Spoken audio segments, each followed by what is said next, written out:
the moon are exactly the same size in our sky? That they create this thing that we know is like a natural phenomenon? Yeah. Mate, I used to be an atheist, I really did. And nowadays, I kind of see things a little bit differently, you know? It's a beautiful coincidence. It's crazy, mate, it is. I would say it was a created coincidence. It's a coincidence. Wow.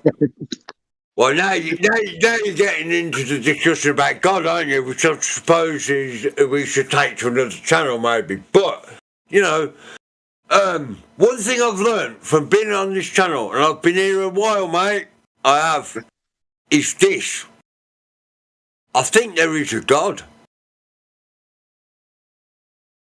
Yes, that sounds legit. You think? Legit. There's a lot of people there who go, yeah, obviously, Jace, we knew that all along. But I was an atheist, and now I've realised it. If that's where that's where the evidence seems to be leading towards. I know, and it's like, you know, where do you want to go and talk to me about that some more? It's like, fucking hell, man. It's like, hey, he's implying that somebody built all of this. Everything that we experience was made by somebody or something. Yeah. Imagine finding like a 747 in the desert, right? And be like, "What do you think, bro?" Well, what do you mean? What do I think? Evolution, or design? Like, No, that's just wind erosion, man. You know, wind erosion. You know what, guys? If I can tell you something, guys, right? One thing, I don't know if you guys know, but like in England, we have these things called the Jehovah's Witnesses. Do you know who they are? yeah. Yeah, you know who they are, yeah, when I'm talking about it, right? They are famous for knocking on people's doors and going, nah, Jehovah this, Jehovah that. No. Throughout my entire life, right, I've always had time for the Jehovah's, right? If they knock on my door, they normally get a sexy conversation because normally I'm wasted because they're getting me up. They normally get me up at 7 a.m, right? I've just been having some dirty drug sex with a hooker. Those fuckers. And then the bloody Jehovah's have the fucking, you know, they're waking me up, you know? Anyway, do you know what really got rid of the Jehovah's? Was when I told them I was a flat earther. They stopped knocking on my door. They just really went away, like, and they just haven't come back since. It's like, that makes me think. They were like, we can save him, right? And when you said the flat earther, there's like, yeah. They were like, no, you got no chance. All right, listen, I'm not telling you a lie here. This is the truth. The one day I looked out my window. It was Sunday morning, right? And these Jehovah's were going to knock on my door. And this other Jehovah got the other one and grabbed her back and went, no, don't knock on his door. You can't save that man. I'm thinking, that is me, that is how to get rid of him. That also works for Scientologists as well. Because they don't. Now I know what to do. Exactly. Well, you know, if you're a smart guy. Guys, it's as simple as this. Look them square in the eyes and tell them the truth. The world is flat. And they go, they have a little schism. A mental thing going on, yeah? If you're smart, you go to your neighbors, and if they think it's, you know, annoying, then you tell them, hey, this is how I get rid of them.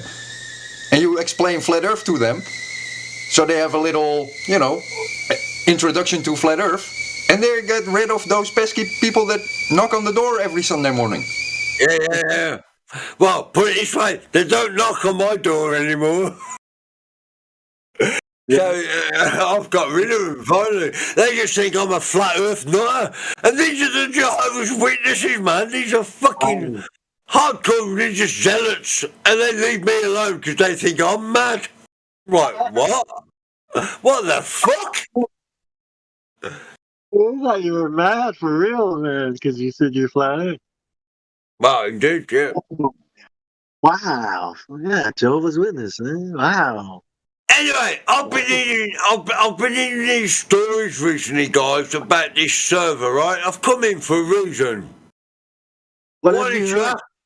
have? Well, I heard there was like a schism going on, and you lot were all a bit divided about what was going on, or whatever. No, that was that's a different bunch of religious people got into it and dramas and some left and some Well, we don't, stayed.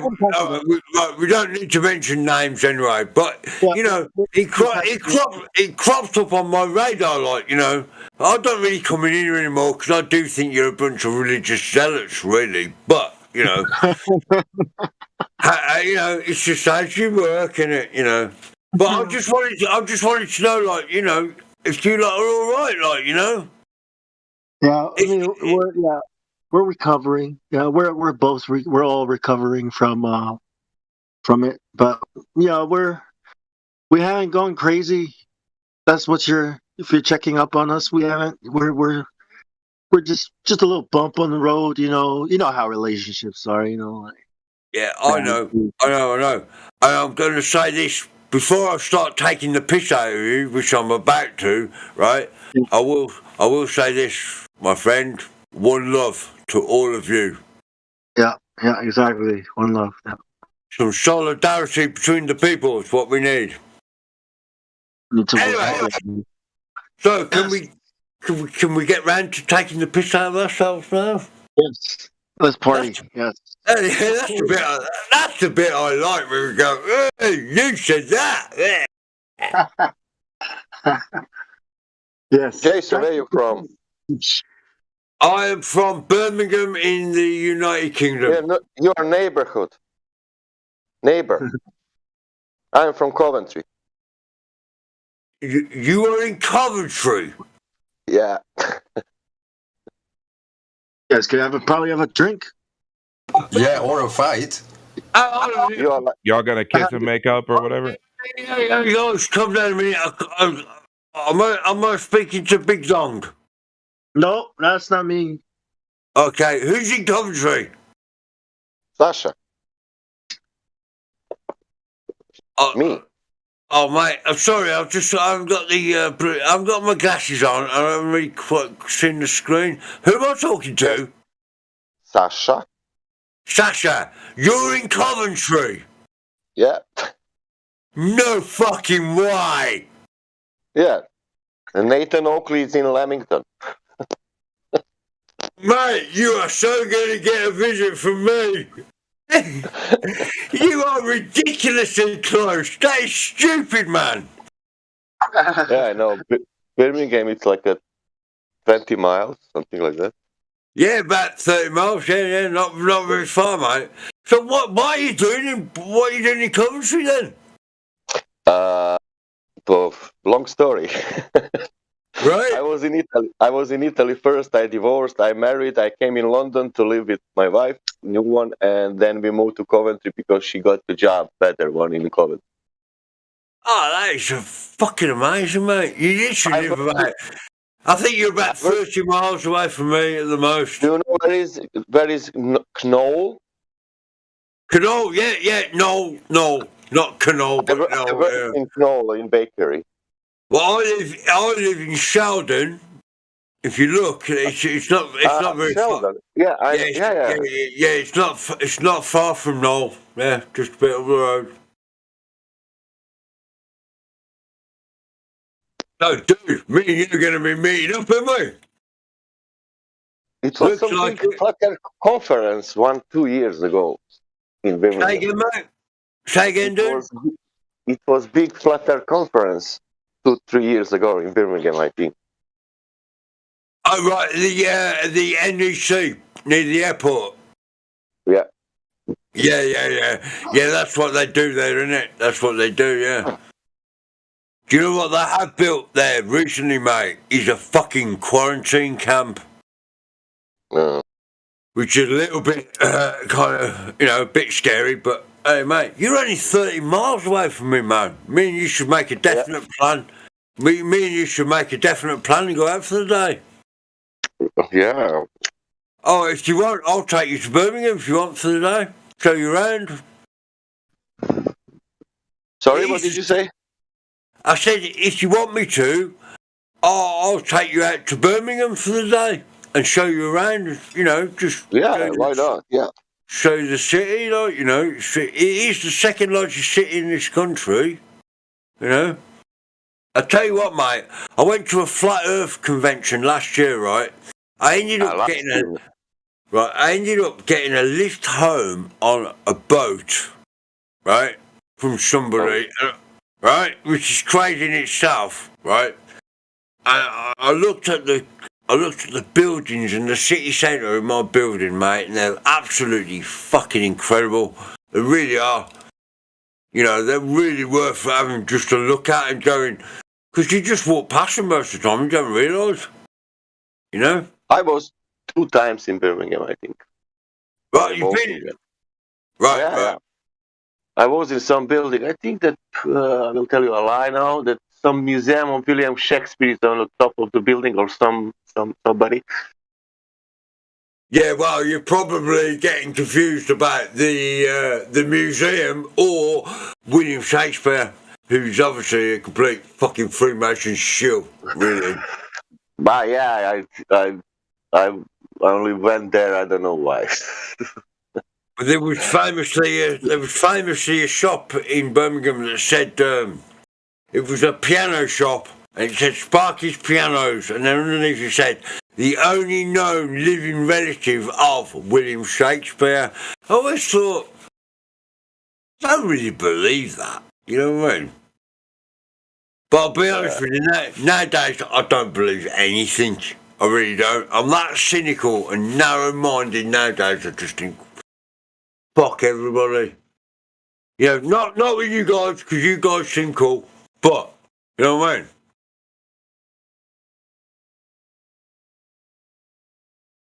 Man, what's your name again? Sasha. Sasha. Right, Yep. You want to meet up, yeah? I add you. I add you to like a friend. Yeah, mate. Yeah, mate. I'll come visit you, man. You're only 30 miles away from me. Fuck's sake, I've got to come and say hello, haven't I? Yeah, I will come in Birmingham for sure. Yeah. No, well, if you want, I'll come to you. I don't mind, man. Also, yeah. Yeah, but it is literally only 30 miles away, isn't it? That's stupid that we live 30 miles away from each other and we haven't actually met up physically. Yeah. Yeah, mate, yeah. I need to meet some other people also. I don't know if you know Adam from Nottingham. Well, I'll be honest with you, I'm not the most sociable of persons. Neither me. I don't have so many friends. I have family here, and that's it. Yeah, but I do like to meet up with like-minded people. Yeah. I have a feeling we could sit there, mate, in a bar, have a drink, and just probably see eye to eye on things, But I'm more smoking out, but it's all right. What you're talking about smoking marijuana? Of course, I'm not smoking yet. I was talking about smoking crack cocaine, but hey, same thing. Yeah, me too, Only dude. me. I'd smoke crack too. Oh, yeah. I shouldn't have said that, should I, really? But hey, we all smoke a little bit of crack now and again. Come on, guys. Come on, right up. Yeah, but as for smoking marijuana, yes. That's kind of what I'm about, mate. I do think it's the medicine that will help us all. And now I sound like a bloody hippie, don't I? Going, oh. We were with you, Jace, until you mentioned marijuana. And then it was like, no. Are we in a live stream on the on 24/7, by the way? Yeah. Fuck! I just realised I've been going off. I'm like, I'm on the live stream. Normally, like, I'm too famous to don't allow me on here anymore. But whatever, still point is there is no curvature. Say that again? Whatever we speak, on the end we will say there is no curvature. We will come back, ever, always, don't worry. Well, there is no curvature, of course. Yeah. Yeah, man. And crack smoking and doing all that drugs aside, yeah. The place And is there flat. is no The place there is is flat, no- my friend. there is no religion in the world ever that is in the religious book of that religion, whatever that it is, it's written anything about spheres. Well, maybe it's our time to create this religion. You know, they call us a cult all the fucking time, right? Yeah. Maybe we should become one. Maybe we should unite and say, yeah, man, we are a cult. We think the world's fucking flat and we know it and you lot are fucking misguided. You know? Maybe that's why it needs a bit more of this sort of energy in there. Maybe I'm just gobbing off, talking shit, I don't know. But do you know what I mean? Yeah, I know. In normal modern life, water is curving, and in religious cult, water keeps level. Huh? That's the sarcasm. In the modern life, with the science, water is curving, of course. But with this religious cult, flat Earth, we think that we believe that water seeks level every time. Yeah. So, oh man, sorry, what's your name again? This is so rude, me having to ask.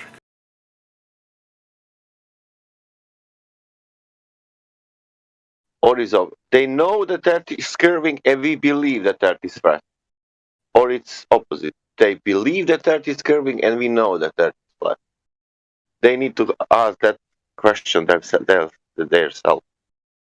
I know that Earth is curving, or I believe that Earth is curving. Hey guys, listen to this, right? I've come in here a lot of times recently, and I haven't really liked what I've heard people saying. I haven't heard a lot of love. I haven't heard anything, right? Almost a bit moody. One thing I will say to you all. Jason, do you know where is Ramsgate, Margate? Margate, yeah, I know Margate is, yeah. Okay, first time last year I go there, and I don't know, we go there only for holiday.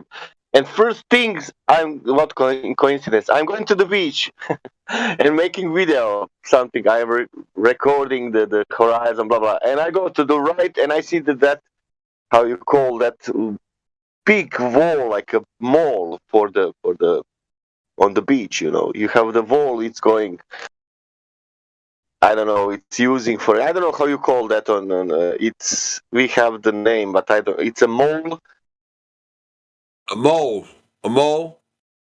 Yeah, it's like a border for, it's made by walls, you know. And on that wall it's written, people, the earth is flat. And the interesting thing was that my wife said, like, I saw the Belgium, you know, from here. And I said, yes, when? And she said, like, and she said, what?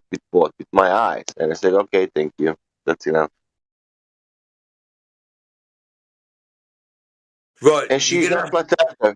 She's not flat earther. Right, you're going to have to tell me again, because, mate, I am a dumb cunt sometimes. What's your name again? 20 years ago, my wife was studying in Margate. So tell me what your name again is, please. Sasha. Sasha. Right. Yeah. Yes, Easy, I man. am. I am. Nobody I cares am. about me. I am listening, but I've got a real bad thing for fucking names, man. Like, I've got. So I have to really carry on. But yeah. Yeah. No, carry on. What you were saying about your wife, right? I'm saying that she said to me like a month ago when we were 1 year ago when we were there in that place, Margate. She said, "I saw the Belgium from here," and I said, "How fucking you saw the Belgium with what?" And she said, "With my eyes." I said, "No, that's not possible." And she said, "Yeah, that was 20 years ago, you know." I said, What "Great." You know. What are you saying? She sailed there? Look, she was studying there. Oh, right, I see. Oh, mate, I went to Plymouth from Birmingham, and I went there and I stayed there for 20 years. Same thing happened to me. Yeah, yeah. It really did. You know, it's just where you meet the people you love and everything in it. You know, you just kind of hang around there, isn't it? You know, Sasha. She don't remember your name now. No, I'm good. I can't believe you're actually just 30 miles away from me. Yeah, man. That is a little I bit know. crazy, isn't it? Considering all the people we talk to on here, me and you just 30 miles apart.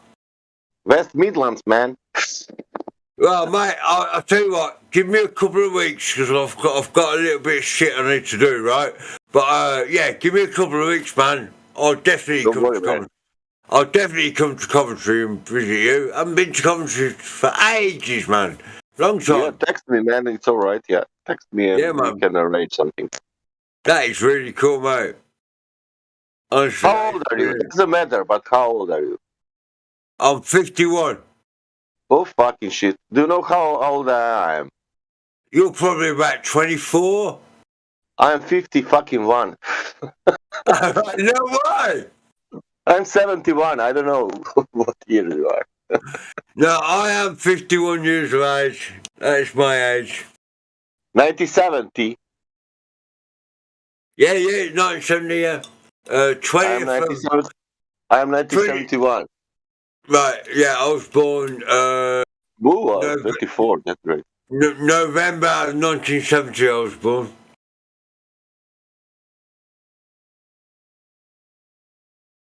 It's We are weird, eh? generation. Say again, mate?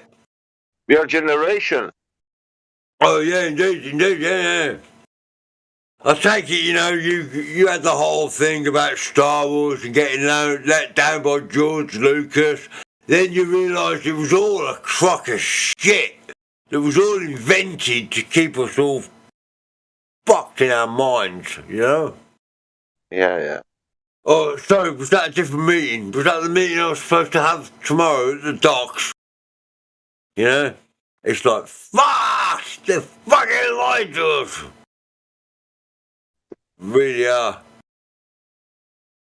Mother bunch of fucking lying cunts. All of them. But that movie, people need to see. That it's a great movie. That Faking War with Robert Oh, De Niro. yeah. I've got to say, that actually blew me away. I'm going to go back and watch that again tomorrow on my own, like, because I watched it with you lot. But, yeah, I'm going to go back tomorrow, watch it again, because that is, do you know what? It's all in there, isn't it? They're just telling you. Yeah, they're saying, you know, that stuff. They're killing the. You know that guy, military guy. He's killed by. I don't know. It was stupid that summer, and they didn't know what to do. And they said, "What is?" And the guy said, "What is more beautiful than the hero, that hero from war?" And do you know what as well, right, Big Dong? I really like the fact that it made me laugh all the way through it. And it Yeah. Also that. Yeah. was it supposed to be a comedy? Or was it just me and you being sick individuals going, "Ah!" That's how the world works, you know? It's a comedy, but sick comedy. it's like a reality comedy, sick. Yeah. But I think they call it a black comedy, don't they? Dark, Especially black, that with cat, black you know, that comedy. was like a top of the sickness, you know. The president doesn't like the cat, Yeah, you know. with that cat, he goes, "Can we get a different colour of cat?" And he's like, "What?" Yeah. And you know that is them poking the finger, telling you, for on, we go that deep, mate. We can discuss the colour of your own cat, the president's cat, and that. You know what I mean? Crazy Yeah, ass right. shit.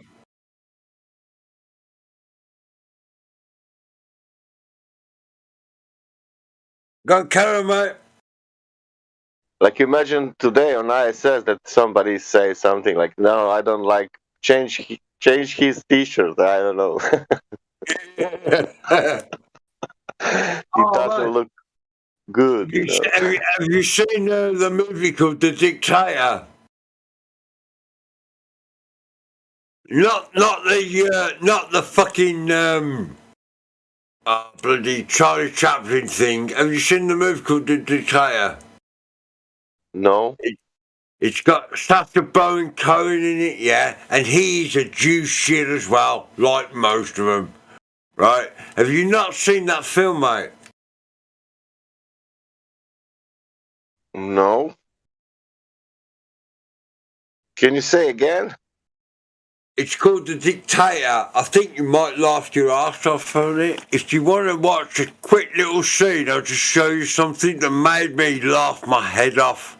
It really did. I know. I think I watched that, but not all. That guy from, I don't know, Strange East Country or something like that. Yeah, that's what it's about, innit? That's what they do. But they're all fucking mutants, and this guy who's the actor in this is just he's a Jewish shield like all of them, but Yeah, that sick movie, yeah. yeah, watch this. Yeah, I'll just stream you a little thing. It's so funny. He's talking weirdness.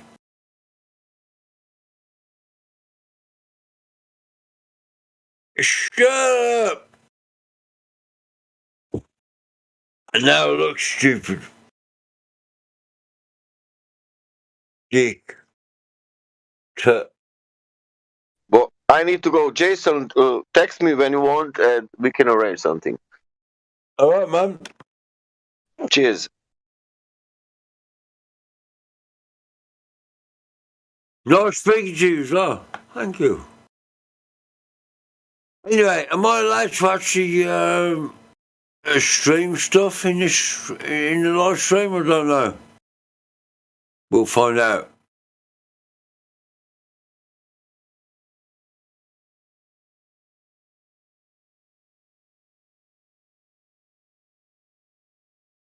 No way! That is cool. I'm actually streaming stuff in the live stream. That is a little bit mad. Anybody wants to watch this? This is quite funny. If you know you're Jews, if you know you're Jews and you're terrorists, this is quite funny. I know who's looking. Everybody's joining now. Everybody's Jews and terrorists. Right, I'll let you do it. This is good. Short stream.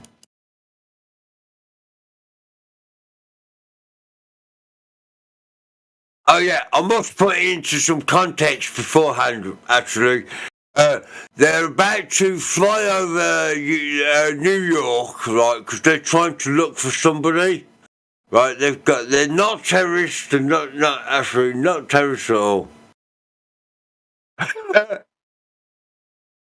They're not.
Shut Rose, I love it.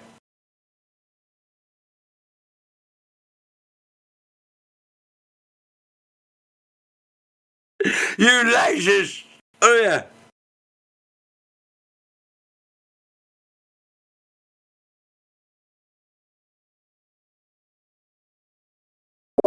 What are you on about? Watch.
All right, bedtime for me.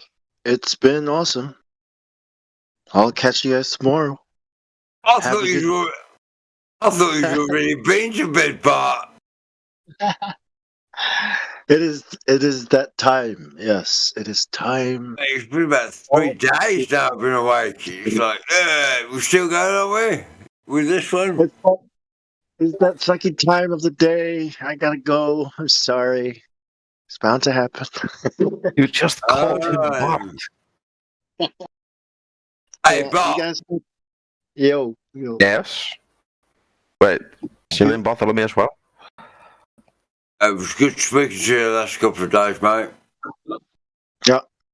Have a good one, guys. Love you guys. Yeah, Mum. See you guys Okay, tomorrow. man. Yeah, I'll catch Peace you later, Bart, yeah? Yeah. Peace, bro. Wait, now I'm confused. Is his name Bartholomew as well? I'm I thinking don't about know. it. Hold on. I thought I was talking to you. Who was that? It was Big Data Bong. Oh, yeah, we're still in the live stream, aren't they? Yes, we are, Jason. Don't go Shit, senile man. on me, man. And we have no. I've just got my grips around me. It's like, man, we're in the live stream on fucking 24/7. You fucking blasted. Have you still called anybody cunt yet? I missed No, that. yeah, I'm saving it. I'm saving it. But hey, man, it seems to be a bit. Oh, you know what, dude? Do you know what we're gonna do? We're gonna save this server. We are. What we're gonna do? This one? Disco. This one. Not us. We're gonna save this one. We are gonna do him a favour. We're gonna step in. We're gonna take over. Kill some airtime. Yeah. Oh, And what we're gonna do is fill the airtime with some truth, Bart. You know? Remember that? I Remember don't the last remember time that. what happened? Well, Speculation this will time. change the learning curve as a Yeah, because they ain't kind of say, well, hey, why don't we just step in here and take over, my friend, right now? We're running this fucking show now, you bunch of fucking niggers. What You the hell are know, we gonna talk about? this is No, well, not as if actually. where is Battlemod? Where is he? Because Michael, if you're listening, mate, you're quite happy to come in here and have a word with me about the way I think of the world. Personally, I think you're a lying cunt. You know, much like all of them, if you can hear me, you know. So maybe that's what they've designed. Maybe it's a thing so we can just walk in here and go, oh yeah, we've talked over. Oh yeah, here we go. Who's going now?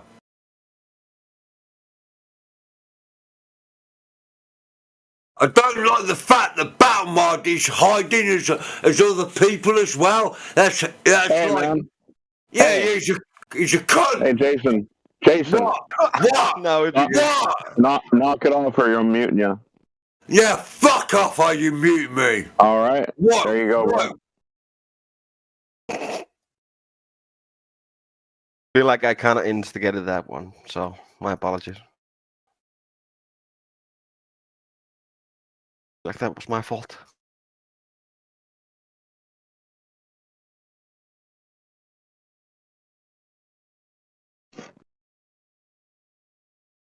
How's it going, guys? Sorry about that. It's all good. It's Jason. Come on, man. At least don't ban him, because it's fucking hilarious. No, I'm not gonna ban him. Just it's all good.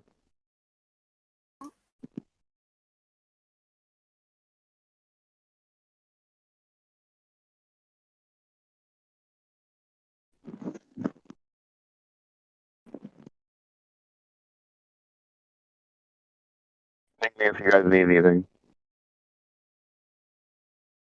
Unmute Jason, maybe.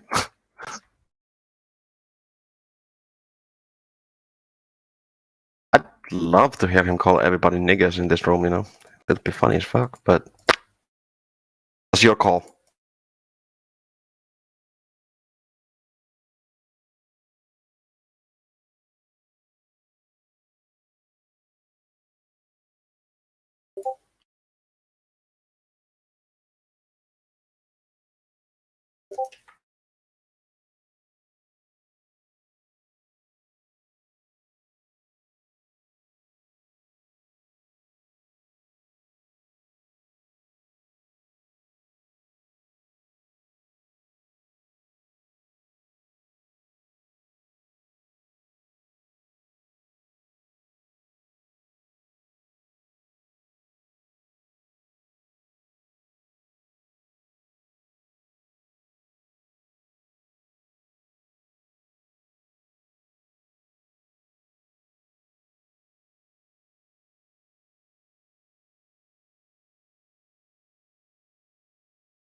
So Jason wanted to tell you to unmute him. That'd be cool.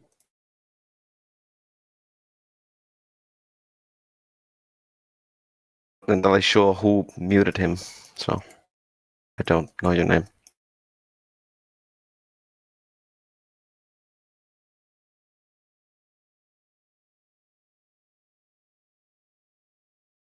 Crickets. Wow. Wow, cool.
Since nobody's talking, I'm going to go ahead and replay conversation that went on right after Ladies' Night that I was really curious, and interested in. Maybe just to fill some dead air. I recorded it, and so here's.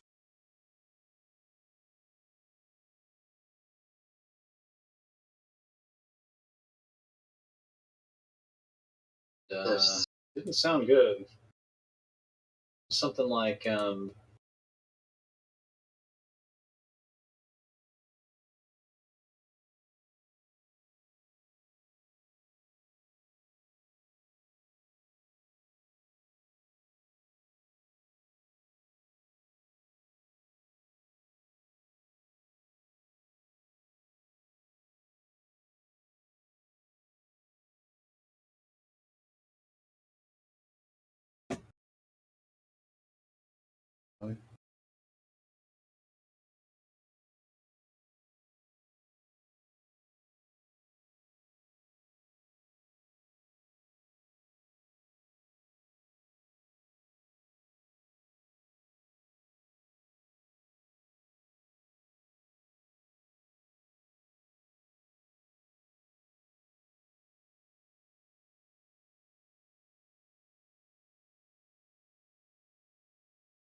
What's going on?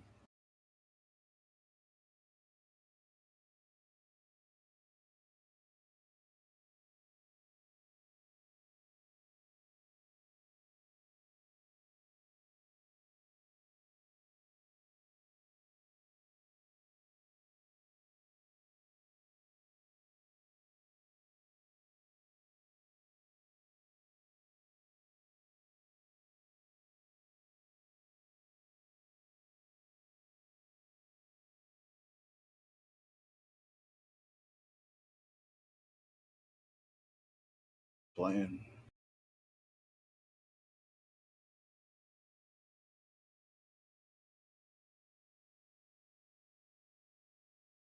Oh, I'm putting the wrong fucking. No. Wrong.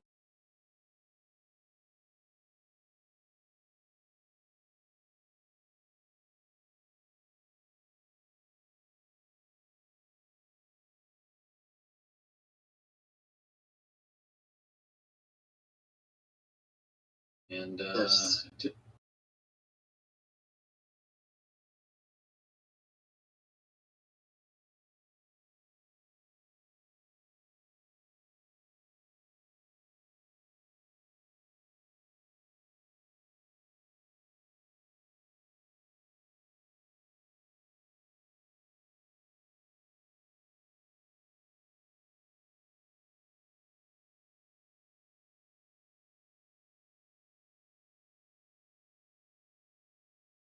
Another video. What was going on?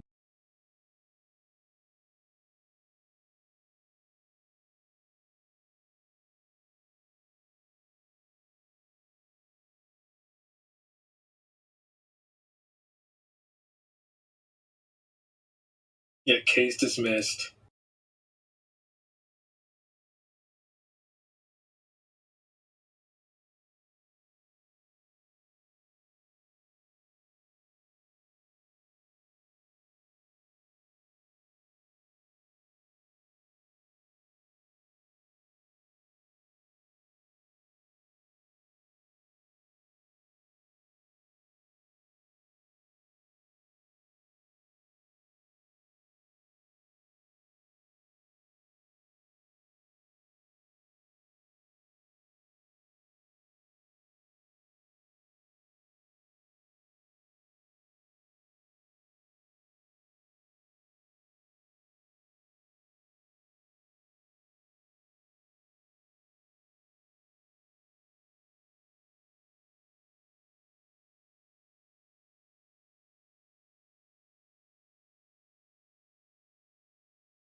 Show me a single piece of data. Just give that Single piece of data you Seriously, posted to I'm gonna support ban any claim you made.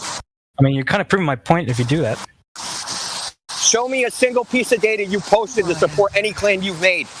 007, you asked me to provide predicting power.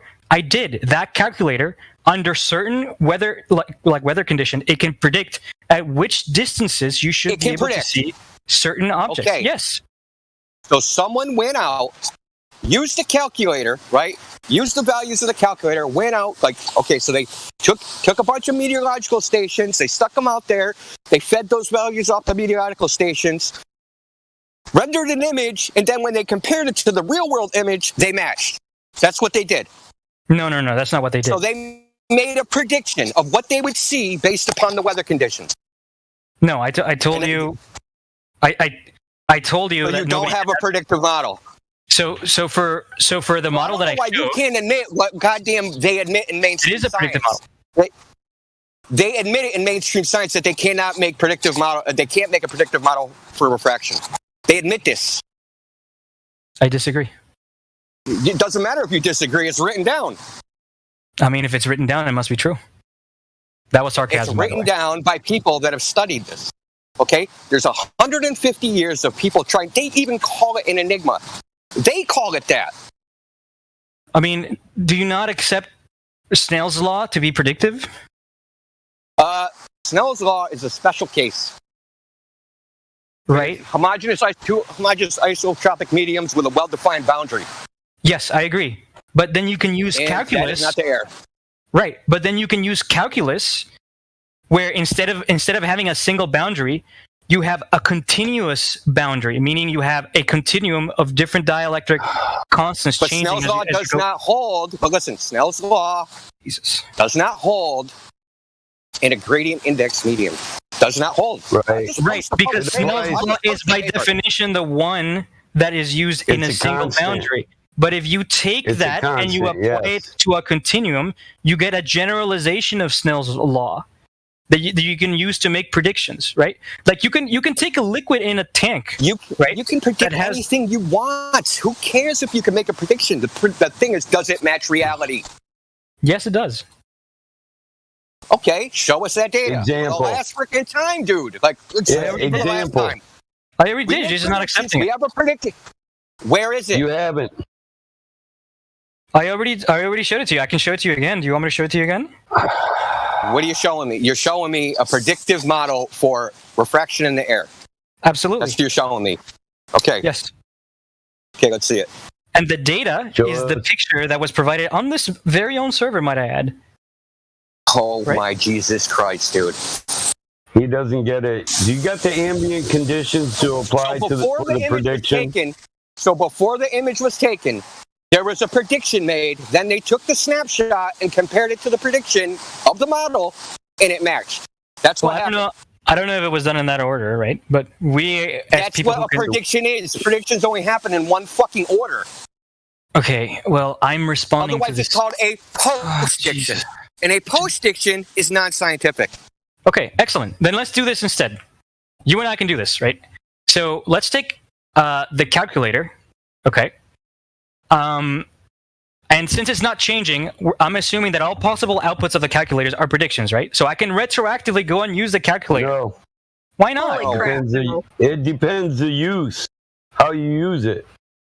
Right. There are basic assumptions that are made in the calculator, and as long as we're using the calculator to measure the effect. Do you have anything other than refraction, or is that what you're going to come with every time you come here? I'm just Are you wondering. cutting me short on this? No, we're not begging Can you. you answer the question? I'm trying to answer the question. It's just difficult when you interrupt. It's not Look, difficult. you know you have yes or no. You know you have nothing, dude, and you're just like flapping around like a fish out of water at this point. All you have is a post-diction. Listen.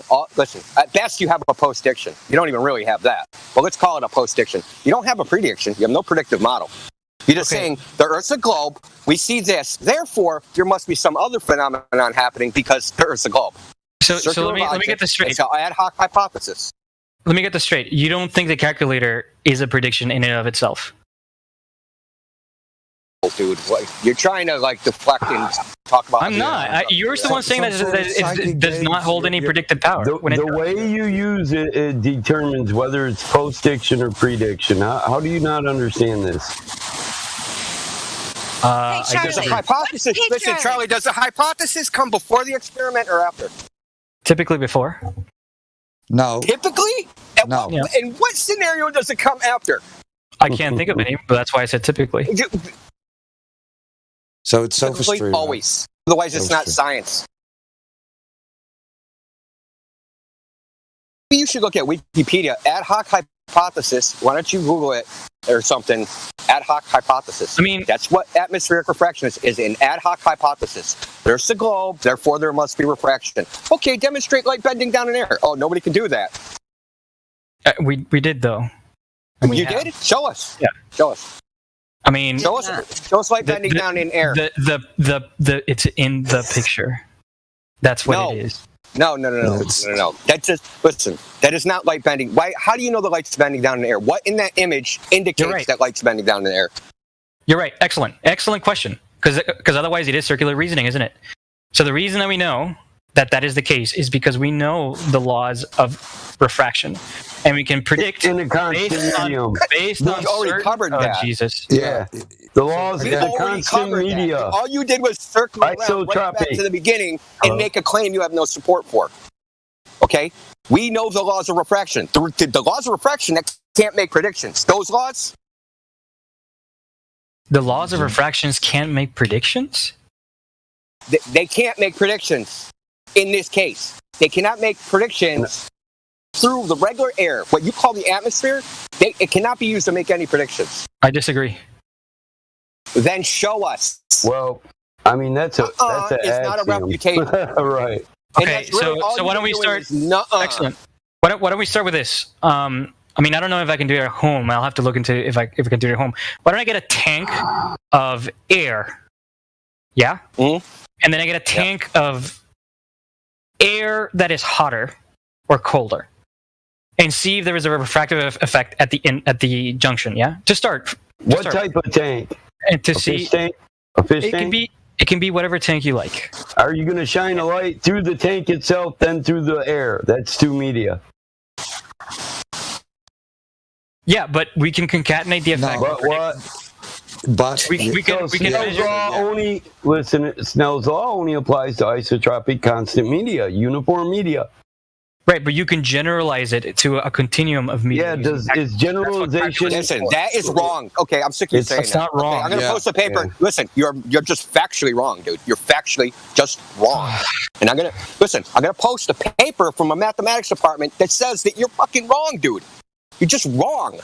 Okay, go ahead.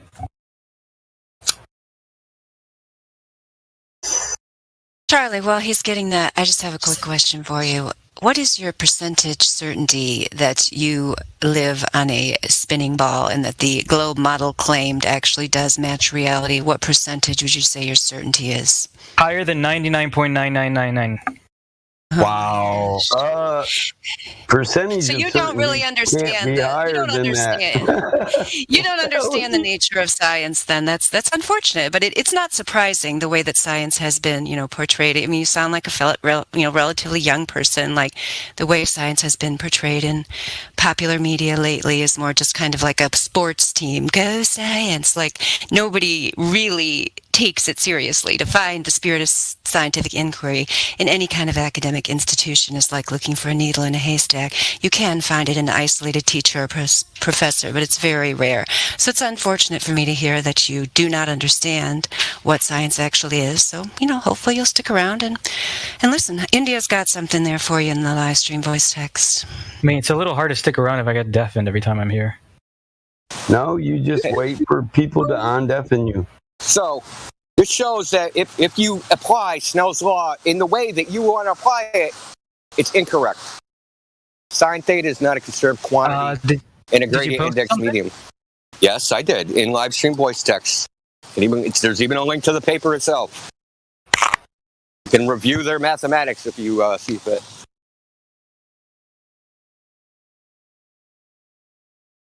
This is why in what they call geometric optics, where they actually deal with gradient index media, they use the principle of least time. They don't use Snell's law because Snell's law fits error. So, listen, maybe you don't know this, but I'm going to hip you.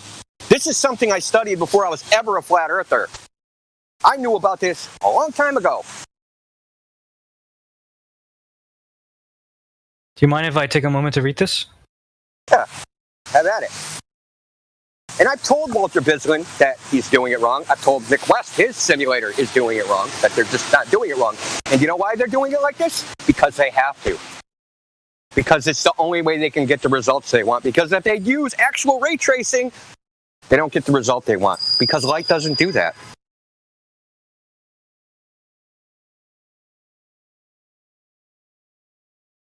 You can't demonstrate it. It's why you have no experiments. It's why you have no data. It's why you have no predictive model. I mean, it's just like, how high are we going to stack these things, the things that are absent? Just saying, nuh-uh. It's not a refutation, and it's also not an affirmation. Proof by repeated assertion. You can't demonstrate it physically. You can't predict it with the model. Like, what can you do? You can just say, the Earth's a globe, therefore, it must be that. But, you know, application in the real world, like, why aren't standing armies hiding on the side of another frickin' hill instantly seen, and then they can't do a sneak attack because now you see all their heads because they were refracted up over the hill? Like, why aren't like they aiming to hit boats and they're aiming up because, you know, where they actually appear to be is not where they actually are? None of this stuff is applied in the real world. This is a fantasy. You literally just have a fantasy.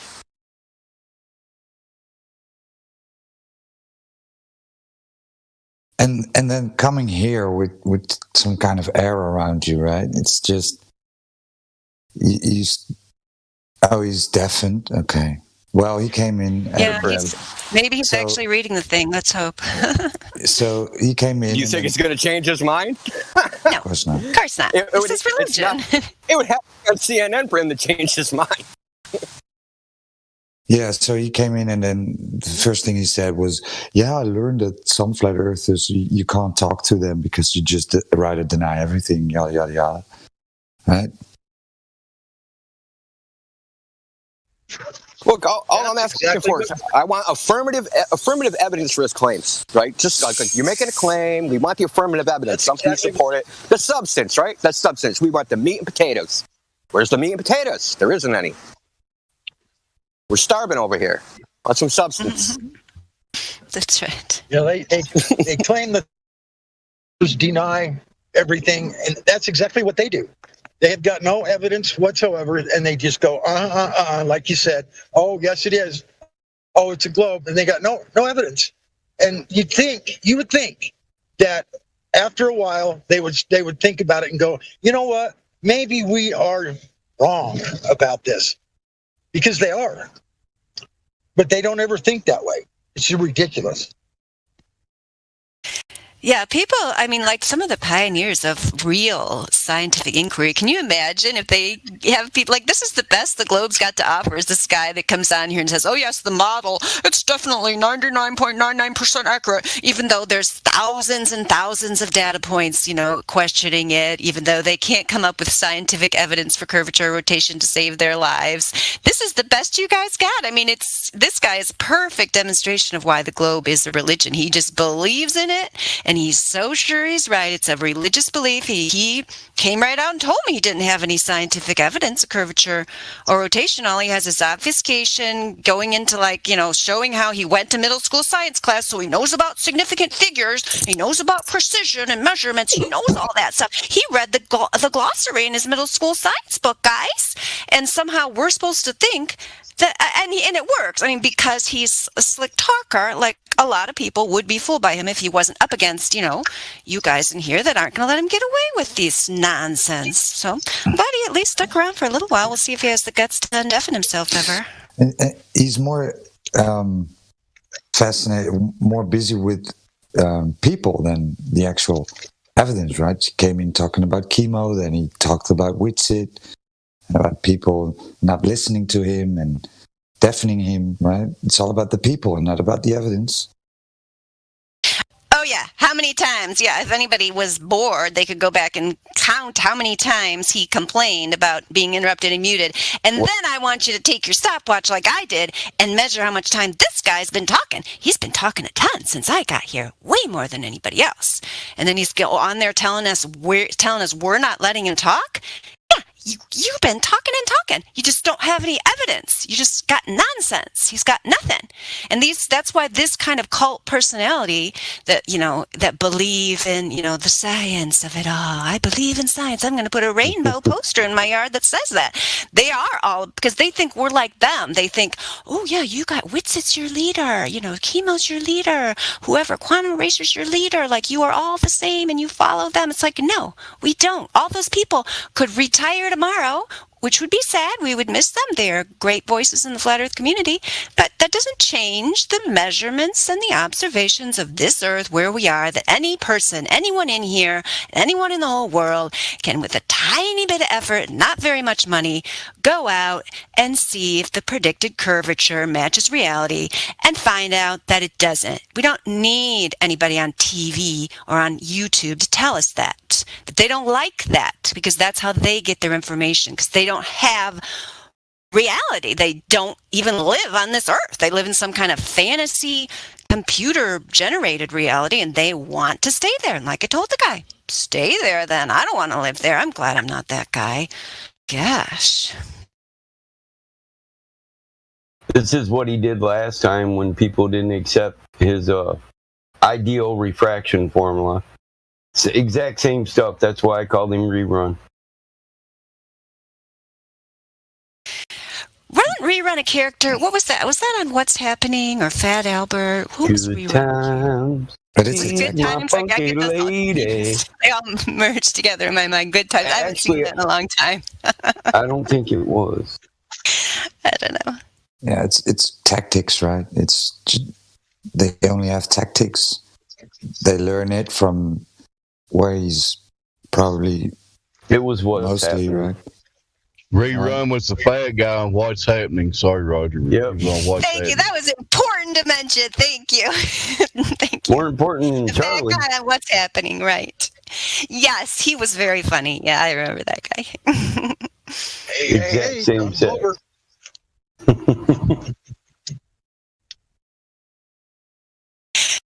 Who did the hey? Was that Gadrakin?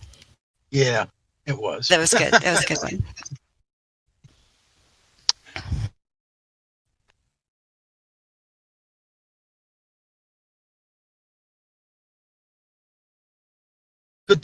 Put the comparison in there with this dumb Glober comparing him to Fat Albert. Are you 007? Are you here? Hey. You guys remember how the theme song went? I guess he's not. That's Indio, he's right? he's probably he won't be far. Indio reruns back. Did you read the article? Is that what's happening? Yep, I have read enough to know that I am incorrect. Sorry. He said he was incorrect. I said I've read enough to know that I am incorrect. You cannot, in fact, take Snell's law and generalize it using calculus. You can get an answer, but it is not as correct as other. It won't even be an approximation. Apartment's right by Days Inn, so just go. It is an approximation. It's a shitty approximation. No, it's not. That's why they use the word generalization, because it's not even in a category of an approximation. It's not approximate at all. I guess that depends on your definition of approximate. No, it's a category area. Define approximate. Almost correct. It's not. It's not even close. I disagree. And then going into word games again, right? Arguing about words, Rerun. Oh, you guys changed my name again. It's called a generalization because you get a general ideal, not an approximate ideal. Why don't you change my name to something funnier or original? There's a reason people use words, seeing as how the English language is clearly defined so you can use coherent and cohesive sentences.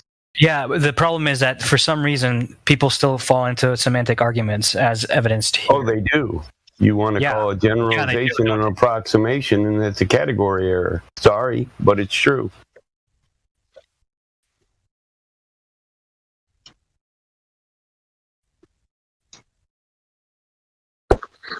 Even though it's true, Baramor, he disagrees. Yeah, that's a general statement.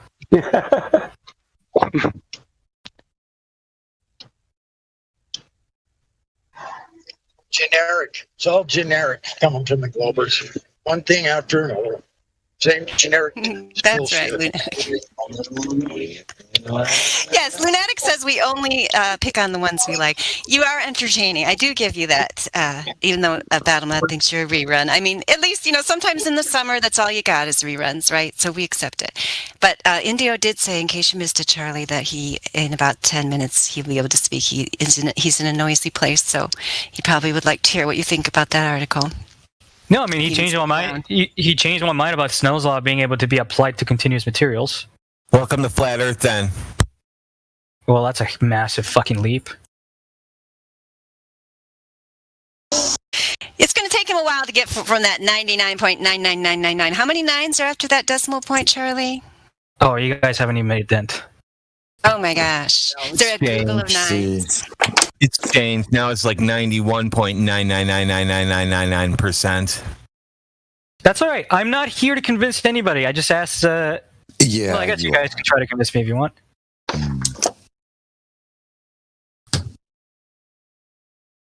Oh, that's a good thing because you haven't convinced anyone. So, I'm not trying to. Failure.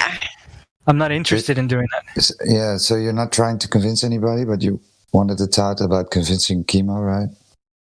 No. So the only reason why him and I went at it was that's. Do you want me to answer your question?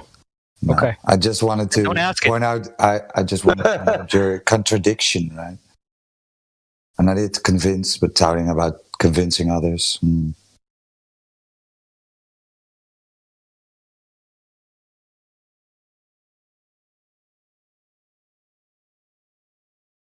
Well, why did you come here then, Charlie? What was your motivation? I find people on here extremely interesting. So do I. Look at that. We got one thing in common. I think that's the first thing we found. Yeah, we are as guinea pigs. Is that it, right? Space Cowboy fanboy. Are we your guinea pigs?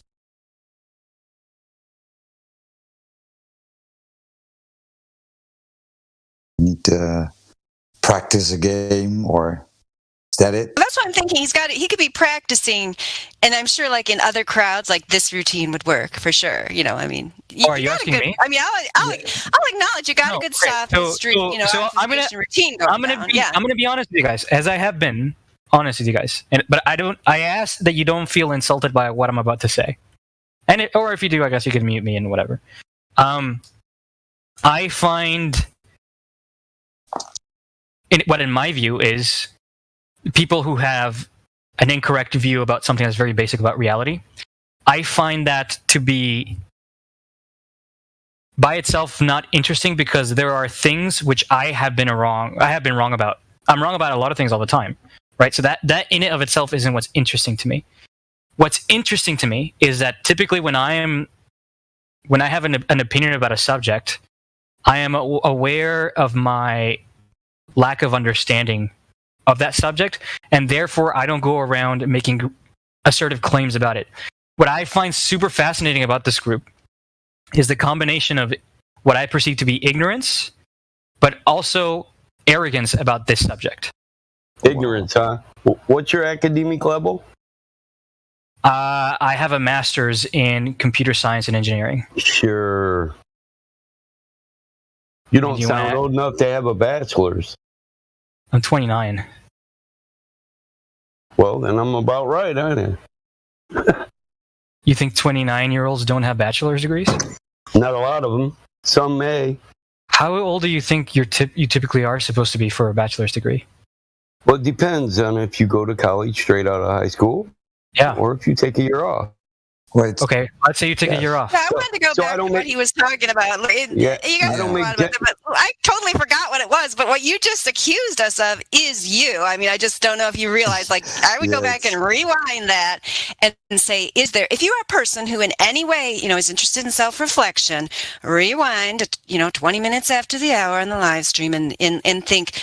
And ask yourself, I'm not asking you to do it for us, but, if you're interested in personal growth, intellectual growth, and so on, rewind that and say, honestly to yourself, not to tell anyone else, is there any part of that applies to me?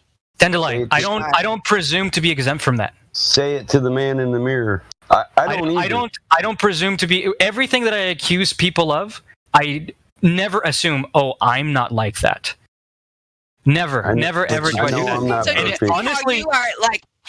Honestly, it terrifies me. Sure that we're wrong. Okay, Space Cowboy, what makes you sure that we're wrong Charlie, about please. reality? Tell me, Charlie, I'm sorry, I called you Space Cowboy. I can change it to something else if you want. Anyway, I changed your name. I didn't do the first one. I mean, how about you give me a funny role, but change my name back to Charlie, just so that because it causes confusion. I've given you so many funny roles. Have you not checked your roles lately? Oh, I haven't. Not just me. Oh, yes, other people have been giving me. I only gave you 3.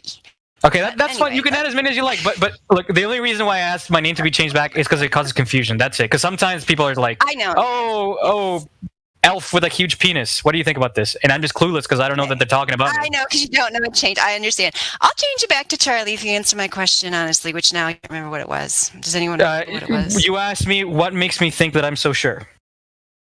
Oh, what makes you so sure that we are wrong about reality? Because that was your claim, was that you like to hang around with people who it's not interesting for you if they're wrong about reality. No, this is a key Glober psychology. Ignorance and arrogance. You right back. They get really upset when we're certain, and we're certain because we've done the measurements, because we've done the work ourselves. Because we've tested this model in the real world, which you have not done. So that's where you call it arrogance. I just call it certainty, because we're not attached to that model. It's not meaningful to us. We're not invested in it. I mean, some of us have careers where that's kind of pushed, because it's pushed everywhere. I mean, pretty much all of us, if you don't have a career where it's pushed in some way that you can't necessarily go out there and shout it from the rooftops. Some of our friends do, like you, apparently you're familiar with Witsit and so on, which is perfectly fine. But, we aren't invested in it personally. We were at one time, like years ago when you first start to realize, oh boy, when I first started doing my research, which was for a term paper when I was getting my master's, that's why I started researching Flat Earth, Charlie, is because I wanted to be just like you, and I wanted to show those students, but the job of it. I wanted to show them, that was the assignment, write a term paper of how you would show students their misconceptions about the Flat Earth, because that was popular at that time in 2016. The tequila, whatever, B.O.B., all these, pop culture people were on Twitter saying the Earth is flat. So that's going to be just like you, Charlie. Difference between me and you is I actually allowed myself to try to be objective and investigate, is there anything to this claim?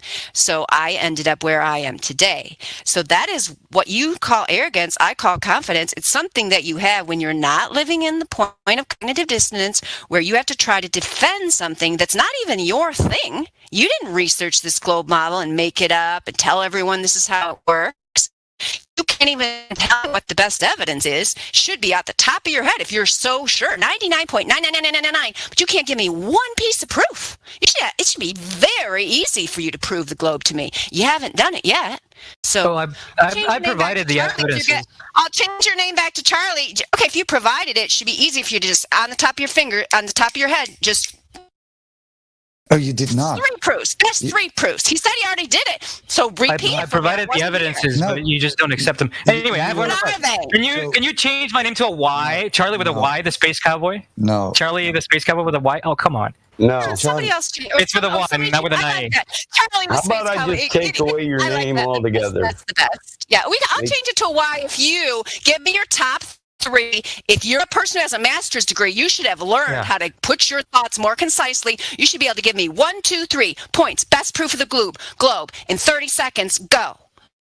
So the strongest evidence for the Earth being a globe for me are the hours and hours and hours of 4K footage that we have from space of the planet. Number 2, I would have to say. Off the top of my head, I don't actually know if this is number 2, but this is just what's coming to mind, is the experiment it's not an actual scientific experiment. It was just sort of like a backyard experiment for the amateurs collaboratively did, where they measure the angle of the sun on the Earth, right? And then finally, what was the Greek experiment? 3 seconds. Greek experiment. That's your number 3. Got it. Okay, I'm going to put this in. Aristophanes. Aristophanes. It wasn't an experiment. Oh, come on, change my name to Charlie He with a Y. couldn't You can be Charlie the I'm going to Space do it Cowboy. because That's you fine. answered me. I am going to do that. Yep, just a minute. I I'm can I'm bust putting all your three of them 3 points there in the without voice thought. text so we keep track of them. I'll even tag you. So if anyone tells you didn't do it, you can say, I actually did do it. Here we go. So number 1, hours and hours of 4K footage of globe. 2, measurements of the angle of sun on the Earth. And 3, Eratosthenes. Does that sound about right? Is that what you said? Yeah, I mean, I have more evidences for it. I can go on naming them. Not one of them are evidence. Any one of us can walk you through how they are not. I mean, So I agree that certain evidences are shitty and certain evidences are good, but they are Those aren't evidences. So you can't even make a logical inference from TV. You can't verify anything you see on the boob tube. The sticks takes too many assumptions. He couldn't accurately measure a stadia. The guy couldn't tell time accurately. He didn't know where high noon was. He made the mistake of believing Alexander and Cyrene were on the same longitude and latitude. They're not. We know they're not. And then he assumed that the shadow, if all those other assumptions were true, the the angle of it would be equal to 1/50th of the radius of a sphere. If Earth was a sphere, light was parallel, and he could accurately measure all that shit. But he couldn't do any of it. I'm okay with you taking that interpretation from it. I'm not trying to convince you, as I said. It's not you an guys are interpretation. asking, I'm critiquing it. Okay. And I'm not the only one who critiques it. And most of the intelligent world knows that he made too many assumptions, and we obviously, how do you think we figured out quite a few of them were wrong? People critique it. All of that also is if the guy even really existed, there's a good chance that he's just a myth. Was it Wells or was it Sticks and Shadows? I mean, who is this freaking guy? Like, so I have a question. So how are we ignorant, Charlie? How? We just explained the whole story to you. How is it that we are ignorant then? Can I ask my question before I answer that one? Well, you or how about I ignorant? No, just go ahead. Don't make it long and dried out, Charlie. Just ask it. Okay, so my question is, so you guys believe in planets, right? And when you look at planets up with a telescope, did we say that? You don't believe in planets? And you're going to say you see a sphere when you look through a monoscopic view. Denying that the fact that you need a stereoscopic view to see in 3 dimensions. I mean, when you play a video game that's in 3D, you're seeing it through a You're flat using monitor. 2 eyes. When you look through a monoscope, telescope, monocular view, you're not using 2 eyes. You don't have 3 dimensions. You can't judge depth. Right, but your TV screen is 2-dimensional, and just because you're seeing it with 2 eyes, you're just seeing the same image twice, right? The projection isn't. If I get 2 telescopes, would that change your mind? And I put them side by side, so you can put 1 eye in each. What type of telescope do you own, Charlie? I actually don't have any telescopes myself. I mean, you act like we can get an amateur telescope and we can see what they show us, the images. My father-in-law has a telescope. I'll tell you. Listen, I live in the country. I probably got 15 grand in telescopes right now. I've been watching stars since I was a Cub Scout. I've never seen a rotating ball in the sky through a telescope. My Orion Galaxy Quest 10-inch reflector, man, it's like $9,000, and it still isn't that much better of a view than the one that only cost $1,500. So you don't see the images NASA shows you. I had a specific question about, in particular, Saturn, but I guess it applies to all the other planets. So why is it a problem that what you see in your cheap backyard telescope is not what NASA's super expensive telescope? Well, here's the problem. You tell us we see balls in the sky, right? And we live on a ball, and we're looking for the evidence right here on Earth of the similarity between what we see in the sky and what we live on. God's capable. But there's no similarities. For us to say we see a bunch of circles in the sky, we should live on a circle, that we should see evidence that we live on a damn sphere. I agree. It's not a good. I agree that we see balls in the sky, therefore we must be in a ball is not an ironclad argument. We don't see balls in the sky. No, it's not. We don't see balls in the sky. Okay, wait. You don't see balls in the sky? What are you talking about? No. We just covered the 3D view. Go get you a good telescope and take a look for yourself, Charlie. My kid was mad at me when I made him look through my best one, because none of them, not even Venus on its closest path. look like any image NASA ever gives you. Okay, that's fine. Can we talk about Saturn? I mean, Rodwen, you just took a picture of Saturn. Okay, so what do you think that is then? If it's not a sphere with a ring clearly going behind it, It always looks exactly the same. right? Yeah, don't I'd you like think to that see the because we image. might have a shitty telescope? I'd like to see the image you're talking about. I don't like to make statements on stuff I'm ignorant to. Yeah, Charlie is trying to beg the question. So let's see the image behind. So you're right. It could be circles. The Martos, the one you posted. It could be circles or it could be spheres, right? But the reason I bring up Saturn, this is in particular, is because it allegedly has a ring going behind it, right? Yeah, that's what you're begging. I'm begging the question that it's going behind it, right? That You're just picture right assuming there I posted. You're assuming it. There's no way you can ever prove this, Charlie. So, okay, we're not going with your narrative. Yeah, Prove what? I'm not making a claim. Can I ask you a question? Why is it you go to the sky to prove the shape of what you live on? Through assertion. I or don't. Inference. Everything you do is about the heavenly bodies that we see above. So somehow they prove a sphere. So you think that video from the sky? Don't put words in my mouth. I'm asking you. I'm asking you if you're inferring that. If you're implying that. Inferring what? I'm asking you if you're implying that video from space counts into that. It does. Can we verify, test, or repeat video from space? Is it an empirical scientific evidence? Yes, it is. That's the question. No, it's not, because we can't repeat it, we can't test it, and we can't experiment on it. Yeah, we can repeat it.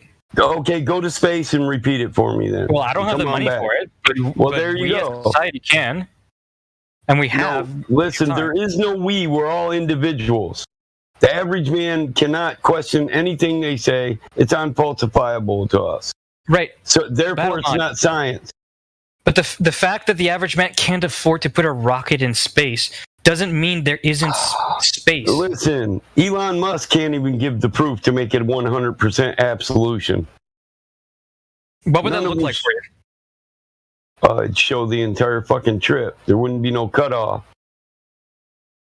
I guarantee you that when the moment comes where they actually show footage, uninterrupted 4K footage Don't from make the checks Earth with your to mouth. Your space, ass can't cash.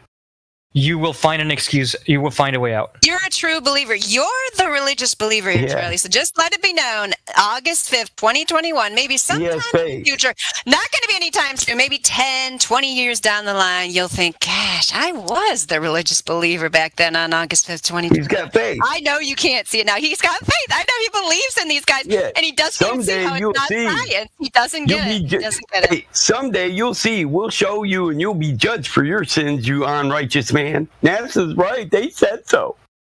Oh, I don't believe you. That's right. That's what he just said. It's like, yeah, one day you'll go to heaven and you'll see when you're on Mars. It's so funny. I mean, it's just hilarious. He's like a parody of himself. I'm sorry. I won't go on. I'm trying to be nice to you, Charlie. I'm doing my best. No, that's okay. I was How do you have gas pressure? How do you have gas pressure without a container there, Charlie? Oh God, we're moving on to that. Medium. How can the? Yeah, let's do it. Why not? New topic. How can the medium outer space even exist in the way claimed? Okay, so what is a container, right? You have to ask yourself for that. What does that container effectively do? A physical barrier that contains things. Well, it depends what you mean by physical barrier that contains things, right? No, physical is well defined and used in proper context. As every day, you are correct. But in terms of physics, it has a more sinister definition than that. Well, gas pressure is force over surface area. The walls of your container. I mean, are you going to let me speak? You get surface area from a non-existent, non-physical wall? Battle Monitor, can I please speak? Uninterrupted? Yes or no? Yes or no? Can I please speak uninterrupted? Because you're just fucking bullhorning we went through this one. We went through this one once before now, didn't we, Charlie? I mean, again, I'm not trying to convince you of anything. I'm not trying to convince anybody here. You guys are asking me what I think, and I'm trying to tell you what I think. And so don't fucking come at me after you ask me to tell you what I think. Listen, I asked you. I'll give you a calm minute. down, Start kid. talking. Cool your nuts. Put them in an ice water or something. Don't be cursing me out. Cool? Absolutely, I agree. I haven't started cursing you. Okay. Tell us how you can have gas pressure without a container. How does the fantasy medium outer space exist? Go. Okay. So what a container is is a force on molecules. Ultimately, what a container, like if I take a water bottle, okay, and I put water in it, what is keeping the water molecules from leaving the container? Okay, well, the container, in this case, glass, my piece of glass here, it's a lattice, right? Meaning there are molecules of silica arranged in a solid way. And when the molecule of water gets close enough to it, there is a repellent force that keeps it from going through. And that force is mostly electromagnetic. Okay? Like, it's electromagnetism that keeps things from going through each other. Some people argue that it's quantum mechanics. I tend to not think so, but whatever. So, ultimately, it's just a force that's pushing the molecules back. That also happens over greater distances when you look at the Earth as a sphere.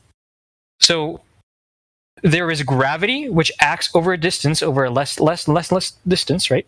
So, the air in the atmosphere just tends to go down via that force.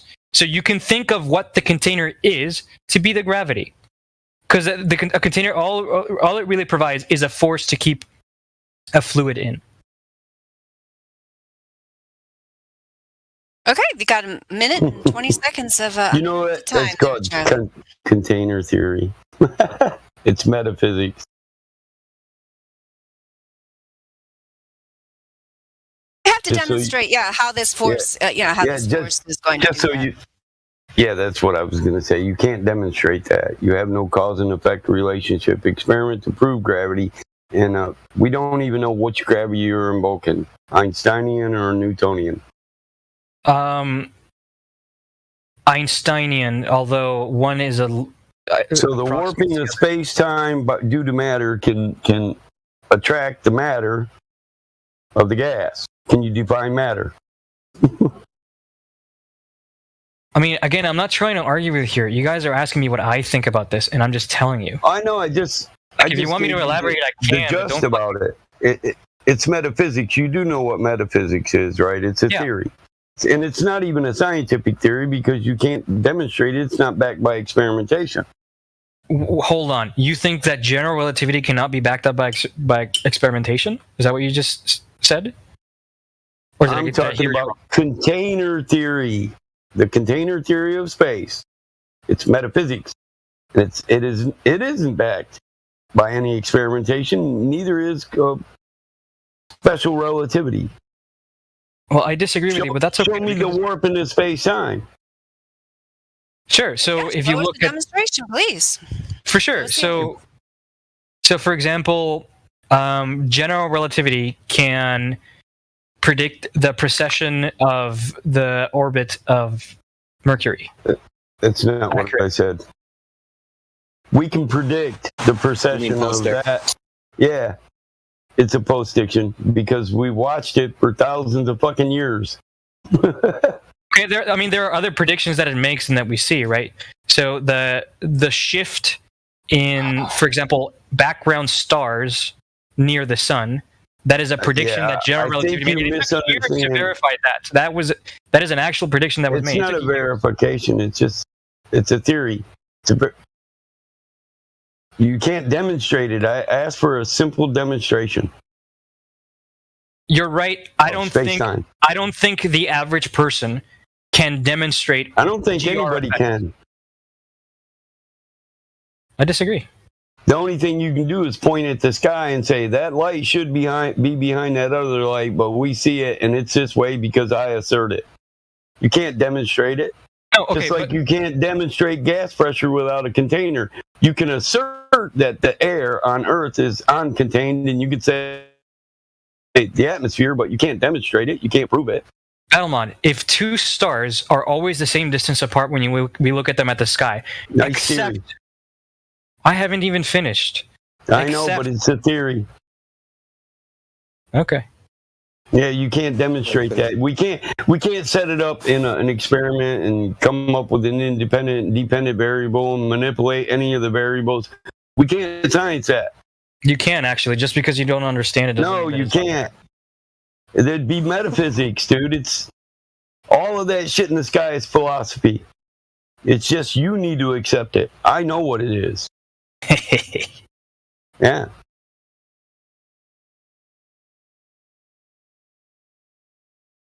I mean, that's if okay. you want to Look, go down I'm the not going to GR, convince you. if you want to go I'm not going to convince. observation rabbit hole, man. Let's do that. Oh wait, 007, you're here. That's a good joke, man. Indio, I have something to tell you. You're correct. You can't just take Snell's law, apply calculus, and apply it to a continuous medium. It doesn't work. Yeah. You have changed my mind on that. Okay. So go DM Bislin and tell him. And Mick West. Because I know both how they do their little calculation for refraction. Other than, like, it has serious problems. I mean, outside, even if what I posted wasn't true, the way they're doing it has just problems, man. Mick West is specifically garbage. Bislin used a different method, which is, actually Bislin came up with his own little method. But I mean, whatever. I mean, that's neither here nor there. I mean, I posted a bunch of shit on refraction when I couldn't talk. Published papers, right, of them saying it remains a puzzle, an enigma. We can't make predictions. Like, we don't know what's going on. Plenty of papers when they've gone out and tested it. They've tried to make models, so I can give you citations to that where they actually went out. The Geodetic Survey went out. Other surveyors in Greece went out. They did 2-frequency LiDAR and tried to test and measure the displacement of objects, and make models from the data. It can't be done. But my understanding of the difficulty is that there are just so many things to keep track of. Right, like the variance in the indices of refraction, for example, is so wild in an atmosphere, right? Because you have areas where it's denser, areas where it's not, areas that are composed of different gases, different temperatures. It's just difficult to track. But the fundamentals, to my understanding, are perfectly described by QED. QED is the best theory that we have for it, quantum electrodynamics. But it's just too complicated. The limitation is practical, not theoretical. The limitation is practical, not theoretical. That remains to be seen. Is that a if you can't test it, listen. So, the definition of pseudoscience is claims that cannot be falsified by experiment. So if you're sitting here making claims that my model, we have a model out there and it predicts we're going to see X, Y, Z, but you can't actually go test this in the real world, then it's just a pseudoscientific claim. I disagree. That's all there is to it. You can disagree all you want. That's the definition of pseudoscience. Coined by Karl Popper freaking 100 years ago. I mean, you understand that definitions fluctuate, right? And that they're constructs.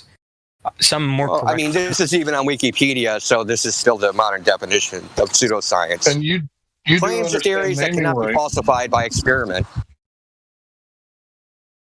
If you can't do the experiment, is it science? Can you do science without experiment? I mean, it's sort of implied there that these experiments are not testable in theory, not in practice. There's a difference, right? Like, if I ask, is it possible to have 10 billion cars on planet Earth? Just because we don't have 10 billion cars on planet Earth doesn't mean that it's not possible to do it. We can't test it, right? Because it's just not practically feasible. But there's no theoretical limit as to why we can't do it. Okay, but we're talking about science, right? Is 10 billion cars on Earth a scientific claim? Sure, why not?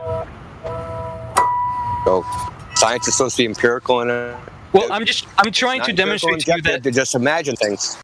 I'm trying to demonstrate to you that something can be practically impossible, but theoretically possible. But that's not my problem. That's your problem.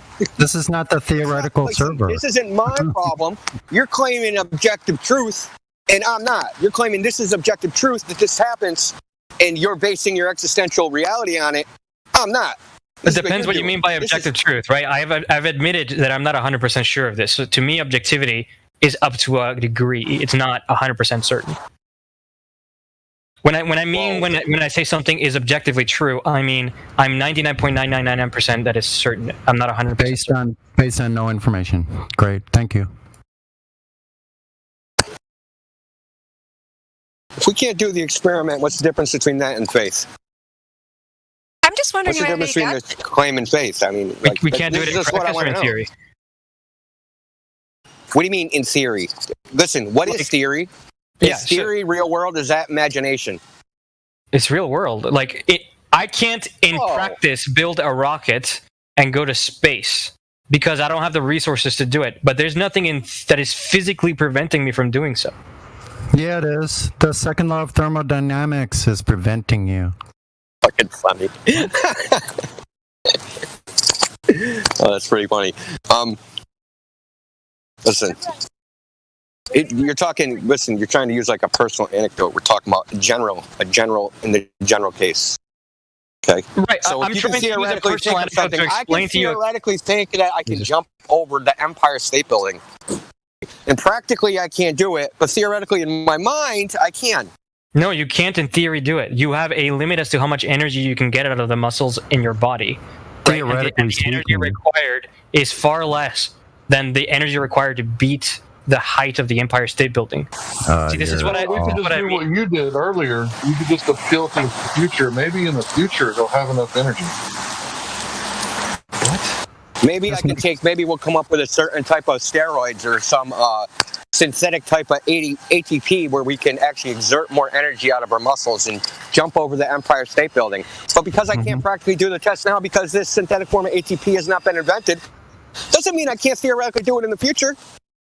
This is you, man. That is not what I mean when I say in theory. Oh my God. Listen, a theory is a mental construct. They don't exist in the physical world. I disagree. Just because you construct something in your mind, okay, give me a jar of theory. Many things are in theory possible that are also practically possible. Welcome to the Glover Twilight Zone. You really think theories are physical? They can be. Once again, I'm not talking about theories. I'm talking about when, like, what I mean when people say, "Oh, X is possible in theory, but it's not possible in practice." That means something. That has an actual meaning, right? And I don't think it's very clear what that meaning is.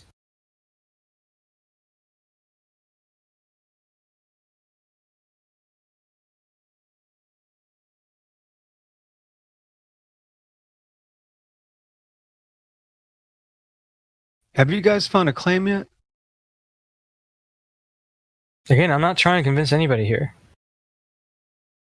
Well, I think you're trying to convince yourself.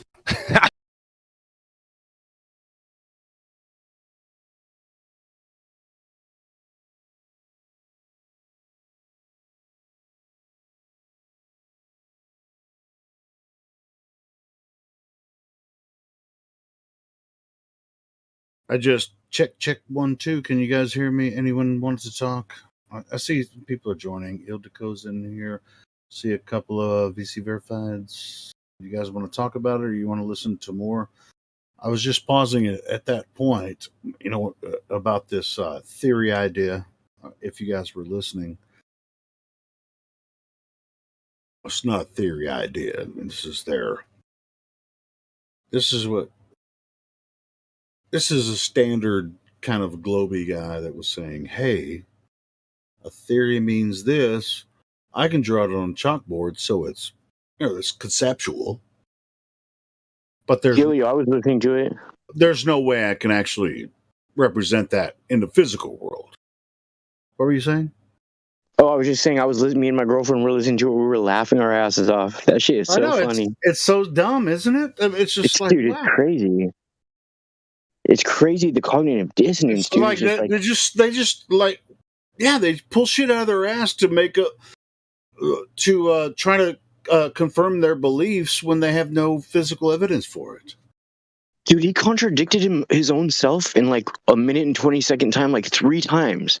Yeah, this is a video that I captured from this room. Yeah, that I thought it was a good conversation with India. You heard it anyway. Yeah, it is good. It's just like he just doesn't give up, and like the desperation in his voice to make sure you guys don't like disconnect him is it's so weird, dude. Yeah. I mean, like, I can't imagine ever being when I used to believe in the globe, and I wouldn't give two shits about this, like, flat Earth chat room or anything. You know what I mean? Well, I remember being in high school, and when my biology teacher started talking about evolution, I was like, no, that's not the way God created the world. Right? You know what I mean? But I was already, I was already a Christian, so I was like, I'm not even going to get into that now, but I feel you. But though. as I far know. as I'm not like gonna believe the much created either. world, the way that it never freaking connected with me. The way that they were teaching it in school, Yeah. that their creation story doesn't line up with logic. Yeah. I used to always think. No matter how much what I knew about logic when I was 15 years old, and they didn't even teach logic to me in high school, but I guess it was ingrained in me. I was just like, no, you're just making a story. Right. So that's their creation story. I know. And it doesn't make any sense, and they have no physical evidence for it. I know, dude. It's Zero. So sad. Yeah, the evolution story, they have no physical evidence at all for it. It's crazy. This guy was one of the better ones, though. I think, like, he was just entertaining to listen to. You know what I mean?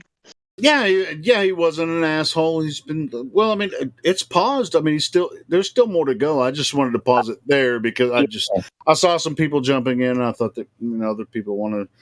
We can listen to more, and then yeah. Did he keep going? Yeah. Okay. Yeah, I'd love to hear it. All right. Cool. Yeah, I can resume. Cool. Thank you. Okay. Cool. Thank you. Yeah, just wanted to get some other people's opinions what's going on. But anyway, yeah, I can resume it. All right, much appreciated.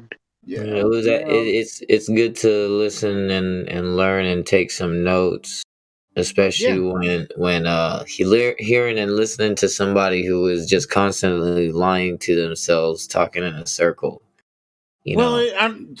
Dude, this is his belief. I really think this dude believes this. So it's not like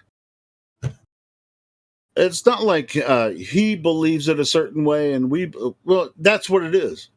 No, it's not his fault. He was just raised in believing that way. Sure, and we deal with that every day. It's not a big thing. Multiple times a day, huh? Yeah. So anyway, let me if I can see if I can get this back going on. I didn't mean to interrupt if you guys were really into it or whatever. No worries, dude. Like, I was hoping that we can talk to some Globers.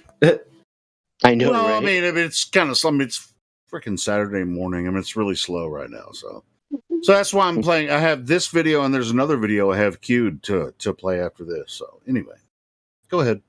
Oh, thank you. I wanted to mention earlier. I was talking to a friend of mine, and I wanted to get his opinion about something. And I was looking for the video and seeing that the video was missing. And because I was talking to Glaflo, and I want to just say I appreciate, because I'm pretty sure that I had informed him of information, and then I'm sure that he communicated with all the other golds and mods and everybody that's part of the community and removed the video. And I just wanted to say thank you, and I appreciate it. Cool, man. We do the best we can here. This is all voluntary work here that we do here on the server and on even on the YouTube chats and stuff. Nobody's making any money off of this. We're doing this as an information platform. We're doing this as a free service. Right. Because sure. we care about humanity. Yeah. I understand. Yeah, I do too. So. But hey, message me anytime if there's some information you need. If you just message me. It might take me a minute to get back to you. I mean, it just depends on if I'm in the mood or if I get the message. In a certain. Yeah, you can message me anytime. I sent you a friend request too. Well, I mean, on Discord, the friend request that's not anything. I understand. If you send me a message on Facebook, I'll get that shit immediately because, I fuck around with Facebook just to get. That's where you get the best memes. But anyway, I'm going to resume this talk. You guys ready? All right. Or I'm going to resume the video of the talk. Thank you, bro. Thank you. Actually, which I don't think you are. I think you're right about that, EXO. Point out real quick, you didn't answer Roger's question from 20 minutes ago. Like, why are we ignorant? Why do you think we're ignorant? Yeah, I mean, I think that's self-apparent, but I can restate it. So the reason why I think that you're ignorant is because the notion that the Earth is flat is an archaic, debunked notion. Spoken right off Wikipedia. Unbelievable. What a fucking robot. Unbelievable. Mm-hmm. I know, isn't that funny? That's like what you see on the YouTube videos, too. It's like, oh, I think you're ignorant because I can recite something that's been thrown in front of my face 500 times in the last year. Yeah. I know how to recite passages from Wikipedia. That's why you're ignorant. Is that your best evidence for our ignorance? Wait, that's in Wikipedia? Archaic perception. Dude, underneath every single Flat Earth YouTube video, if you mention Flat Earth in any video on YouTube, you'll get a little banner on the bottom that says, it's a debunk thing from Wikipedia. That says, so I can't use the word debunked? Yeah, bullshit. I mean, okay, fuck it. Even if I was reciting it from there, I share that opinion the anyway. globe Earth is what's been debunked, my brother. Well, that's the point. Is that you're saying so you're saying the whole world depends on an archaic idea. The entire world experiences a flat stationary plane, so the whole world experiences this archaic idea. What? Yes. Everybody on Earth experiences. Everybody on Earth right now. Yeah. Is only experiencing a flat and stationary Earth. I guess Right. You're Watch just this, here Sonny. denying all reality on all your senses. Charlie, watch this, Charlie. Watch. You'll admit right now that you don't know where you can experience the Earth curvature. You can't tell me when I can begin to see it. So, what theory on shape is an archaic? Aristoteles? Bro, you asked That me a one's question not why I archaic. think No, you're that's not- ignorant, and I did. Oh my You're God. number 2 and 3 best proofs of the flat of the globe are archaic. Guess that makes you ignorant there, Charlie. Yeah. How about the Copernican principle? Is that archaic? Yeah, what about that? Don't recall what that is. What is that? Oh my gosh. Why is Welcome to this Flat number Earth. still here? You don't know what the Copernican principle is? Come on. I'm sorry, my memory isn't perfect. I apologize. I think he has to remember back to 1500. Listen, guy. All I got is a bachelor's, but I have a photographic memory. You got a master's and you can't memorize and repeat shit? I highly doubt that. It must have been my military service that put me ahead of you then. Yeah, Charlie's never been in the military. Have you, Charlie? You're just book smart. You don't know anything about application. I'm an engineer, so you're wrong about that. Well, if it's true, we share that in common. So cool. You're a computer engineer. There's a difference. I'm mechanical. You're a mechanical engineer? Yes. Really? So, listen, Charlie. Hold on. We're a went mechanical through this engineer? before. Let's get into this. Great. You're a mechanical engineer? My best friend is also a mechanical engineer, and he shares a ton of stuff with me. Cool. Can you tell me what a stress tensor is? Yes. But do I need to? No, because I said we're not going to wave dicks. You're already waving dicks when you brought up credentials. Okay, all I'm doing is doing the same thing to you. What is a tensor? That's what Charlie's all about. Anyway. I didn't wave my diploma until you did, okay? So, let's go. Who cares about your diploma? That's exactly what Charlie wants. To wave around papers in the air. He's the one who did it. What the fuck are you talking about? Oh, man.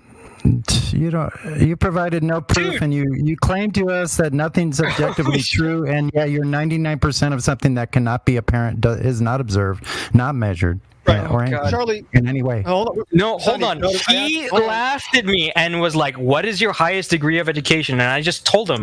Stop it. I am doing the same thing he did to me. We got it. No, actually, I didn't ask you any questions about your career. I just left it as it was. No, you're right, and I'm doing that because now that you is what want you're me to doing. give. So, Charlie, in reality, when can you experience the curvature? Charlie, do you know anybody, Charlie, who can tell you how high you have to go to see the curvature of the Earth? What do you mean by experience it? Like feel it? Hey, oh my goodness! Wow, that's amazing. I said, see, how high do I have to go to begin to see the curvature of the Earth on your fantasy model or in reality? I mean, with the naked eye, it's you can see answer. it. Still guessing. Yeah, you're guessing. Right in your imagination right now, you can't even find an answer, Charlie. Isn't that amazing? There is nothing wrong with suspending judgment. Let me think about this. This is amazing. I love these people. I think it's funny you're going to critique my profession by vector, but hey. So you can see it Charlie, you don't have a claim. You don't have a claim, Charlie. So he does. Everything he says is implicit. Let's read again. Let's go back to his quote. To me, the favorite. Watch, Sonny. He's going to tell a lie now. When can we see the curvature of the Earth again? To me, the favorite evidence for it is the. There you have it. Thanks for your answer. Okay, wrong again. Glover's wrong again. You don't even have a claim, bruh. That's how easy this is. No claim. Yeah, I mean, because we are. We're archaic, and you don't even have the favorite one for me is the Rocket Man 4K video where you could see it for hours and hours and hours, just like so zero. Still no claim. Still no claim. I'm looking for an altitude. How high do I have to go? You still don't have a claim. Where is it? How high? You're archaic, Sonny. He doesn't even have a claim, but you're archaic. Thanks, guys. No, I don't think he's archaic. I think he has an archaic belief, but I don't think he is archaic. That's funny because you're the one talking about beliefs. I didn't talk about. I'm not talking about beliefs. How are you going to feel when your belief becomes archaic, Charlie? How would you feel if I'm okay with that. 20 years from? Oh, okay, cool. Well, you don't seem like you do not seem open-minded I have had. all. You do not seem to be able to step outside of the model and even consider that it's wrong. But that is the hallmark of a mathematical or scientific model. It's supposed to predict or answer questions about reality. When it fails to do that, you discard the model and create a new one. However, this model is being clung to despite all evidence to the contrary in a completely illogical way. It should have been discarded long ago, error upon error upon error, based on this alleged radius of 3,959 miles. How do you think they originally got that number, which they based all of this mathematics on? I would challenge you to read the book, what's that one, King's Dethroned. Read that book and come back and tell us what you think about that, since you're so into math. I'll find a link for you that you can either listen to the audiobook for free or read the PDF for you for free. But anyway, how do you think they got that radius value? By basic trigonometry. Anyway, so BattleMod. Hold on. How would they do that? I don't recall off the top of my head. Do I really need to memorize everything, all that's always happened, to be able to I love how answer everything within a couple of seconds? I'm not superhuman, okay? And to answer your first question before you asked 3, I do not presume that I don't currently have archaic beliefs, and the reason I don't presume it now is because I have beliefs. I used to have beliefs that I don't hold anymore that I now think are archaic. And I think it's possible that the same is true.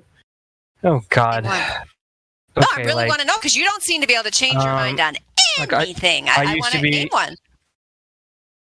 I used to be extremely religious. Right? I used to be... Still are. You just replaced it with a new religion. Newsflash. Okay. Because we're just playing words now. How would they use trigonometry to measure the radius? Explain to me how that would be done. If you're an engineer, that shouldn't be hard for you to just think about and figure it out. Angles. You have to have, 2 sides and an angle, or 3 sides, or 2 angles and a side. Which ones do they use for that? Well, first of all, do you accept trigonometry? Because not everybody does. Come on. Not everybody does. It's a honest question. No, mathematics is a legitimate tool, but it has to... So the assumptions need to be true, right? The term measure, it wouldn't be a measurement; it would be a calculation. If you have to calculate it through trigonometry, that calculation still needs to be verified as far as its validity. Because you could assume a circumference around the Earth at the equator, but if you're assuming that it's a ball instead of flat, and it's indeed flat, you're going to come up with a radius when there is none. So it's not a measurement, but you can calculate an estimation based off of presumptions, but it still has to be verified. Right. Would it be correct for you? Like, do you agree with the following statement? Any true assumptions fed into a calculation will always yield a true statement. I object. It's an oxymoron to say, what did you say? True presumptions? Yes. It's an oxymoron. Who uses terminology like that? They're two different things, opposite things. True and assumption are two opposite things. No, they're not opposite. Basically, you're saying you can assume something that is true, and you can assume something that is untrue. If you guess and you guess right, you'd be able to verify it somehow. Is that kind of what you're saying? No. I'm asking you, like, if I measure my height, for example, I'm like 5'9", okay? If I measure my height, and then I measure, I don't know, I calculate what the length of the shadow would be if I hold a light bulb at a certain position from me, right? Does what come out of the trigonometry, is it true? Is it accurate? If my initial measurements are accurate. 5'9", you're a tiny man. It's true. Yeah, if you can get out an actual tape measure and verify that your calculation was right, then yeah, it was correct. No. Before you measure the shadow. Where's the assumption? Because you have a known height, the assumption. You have a known shadow length. Yes. Yep. No. Listen, this is the experiment. Listen, the angle of the shadow is dictated by the angle of the light source. This is what he's covering. And the height of the object, right? Yes, but it's most relative to the distance to the light source. If I have... Charlie, don't get in such a hurry that when other people are talking, you run them over. And the rest of us, could we please go one at a time, Charlie, please? If the height is accurate, if my height is accurate, and the angle of the light is accurate, will the calculated shadow length always be accurate? The unit of measure will always be accurate when it's measurable, yes. Show us your SI unit, your physical measurement. You can measure distances in meters, and you can measure angles in radians. I don't care. It doesn't matter. Then we'll accept your shadow angle. The unit of measurement that you use is irrespective of the real world length, right? It doesn't matter what units you use. As long as you do all the conversions inside the atmosphere, sure. Hold on. I'm talking about a very simple experiment. If I tell you how tall I am, and I tell you where a light source is, you should be able to calculate the length of my shadow. We know where it's leading, Charlie. You're trying to use something we can physically verify to prove something you cannot physically verify. No. All I'm trying to get you to accept is that trigonometry is true. That's it. No, I don't think anybody here said trigonometry isn't true. Well, I'm trying to get you to say that it is true. Yeah, I mean, I guess I gave it to you. I didn't really. I didn't say it wasn't. I mean, I said, excellent. Look. I said it's a useful tool, and it can get you true results. Yes, but you don't know if it's a true result unless you can actually verify it. Sure, but you know that if the inputs you feed it and that the model that you have is accurate, then the output has to be correct. That's why I covered what he's saying. He's referring to physical measurement. Hold on, Lunatic. If it's a non-physical measurement, we're going... Lunatic, can you answer my question? Arc minutes or any other theoretical concept, then it's not even an approximation. So, I mean, I'm pretty much in agreement with what Battlemont. What's your question to me now? Right, because we have an apparent position to the sun, but not an actual position to the sun. We see where it appears to be. Right? Aberration of light. My question to you, Lunatic, is if I put you in a big room, it's and lunatic. We know your height, and then lunatic, if we put you in a room and then we know your height, and I put a light, like a lamp, right? We already answered it. We know the height of the lamp, and we know that the ground is flat. You should be able to calculate what the length of the shadow will be. You know all these things. Now, when you start to blow it up to something like trying to prove Earth curvature, you're going to have to presume things that you don't know. Correct. You just said, you know that the room has a flat floor, right? Correct. Well, so we knew this. Now, when you're going to the Earth, we're not going to know that. Right. But my listen. The only thing that I'm trying to draw out from you is that if there is an error, the error is in the assumptions, but it's not in the math. Like the math is math. As long as we follow the rules of math, the math. Yeah, the outputs what it says it is. It's just a mathematical if we object. feed it bad things, just like the question. The math will give us bad outputs. But if we give the math good inputs, it'll give us a good output, regardless of whether or not we go and measure it later. I think you might be confused with planar trigonometry and spherical trigonometry. No, I'm not confused. You've just described planar trigonometry, where the floor is level, and that is the real trigonometry that we use to determine angles. But you seem to think that the word trigonometry implies spherical. No, trigonometry implies trigonometry. I just want you to say trigonometry is correct. That's all I want you to say right now so I can move on to my other point. It's correct. And so is Euclidean geometry, which is planar. Excellent. Okay. Do you know the difference between Euclidean and non-Euclidean? Of course I do. Euclidean geometry, to me, is best approximated by a flat metric tensor. Like what we experience. No, we don't experience... Well, you're right. As humans, as everyday humans, we experience a flat metric. However, because we're intelligent and we can build systems that can make measurements that any single individual human would never be able to make, we know that is not the case. It's just a mathematical object, though, right, Charlie? Yeah. Well, anyway, it doesn't matter. Like, it does. It's an abstract construct of man. So you're trying to take abstracts, add them together, and build concrete reality. I just want to point that out. Yeah, to make predictions. Yes, that is what we do when we use math. That is literally what is going on.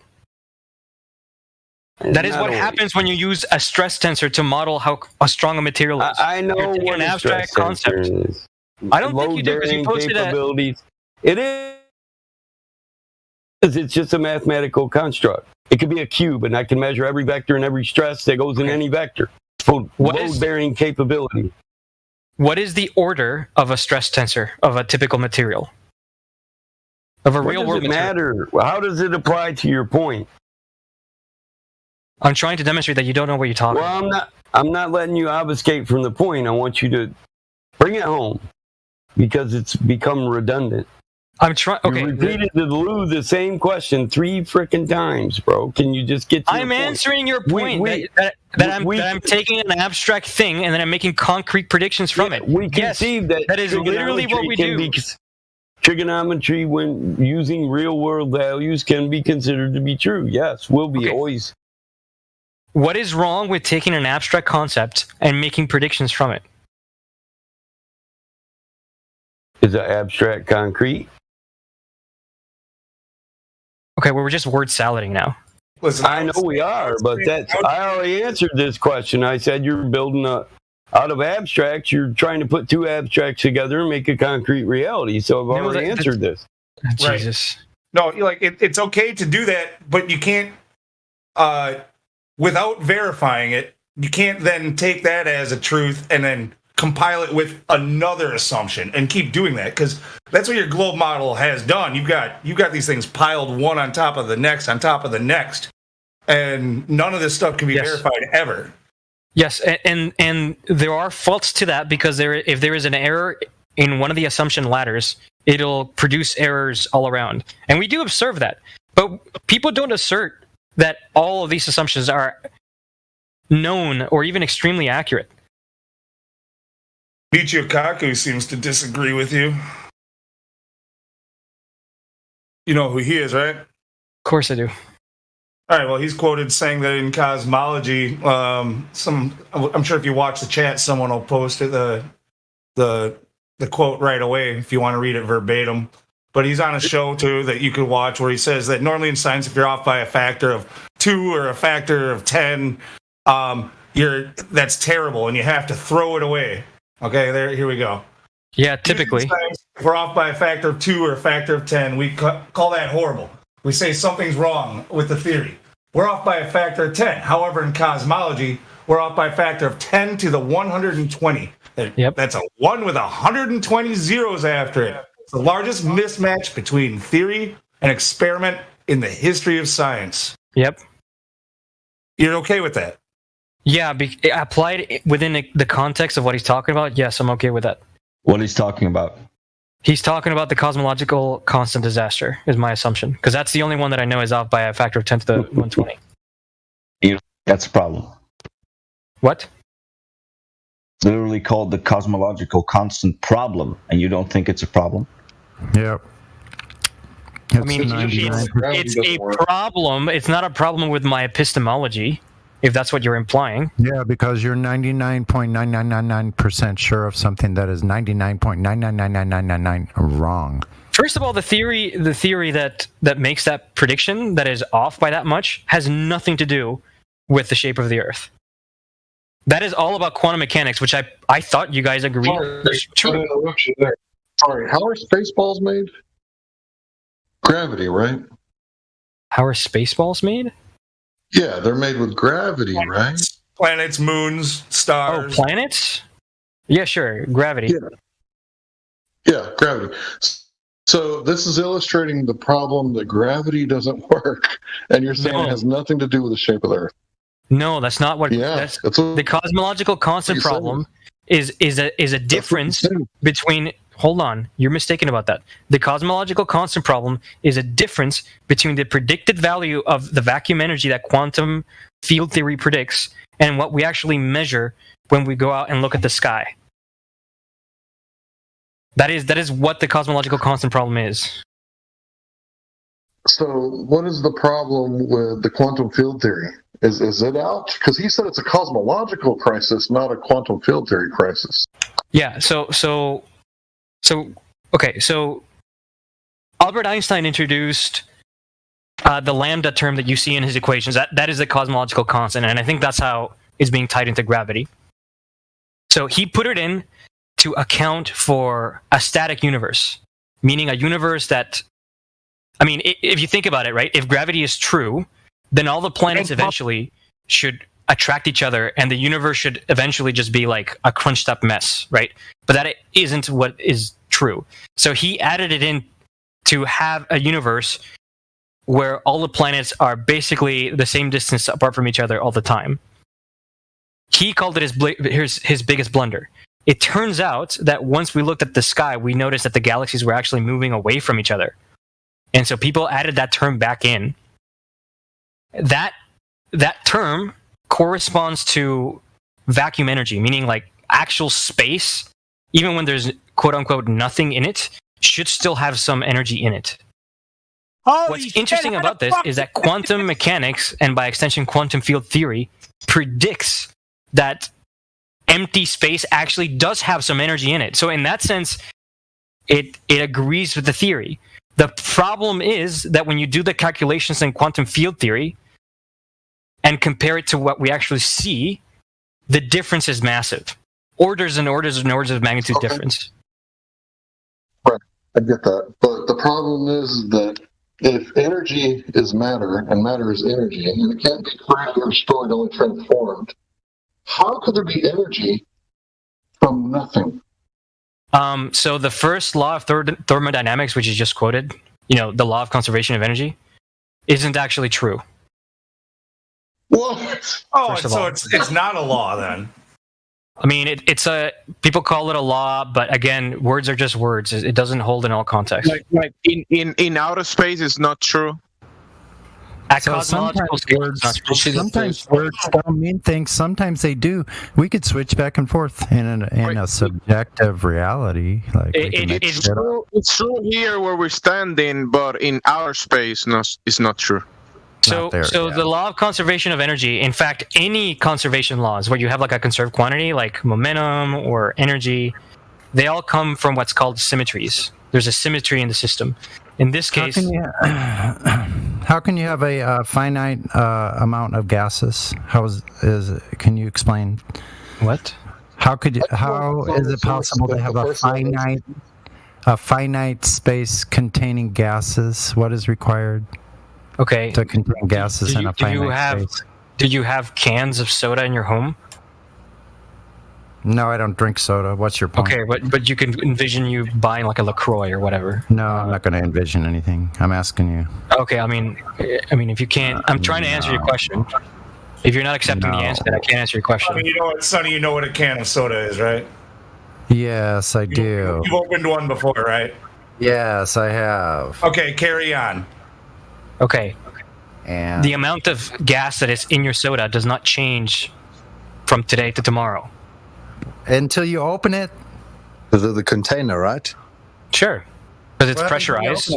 What happens when you open it? Sure, the gas escapes because it's pressurized and it's under higher pressure inside than the outside. How do we measure gas pressure? Sorry, bro. You made a claim that the Swift law of thermodynamics isn't true. Can I get you to cite the source for that? Sure. So, do you have a physicist that you like or trust? Make shit up. No. I'm asking you about how do you measure gas pressure? Hold on, Hank Hill asked me a question. He asked me, how do I know that the first law does Hank Rump, that's what I asked you, so just stick to the plot, bro. How do you measure gas pressure? Sorry, bro. Please. Okay, so to answer your question, Hank Hill, these are all my sources. Anyway, moving on to Sunny. How do I measure pressure? Pressure is force per unit area. There are many different ways to measure that. What does that unit area mean? What does that mean? It means a reference area. Do you mean like pounds per square inch or centimeter squared per centimeter square? I mean, is that what you're talking about? Centimeter square is a unit of area, sure. Yeah, so how do you measure unit area? You don't measure unit area. You measure force per unit area, which is different. It's distinct. Can you measure force per unit area without a container? Sure you can. How? When you step on a scale, that's what you're doing. Oh my God! There is a force distributed. Pressure, bro. You're talking about stepping on a fucking scale. Okay, then ask your question precisely. Gas pressure without a container. Show it now. Show you a gas pressure without a container? Yeah, demonstration of this. I can't. Okay, so you need a container. Does anyone else need any more of this globe doctrine? Because I'm kind of tired of it. No, it's driving me nuts. You want to continue talking to him, it's fine, but he's just a religious tard, man. Literally. No, well, he's just said exactly the fundamental point that you can't have that pressure without the container, right? Yep. I mean, are you just going to mute me every time I say something that threatens your worldview? You're not threatening my worldview. You know what? Reality is on my side. I don't have anything to worry about. So the whole point about the gas pressure, and container thing is, my point is that the gravity is acting as the container. Oh my God, you're an asshole! What the fuck is gravity? Hey, Neil. Can you hear me, Neil? I can fucking hear you, Helio. I come on Saturday just to talk to you, and I get this fucking numpy dipshit. Hey, Neil, that's a replay from a previous video. We were just playing, because there's not a lot of people here, nobody's talking, so I was replaying a video. I'm going fucking nuts on nobody! Yes, that's why I wanted to jump in and say something. I heard you because I was listening to... Why are they allowing this shit? Kick this fuck out! Well, we can't. He may already be gone. He's not coming back. But this is just a replay, Neil. Yeah, when you join, make sure that you look in the live stream voice text, scroll up a little bit, make sure that you're actually listening to a live conversation. Look who's in here. If everybody's muted and it says Flat Earth Music Bot. Listen. When you jump in, listen. Come on, Neil. When you jump in, if you see Flat Earth Music Bot lit up, that's a replay. We're playing videos because it's slow. It's slow on Saturday morning. Come on, man. Now I can realize that. I'm like, the guy's name is Flat Earth Bot. Why the fuck is he talking about old heliocentric bullshit? No, there was dead air, so we're just playing some old videos that we have. Hey, you know what happened to me yesterday on fucking Nathan's show? Oh shit! What happened? I'm working, right? So I went to put it on YouTube, right? So I could go in a chat, but I never put it on. So I'm on the show, and all of a sudden I'm like wondering, why is Nathan not fucking flipping out? Somebody's stewing and eating on a live show. So I start saying, who the fuck is chewing? And they're like, hello, nurse. You know, they're making fun of me now. They're like, do you smell burnt toast? I'm like, you're telling me you don't hear this fucking shit going on. They're like, no. And it goes on for about 5 minutes, and then I realize my wife's fucking mukbang was on in the background. So I'm hearing it, and nobody else is. Hey man, that shit happens sometimes, man. You never know, when you're like feeding back, or hot micing, or all kinds of shit happens when you're online. When you get up. What's going on with you, man? How you been? I've been all right, man. Just it's the weekend. I woke up about midnight, and I just put out. When I woke up, I was listening to Bong Sao. He's in Sydney. You know who Bong is, right? Yeah. He had a really good conversation with a few people for a few hours, and I stopped the stream and put that up as a kind of a special. I call it the Bong Show. Nice. you remember the Gong Show? Of course, right? So this is the Bong Show. So I'm trying to get him to like, hey man, you should have a Bong Show every Friday, which is Friday night, Saturday morning for us, because he's in Sydney, There's little traffic and not a lot of trolls. It's just be a bunch of flat earthers just talking shit. So anyway, check that video out. Yeah. Yeah. The sad thing is, every show with these ballers is a Bong Show. No, I get that, but I'm just saying, the talk that Bong, there was Glant Flobe and Northern Rebellion. There was a really good talk. Truth Prevails. There was a lot of people on there just like speaking their mind, and there wasn't a lot of Globers in there, and so it was a lot of people. It was really good. Hey, I'll give it a listen in a while. What's your thoughts on this Ukraine shit? I have zero thoughts on it, to be honest. Yeah, I don't know what the hell to believe. You know what it is? I don't know what the hell to believe anymore. Who the fuck knows what's going on? We live in a world where freaking psychopaths are running it. So you don't know what. I have one, and I just posted it on Facebook a couple hours ago. No, about an hour ago. Here it is. It's in live stream voice text right now.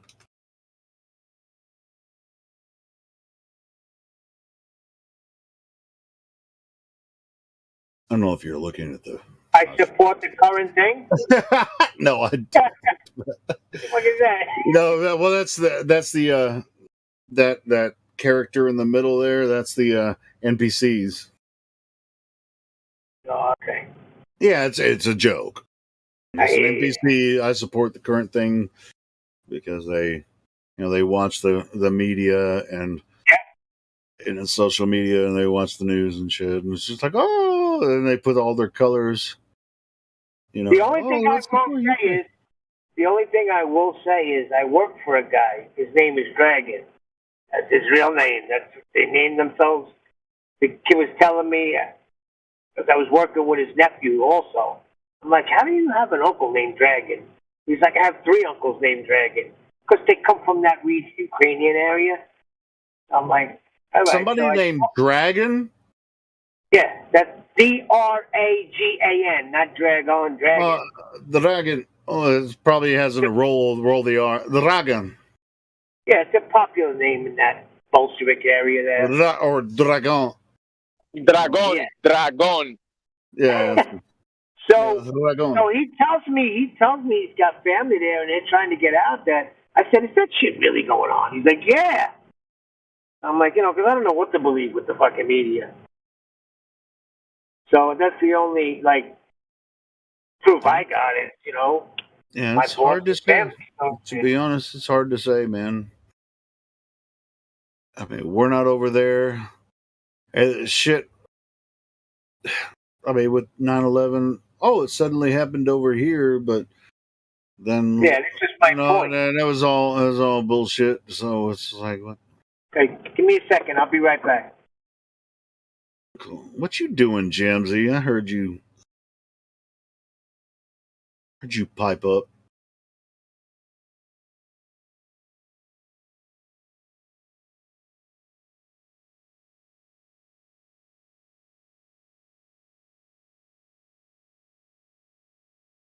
Opinion about how to pronounce Lagon.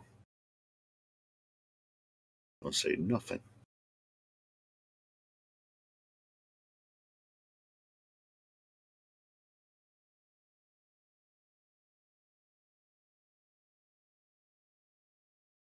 And resume that talk that was going on. Neil's not going to be back for a minute. Might as well.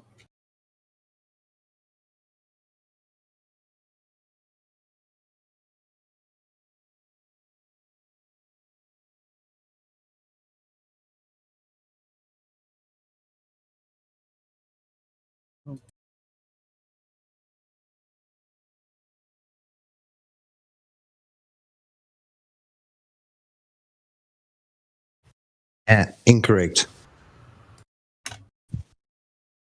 Because you can demonstrate how simple that doesn't work by creating a slight low pressure in your lungs, and you can actually suck air up and away from the ground when breathing in.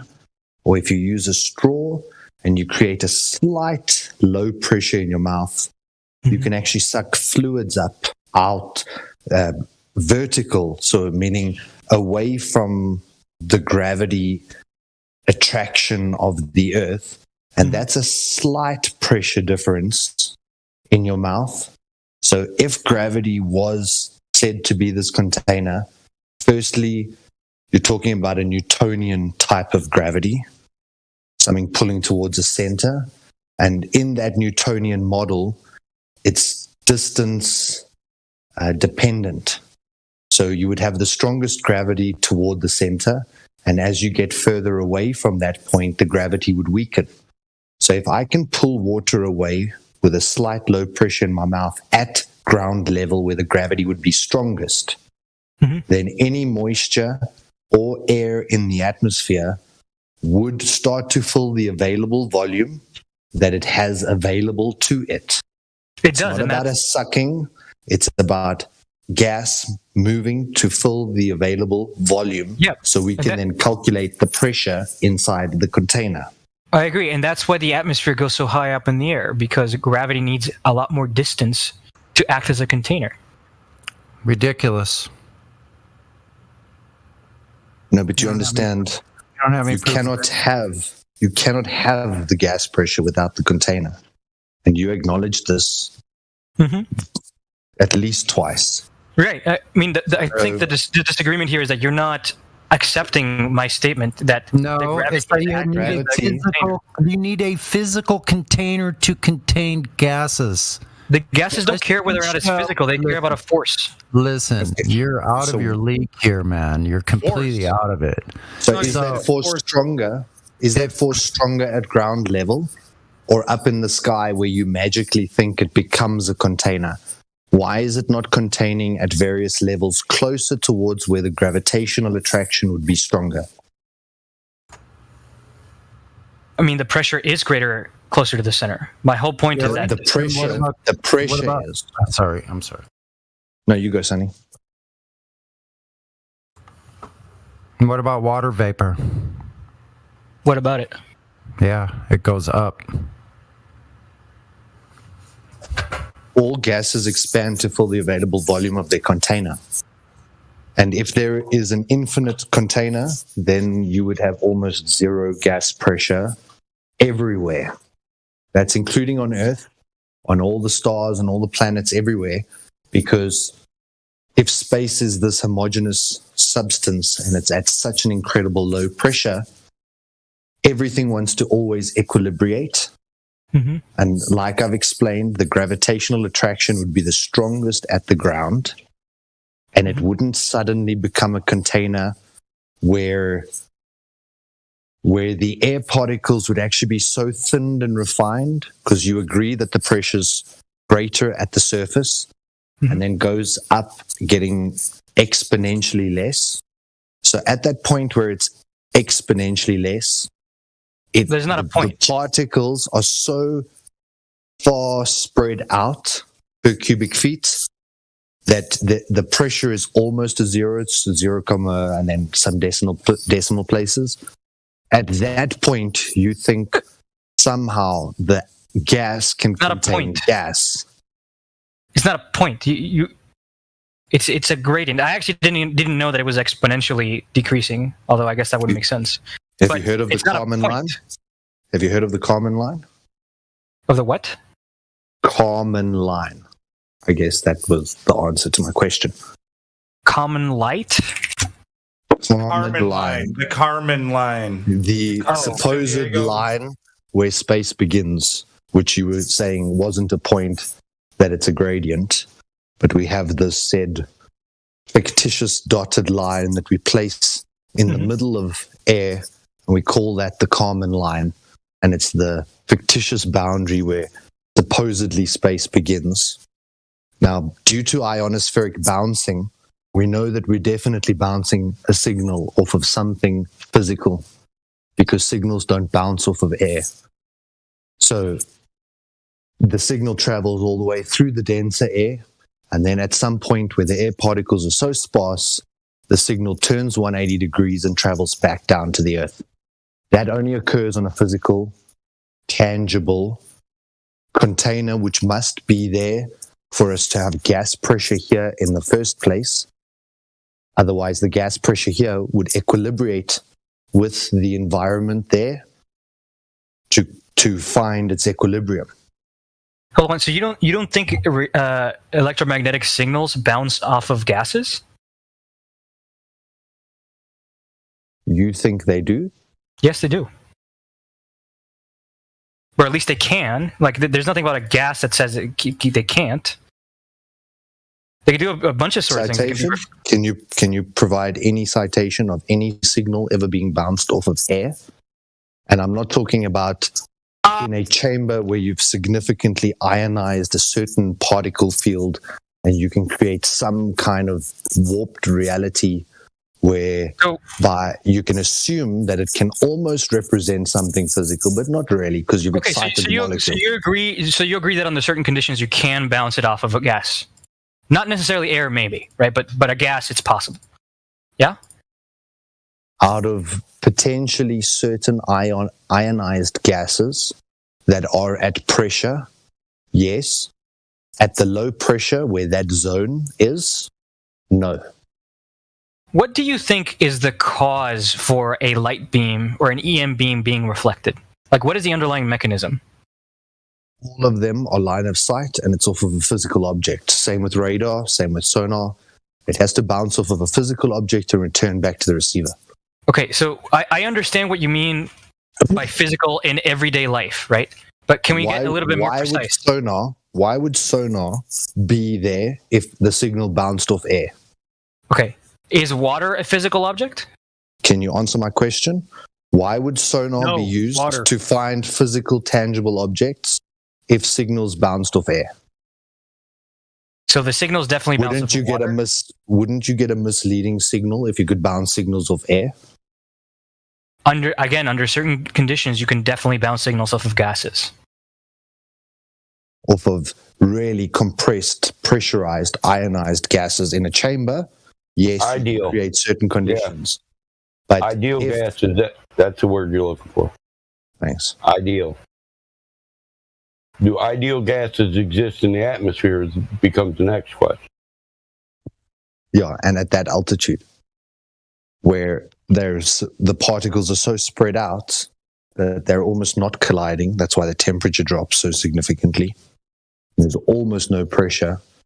So there is just more nothingness between very sparse molecules. So So the signal bounced through all the densely packed air molecules down by the surface without reflecting.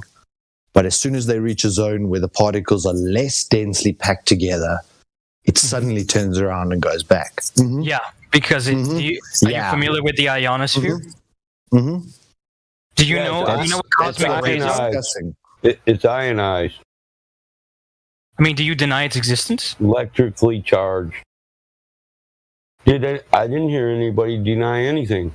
Which is why I'm asking. Do you I'm not assuming. You asked to it. You're trying to infer something. Nobody did. Why Yes, do you and I inferred it, and I'm double checking by asking BattleMod. Okay. That's what we've been discussing. Ionospheric bounds. Ion what? Skywave propagation. Okay, so flat Earth solar. Do you agree that the ionosphere is there, or do you disagree that it exists? How did that can be spherical? Okay, who cares what shape it is? It could be. Let's assume the Earth is flat for a second. No, who is saying that? What are you saying now? That it's ionosphere, it's spherical. How we do know that? Oh God, this shape does not matter for this. Do you flat Earth solar? Do you agree that there is a layer? Who cares what the shape is? Do you remember what we've just been discussing? Do you remember what we've just been discussing? That they do bounce signals off of this region where your molecules are meant to be so sparse and the pressure so low. And the only way that signals really bounce off of objects is if it's an object. And it can return that signal back to its origin point without scattering it. There are plenty of non-solid objects that you can bounce off signals off. You can also travel through some solid objects. Really? Yes. Like what? Electromagnetic waves. You're saying that does your Wi-Fi work in your house? Yeah, you're right. There's an absorption rate and a refraction rate for it depends on wavelength strength and intensity. You are absolutely correct. And the ionosphere is full of ionized particles. Yes, they attach to gas particles, but they're also physical particles. But sparse. So one particle per so many cubic kilometers. Yep. So if they are ionized, great. But you've got, imagine a visual with 100 little balls packed in a little cube versus a cube with one ball in it. And you're telling me you can bounce your signal off one ionized ball. The ionosphere does not have one particle per cubic kilometer. You're just wrong about that. Much larger than that. Higher, you mean? Higher, yes. You know what I meant. I do, Charlie. That's why I helped you out. I'm just glad you conceded on the fact that you need a container to have gas pressure and that you were quite adamant about it. Yeah, great.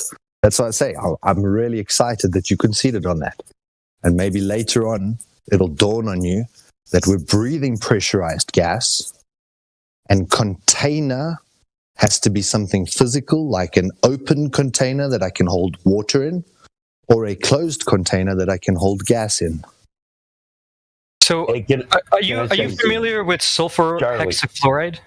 Yeah. Can I say something before you guys continue? When I came back, I was pleasantly pleased that you picked Flat Earth Solar to talk to. You know why?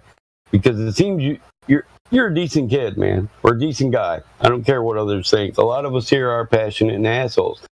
But you picked the right guy to have a normal, civil conversation with. And I appreciate the fact that everybody else is letting you guys do it. So cheers to everyone. Thank you. Yeah, thanks. Get fucked.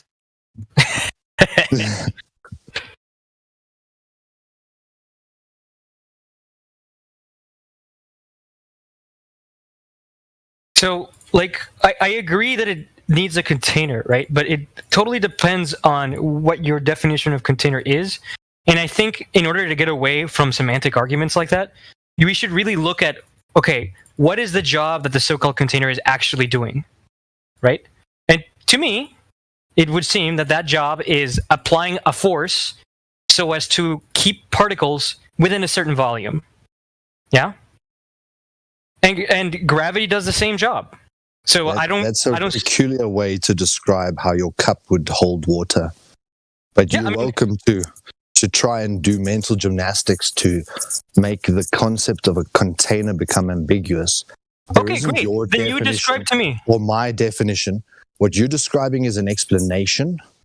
Then everyone will have different explanations based on their language, based on subtext, based on semantics. Everyone will have a different explanation. That's why there's this little important thing called a definition. And then when you look at the definition, for a container, you will see it is usually a physical substance. And if you're going to hold pressurized gas, it's certainly not mediocre in its containment strength. It's usually a really hardcore steel. And your sodium hexafluoride that you were going to describe to me would be brought to the demonstration in a sealed container. Then you'd pour it probably into, let me guess, you're thinking of a fish tank, right? So you probably pour sodium hexafluoride into an open glass container called a fish tank, which is capable of holding liquids. And then because sodium hexafluoride is more dense, it's going to settle. And you're going to be able to drop objects into this terrarium or fish tank filled with a more dense gas, showing you exactly that the object you dropped is not attracted to the Earth because of gravitation, and that it's actually a density relationship to what surrounds it that's either going to cause a downward vector or a floating or an upward vector. So you're going to demonstrate a density relationship using a sealed container. Why up or down? Why not sideways? And a more dense gas. Why up or down? Why not sideways? What did I miss about what you were going to tell me about sodium hexafluoride? Why up or down? Why not sideways? You took gases move in all directions. Gases move in all directions. There's right, but when you have a density tower, right, they organize in the up or down direction. Yeah. Why not sideways? Have you ever seen anything fall sideways? Yeah, I wanted to cover that. And the density tower is contained in a manner where there's only up and down. Okay, hold on. So if you can create a density tower with gases, right? Displacement. So there can be sideways movement in the density tower due to displacement. So, I mean, you're just technically wrong about that. Right. I'm asking why don't they separate sideways as opposed to why do they separate up or down? They can. As a denser object tries to rise and a less dense tries to fall, they can be parted and go side to side. Well, right, but that's only momentarily. In equilibrium, they will settle vertically. Like if you wait long enough. There's still four vectors. Up, down, and side to side. But hold on, I want to come back to a specific point about sulfur hexafluoride. If you have sulfur hexafluoride and you interface it with, I don't know, air or another gas, it doesn't really matter, right? They're vertical to each other, and there is something that's keeping the gas below and another gas above. In a similar manner, only for a period of time. Okay, so in a similar manner, you can have water in like a glass, right? So can you explain to me the micro description of what happens when a water molecule is heading towards the edge of a glass? How does the glass stop it from going through the glass? How did we get from discussing gases and closed containers to water droplets? Because they're both fluids. The inside of container. Metaphysics. They behave like fluids.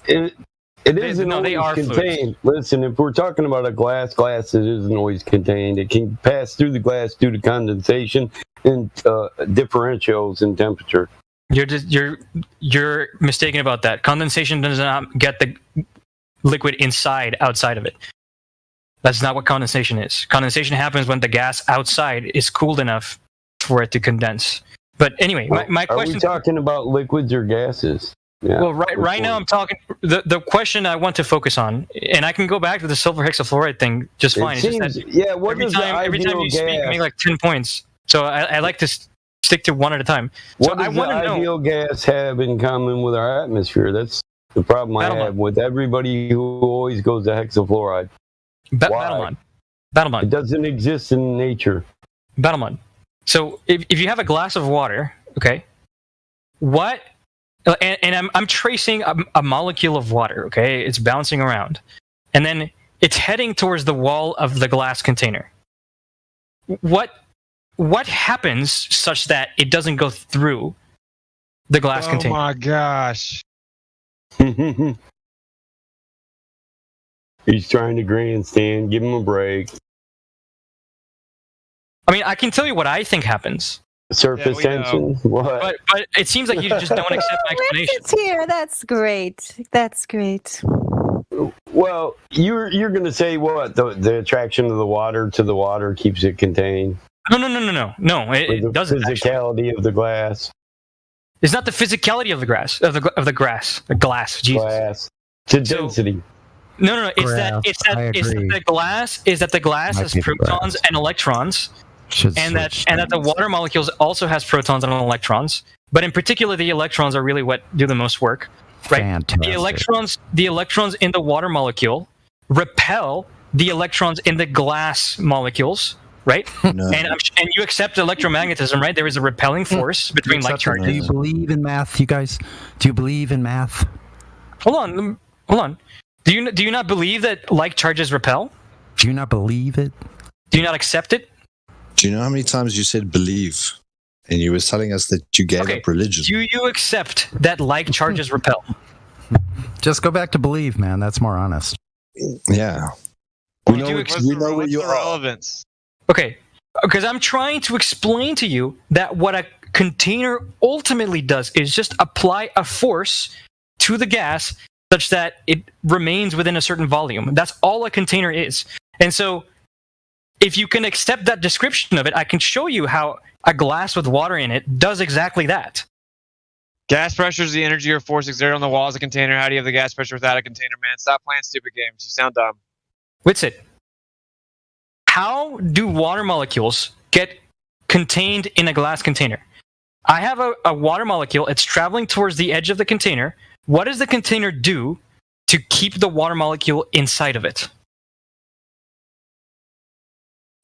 It's a physical barrier. It's a physical barrier, so it contains. No, that's not what happens. It's not a physical barrier, so it contains. So what's it? This guy's already acknowledged 3 times that Why you do you can't think have gas pressure without a container, and he's agreed emphatically. But Flat Earth yet Solar. he thinks the container is just gravity and some outer layer of molecules, which are the less dense. Flat Earth Solar. What do you think happens when 2 water molecules collide? How do you think they're like two marbles that click and like 2 billiard balls? Stop! You sound dumb. If I let gas out at the surface level where gravity supposedly is strong because it goes in all directions, how is this? Okay, you're just reciting something. Can you answer my question? Listen, because it's stupid.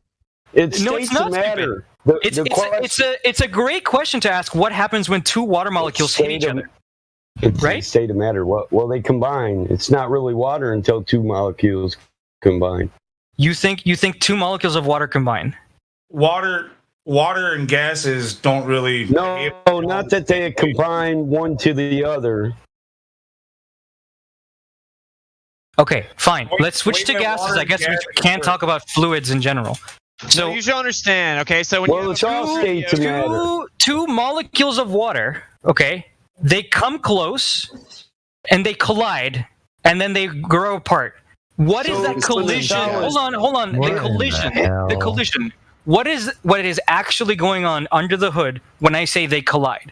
My understanding is the electrons. Hold on. My understanding is the electrons on the electrons on the water molecules repel because like charges repel, and there are a lot more electrons than protons, right?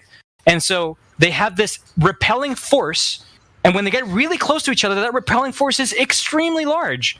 And so they fly apart.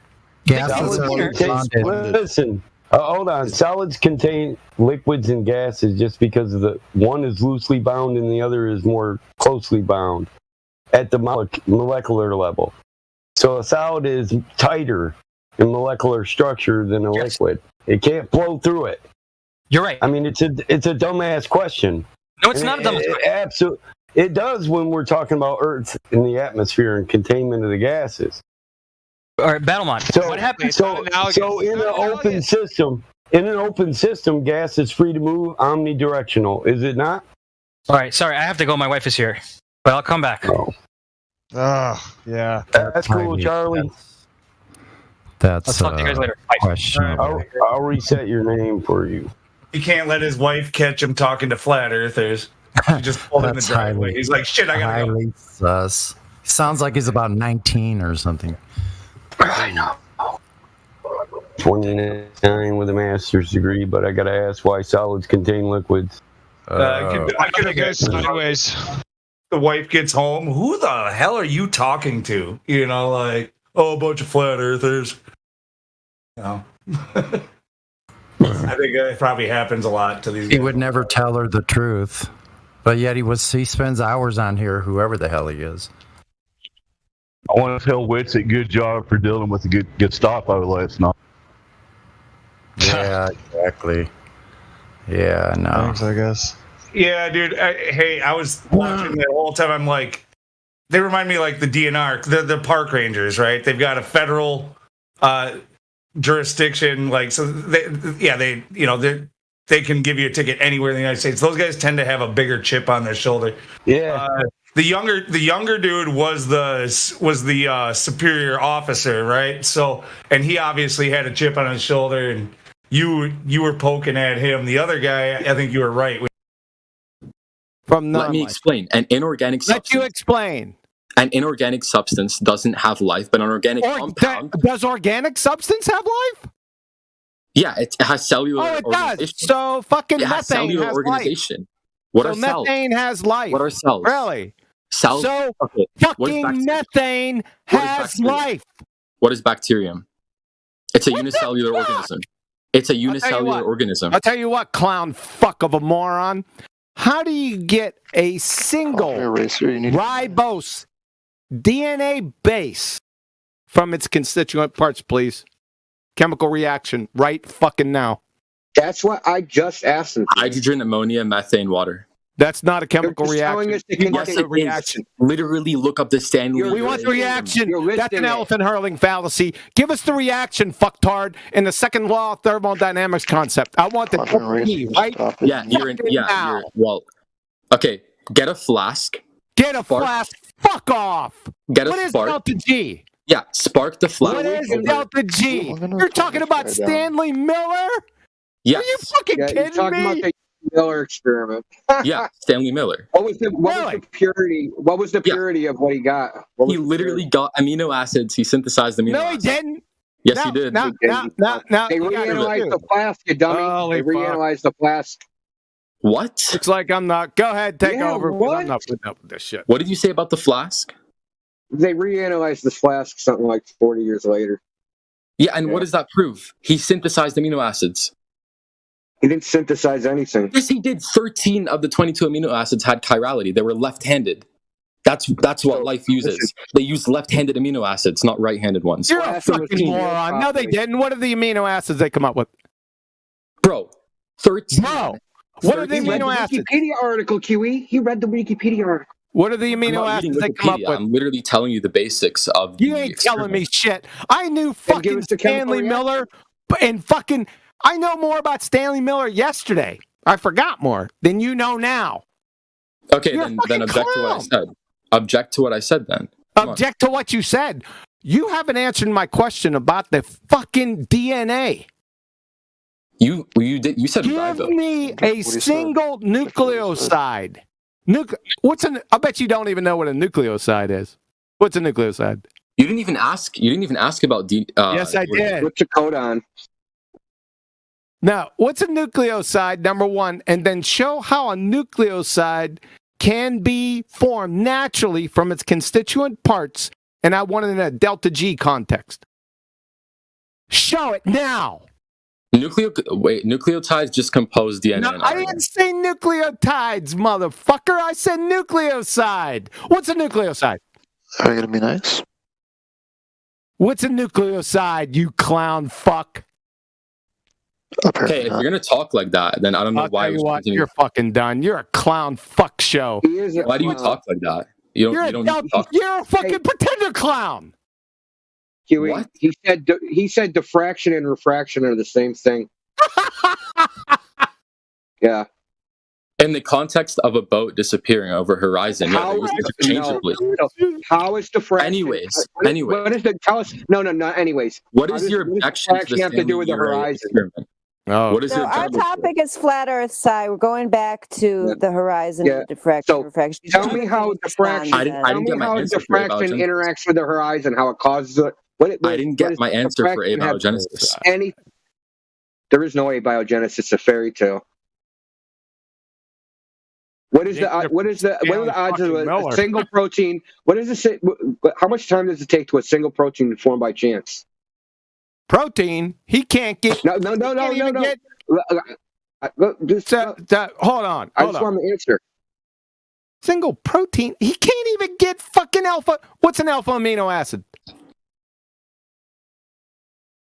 You can't even get an alpha. Just one alpha amino acid. Just one naturally. What is an alpha amino acid, there, son? You clown fuck. You're finished. Oh, I don't even know when I'm muted or not because you guys keep muting me. I don't know. I don't even know the appeal to muting. You're a fucking clown. Yeah, because you mute me every second. I didn't mute you. I don't even know who you are. I muted you, Sai, because you kept trying to talk about abiogenesis. We were going back to the horizon. Now we're back to abiogenesis again. You've been unmuted for quite some time. You wasted your time complaining about it. I'm the moderator. Answer his question. Fuck, he didn't even know what abiogenesis was. Yes, I did. I literally summarized it. No, you didn't. You said inorganic. We ain't going back over it. So is non-living matter. If it's inorganic, no, then it's not. You're a fucking moron. Of the 500 amino acids known, dipshit, 23 of them are alpha amino acids. All life requires and exclusively uses the 20 essential alpha amino acids. I want you to those are cite the left-handed source. ones. Shut your That's fucking what mouth. chirality is. You're fucking done. I'm tired of fucking over talking you. You're a pretender clown numpty dipshit. You didn't know what abiogenesis was, just at a basic fundamental level. What else did he know? What did you ask him, Indio? Indio was trying to go back to his earlier claim, which was that refraction and diffraction are the same. That there's no I thought he had another. Nah, before we got to I don't know his other question. I asked him how ribose is made outside of nature. Mm-hmm. I asked for the chemical reaction to make ribose outside of an organic body. Inorganic chemical reaction. I know there is. Yeah, that's why he didn't provide it. So good question, man. I didn't hear that fully. Well, without ribose, you got nothing, right? Really, you got nothing. Well, without a knower, you got nothing. I wasn't gonna go there. I mean, there's like 50 parts where if you don't have it, you don't have anything, and you can't make any of them. No, they're all uphill react. He didn't even know what a nucleoside was. He went right to nucleotide. That's where I busted his dumb ass. Is he still here? And when I said Delta G, I'll bet you that motherfucker thinks Delta G's a disco band from the 70s. I'll bet he does. Don't you? He's here. What's Delta G? I'm gonna give him a little advice. Go on YouTube, type in James Tour. He's got a 10-part series on abiogenesis. He's the most cited synthetic chemist Dave in the world. Destroyed him, by the way. No, go look at his reputation today. Professor Dave? He doesn't even know the law of thermodynamics. Listen, clown, dude. Go. He answered Dave's little video, okay? In detail, with the actual chemical reactions. James Tour is cited something like 130,000 times. Yeah, dude.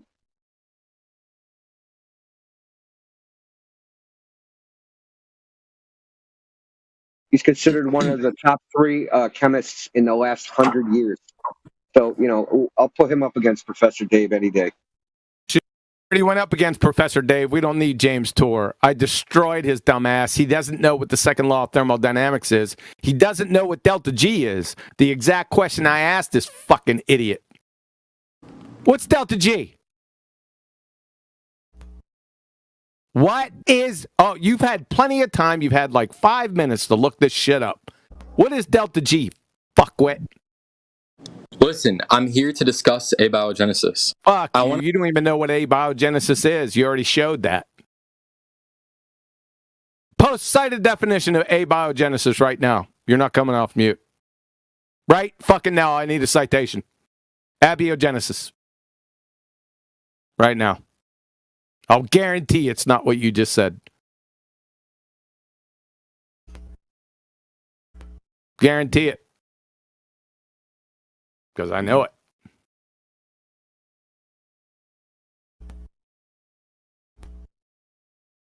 What's up, ZYX? We can have a new member. You can talk to him until this guy gets you a citation. Yep. Okay. Yo, ZYX. You got a mic? You're unmuted. Well, let me know whenever you get a mic, alright?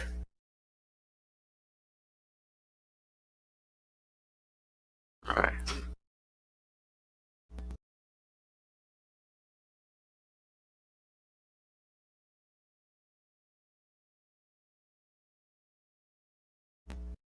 I got to give that guy the fake Prof. Dave cultist role, so that's really fun. So the video I posted there, Clown Shoe, that is the direct refutation of the Uri Miller. They retested the flask. The thing was contaminated. Sorry, game over. It was over before he started. It was Uri Miller. Yeah, He's I know. And like, I was trying to explain the diffraction limit with him, and he tried to say refraction and diffraction are the same thing. Yeah, they sure sound like it. Same word. Yeah, and then I read the definition to him, and then he just keeps saying it. He just like, in the context we're using it in, he like if he says it 7 times, it becomes true. Dude, do you want to comment about that? I actually want to hear that, man. That refraction and diffraction are the same thing. What's diffraction? Sorry. I want to know what diffraction has to do with the horizon. Must be a little slit in the horizon, man. Hey, if it's breaking. Yo, Sai. Oh, I didn't know I was unmuted. Yeah? Yeah. What does diffraction have to do with the horizon? In the context we were talking about it, what context was I talking about diffraction in? And how is it related to refraction? We were talking about boats disappearing in the distance, and all I said was that they can be was that diffraction and refraction can be used interchangeably in that conversation. No, they can't. No, they I said that individually they're different concepts, but in that conversation, they can't be used interchangeably. They have nothing to do with each other. Diffraction is the inability to... No, they don't. They're related. No, they're not. They're not even remotely related. Yeah, the diffraction is just when like any frequency or wave sort of like reaches waves either, you fucking clown. What? That's what diffraction is. Like a frequency or a they're wave. They're not waves. That we'll get off the beaten path, Indio. Just go ahead. He's a look. How is it not waves? I'm going to explain it to you like it has wave-like behavior, but it's not made of waves. Anyway. I didn't say it was made of waves. I just said waves. Why are you assuming that? So listen. What? Listen. That is how it's defined. If I stick a rock in a river, right? They'll be awake at the edges of the rock, right? I'm trying to explain to you by analogy. Awake around the edges of a rock. If I stick a rock in a moving river and it's sticking partially out of the river, or if I stick something in with a bunch of holes in it, you'll get these interference patterns, right? This is diffraction. Now, it can happen along an edge, or it happens when light passes through a narrow aperture. So the narrow aperture of like your eye or a camera, right?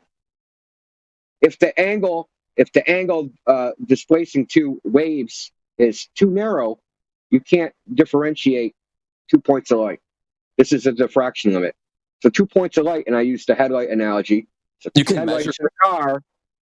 No, you can't. It's unresolvable. You said the diffraction limit. It's a limit. It's a physical limit.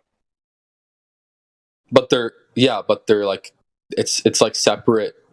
Even if it's narrow, they're still separate. You can measure it. No, you can't. That is the point. It is a physical limit. It is a diffraction limit. It is a theoretical limit. It's the maximum resolving power. The theoretical maximum resolving power of any optical instrument is the diffraction limit. Nothing even gets close to that, but it's a theoretical limit because the size of the wave, right? The actual wavelength overlaps two waves. Two waves are overlapping. So if two waves overlap, you can't differentiate them, and they appear as, like in the case of light, it would be two airy disks. Two airy disks, the angle separating them is too close together, so you only resolve 1 point of light. Because the interference, they're overlapping. I just searched it up, and it says that it can be limited by factors like imperfections or lenses or misalignment. But it says that there's a principle of resolution to any optical system. Yeah. So there is a resolution. Yeah, know all about it. Yeah, but there's a limit. Yeah, sure. Okay, so go on with what you were saying. So if I have 450 nanometer light, I can't image things that are smaller than 450 nanometer, right? Nanometer. Yeah. So I can't image things with that wavelength that are smaller than that wavelength. Right? I mean, maybe. Like, I'm not really well versed in this. That's why I wanted to talk about biochemistry.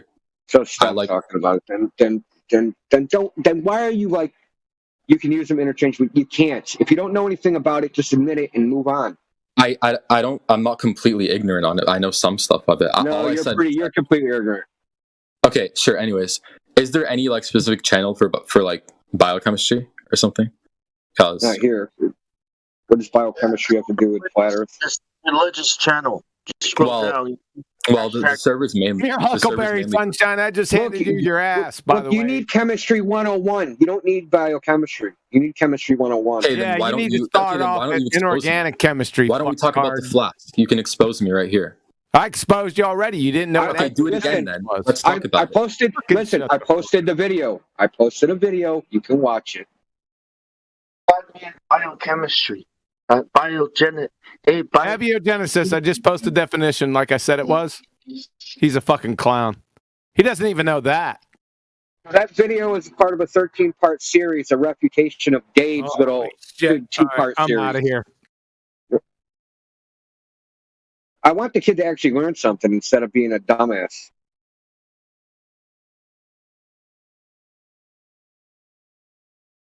I know that's a tall order, but whatever. Oh, that's what Google is for. Did you hear? Yeah. I just looked it up, and yeah. So, as they say, the devil is in the details. So, Dr. Torek goes over the actual chemical reactions because he's an actual chemist, a practicing scientist with hundreds of patents. Actually, dozens of companies. So he openly lied. I can tell you how he lied. Chirality. He said that Stanley Miller only made right-handed amino acids when that's false. He had 13 left-handed amino acids synthesized from the flask. So he literally, Dave. Okay, I'm not going to take your word for it. I mean, I would need like an extra. Okay, I can give you timestamps if you want. I'm not making this up. James Tour in one of his 13 videos, I don't know, I can get the video if you want. He said that the experiment is useless because it only produced unusable amino acids, which aren't used for life because they're right-handed, and all life That's uses. different than what you just said. That's way different than what you just said. What? I'm saying something is unusable is different than saying they produce none of it. Right-handed amino acids are unusable for life. That's why he said that. They can't be used for life. Okay, you're inferring something from what he said, but it can be unusable for other reasons, as in it's not in the concentration required to make the reaction. No, because we're talking about life. So he would be talking about life. We're talking about making life. I don't even know what life is. What is life? Okay, so if you need a 50% concentration, right, and you got a 90% concentration, having 13 amino acids out of, say, 1,000, it's useless, right? But there's still some there, but it's still useless. You're projecting what you want. What do you want to think, dude? It's way different than somebody lying, which means you're lying. You see, he seems like, Sai, you seem like you really want this to be true, and so you're not really examining the other side. Let's go down to religion. He's not even critically thinking about his side. I've literally, okay, first of all, I'll prove you wrong on James Tour later, but I've literally, I used to not believe in abiogenesis, so that's just wrong. I willingly believed in it because I literally just believe it's true. And I want to prove it's true, but no one here. Religion room and discuss shit like that down there. First of all, it's not even provable it's true without a fucking time machine. Okay, it's not provably true. That's impossible. No, it is possible. You can't prove events of the past. No, you cannot prove events of the past. That is fucking impossible. We can through induction. Look, no, induction can't prove anything. Are you talking about The Problem of Induction by David Hume? Dude, yes, induction can't prove anything because all inductive logic has a fatal flaw: the logical fallacy of affirming the consequent. The inductive reasoning isn't affirming the consequent. It's not if P then Q. All inductive logic uses affirming the consequent. No, inductive logic is just like observing patterns and If you want to say organic, this pattern fits my hypothesis, then this pattern is likely true. Likely is an appeal to probability fallacy. No, because there can't be any other option. Hey, which is more likely? That if there can't be any other option, then you would have a deductive proof. No, it's inductive because it keeps occurring. It's inductive because it's not a proof, dude. That's why they're two different words. This is how we differentiate. Wait. Are you a Christian, by the way? Oh my God, dude! None of your fucking business, and it's irrelevant. You're saying it accidentally happened. We're saying it was created. Which is more likely? That fucking lightning hit a rock, or that it was created? So take it down to religion, man. I want to tell you this because Kiwi wouldn't let me answer. The odds of a single protein being created by chance is 1 to the 164th. That's an exponent. 10 to the 164 years. If you had a snail, right, in the heliocentric model, if you had a snail going across the universe at 1 meter per hour, they would be able to travel across the entire universe 21 million times in that amount of time for a single protein to be formed by chance. Okay? You believe that shit. That's ribose then. Good luck with you. There's nothing to discuss. This is a flat earth server. I'm not talking about pseudoscience, unfalsifiable gibberish. Because what you're saying is unfalsifiable gibberish. Dude, you don't know what that even means. What do I not know? Having evidence of something does not mean it's falsifiable. You have to be able to do a test that would prove it wrong. But it is falsifiable. All you have to do is prove biogenesis. Listen, oh my God. No, dude, you don't get it. Okay, I'm going to explain it to you. My theory is all swans are white. I go look for a black swan. That would falsify my theory, finding a black swan. You look, and it doesn't matter how many white swans I find. I can find a trillion white swans. Listen, I could do a biogenesis 150 so-called experiment, which is consistent with the theory of abiogenesis. But it only takes one experiment that isn't consistent with it to prove it wrong. That's how falsification works.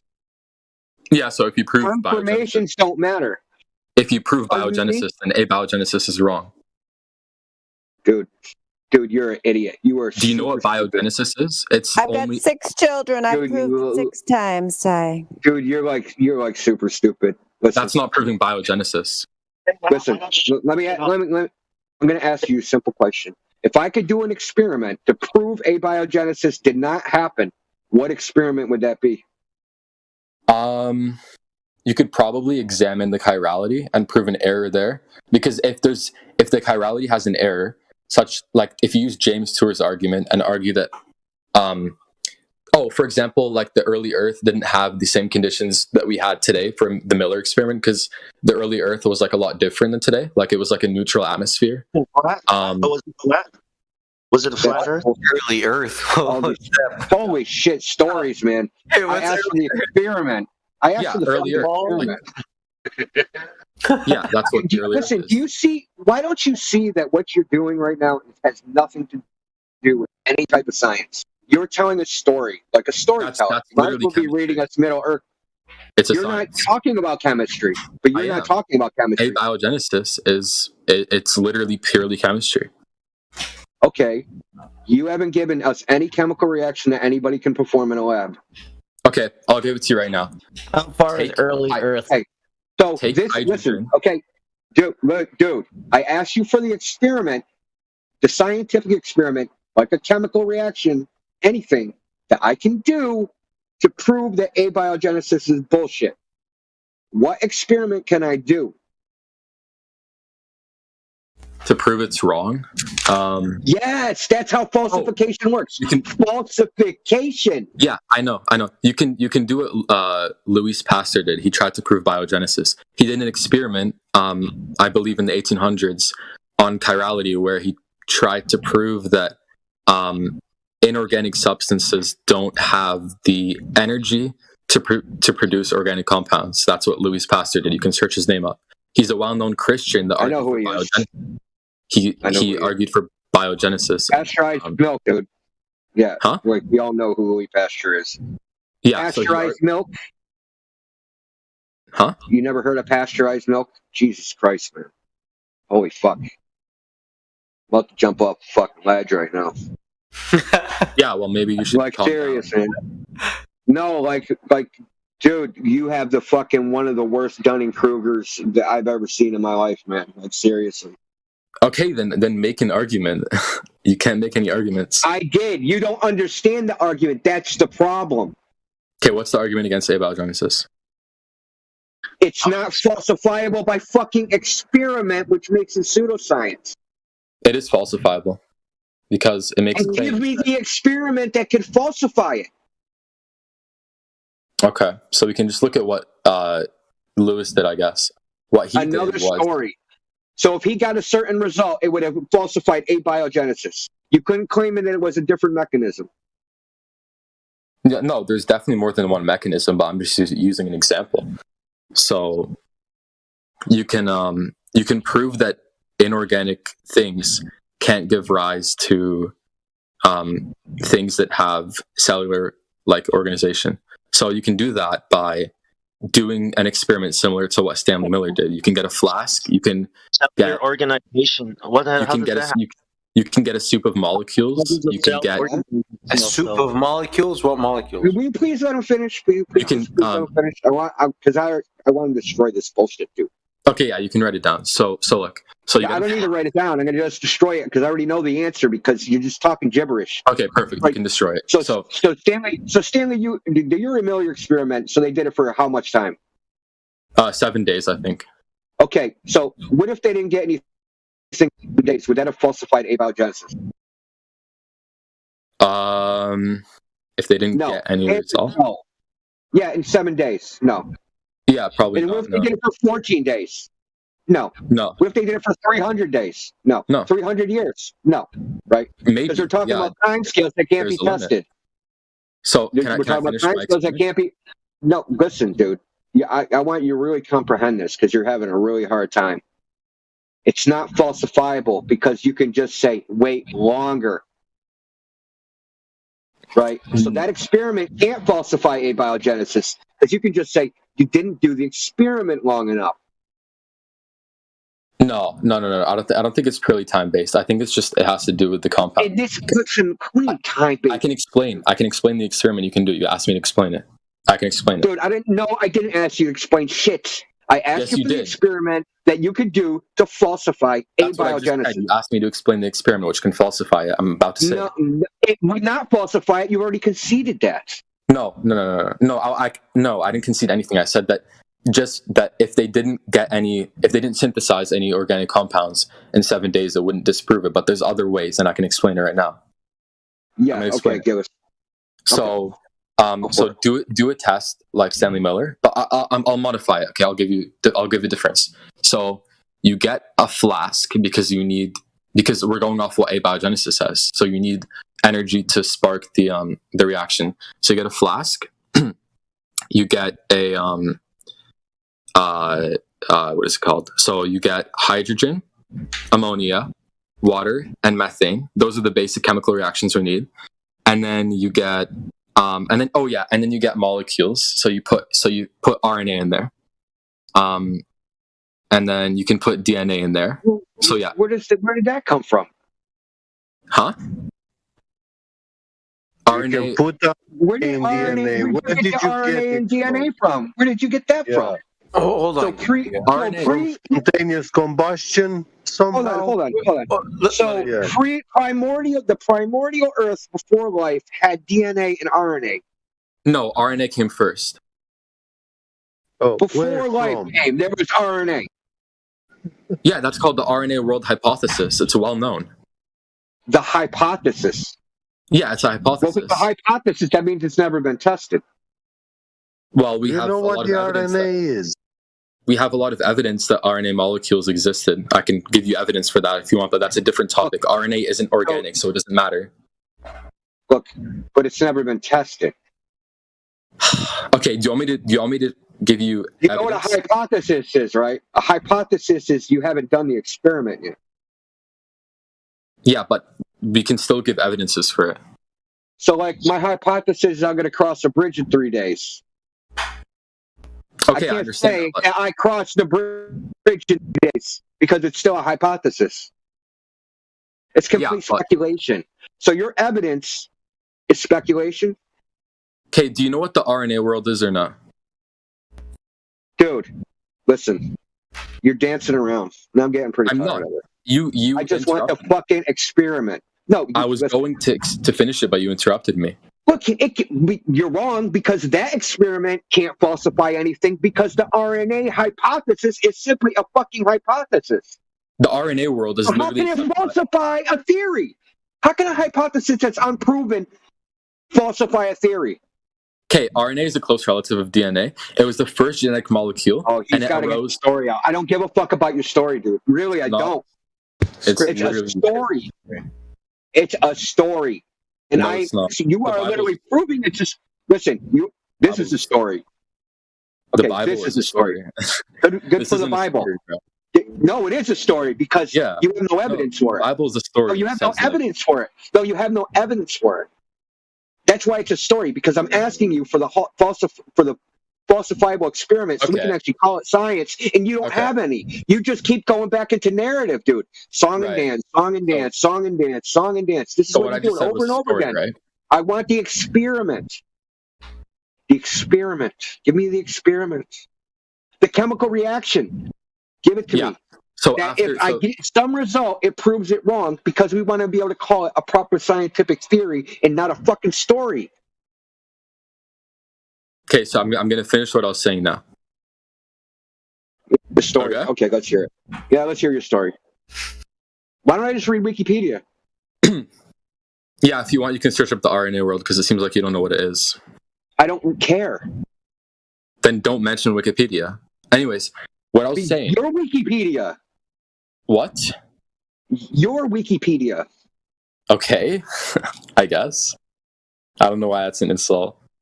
Because it's a fucking story, dude. Because it's a story. You're telling a story. Yeah, and the Bible and the Old Testament telling Moses and his soldiers to listen. The Bible doesn't listen. Let me ask you a question. Does the Bible claim to be a scientific text?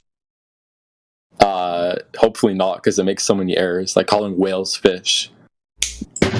Oh my God! Fit to dude. judge yourself, make errors. Man.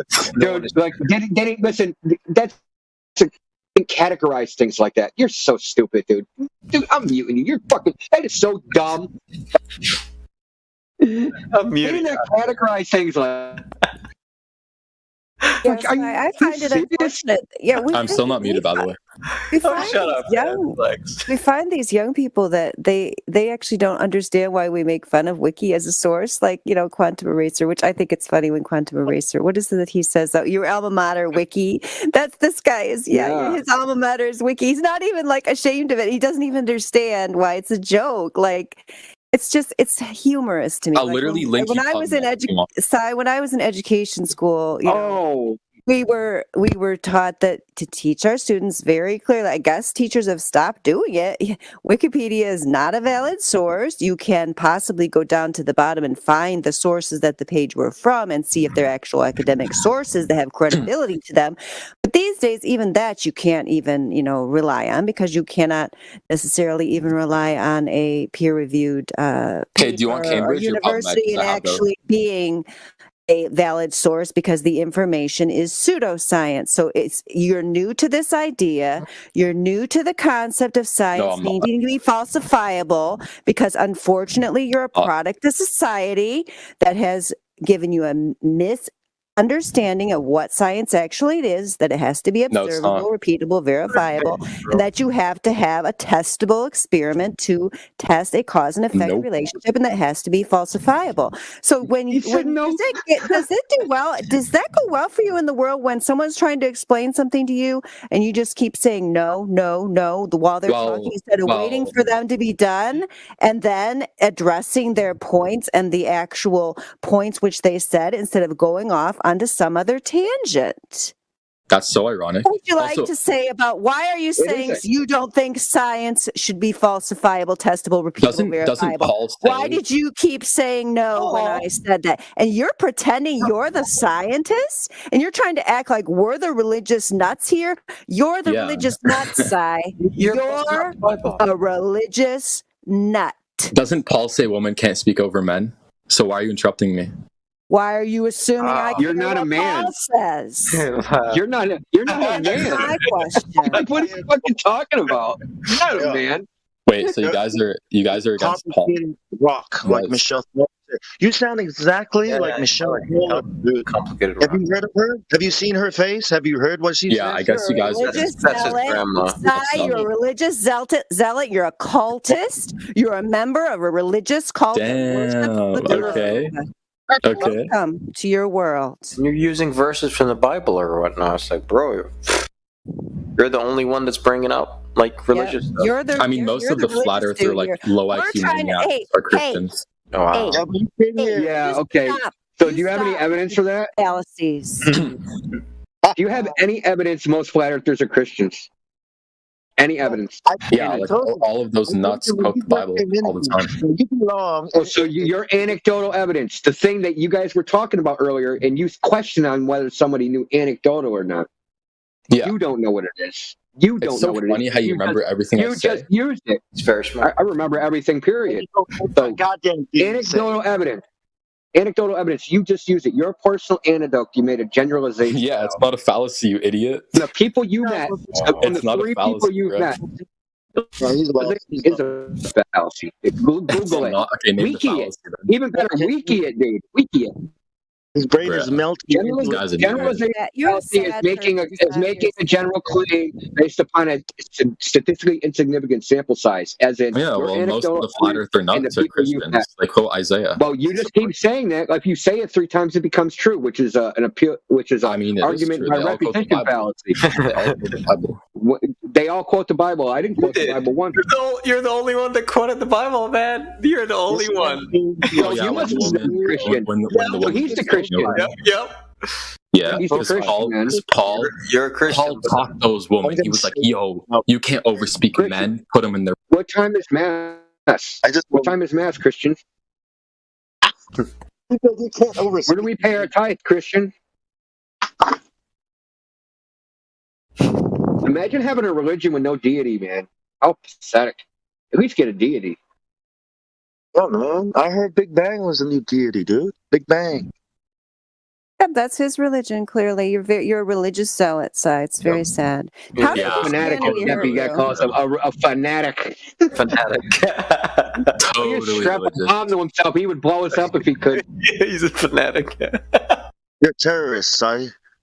You're an extremist. I'm a terrorist. He's a terrorist to logic and reason, man. Destroying it. Yeah. Yep. Shredded that shit. No logic. Found in the earth. You can't even comprehend a simple principle of falsification. Why? I gave you an example. Black Swan. It's a well-known example. It's been taught in the philosophy of science for like 150 years. How can you know Hume but you don't know Karl Popper? Like, what's your issue? Well, he's here quoting all these books, all these people, not providing anything except faith in all these books and all these people. And then he goes on about Christians in their book, right? It's like, dude, are you religious? He's the religious one. Wait, you don't have faith. Do you believe in God? I'm going to prove in 1 second that you have faith. Listen, I can prove in 1 second, in like 2 minutes, that you have faith. Have you ever experienced the earth as a ball? Ever? What do you mean by experience? Experience with your senses. So like sense drive? Yeah, with your senses. Sense drive. Outside of your mind. Yeah. Outside of your mind. Senses? Have you experienced the earth as a ball with your senses? Yes. Where were you? Huh? Where were you? You can prove it with philosophy. What philosophy? Yeah, that's rational. The philosopher sensor. Oh no.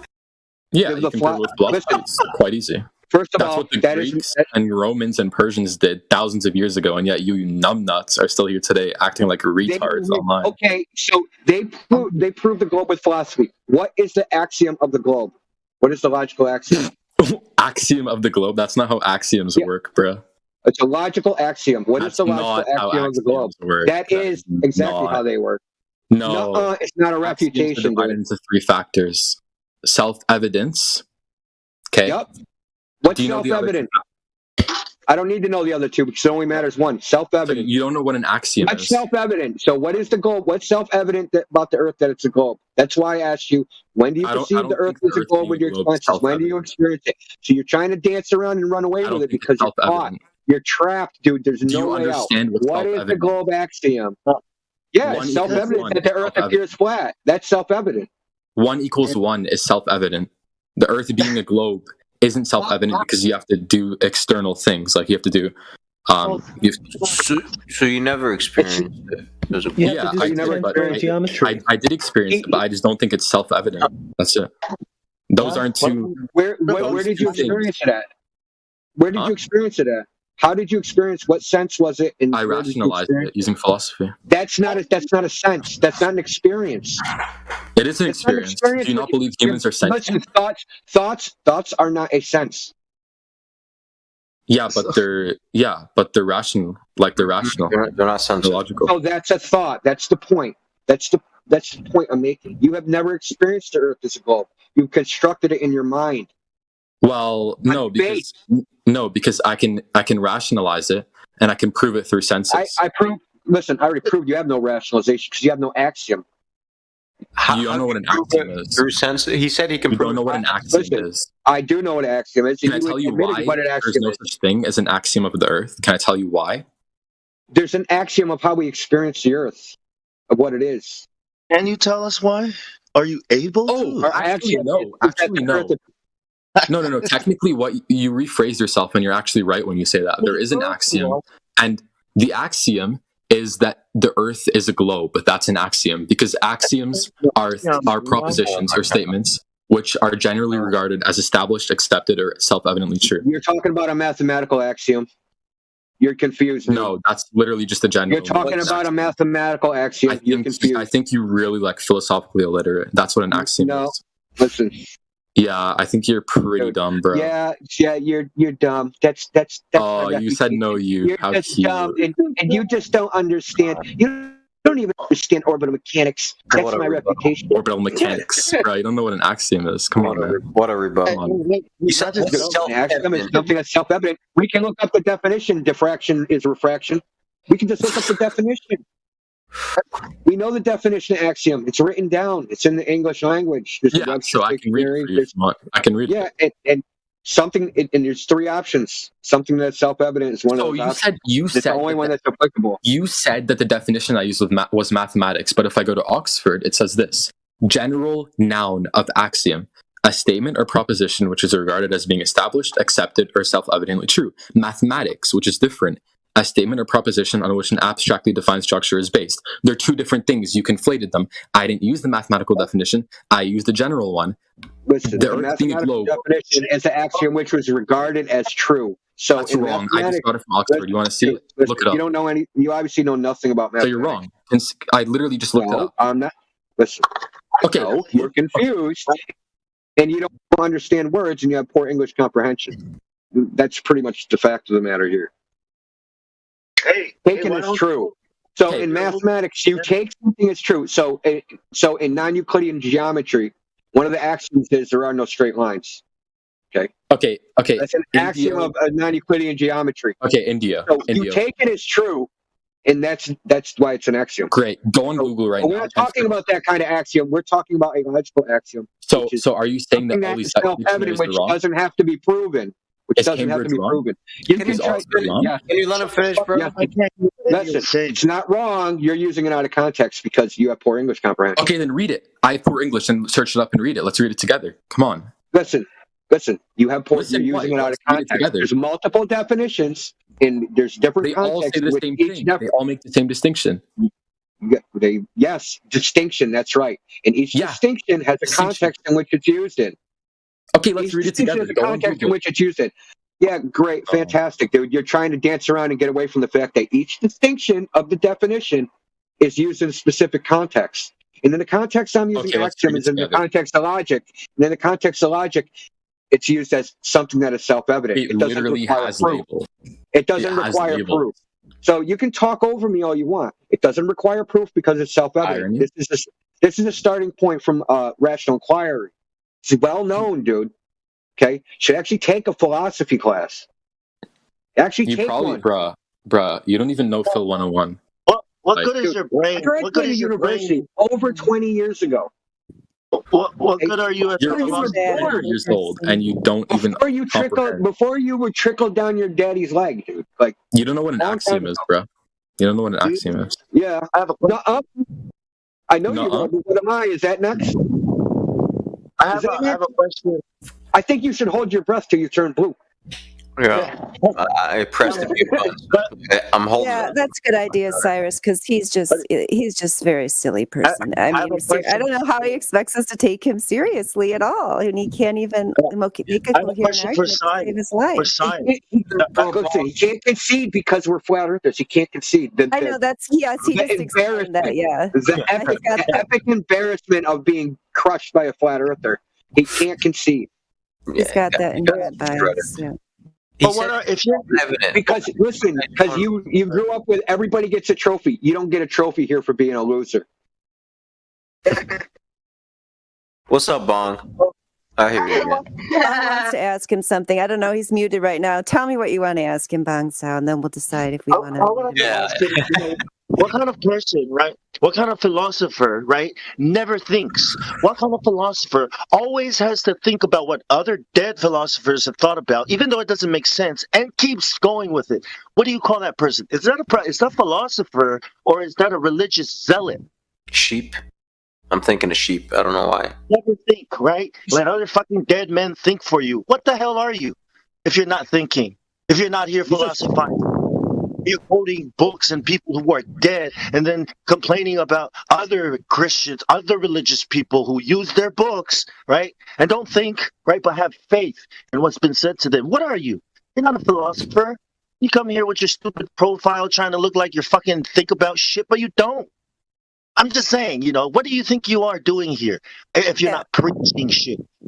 Before he goes, so somebody unmuted him, but I'm sorry. So I got to mute you again because I gotta address what you said in the live stream voice. It's like you're not listening. You're not hearing us. You said invoking intelligent dead men is wrong, but invoking Jesus is very smart. Who here? Rewind the hours here and tell me who kept bringing up Jesus and the Bible and Christianity. You're talking to some imaginary straw man flat earther that you heard about on a Professor Dave video. We got that. How about if you consider talking to the people who are right in front of you, who are talking about logic, philosophy, falsifiability, and what science is? We're not talking to you about the Bible. We don't talk about that in the live stream, in fact, at all. We have a religion section, Si. I'm sure you'd have a great time down there. I'll take you down there sometimes and introduce you to everybody down there, Si. I'm sure they'd love you. That's not what we're about here. We're talking about objective reality.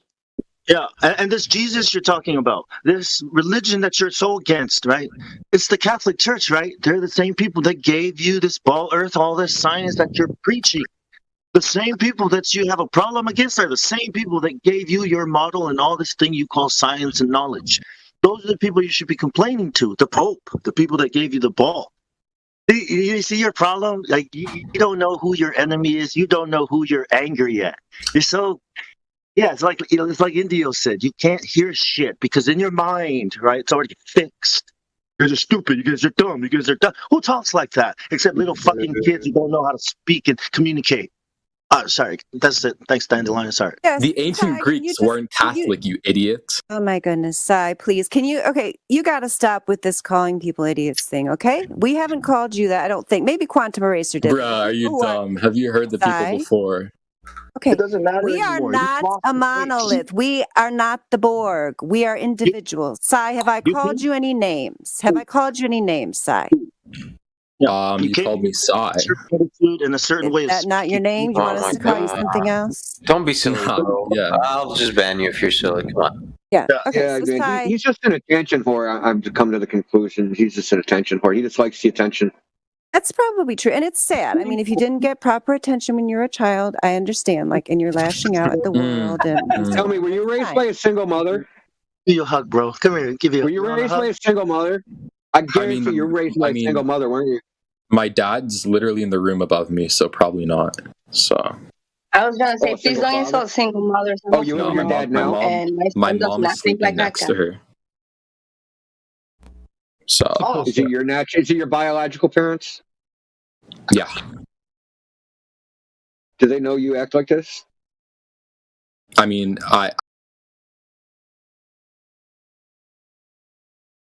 Carla, did you say something? Yeah, I'm so sorry. I don't know if my internet is lagging. Can you guys hear me? Yeah, we can hear you. That was the bot. That was a recording that was playing. Okay, cool. I 'Cause I was muted the like, don't insult single mothers. I'm like, I'm a single mom. My kid doesn't sound that stupid. Sorry, I thought this was live.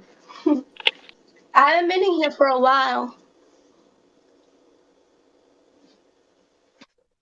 Yeah, it's the morning time, very calm.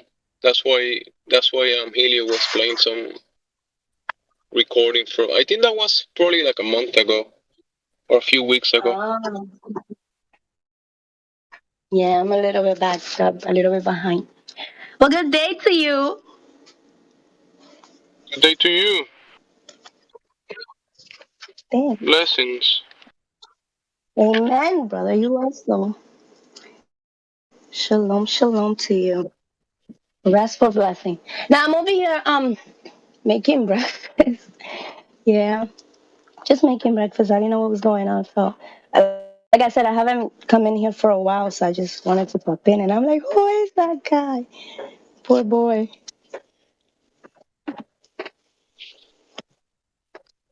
Yeah, there was a bunch of people talking in there. No one's actually holding conversation. What was that? I'm saying there seems to be a lot of people in the call, but no one's holding any conversations. Probably everybody's sleeping from last night, right? Like just Yeah, last night was pretty good. I mean, ladies' night and a lot of other stuff, but yeah, it was good. That was a mega ladies' night last night, wasn't it? Compared to the week before, that was on fire. Yeah.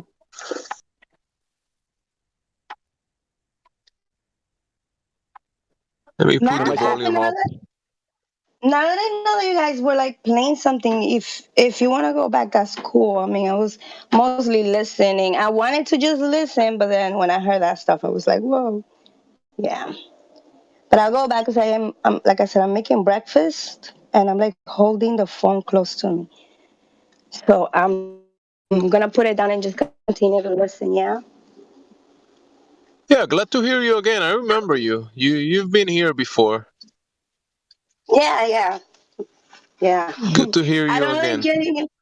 Thank you. I don't like getting it when the men are going at it, but yeah, sometimes you just can't help Me neither. it. Yeah, man. All right. Don't you speak don't you speak Spanish? Sí. Soy Sí, dominicana. yeah. I'm Dominican. To the Dominicana. Yeah, I remember you. 100%. Well, I'm not looking. Who's this? What's your name? What? What is your name? My name. I mean, here in this I one is mean, Jamsey. yeah. Oh, Jam. Okay, there you go. Yes. I remember now. Yeah. Yeah. But in Spanish, I say no say. No English sabes only. español. English only. Is that Helio? Yeah, that's me. We're in America. No. Y'all crazy as me. Talking to Carla, I remember her. She's a lovely lady. I remember, I remember listening to her. Yeah, she's great. Yeah, I do too. Oh, guys, thank you for that. I'm not a love. I remember you speaking to the other ladies and having cool conversations with other people. So yeah, glad to hear you again, Carla. Thank you, darling. Thank you. I pop in and listen sometimes, even if I don't speak. I'm glad you guys are still at it, though, for sure. Yeah, we still got Helio. He got us. What did I do?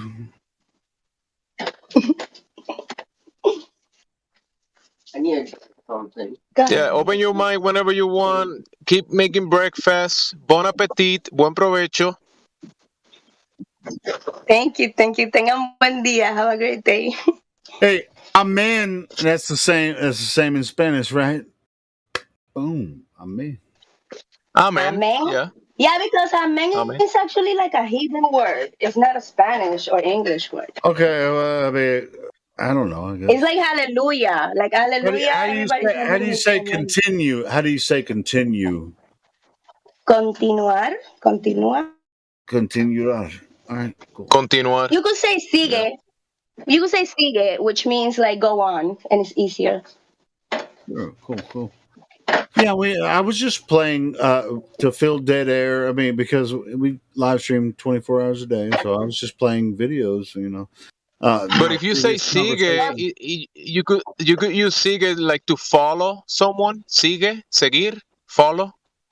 Continuar will be continue. Well, I guess it's to follow. Okay, well, that's a little. What are you trying to say? You want to continue the video? Vamos a continuar el video. The conversation that was recorded. You want to listen to that a little while you make the breakfast? We'll play it again. Yes, sir. Yes, please. Thank you. Awesome. Whatever you guys want to. Yeah, go play some of the songs. I'm sure we'll get some more people in here later today. But yeah, I'm sure that'll be okay, Jim. Yeah, Helio's gonna play something. Helio's gonna play something for us while you make breakfast, and feel free to open your mic anytime. Okay, glad to hear you again. Go ahead, Helio. Play something for us. Why don't you? Oh, I can do it. Actually, I'm gonna unmute the bot. That's it. That's what I'm saying. Presupposes the creation of information from somewhere, and all the experience we've ever had is that information comes from intelligence, and so that's why abiogenesis is false, because the beginning of life is the beginning of new information. It doesn't really go with kind after kind either, does it? So by information, are you talking about information embedded in? Are you talking about information like encoded? Bruh. Yes, I cut you short. We hate that long-winded crap. We all know there's coding. We all know there's coding, so let's not be asking. Are you talking about information in like genotypes and stuff? Like coding? Yes. It's a genotype of code. Claude Shannon information theory, like the life has more information than non-life, no matter how you look at it. You know how it says cellular organization? Remember when you said that? We're supposed to let the globies fight, aren't we? Yeah, cellular organization is a term. I don't know what we mean by information. It has to come from an intelligence, a mind. Okay, can I respond to that now? I mean, by definition, it is called genome code or genetic code. No, it's called the genotype. Okay. Well, data is just data until a mind puts it together. What do you need a citation? Data is just data. Without a mind to put it together, like the dog uses its nose, right, to find stuff in its ears. That's all data. But without the mind, the dog doesn't know what it's doing with its senses. But here's the dog, right, using the information to survive. It can't be without the mind, without. Okay, this is literally all sophistry. Can I respond to what you originally said? Sophistry, huh? How so? Because he's bringing in random metaphysical claims into a purely physical process. I don't know why. You're just not listening, bro. I'm tired of this shit, man. Hey, how do you? So through which sense did you experience Earth being a globe? Remember that? Well, Idiot was talking about that. The fact that it's a physical process is philosophical, because you can't demonstrate it. So it's sophistry you bring too. Mike, this guy claimed his sense for seeing the Earth or experiencing the Earth as a globe was what? His thoughts. Philosophy. Yeah, well, it's philosophy sense. Yeah, but you can rationalize your senses. So you rational? No. Through which can't sense? Demonstrate what you're saying through experimentation and make it a physical reality. So it is. Copernicus thought. See, the reason why the Earth revolves around your own sword. You fell on your own sword there. I think Matthew was really good. Hold on, wait, man. Wait, Matthew was really good. Matthew, what do you think about the Stanley Drake? No, we're not going to revisit that shit again. I'm sorry. No. 2 hours. So here's the philosophy. Hold up, man. The reason why the Earth has to go around the sun is because Copernicus thought it was good logic that the lesser should revolve around the greater. This is the reason why, right, the ball goes around the sun and why it's not geocentric, why the sun doesn't go. You see, it was philosophy that started. So you're not wrong when you say it's all philosophy. You're not wrong, but it's not reality and it's not science. Do you understand now? Okay, you clearly don't know that the sun was the just by analyzing that. You don't know what philosophy is. Look it up. This is okay. Define philosophy. Man, we're gonna go there again. This guy's just gonna take you guys. I know this guy's a moron. Here, get off me and let me just crush this dude with his own premises. Yeah. Come on, man. Talk. I wanted to hear Matthew speak about the Stanley Drake. No, we're on you and your sophistry. Okay, what sophistry have I done? Okay. You said everybody's bringing sophistry. I already demonstrated how your entire evolutionary theory is sophistry. You can't demonstrate any of it. So it's based on a philosophical, theoretical concept. Fossils support evolution and abiogenesis. I didn't say support. I said demonstrate. Hold on, Bob. So the thing is that we cannot demonstrate. That's right. You can only assert. So what? We cannot. No. That's a false dichotomy. It's not either that we can. Do something other than assertion. Hold on. Don't tell me to let you speak. I'll let you speak when I prefer to. It's a false dichotomy because there's demonstrate it. Show me it's I'm not false. it's not either demonstrating it or asserting it. Okay, explain it without asserting it. Without asserting it, then. How are you going to do that? How are you Explain going to make it a real reality without your assertion? Okay, I'm not abiogenesis. asking for explanations. I'm asking for demonstrations. Okay, abiogenesis. Clearly, you don't know the difference. Okay, abiogenesis, yes or no? No. We can go to evolution, period. You can give me whatever form of evolution you want. I want a demonstration of it. In reality, give me a citation to the experimentation that proved it to be a reality. Okay, well, first of all, abiogenesis can't occur today because there's too many living organisms that would consume. Yeah, well, how does that address what I said? Because I'm saying that you can't. I'm not talking about abiogenesis. I'm talking about evolution. Demonstrate any premise in evolution with experimentation. Go. Make it a reality for me without running your damn mouth. Give me a citation. What do you mean experimentation? I just said it doesn't occur today. You're not going to get a citation out of this guy. Well, that means it's not. Hold up. So is all evolution biogenesis? Evolution came after abiogenesis. So after abiogenesis is no longer possible. You guys can't agree on that. Huh? You Globers, you don't agree on that. Another guy says evolution doesn't require abiogenesis. When it comes to Globers, I mean, we all have he's a Christian. We all have solid formation. It doesn't have to be. I don't care what his religion is. I'm trying to get past his sophistry, his assertions, and make it a reality. You can't because of irreducible complexity. If you haven't heard, scientists have moved on to intelligent design. Oh my God. So what are you doing back there? Your God didn't walk you into this. You did. You fell on your own sword. You need to come to the future, come to the present, to what scientists are doing today. And evolution, you can't do science with it. That's why it has old ass theories are colloquial theories, not scientific theories, because they're not backed by experimentation.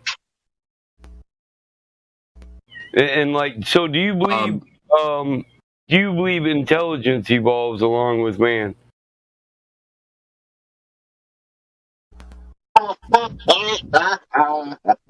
Yes or no?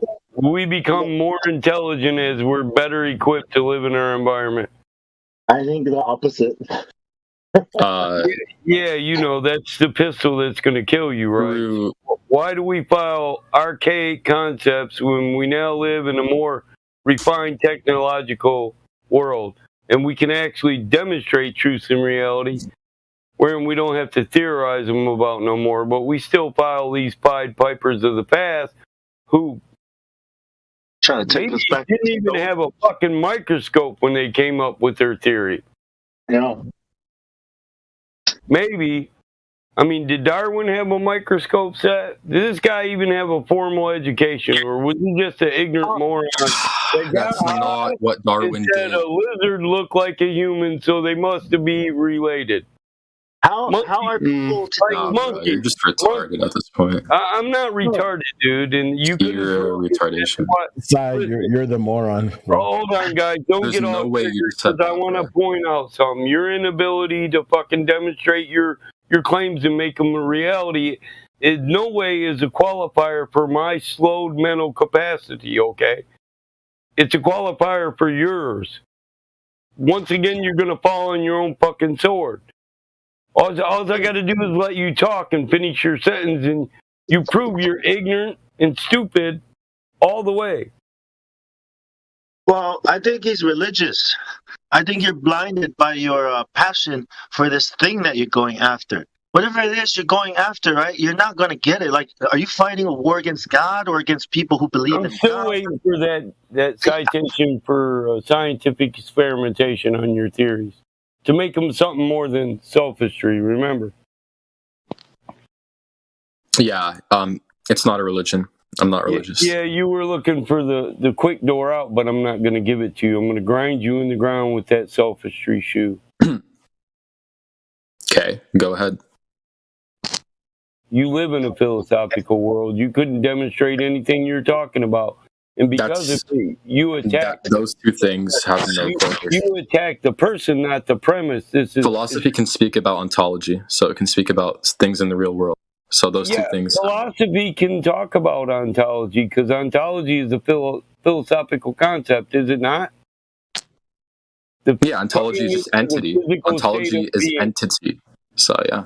Yeah, where's entity? No, it's where did we come from? That's not what ontology is. Ontology is entity. It speaks about the entity of what things What's are. the ontological question? Bruh, are you talking about the ontological argument for God? That's different. Okay, like you're the person.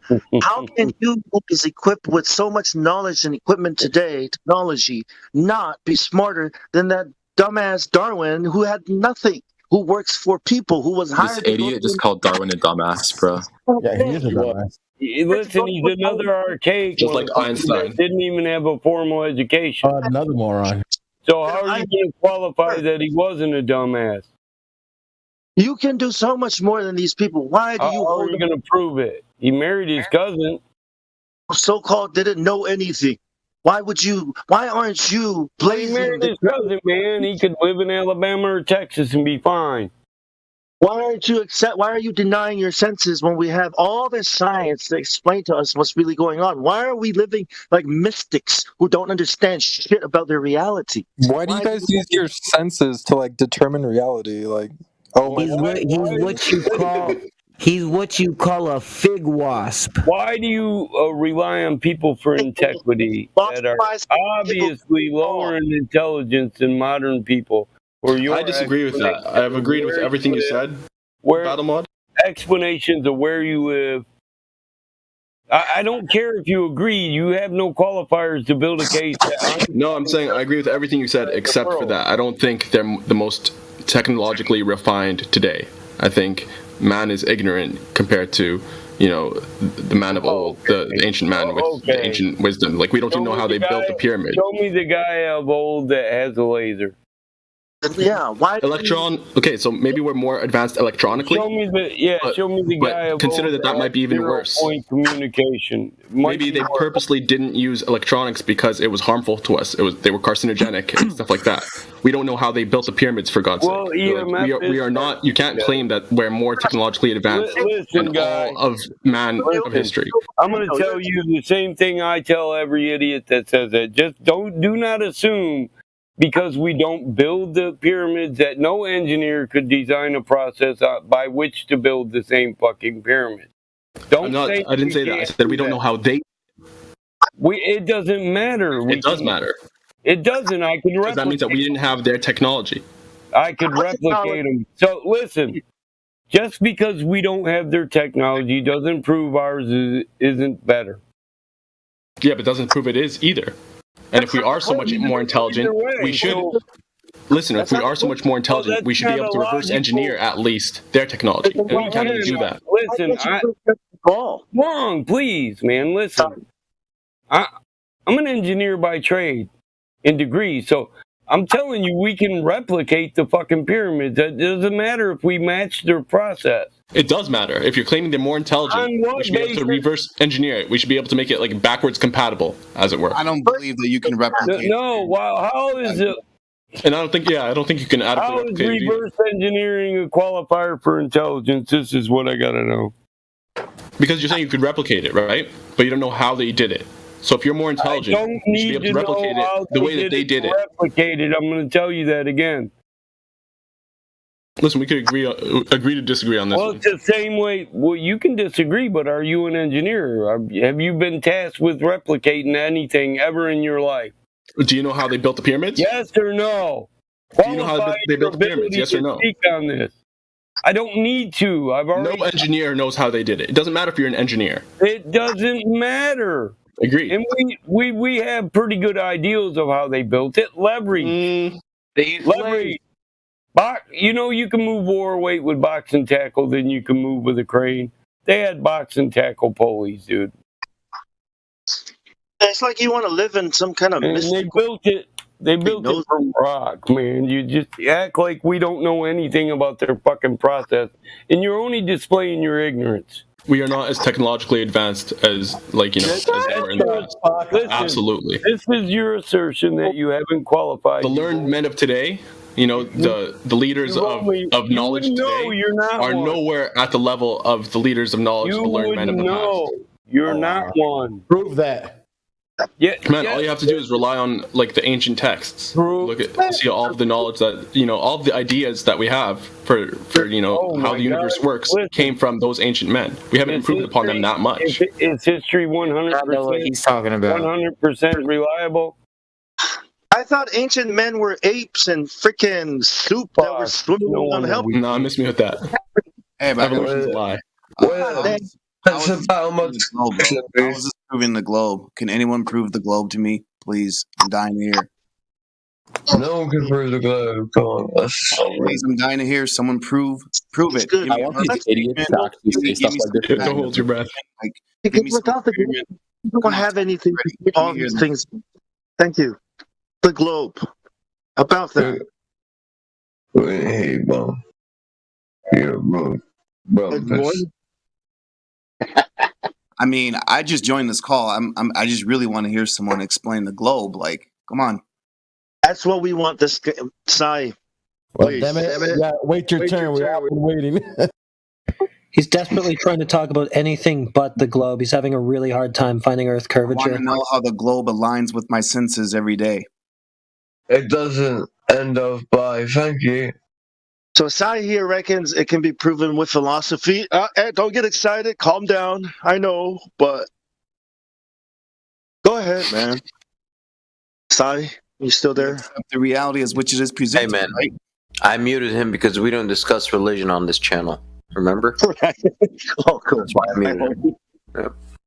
Take it down religion. I mean, just think about it. If you're just born on like a fucking hut in the middle of nowhere, you wouldn't just be like, "Hey, this is a water ball spaceship." Like, you have to be told that information.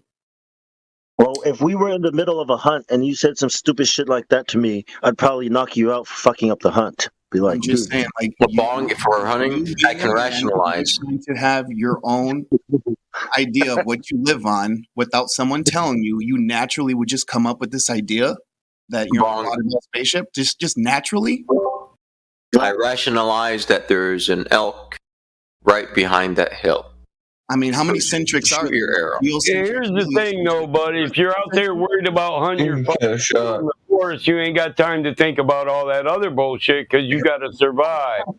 We got to account for a fact. Try using your fucking brain for Why one. are we going to a different content dimension? I mean, this is like 24/7 flat Earth discussions, right? I think I asked you, can you prove the globe?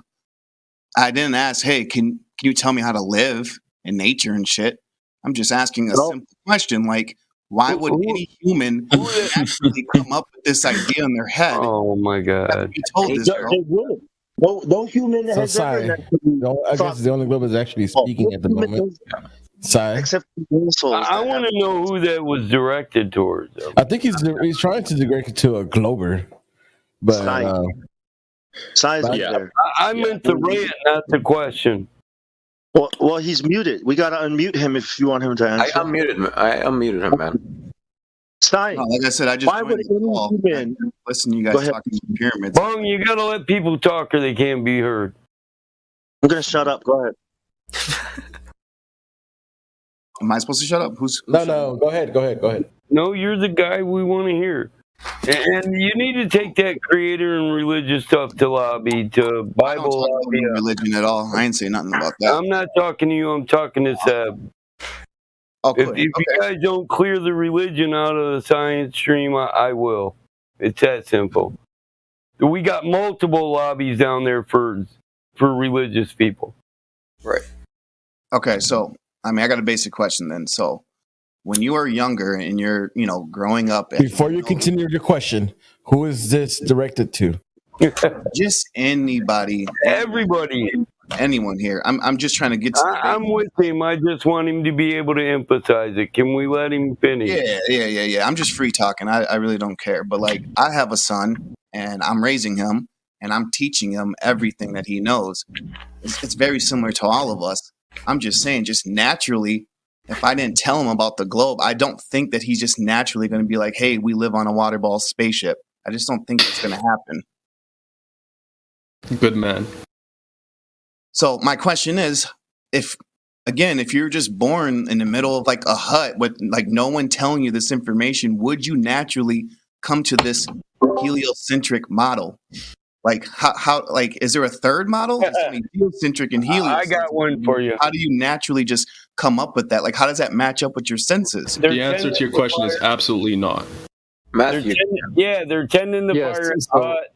They look up at the ceiling of the hut and they say, "Oh my God, I live on a ball." Yeah. You would probably come to the conclusion, as many ancient cultures did, that the sun went underneath the earth at night and came up on the other side of the earth, just because that's what you see and experience.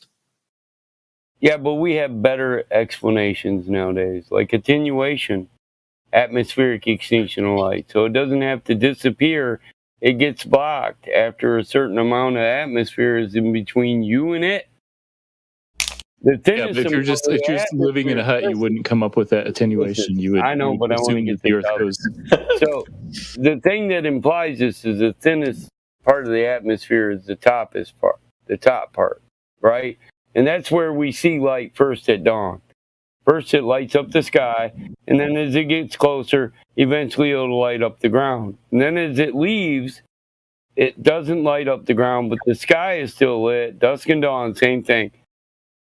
So this actually applies a rate of attenuation. That's why it goes from the floor to the ceiling, from the ceiling to the floor.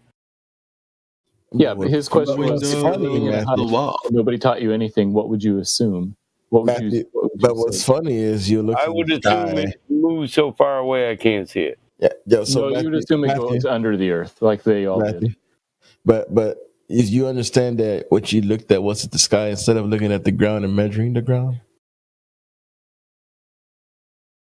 Yeah, you would assume that the earth is flat and the sun goes under the flat earth. Hey, I got another question. So like the tides, you know how it's like pulsing? Like what's happening in the center of flat earth? Does anybody have a good theory to throw my way? Nothing, because it's fake. Well, actually, we know it's hydrology nowadays, and there's an entire theory wrapped around that. Hydrology, it's the hydraulic nature of underground water flow. And but yes, if you want to actually predict it, just heating use and the globe cooling. model. Well, no, that's not true. Heating and cooling, as one area cools off, water expands underground when it's hot. So as it warms up, the water that's underground is pushed out. And as it cools off, it contracts, so there's more room in the cavity in Earth for water to go. It could replace the top. And here's the thing with the model, and don't interrupt me. With the globe model, it would imply a uniform tide all the way around Earth, but there's not. And it would imply a uniform tide on all water on Earth, all bodies. But we don't see uniform tides. Not like they say at poles. It'd be high tide on one side and low tide on the other. Period. But it's not. That's not what we observe. So your model doesn't predict what you say it does, man. No offense, but if you actually research high tide and low tide and the times they happen around the world, you'd know this. So you're just making this claim from a standpoint of ignorance. Like 90% of the Globers who come in here, they make assertions that they haven't even researched to see if it would ring true in reality. So your people perish for the lack of research or knowledge. And ignorance is their only claim to fame. It is interesting that the tides follow the sun and the moon, and then also the difference in distance to the moon. I just described how they don't.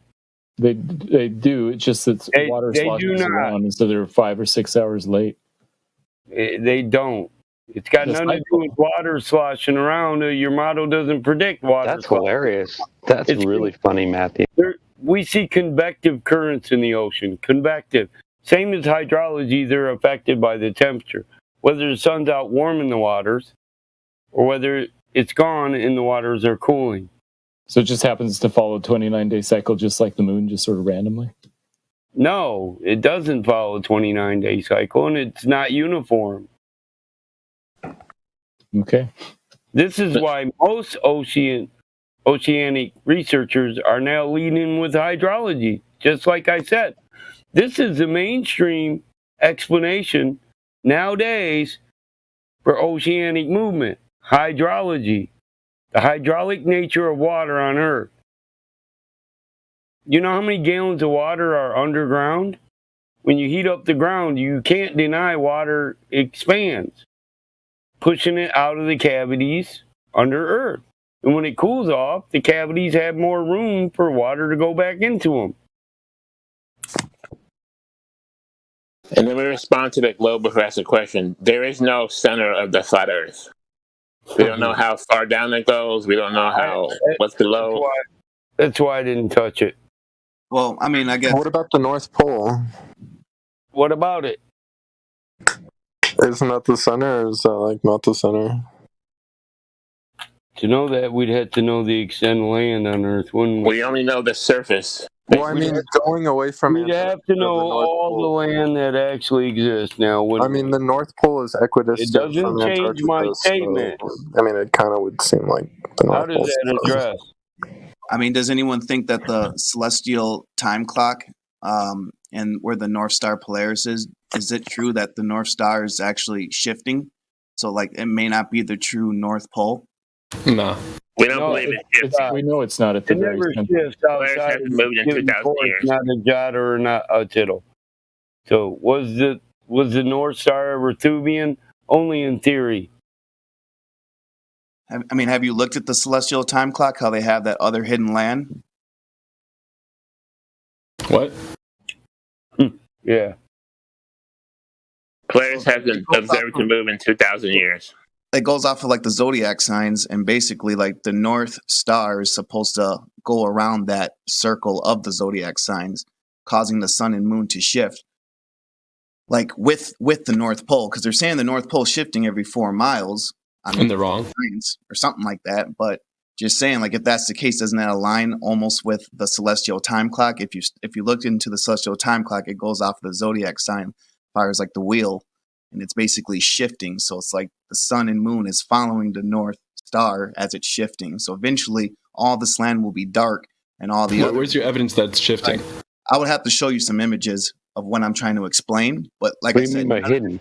fact. It's kind of like just talking off of the celestial time clock, as far as when it does shift to the other side, where the other what is it called? Because right now we're going to Aquarius, right? Like, Are you talking about just the constellations, like the stars moving throughout the year? I'm gonna have to show The sidereal cycle?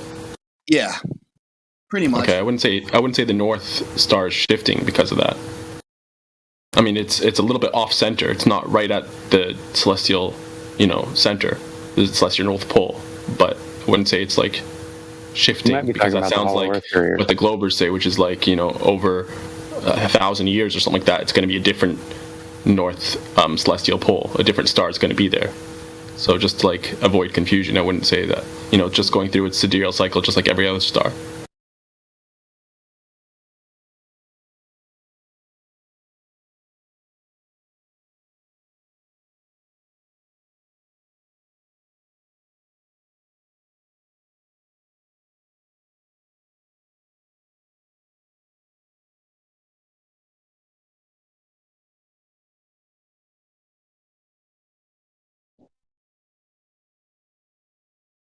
So what would you say the proper motion of Polaris is, and why is there a proper motion listed if it never moves? You see that picture I put in the? I hope I put it in the right one. The live stream voice text. Yeah. So apparently, there's other land on the other side of that wheel, and that's the celestial time clock. So would you just assume it? Yeah, because nobody's ever seen it, right? Wait, there's like another world on the other side of that clock? No. Yeah, like it's not exposed, because like the center there, like the center where you see like all those like symbols, those zodiac signs and stuff, apparently, like that circle from this video I watched. Okay, I'm not saying this is true, but apparently, like the North Star shifts in the middle of that circle, and then the sun and moon follows it, and it's gonna eventually emit the other side of that clock, and there's other land underneath it. And apparently, most of these buildings were already built before our time. Like the foundations way deep in the ground and shit. And there's like underground cities. So it's like, is there like a great reset? No, I think you're just not getting, like, you're misunderstanding it. So is that clock like a portal? Like, can you go through it, or how does that work? I'm going to show you the video. And No, it's basically, so you have the lunar cycle, the solar cycle, and the sidereal cycle, right? That image that you posted shows the sidereal cycle superimposed on the solar cycle. So you have, like, you know, the constellation clock, if you will, on top of the, you know, the solar clock, the clock that we all use. And throughout the year, you're going to have different constellations in the sky, simply because you're going to be in different times in your sidereal cycle. They don't match up 100%. But it's always the same, like, constellations that you see throughout the year. They just slowly shift. Over, you know, thousands of years, we haven't seen any difference. We're still seeing the same constellations. There's no new constellations drifting in and old constellations drifting out, as you would expect if they were like suns, balls of gas that are going at their own respective speeds in their own respective directions and stuff like that. No, yeah, I agree. It's the same constellation, but what I'm trying to say is, like, is it possible for that celestial time clock to actually be true? Because that center circle is not always on the right side of the whole full circle around it. It does shift around. Of course. I mean, that's because different positions on Earth observe the different constellations at different times of the year, right? Yeah, that doesn't mean that there's more hidden land. You know, we could take out the stars completely and we'll still have the same land, and, you know, we could discover it and explore it and stuff like that. It's just what you see at a specific point on Earth when you look up at the sky, depending on when in the year it is in the sidereal cycle. Yeah, I'm definitely not arguing the star constellation. I agree with all that. It's more so of, do you believe that there's other land on the other side, and eventually that the land that we're living on now will not have sun or moon for like a few thousand years until the cycle goes back to this side. Well, when you say other side, what do you mean? I can. So basically, now the sun and moon is revolving around the North Star. Mm-hmm. What I'm trying to say is the North Star is eventually going to shift to the other side of this clock. Like this whole circle that you're looking at is literally going to shift up. And then that's going to bring the sun and moon with it. The land is still going to stay where it's at, but it's eventually going to emit the other side of the clock with sun and moon for 3,600 years or whatever it is per each little cycle. If you see in the middle, they have like those little lines. Those are new great years, they call it. So you think eventually the sun and the moon are going to, like, basically drift above and beyond, like, the Antarctic, like the shore of Antarctica, the ice wall, and go to, like, basically be on top of other land? Am I understanding you right? I mean, essentially, yeah. I mean, I'm trying to find like a better example to. Here's another picture. Let's see. There you go. I don't think it works like that, because the sun and the moon are in their own cycles, right? In their own circuits. I don't think they're pegged to the sidereal, like the circuit of the stars. So, first off, in the, like, you know, thousands and thousands of years of observing the stars, they haven't shifted. And in those same thousands of years, the sun and the moon's cycles or circuits haven't moved either. So I feel like there's too many, like, you know, premises that are just not realistic for this to actually happen eventually.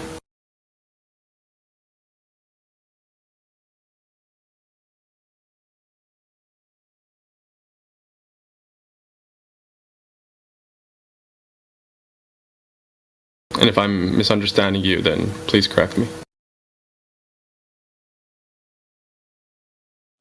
Who's talking? Me. There you go. Here you go. Let's send you something.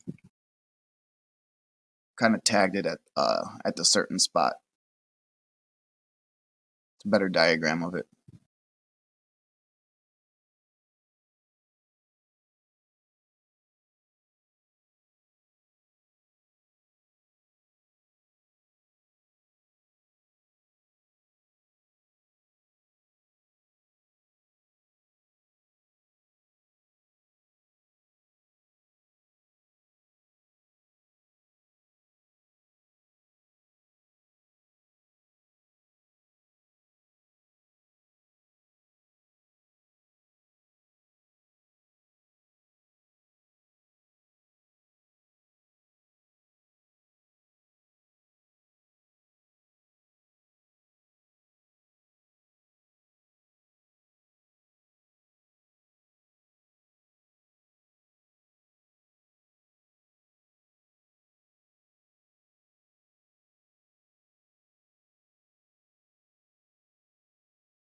The person on the plane you have to be on the plane in order to get the GP.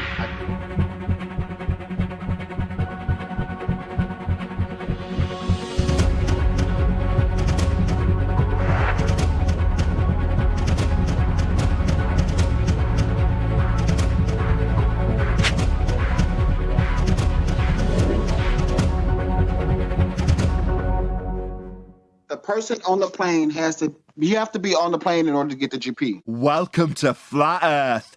I am going to trim that out and make it the intro to my live show. You have to be on the plane, that would be the Flat Earth, in order to get the GP. So the sphere underneath's not useful for getting GPs then? I never said that. You said you got to be on the plane to get the GP. So not on the sphere bit, on the Flat Earth bit.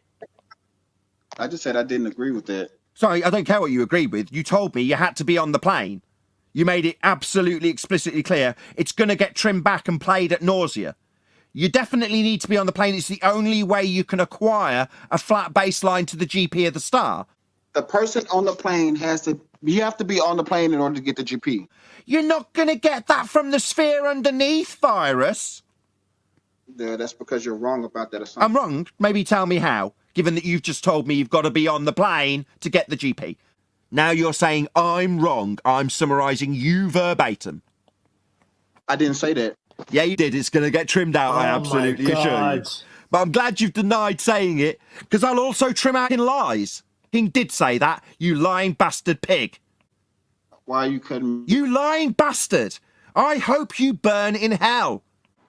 If you can do it from the sphere, why do you have this plane on top Because of that it? is your horizontal from that tangent point. That is your horizontal. No, you made it clear earlier it was the GP of the star and not the tangent point. So you're lying and double speaking again about what you've stated this is. You made it explicitly clear that this wasn't the tangent point and was the GP representation below the star. At that point. Sorry, you just can lie and talk through me when I point out you're lying for a second time. No, not a tangent plane. You said this represented the GP of the star. And then when I pointed out that anybody on this plane could acquire a GP, but nobody on the sphere could, you made it clear, yeah, you'd have to be on the plane to acquire the GP. Gave you my answer. Yeah, I know, and it proved the flat Earth. I'll be trimming it out. No, it didn't. You did. So why did you put this plane on top of a sphere exactly? You didn't hear me because I was... Why did you put this plane on top of a sphere was Chocolate's question. Because that's the tangent point. Every single tangent... You don't have a tangent point. We debunked it with the Black Swan. You don't have a tangent point. Black Swan. Are you deaf? Get a pen. Write it down. Ruhif, if you're listening, you stupid spastic. Write it down. No tangent point, stupid spastic. Write down. My name is Virus. I am a spastic. I don't have a tangent point. You getting this down? No, I'm not, because... Well, you should be. If it was true, I would write it down. Well, it is. Refracted. No straight lines. Certainly no straight lines to make into planes. The only thing that'll give you the GP to the star, the only thing capable of giving you the measurement of the GP, of the star, is this plane you've somehow slapped on top of a sphere and then said tangent. No tangent, dickhead. Black Swan. Is it no Atmo Day, dumb shit? Is it no Atmo Day, dumb shit? Dumb shit? It has nothing. Dumb shit? Is it no Atmo Day, you dumb shit? No Atmo Day, right, dumb shit? Right, dumb shit? It's no Atmo Day, right, for a tangent, dumb shit? No How did we come back to... Is it no Atmo Day, you dumb shit? Because you said tangent. That's why we're here again, round in circles, that's why. Tangent, that's a tangential plane. Yeah, that would need a tangent. Is it no Atmo Day? Words? Is it no Atmo Day? Is it no Atmo Day for a tangent? Hello? It has nothing. Hello, you thick... Hello? Is it no... Are you deaf? Do you hear the question coming out? What did I just say, Virus? Did you hear what I just said? I heard what you said. Repeat back to me. Say it with me, you stupid... Is it no Atmo Day? What does that have to do with the argument? Well, it would mean that all lines are always bending in tangent, you stupid stick. That's what it's got to do with it. Comprende, mother... The Black Swan and refraction has nothing to do... The Black Swan refraction? Did you say refraction? That has nothing to do... Sorry, did you say refraction? The Black Swan refraction, did you say? No, the black It's only swan and 100 refraction has times. nothing to do. The black swan refraction? I said You didn't. So we've got a straight line to the horizon that's before the oil rigs. Not refraction, right? Straight line to the horizon that's before the oil rigs, right? Not refraction. no, it's not. No! Not a straight line to the horizon before the oil rigs. What do you mean, no? Straight line. No, we've got straight lines, right? It's no Atmo Day. Yeah, straight lines, right? It's no Atmo Day. We already covered this. Stop. Oh, did we? So we should move on. Let's just summarise what we're moving on with. Have we got a straight line to a geometric tangent point, or is the horizon beyond the oil rigs? Which is it? We don't need one. We don't need your stuttering mother. No, I repeated. What don't we need? A straight line? You do. Wait, what For a don't we tangent. need again? What don't we need? Do you even know what you don't need? A tangent to the geometric horizon. So when you say you don't need a tangent to the geometric horizon, when you said this flat plane you've arbitrarily slapped on top of a useless sphere, why the f did you call that a tangent then? We're finally at the point you understand. A tangent point. So you don't have that, you stupid dick. Says who? Says you. So we don't need it. Sorry, what? We don't need to worry about the refracted black swan? Do we not need to worry about that? What, now that it absolutely fucks up this argument that you've got with celestial navigation? Shall we forget about the refracted black swan? We don't need to worry about that, right? Black swan is fine. So you don't. It's fine. The black swan rebuttal's refracted, no straight line, no tangent. Should we just forget about that? This is not. Is that awkward? This ain't related. Sorry, should I make the slapping sound of my testicles on your fucking head again? You seem to be chanting through the fact that if refraction, not a tangent. Do you understand me, you thick? I don't know why You don't? Well, then you... If refracted, not a straight line. Black swan, according to you and your claim of a sphere Earth, always refracted its standard. The light bend.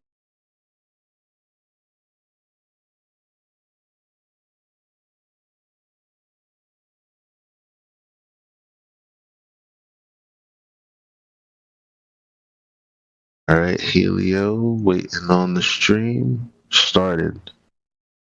All right, I guess we're kicking it off right now. Everyone who came, welcome.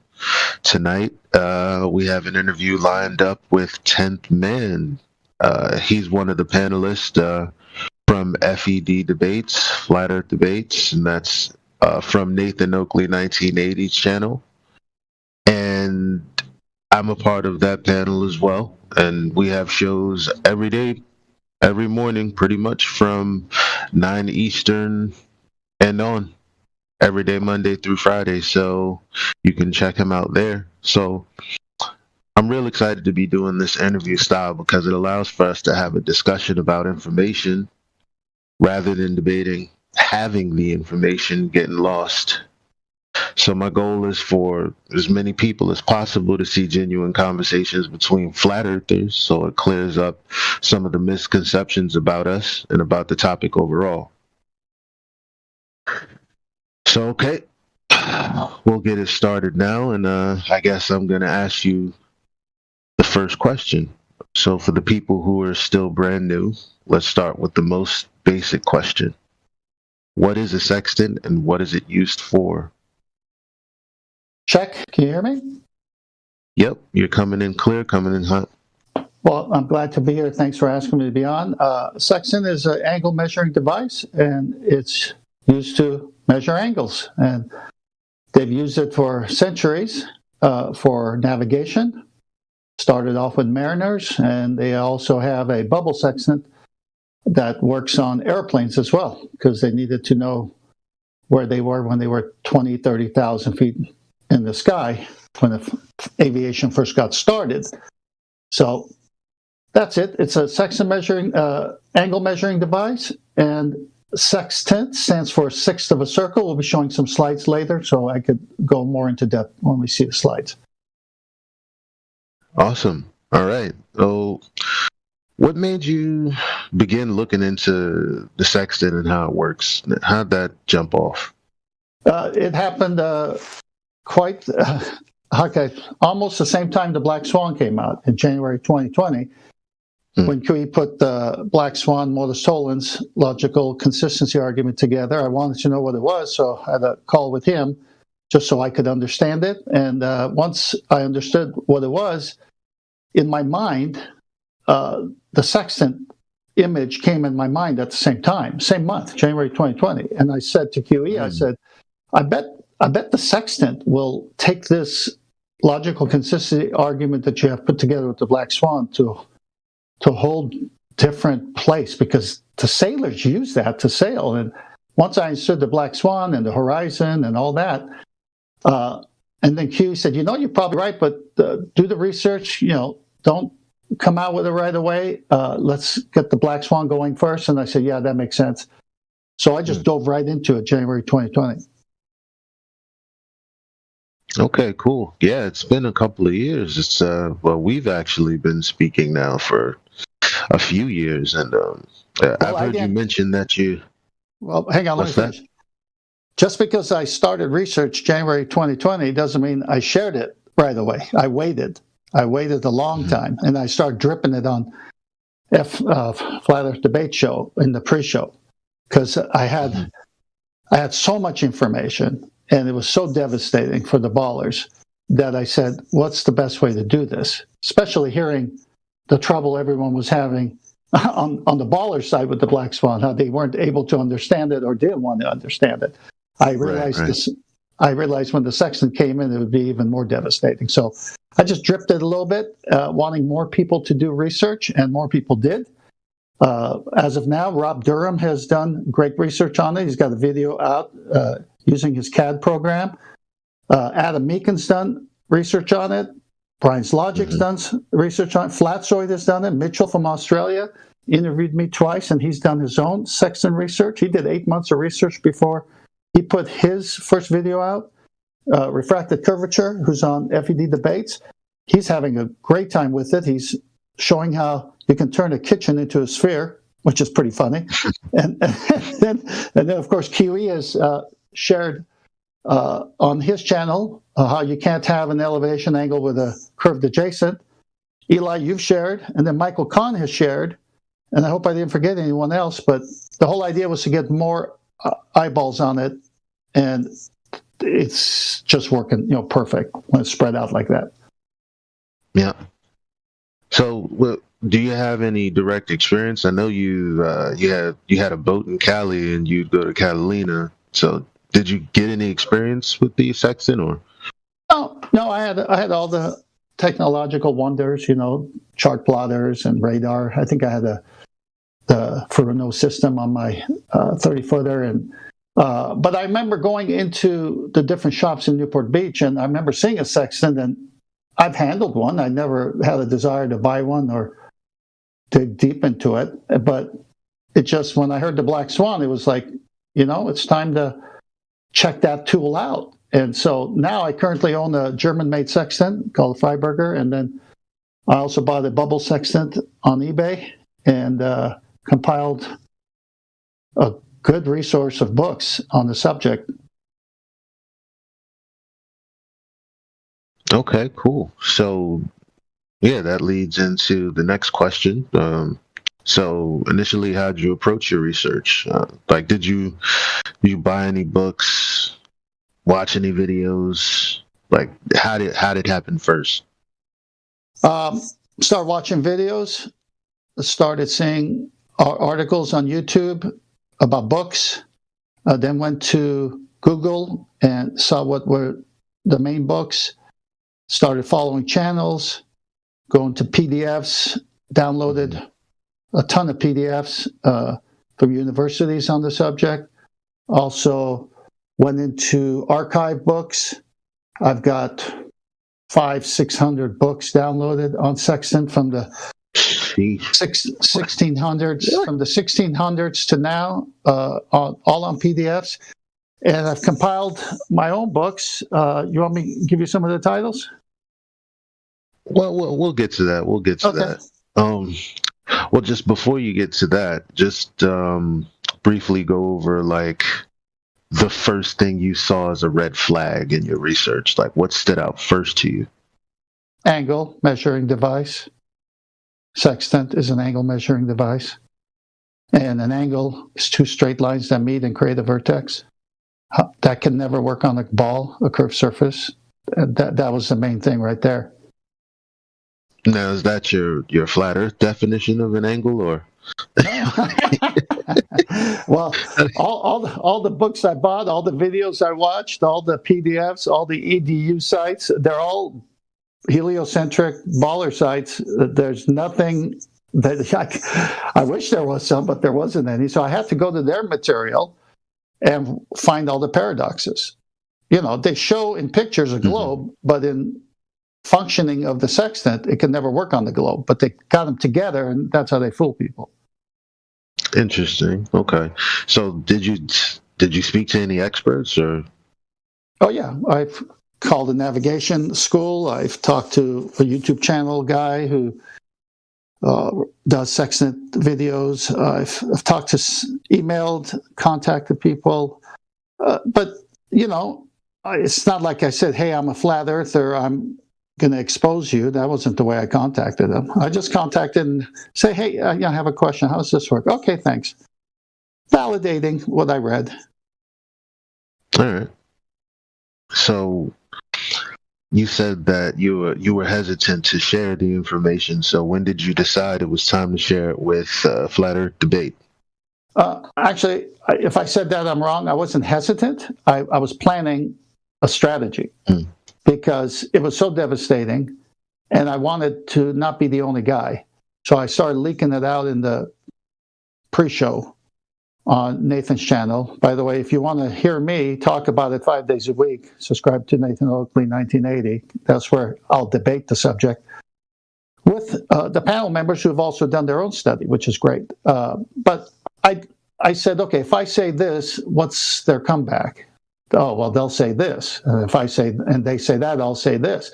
And so I started role-playing how it would go, and I said, okay, the best way to do this is to sprinkle it on little by little and set some traps. So they've already bid on a few traps. There's a few more traps and the big ones at the end, which I can't talk about right now.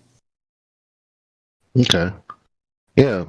All right. So I can remember on the show for a while, man, it must have been at least a year. I don't know. But for a long time in the pre-show, like, you shared diagrams and you just shared notes from official sources. You'd be like, listen, I'm quoting this. Go to this site, or look at what it says here in this book, right? So, right. What's the reason that you did it the way you did? Like, what were you hoping to see happen with this strategy? The best witness is a hostile witness. I used their books, their definitions, showed their paradoxes. The books share a lot of truth, but they also go against what they say in the books as well. So there's a paradox. So you can't have an angle measuring device work off of a curved adjacent. You can't get an angle off a curved adjacent. So you have to dig deep to see what they're doing. And that was the key. Let's use their material, their teachers, their system, and let's break it apart. And it's totally come apart for them. Because they have to find angles now. They have to redefine what an angle is. Well, good luck with that. Right, because the angle that you're measuring is the angular distance between what you're going to be sighting in the sky celestially and the ground. So it's the angular distance from the point in the sky to the ground below it. It's GP, right? Well, you bring the sun or star or luminary. That's one of the 64 ones in the air almanac, and close to 200, if not over 200 in the nautical almanac, but most people use the 64 main stars. And what you do is you use the index arm and bring that down to the horizon. So it's the angle measurement horizon to where the altitude of that star or sun is. And there's your angle. So those are two straight lines that meet at the vertex, which is your eyeball. All right, cool. So what claim, would you make that you could stand by with the sextant? If anyone asks, 10th Man is making claims, what are you exactly claiming? My only claim is been the same since the beginning. A sextant is an angle measuring device, instrument, and an angle is two straight lines that meet at a vertex, a point. And how can that ever work on a curved surface? It can't. That's my claim. Good. So we're told that the sextant, or the manuals show that the sextant works on a globe. So what do you have to say to those people who say, well, of course the sextant works on a globe. Here's a picture right here. Well, of course, I'm using their books. They're going to have the globe in their books. But you can't get an angle off of a curved surface, so you better find another instrument than the sextant, because it can never work from the surface of the globe.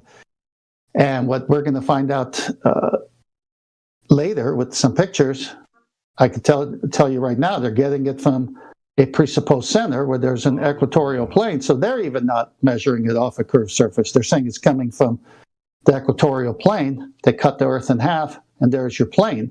So they're even saying it comes from there. But the navigator, he's on the surface of this so-called sphere, and that's where the sextant is at. There's nobody at the center of the Earth with the sextant.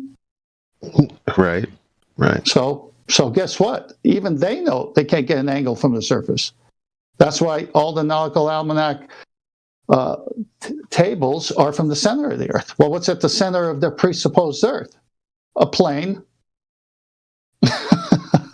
Basically. So see, there's no curved adjacent there, is there? No, there isn't. Absolutely not. Funny enough. So now, with all of the research that you've done, you've said often that there's a mixture of truth and falsehood. What do you mean by that? Well, like you just said, you'll see a picture of a circle, and then you'll see a tangent plane, and then you'll see all these lines and whatever, and then they'll say, this is how it's working. Well, since we know an angle can never be achieved from a curved adjacent, that's not how it's working. Mm-hmm. So you can't have a curved adjacent and still achieve an angle. That's impossible. So why would you have those two together in the book?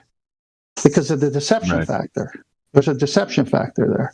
Really, it's from the center, but no one's at the center with the sextant. But it's not even from the center.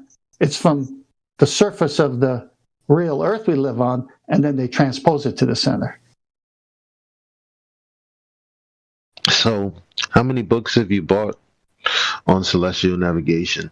And it's an ever-growing list. I got 4 more I just ordered. They're coming because when you research one, you go to the bibliography and they say get this one, or you see something and you say, okay, I better get that.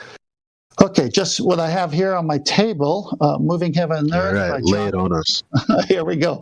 Moving Heaven and Earth by John Henry, Navigation Afloat by Alton B. Moody, Natural Navigator, TM-1206, Celestial Air Navigation, Sacred Geometry of the Earth by Vidler and Young, Air Force Manual 64-5 on Survival, Introduction to Nautical Science by Chase, The Almagist, and going to this other part, we've got Navigation by Harold Jacoby, Low Ship Astro Navigation, Celestial Navigation for Yachtsmen, TM-1205 Air Navigation, Technical Manual, and what's the one underneath that?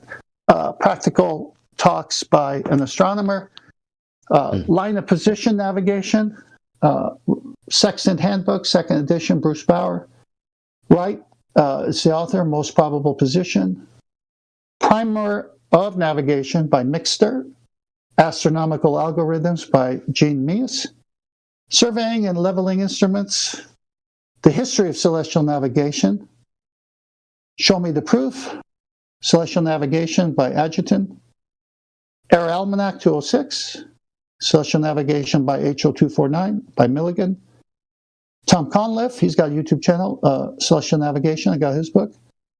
I've got 4 versions of Bowditch, American Practical Navigator. I got 2019 version. I've got 1943, 1965, and 1995. see what they added. I've got the original one downloaded, 1802, on the computer. Hobbes, Marine Navigation 2, Celestial Electronic, The Nautical Sextant by W.J. Morris, and Easy Celestial Nautical Almanac, 2021. My prized possession, volume 51, volume 1 and 2, Air Navigation from the Air Force on the bubble sextant and all that. Celestial Navigation, second edition, right? Celestial Navigation using site reduction tables, number 249, another book on that. 14th edition of the Dutton's Navigation and Piloting, and one on the bottom I can't see because it's covered, and 4 on the way. Man, so that's an extensive list, my man.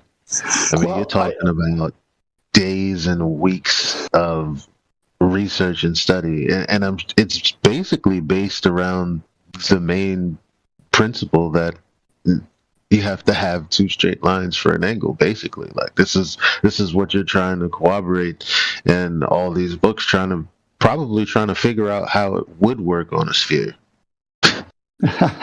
Well, I'll tell you, it's been a very enjoyable process. I love research. I think that's something I love doing. And when I got my teeth into it, I said, I got them. I know exactly what they're doing, how they're tricking. I better go get the books in case they're not, one day you can't get them. This will be left to my grandkids as a resource, how the ball went down one day. Beautiful. So in regards to trying to summarize it for the people out there that, they can't remember a ton of things, let alone what they had for breakfast.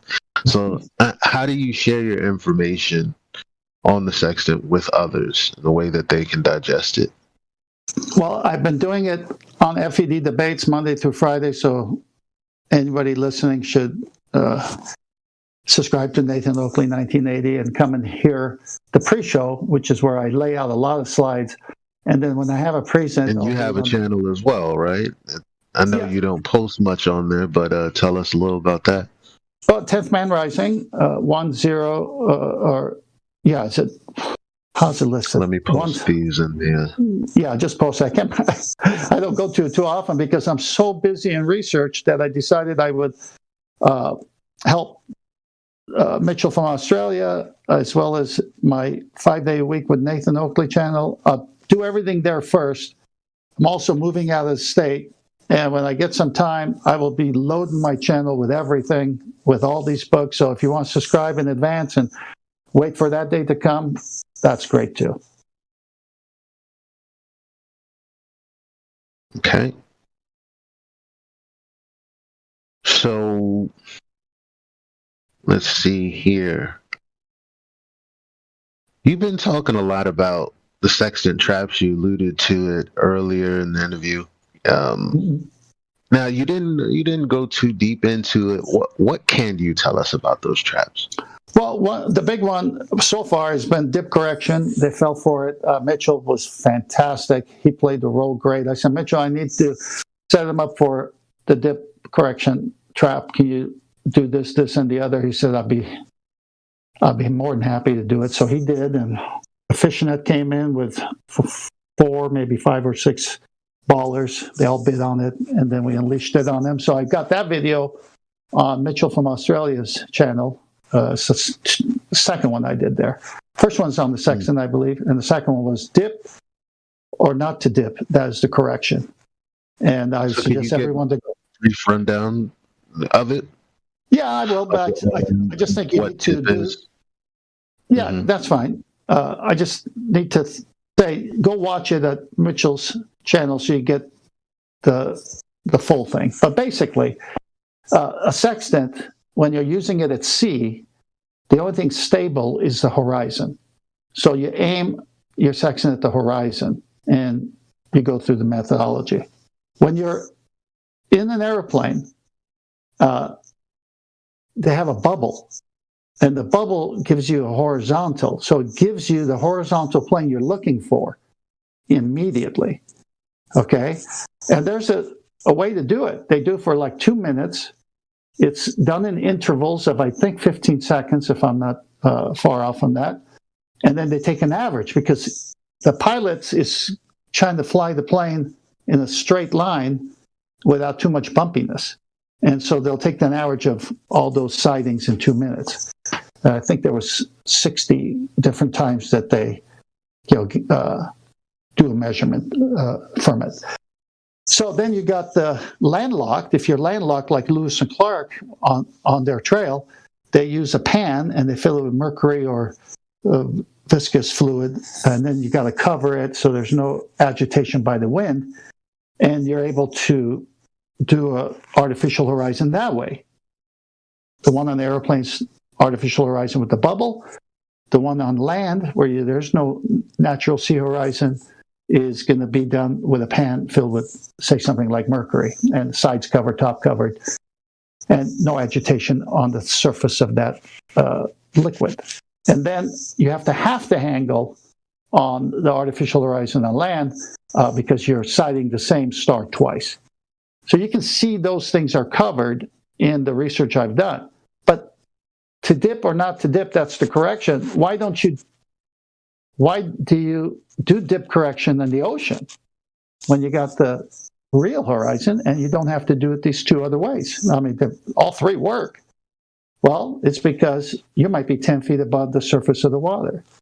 So you got minus 10 feet to get to the surface of the water. So dip correction is nothing more than height of eye above the surface of the water. So you got to get your eyeballs on the water to make it geometric.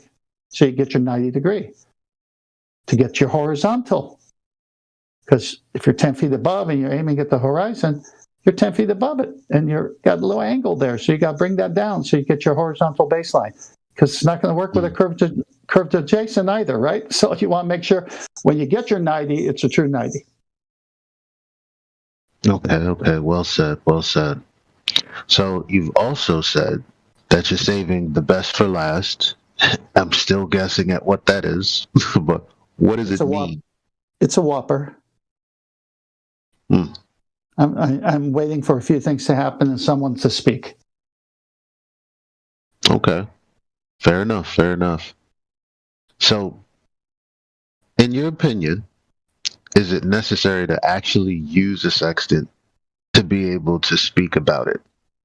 You know, because typically you have the ballers who say, oh, well, he's never even owned a sextant. He doesn't know what he's talking about. What do you say to that? Well, I own a sextant. I don't think you have to use it to know how it works. You know how many videos I've downloaded and watched them do it in front of me every single step of the way? I'm just telling you what they say. So if I can't go to a YouTube channel by a professional navigator who's showing me every step of the way and tell you this is what they do, then that means every one of these, and these are all heliocentric, people who say this is how to do it. So if I can't use them as a resource, what can I use? So why do you think that a lot of us on the panel and a lot of others are starting to state that the sextant is the number one flat Earth proof? What do you think that is? Well, that's what I saw when I was doing it, and I said, what's the best way to present it? And that's why I did the drip method, and I wanted more eyes on it. I wanted others to come and say, I've done the same research Tenth did, and here's what I found. And we're there now. Rob Durham put it to a CAD program, and he tried to do it with a curved surface, and the computer wouldn't let him do it. He says, you need a straight line for that. That's still very hilarious. It's so devastating because it's telling you it's an angle measuring device, the tool itself, and you need two straight lines for that angle, and it meets a common point, which is a vertex. That could never happen on a globe. The sextant works, though. It's just not working on a globe. So, is that why NC Flat Earthers immediately respond with, don't say 90, don't say right angles. Triangulation has nothing to do with celestial navigation. Well, that was a beauty there, because guess where it says 90? 90, that was another trap. I can't believe how quickly they fell into this one. It was you who told me. Day. The first day. It was you. Because that's what they do, right? They said, you know what? Let's not talk about the meat and potatoes. Let's pretend that that's not there. You know, Eli, you remember you were the one who told me that someone came and said, "Don't say 90." Yeah, And that I was said, Brandon's show. Yeah. And It was very animated too. I said, "Wow, that already happened." I thought that. Well, who would even do that? Okay, well, in all the books I have, guess what? You subtract minus whichever word you like your altitude from 90. Everything is subtracted from 90. And if you just go look on your phone and Google and say, what's a 90 degree? It's a right angle, perpendicular, two straight lines. Has that little box there. So guess what? 90 is what you got to subtract from. That's telling you the Earth is flat. All right, man. Beautiful. Well, those are all the questions that I have for you here. And that was a really, really nice chat. I'm enjoying it. Hopefully we can keep it going so we can get some of you guys in and ask questions. Kind of just message in the chat and I'll give you the role so that you can speak and ask your question.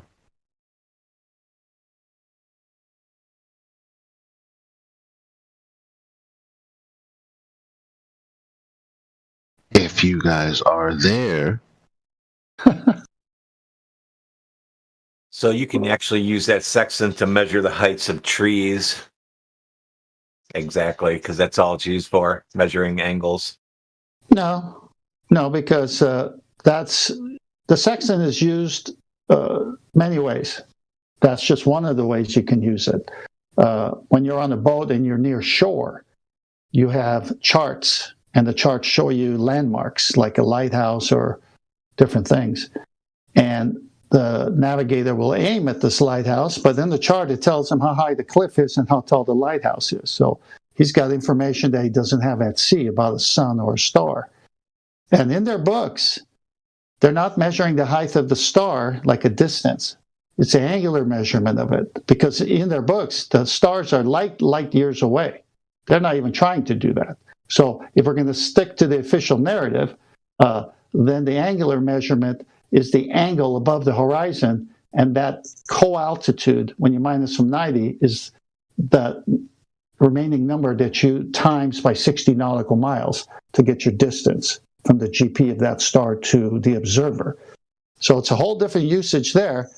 You could turn it sideways and get the angle from a church building to a lighthouse as well. So horizontal angle as well versus a vertical angle, which is similar to a celestial angle with a star, except no one knows the height.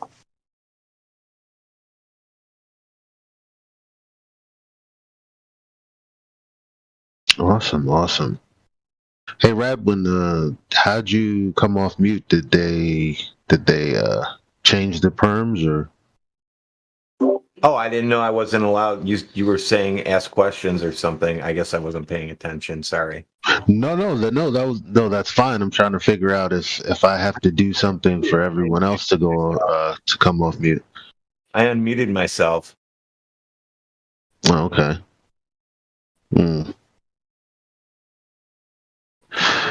And no one else is responding in the interview voice text, so we can show the pictures. All right, cool. Yes, let me share my screen and we can go through a couple of slides. It's more than a couple, but yeah, because you guys got to kind of get a picture of what's going on. No pun intended. I'm surprised that there have been no puns so far. There's still time, Eli, there's still time. Wait, time out. Oh, sorry. I do have a question that came in from the live stream. Okay. Guys, try to put it into the... You know what? I'll take them from the live stream. It's no problem. So, SE Montreal asks, ask 10th Man how confined he feels. That if I place him in the middle of the ocean somewhere, he can find his way home. Well, that's what they do, don't they? The stars above us have a specific place on Earth, and in the book they tell you where they are at those times. And when you watch a few videos, you're able to use the stars at night as well as the sun during the day and the moon to figure out where you are.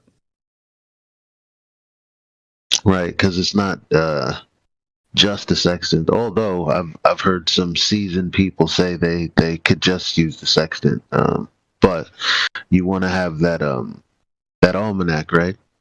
No, it's all sextant without an almanac doesn't make any sense. I mean, you could probably for latitude, but if you want longitude and you want Greenwich time, I mean, you're going to need a few things to make this thing work out. This is why I say go do your own homework, watch the videos. It's quite the process when you watch them. This is why my initial claim was, okay, do I need to go through all this stuff to prove this could only work on a plane? No. What proves it could only work on a plane is the fact that it's an angle measuring device, number one, and number two, what's an angle? An angle is two straight lines meeting at a common point called a vertex. And then what do you do with the information? You minus it from 90, a right angle. Well, okay, that's enough for me. It's over right there. Okay. Paula, I think you have the role. I think you can speak now. And Dave, I also see you too. Give me 1 second for you.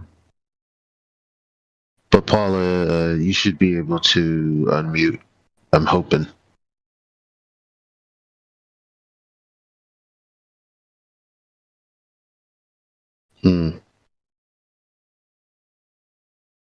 Technical difficulties? 1 second. I unmuted level up for you. Okay. Okay. Great. Yeah, I didn't have a question. I just you were asking if anybody could unmute themselves, and I'm like, nope. Oh, okay. But sorry. So, thanks anyway. So, Dave, you said you had a question? Can I talk? Yes, you can, sir. Welcome. Okay. Good shows, good information. I appreciate everything. 10th Man's sounds like he's put a lot of effort into this. We appreciate your efforts, man. Thank you. My question may or may not be answered. I just was curious if any of the older material you run across, that any anecdotal evidence of sailors knowing they weren't on a globe when they were using this thing? Yeah. Okay. Yeah. The Portuguese sailors, when they used the quadrant, they believed the Earth was flat, and it worked for them as they came around Africa, going to India. Okay. Well, I mean, obviously, anybody that was proficient in using it, if they'd actually reasoned it out, they would have known they weren't on a curvy water anyway, right? But I was just, it would be interesting to highlight some of those not ancient, but 1800s or whatever, some of the sailors, some of their statements about they know the globe was bullshit. If there's anything like that, that's all I was saying, Yeah, it's there. I mean, I've seen them. Like I said, I could cite the Portuguese sailors who used the quadrant, and they believed the Earth was flat, and they were sailing on a flat Earth. It's funny to me that this thing was right here all along, and people have been using it for hundreds of years as a globe killer. But I appreciate your efforts, man. Yeah. Let me say something to that. Whether or not you take a sextant and use it, and right now, most everyone who's using it thinks the Earth is a ball. The criteria is, it doesn't matter what the Portuguese believed or did, or what today's navigators believe or do. The criteria is, what is the tool capable of? It's an angle measuring device. That's all it is. It's a big protractor. Okay, so now what's next? Define an angle. What's an angle? Two straight lines meeting a common point called a vertex. You don't have any straight lines on a ball. You don't have any straight lines on a sphere. Then they say minus it from 90. Well, you don't have a right angle on a sphere. but you do if you're going to use the sextant. All right, so let's get into the slides. Now would seem like as good a time as any. Or am I going to see it on your screen so I can keep up? Yes, give me 1 second. So I just have to. What?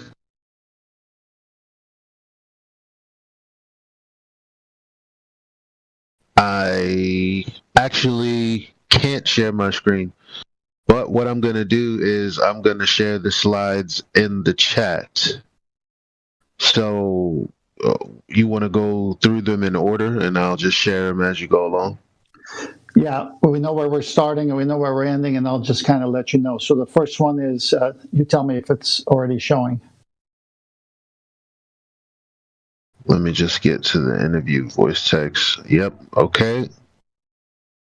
Ready to It's go? in there. Okay. Yes. So this is obviously a sextant. It's showing line of sight to the horizon. It shows different parts of it, the telescope, the eyepiece, and you can see on the top right, you bring the sun down with the index arm, and you toggle it on the horizon, but barely touching that surface. You don't want to go below it. Go to the next slide. It's another view of a sextant. Is that what you see? Yep. Okay. Yep. So here it says light from sun, a star, or moon comes through the index mirror, and then light from a horizon, and then see that black curved arrow? That's your angle. And see that curved bottom, the scale? That's the arc of the sextant, much like a protractor. And it's pretty obvious here. And then the micrometer allows you to do fine tuning on the degrees. So you got degrees, minutes, and tenths of second. Next slide. Here's a older picture of a person using it. And we won't stay much on this, but there's the arc. Those are the arc minutes. In case someone thinks it means the Earth is an arc. Wrong. Next slide shows a guy, and you see the 0 to 90, Eli? Yep. Okay, so what's above you directly is your zenith, and the horizon's at 0. So if you're holding a sextant, just like previously with that guy, you would bring one of those stars down to the horizon and measure the angle and minus it from 90. Can't have a 90 on a curved surface. Next slide. Yep. So this one is like a snow globe, but this is from a Navy site. It shows a Navy ship in the middle, and it's got a flat plane there. I mean, it's a disc, but it's still flat. And there's your angle, horizon and the star. That picture right there is pretty telling. Pretty much. Right? Cheap. It's as telling as it gets. I mean, come on. It's a Navy picture. Look at it. GP stands for geographical position, where the star is directly overhead. They need to put that line down. We'll show that in the future slide. Next slide. This is the Alt-Az system. Yep. Horizontal, obviously, Earth-based. And forget everything below. We're back to that Navy picture. If you forget everything below, there's your altitude and your direction from the azimuth starting from north. And see that angle? It's on the flat plane. You can't get it on a curved surface. Next slide. Back to the Navy site. Here's the ship. Here's sea level. Where's the star here? It's 5 degrees above the horizon. What's the angle? 85 degrees. I mean, if you can't see what's going on here, I don't know. But that's a right angle, and you figured out that your altitude was 5, so your co-altitude is 85. Now you just times 85 by 60, and that's how far you are from the GP of that star, which is the zenith position of the star. Next slide. Here we go again. Observer, star, the altitude. You need a flat plane. This ain't happening on the curvature part. This is happening from the origin. We'll be covering that in a minute. But again, an angle is two straight lines. That's what you got there. Next slide. Observer, this ain't showing that well, but observer, star, distance, and then the circle of equal altitude below with the same blue as the distance. That's a radius from the GP of the star to the observer. And the question is, are radius lines curved or straight? Answer is straight. That picture there is an example of the trick they play. You have to go from the center of Earth. You have to create that angle. Then you have to move that angle to where you're standing and then use that as your triangle. That's the trick that they use that you can't have. That's just a trick. It's an optical illusion. You got the next slide, Eli, the periscope film? Okay, screen capture here. So here's an airplane, say 30,000 feet in the air. Here's a ship on the surface.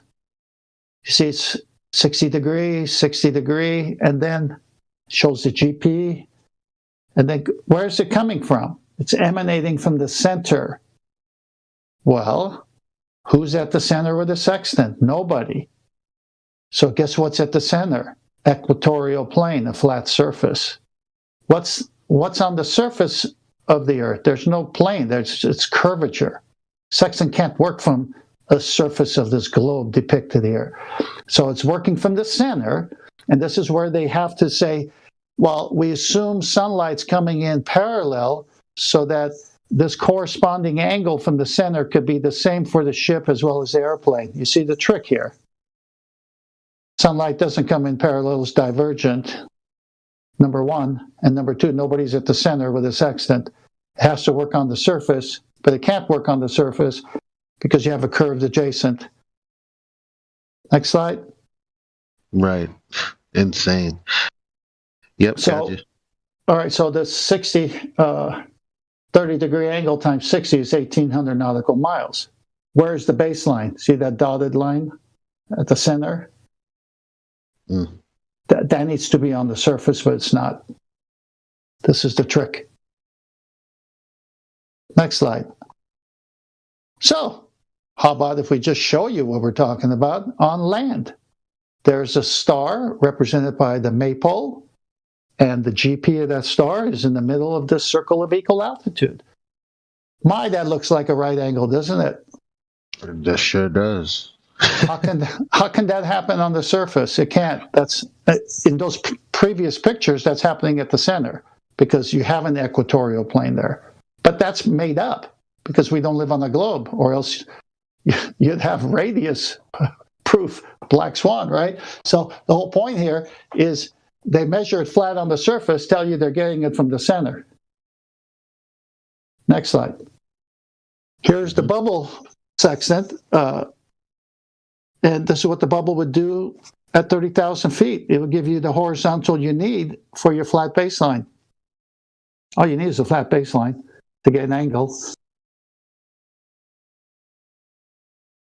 And guess what? If you have a flat baseline at 30,000 feet, guess what's below you parallel? A flat Earth. Next. So here's one from a site on a paper plate, just to make it simple for kids, I guess. Zenith position of the sailor on the boat is directly above him. Horizon's there. There's your 90. The altitude measurement from the star above the horizon is colored in red. And the co-altitude is yellow. And that's what you times 60 nautical miles. So, I mean, you can't get any more right angle than this. How do you know which star you're picking? They have them in the books. You know ahead of time. You plan for it early morning, and just as the sun's going down, so you can see them. And they have 4 or 5 or 6 they do one run and pick the best 3 to have a fix. During the day, they use the sun, also the moon. The Air Almanac has 64 prominent. The Nautical Almanac, 200 or so. Next slide. Coordinate systems. Mm-hmm. This is what's happening. This is what's happening. But that don't look like a globe. Man, you guys following along, just looking at this, it's very obvious, almost like a 5-year-old tried to cover up spilled juice. You know what I'm saying? Okay, let's move on. Are you on the sextant or the micrometer drum in red? Micrometer drum. Yep. Yeah. Okay, and the vernier in blue, and the degrees in green. So there's the degrees, 29 degrees, right? 45, 46, 47 minutes, and 5/10 right there. So that's it. Degrees, minutes, and seconds. And then you go to the book and you find out everything else. So so when you're using it, it's sturdy. You're dialing all that in, right? You're getting it roughly close, and then you're dialing it in. Yeah, they say. I mean, there's a lot of practice that goes into it to where you're doing it properly through a lot of training of doing it wrong, and then they'll say once you get the hang of it, it's fairly quick. And then as soon as you say mark, you count the seconds first on the chronometer, then the minutes, and then you get the degree reading because the seconds are important. And so watch the videos. It's absolutely phenomenal how this tool works. I've marked them already and already subscribed to you. Okay, so here you have a celestial body somewhere over the Earth. That's its zenith position in red, directly over the Earth. So the GP would be directly there, the ground position. And the boat's here somewhere. Next slide. Mm-hmm. You get your sextant angle measurement, and obviously he's already done dip correction, so the red line is showing on the surface of the water. There's your angle. Next slide. How does that work on this?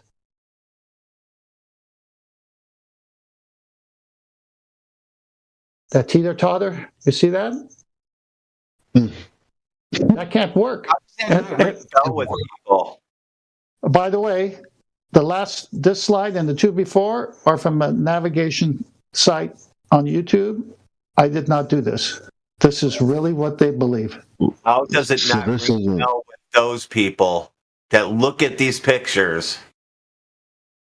So this isn't a flat earther didn't just stick that boat on a globe? No. I played the video on Nathan's show just to prove I didn't do this slide. This is from an official navigation site. Wow. Alrighty. But see how this is? How crazy it looks, teeter-totter? But if you take that to the center, it's going to work. Because guess what's at the center? A plane, equatorial plane. But really, there is no center because we're not on the ball. So they got it from the surface, transposed it to the center. They even know it can't work. Next slide. You see the two Navy guys? Mm-hmm. So here he is using the sextant, and he's going to say mark, and this guy's going to take down the seconds, minutes, degrees, and everything. Next slide. You can see here the star is over the Earth somewhere. There's a Navy ship. Does that look like a 90? Definitely does. Can't have a 90 on the Earth's surface if the Earth's a sphere. Next slide. Does that look like a triangle? 1 second here.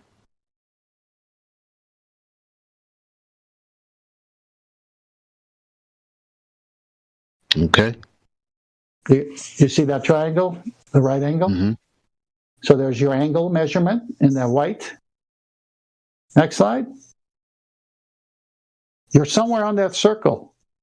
You don't know where you are, but if there was another boat with the same degrees and angle measurements, they'd be on that same circle as you. That's the first circle of equal altitude right there. That radius line. I mean, this is very intuitive until they tell you you have to imagine you're on a globe. That's when it gets confusing. But minus that, it makes all the sense in the world. Okay, let's go next slide. You see a protractor? Mm-hmm.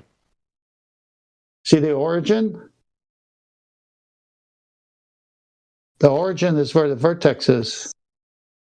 You see that baseline to that protractor? Section is nothing more than a glorified protractor. Yep. What's an angle? What's an angle? Two straight lines meeting at a vertex. See that arc? It's the arc of the sextant, the scale. Not of the Earth. Next slide. Names of angles. Is that what you're on? Yep. Okay. Well, we know what an acute angle is anything less than 90 degrees. We know what a right angle is, it's 90 degrees. Obtuse angle is more than 90, but less than 180. What's a straight angle? 180. Reflex angle and a full rotation to make a circle. What do all the books say you minus your altitude degree from? 90. 90. That's a right angle. The Earth is not a sphere. All their books. This is the other big. When I saw this, it was over.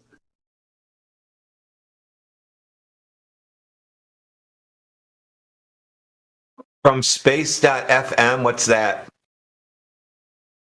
Where are you at?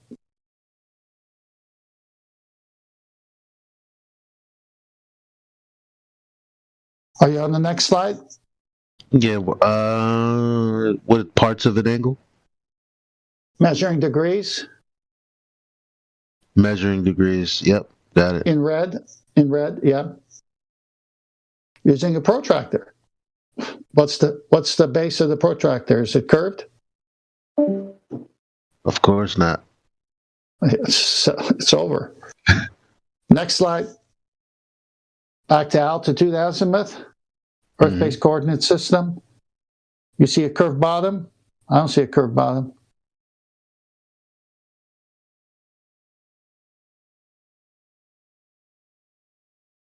Super straightforward. Next slide. Azimuth angle, horizontal angle along the horizon. That's from north for your bearing. Altitude angle, vertical angle above the horizon. How can you have an elevation angle or altitude angle with a curved adjacent? You can't. You really can't. You really can't. All these slides are from their books. Chapter 6 from Harold Jacobi's book. This height of the sun or any star in the sky is called its altitude. And so the altitude is always an angle to be measured in degrees and minutes. The point directly overhead is the zenith.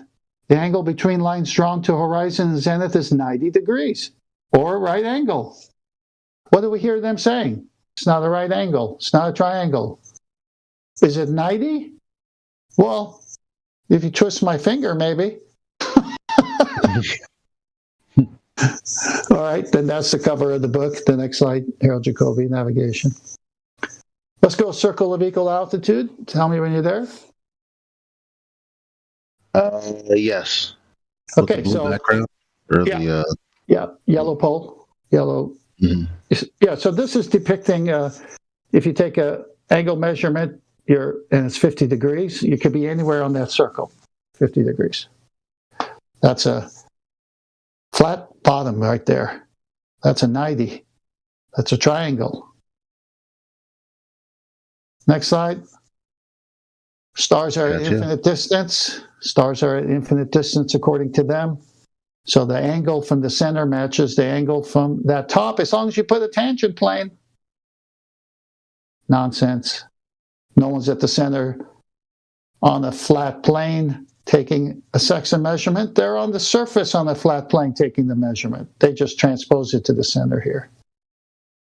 What a joke. Next. This is the funniest thing ever. 3 sides. Oh, I think we lost you there. Give us a mic check.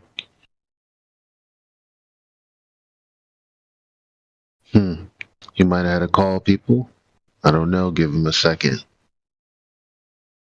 How's everybody else doing? This is another destroyer here. Now that I understand it, I'm just gonna ramble that off. Am I back? Yes. Oh, did you miss this, or should I talk about it again? Yeah, we missed the ones with the blue the blue sphere. I guess that's supposed to be the prediction. You got the 3 stars with the 3 circles on the blue sphere, right? Yes. Okay, see the red dot? That's the observer he's got to fix.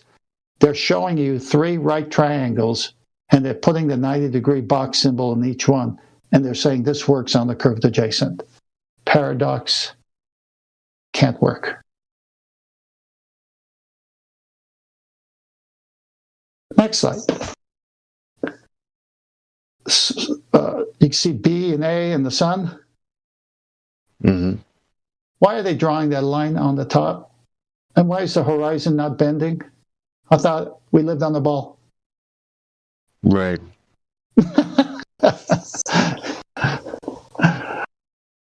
Next slide. See the sketch here of a guy looking through the center? Yep. Who's there? Who's there at the center of a presupposed sphere? Nobody. But And his guess what? horizon is from the equatorial plane. That's insane. Nonsense. Okay, let's move on. Here's star 1. 1 circle of equal altitude. 90 degree, right angle, line of position. Next slide shows 2 more star sightings, just so you can get a fix. By measuring the angles to 3 known stars, and the observer knows his location. That's 3 radius from the center of each circle of equal altitude where the star's GP is to the observer, all being straight for thousands and thousands and thousands of miles of ocean. The globe is a lie. Next slide. Here's a astrolabe doing the same thing. Horizon, star, do you see a curved surface? Not in sight. And if there was, the tool couldn't work. And if there was, the sextant couldn't work. Because sextant is an angle measuring device. Next slide. You see the depictions of the sun rising and setting? Mm-hmm. Start from the right. Early morning, the sun is rising in the horizon at a 0 angle. Mid-morning, the sun is getting higher at an acute angle. Noon, the sun is at the zenith directly overhead, right angle. Afternoon, the sun is setting lower, obtuse angle. Evening, the sun is ready to set at very obtuse angle, almost a straight angle. Where's the curve?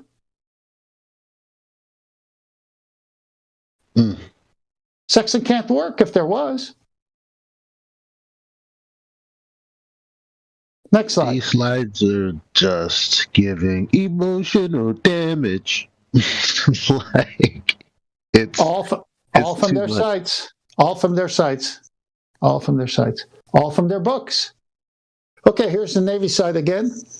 Here's a Navy battleship, it looks like, of some kind. Now you see sea level, right? See that where it says sea level? Hello? Did I skip out? You can still hear me? Yep, we hear you. Okay, all right, so here's sea level. Where's the navigator? Is he at sea level or is he on top of the ship somewhere? He's right on top of the ship. Oh, so he's got to do dip correction. What does it say dip correction is? Accounts for height above the sea level. Why doesn't it say sea curvature? See, this is where they got to make it geometric. It's got to be a right angle. Now, if he had a bubble sextant, and that ship wasn't moving at all, he can get this horizontal at his eye line and still make it work. But because he's at sea, bubble sextants aren't used at sea. But bubble sextants don't need dip either, which is a clue. Because if he did have a bubble sextant and the sea was perfectly calm, that would mean the sea is parallel to the horizontal of the bubble, flat again. Next. You see the sun with the arrows going in all directions? Yep. Adam Meakin says photons leaving the sun go in all directions. Is he right? He is right. What did they say? Next slide. They say this. There it is. Yeah, they say the sun is coming parallel light. How is that possible? I thought the sun was a round object. How can it be sending parallel light? It's got to go in every direction. Oh, so far away that by the time it reaches us, it's parallel. Well, how come then every picture I see is divergent? That's the number one lie. It's not parallel. But they need it for their model to be parallel, because then they can make the Earth's surface curve. But guess what? We just showed you a sextant can't work on the Earth's surface that curves. So it's over. Next. Here's a picture of a divergent ray. I thought it was coming in parallel.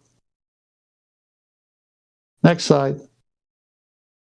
Here's a picture of a divergent ray. I thought it was parallel. Next slide.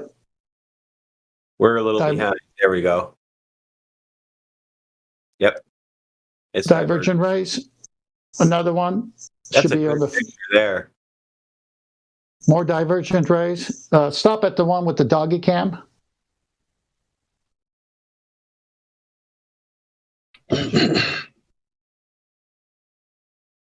You got the doggy cam from the altitude balloon?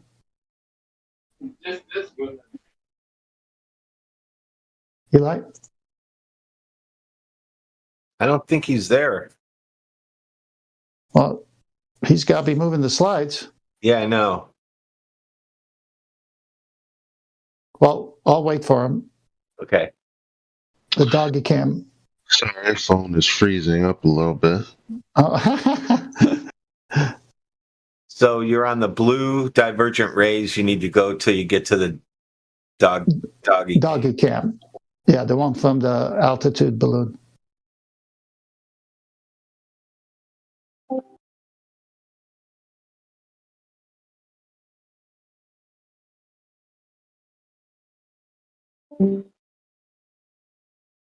He's having freezing problems.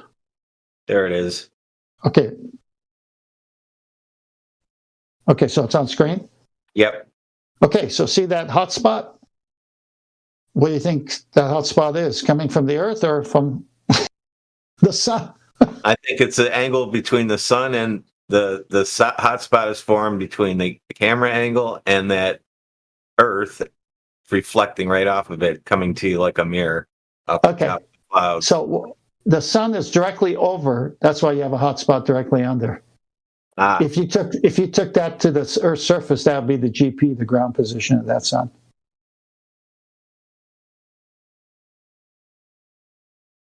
Next slide.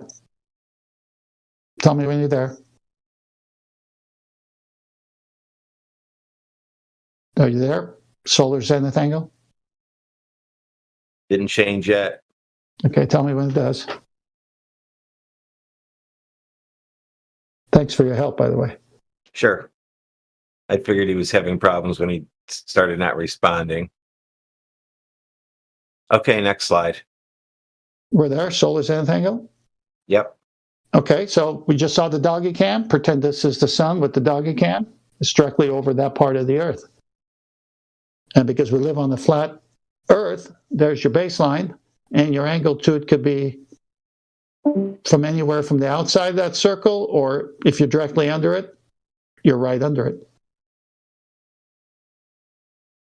Next slide. Yep.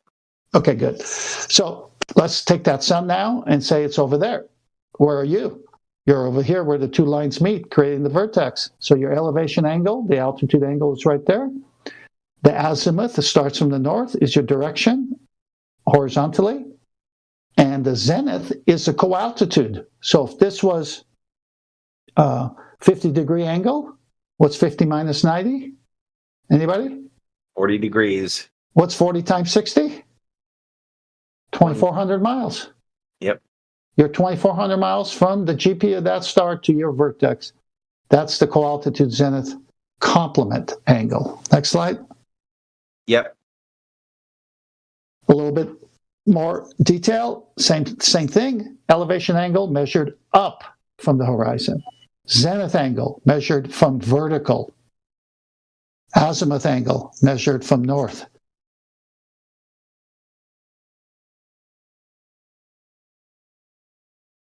Next slide. Yeah, I know. I got to get to it. No, it's okay. My screen just did something. Okay, next slide. So you see the sun and the big blue ball and the height of eye. Is that the one? Yep. Okay, perfect. So here's the center of the Earth where they say all the angle measurements originate from, but then they got a dotted line up here. And then they got a height of eye where the vertex is. And then they've got actual horizon, which is the dotted line, if height of eye is 0 minutes, 0 seconds. So if I get my eye on the water, I'm at 0, 0. And that's the dotted line. Well, okay, what's this angled down solid line called horizon? Well, that's their geometric horizon that doesn't exist. Thank you, Black Swan. So everything under the dotted line you could just excuse as a lie. Because you can't get an angle off a curved adjacent, and there's no one at the center of the Earth, like they say, where the angle originates from. It's got to be from the surface, and the surface has to be that equatorial plane, not where they say it is, but what the Earth is. Next slide. Are we going smoothly? Yes, so far so good. The Earth in the sky, is that the one you see? Mm-hmm. Okay, so from where we stand, Earth appears what? Motionless. No, what's it read? Oh. From where we stand, Earth appears flat and the sky appears like a dome above us. Wow.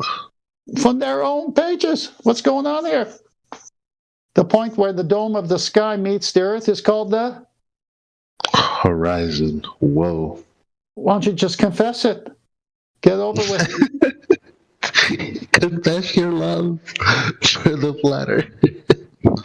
Here we go. Next slide. Next slide. Altitude azimuth. We can measure the location of objects in the sky using pairs of angles. Here's one way. Altitude is the angle above the horizon. Azimuth is the angle around the horizon, clockwise from north. North is 12 noon, east is 3, and so on.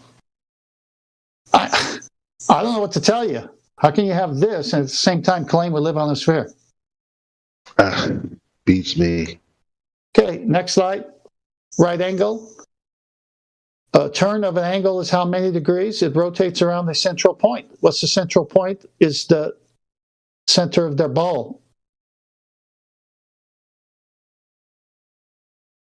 So I thought they were getting the angle from the surface.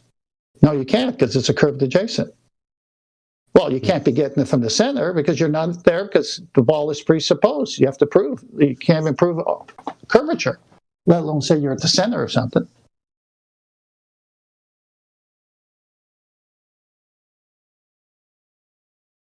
Next slide. See a vertex? Yeah. Okay, so ray 1, ray 2, vertex on an angle is the end point where two line segments or rays come together. Can you have a vertex with two straight lines and the bottom one be bulgy or curved? No. Ball game over. Next slide. The sphere, perfectly round, three-dimensional shape, like a ball. It has only one curved surface. So Sexton can't work on this. Sorry, no vertices on the curved surface. Has it right there? I have Next one more slide. quick question, if you don't mind. Yeah, go on. Is that I gather they claim that they have a horizontal plane from the center of their ball. Is that the only or their best response that you've heard about this? They haven't even brought that up. They're so afraid to go there because that's the only place you can have a equatorial plane is on the equator line, and you slice the Earth in half and make it flat. That's the only way it can work. None of them have actually brought that up to you as an argument. I can't wait. Hang on. Let me answer. I can't wait because then I'll say, welcome to flat Earth.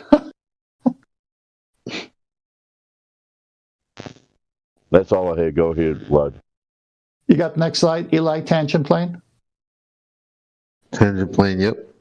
Okay, x-axis, y-axis, and z-axis. Your angle upwards. You need that plane underneath. It doesn't work without it. That's why they always have one there. They either have a tangent plane or a tangent line, dotted line. They can't do it off a curved surface. End of story. Sexton can't work with a curved adjacent. It's an angle measuring device. It's over. Next slide. Tell me when you're there. Mm-hmm. Okay, so you got a circle here. You got a diameter. If you say what's half of the diameter, it'd be a radius. What's a chord? Yeah, you can see where the chord is, and then you could see a point of tangency at one point only. Right? Yep. What's the problem here for them? The tangent point, where the tangent meets the crest of their globe from that observer's perspective. The problem with that is the horizon isn't geometric. It's refracted, right? Right, if you're getting an angle reading from what you see, then it's over for them. Listen, they say there are no straight lines because it's refracted, so you can't even have this. But what's worse? Can you figure that out? See, this is where Black Swan kills him. Black Swan destroys the globe. Sexton proves it's flat. Now, if a star or sun is 3,000 miles away from you, from the GP to you, then it's somewhere where, how could it work on that curved surface? It would be a chord. You'd have to go right through the Earth. So if you were on this part at the chord at one side, and then you go all the way to the other side where it touches the circumference of the circle, all that arc of Earth, you have to go through it to get to the GP, plus your zenith angles will be diverging, and it wouldn't work. It's over for these people. Yep. Next slide. Angles in parallel lines. So you see the corresponding angles to the right. That's what they're trying to achieve by the angle from the center and the angle on the surface when they draw that line. But it couldn't work with a curved adjacent. But just so you know what they're trying to do. Okay. Next slide. Protractor. Yep. See That's the one I had in grade school right there. Yep. See that bottom image there? It looks like a snow globe with the 90. Man. You need a flat baseline. You can't get an angle. Sexton is an angle measuring device. How about this one? Celestial horizon. Mm-hmm. Oh, so you are using a plane to get your angle from. It's called the celestial horizon. So I could forget everything below that celestial horizon because it's not a ball. It's that snow globe again. And now here they got sunlight coming in parallel so that the plane, the boat, all match up with the plane at the center of nothing because there is no ball. It's flat Earth put from the surface to the center, but you can't make it work from the surface if it's curved. Right. That's insane. Next slide. I mean, yeah, I got it. Well, again, it's just all over the place. You can't get an angle without a flat plane, and they have to cut the globe in half to do it. That is hilarious. That little character in the middle. Next slide. Here's two stars, Regal and Alphard, and the GP, and the navigator has to be either at the bottom near South America, or he's got to be at the top where it crosses, since he knows his previous day's ship log and he knows his dead reckoning position. He's got to fix with just 2 stars right there. But he's somewhere on that circle with a radius of the GP of each of those stars. Thousands and thousands of miles of flat here. And they have to be parallel. Yeah. These are the circles of equal altitude that have to be parallel with one another. Yep. So the radii have to be parallel. Exactly. Okay, we're on the last slide now. So what's the trick? The trick is you need a flat plane to have a sextant work. A sextant's angle measuring device. An angle is 2 straight lines meeting at the vertex. So where did they say it's coming from? Got to cut the globe in half.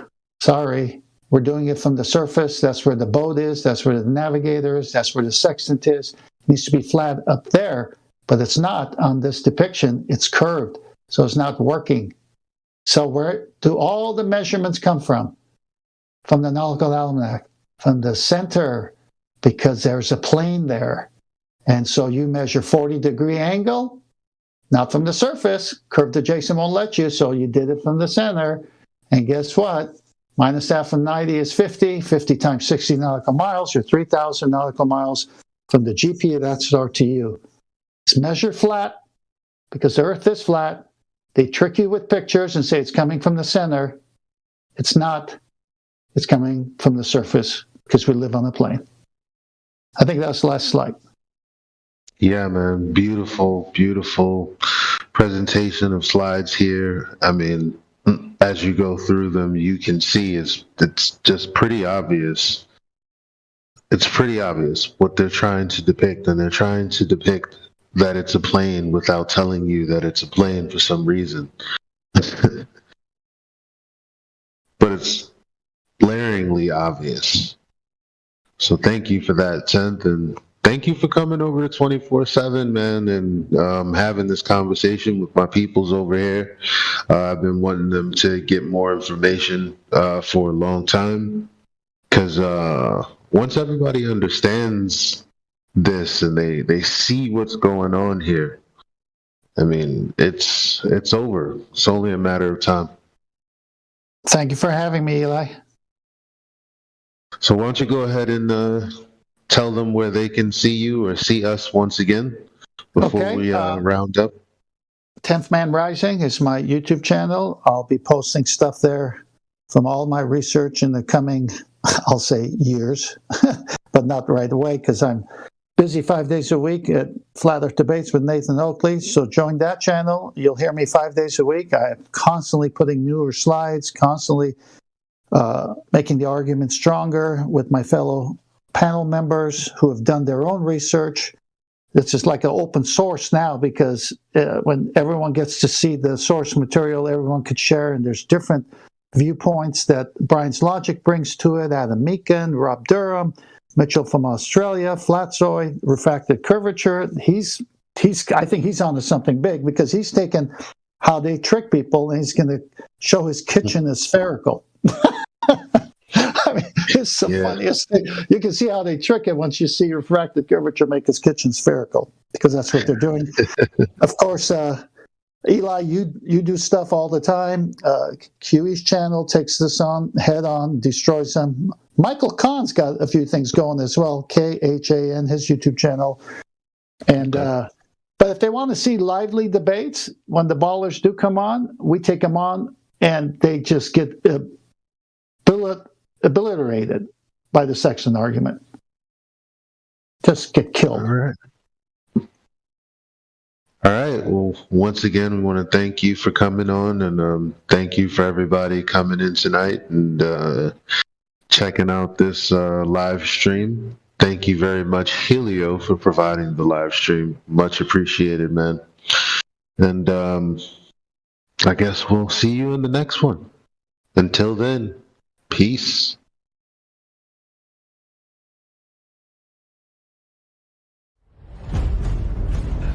You're watching 24/7 Flat Earth Discord live.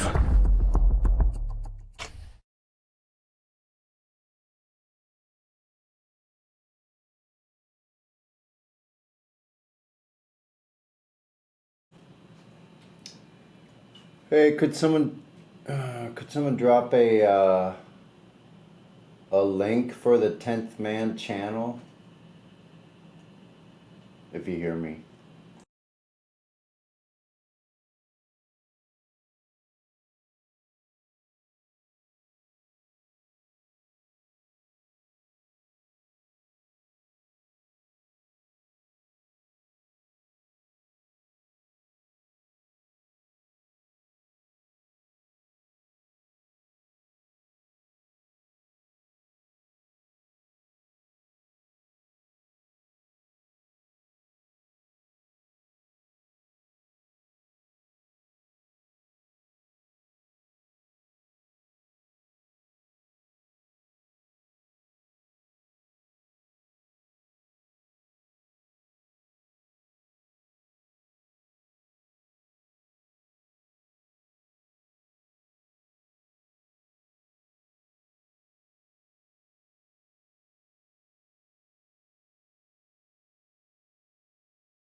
Oh, hey, Sonny, were you actually talking? Yeah. Trying to get the. I was trying to find is he on YouTube, the 10th Man? I can't seem to find him. I thought you guys might have a link. Oh, is he going to come in for Precious Metals? Oh, is he? I don't know. No, probably not. But I wish he would. That would be cool. Yeah, he's a cool guy. He's been here a couple times, and he came in for that show the other day. But yeah, I don't think he frequents here much. But he has his own channel. I can't find his channel. That's what I'm looking for. Oh, let me see if I can find it. I don't know if it's the 10th Man. Is it on YouTube or not? I don't know. I'm trying to find him. Because I wanted to see all the slides he was talking about. I think he had it. That was a weird name. I now can't remember. Oh, I see Ron Levelson in the check-in. Seen him in a lot. Ron and Neo in the check-in room. Oh, shit. Those two guys are a handful. Happy. Been arguing with Syzygy in the YouTube chat. Shout out to Syzygy. We're never going to see eye to eye, so you might as well give up on me. I'll give up on you. I mean, you're going to be a Glober for life. There's no way around it. That's really pretty sad. I mean, they don't have a curved adjacent. Where are they going to go now? Yeah, while we were listening to that last chat, I was in the YouTube chat just going back and forth with Syzygy, and it's just we're never going to see eye to eye on any points, except maybe corruption of government. But we weren't talking about that. We're talking about shape of Earth, and I'm like, no, Earth never doesn't have a shape. What Earth? What globe Earth? What shape of Earth? Nobody's looking for a shape. The only person that where did you come up with this idea that Earth had a shape anyway? Exactly. What's up with these shape earthers? I mean, they don't care what shape. They just want it to be a shape of some kind. Okay, it's like if you told them, "Oh, we found out it was a triangle spinning in space," they'd be all right with that. And they'll be like, "Well, you guys think the Earth is flat?" It was like, "Well, flat's not a shape, right?" I know. So, I mean, have you ever? Show me where flat is described as a shape. Okay. Next. I know they try to drag like us into their paradigm. Exactly. So funny, man. That's okay. I like the term flat Earth because it triggers people into the conversation. But yeah, when it comes to that, it's just like, all right, well, you guys say the Earth is flat. Well, flat's not a shape. Boom, it's over right there. Yep. Yeah. I mean, Earth is Earth. I always say Earth is Earth. Always has been. Always will be. There's no determined shape of Earth. Earth is a realm. This is where we live. This is the only place that ever existed. If you can find somewhere other than Earth to live on, and you can imagine all kinds of shit. I mean, you can imagine exactly like we do it all the time, you know. Yeah, in the spiritual realm, which, to be honest, I mean, it's obviously a creation in my mind and in my spirit, but it's not. I've always been a creationist. There was never a point in my life where I questioned whether or not I exist here because I was created and there's a purpose. Or I don't even, what the purpose is. I'll probably never find out. But I've always known that I was born into this world as a part of the creation. I don't know if I got to the creation part early on, but I always believed there was a higher power that was watching over me, because I would like get through these scrapes, and I'm like, whoa, shit! How did I don't know how I survived that one, and I would look up and say thank you, like. Well, it's like I was raised in the Catholic Church, and a lot of some Catholics are very spiritual, but nah. I mean, it just kind of depends on, where you're at or whatever. But anyway, I mean, but, I was active in the church when I was growing up, but it wasn't, well, let me put it like this. I was 20 years in Catholic Church and 20 years Protestant, and, I guess it depends on how you function. It's much different. You know what I mean? Well, if you've never been Catholic, I guess you probably wouldn't know. Yeah, I was actually, my mother was Catholic, and so I was raised Catholic until they got divorced when I was about 7. Oh, okay. Yeah, I was Catholic until I graduated high school, and then I started going. Yeah. But it wasn't. There were spiritual aspects, but you didn't learn a lot about the Bible. Right. It was more ritual than ritualistic than learning the scriptures and stuff. Yeah, they don't really teach about the Bible, do they?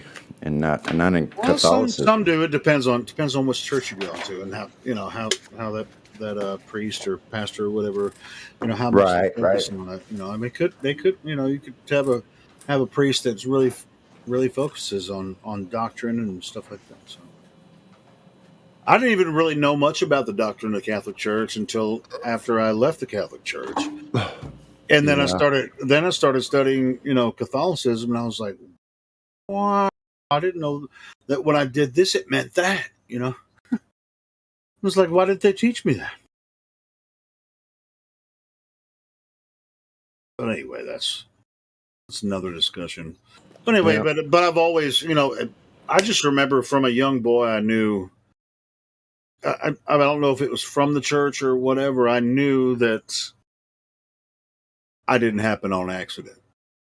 And then as I grew older, and when they started teaching this evolution stuff in high school, I was like, no, man, that's not how God did it.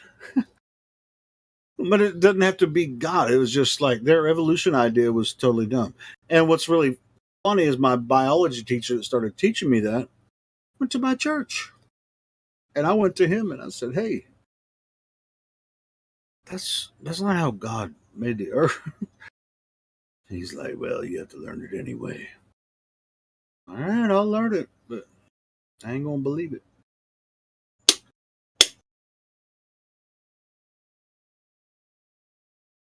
I mean, the evolution nonsense makes no sense anyway. So they say that people that are creationists, which we don't all agree on every aspect because we all grew up different ways, right?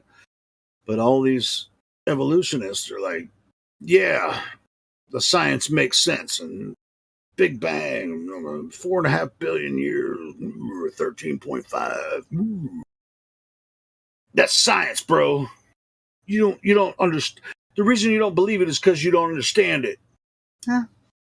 I do understand it. I just don't buy it. I think you don't have any evidence for it, so I'm just going to go with what was in my heart from the very beginning. So.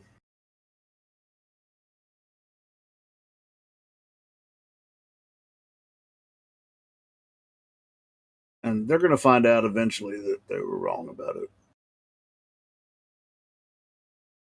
And I'm not talking about fire and brimstone. I'm just talking about just doesn't make sense at all. Especially, and I was already that way long before flat Earth, and so a lot of people will say, "Hey, well, the reason you're religious is because of flat Earth." Nope, and it wasn't even. I'm not even. I've never been necessarily religious. I've studied a lot of scriptures and studied a lot into all different types of religions and stuff. It's not about religion; it's about creation. And if you want to study natural science, and you talk about Bong, I think was talking about last night the code, the DNA code and everything. You think this shit could happen on accident? The code of life here on Earth? It's just it was just an accident. It just came from a big bang. Okay, well, if you want to believe that, go ahead. Then you're in a religion that you believe that shit came from nothing. It's kind of retarded, but you can believe that if you want to. You don't have any physical evidence for it, but believe it all day.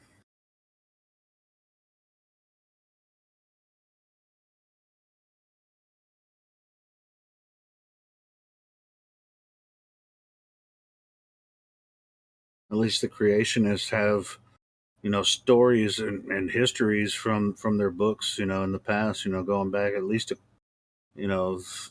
couple thousand years.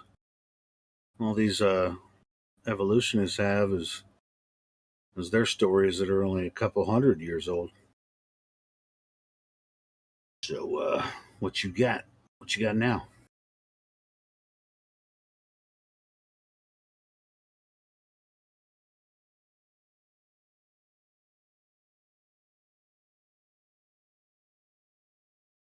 And actually, as far as their so quote unquote science goes, they're way less than a couple hundred years. They have theories from a couple hundred years ago, and their claimed science that only lasts less than 100 years. And they're actually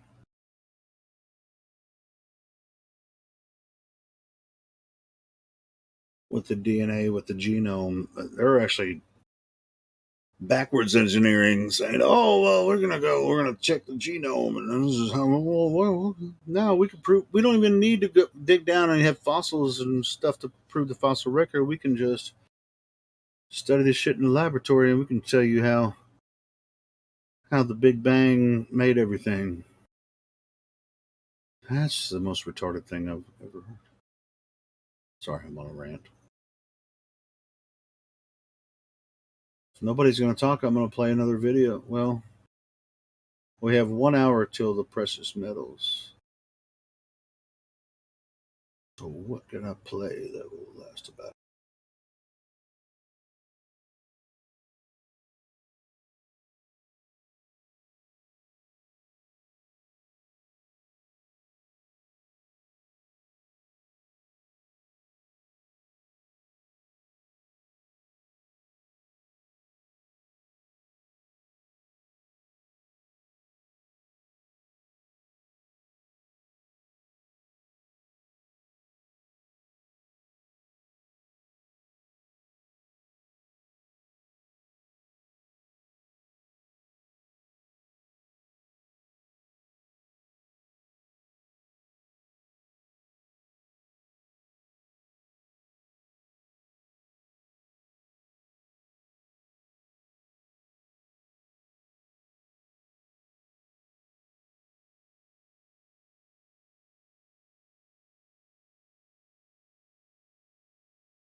the oceans, there's actually a great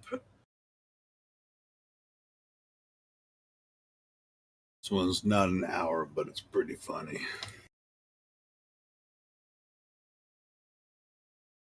About 12 minutes.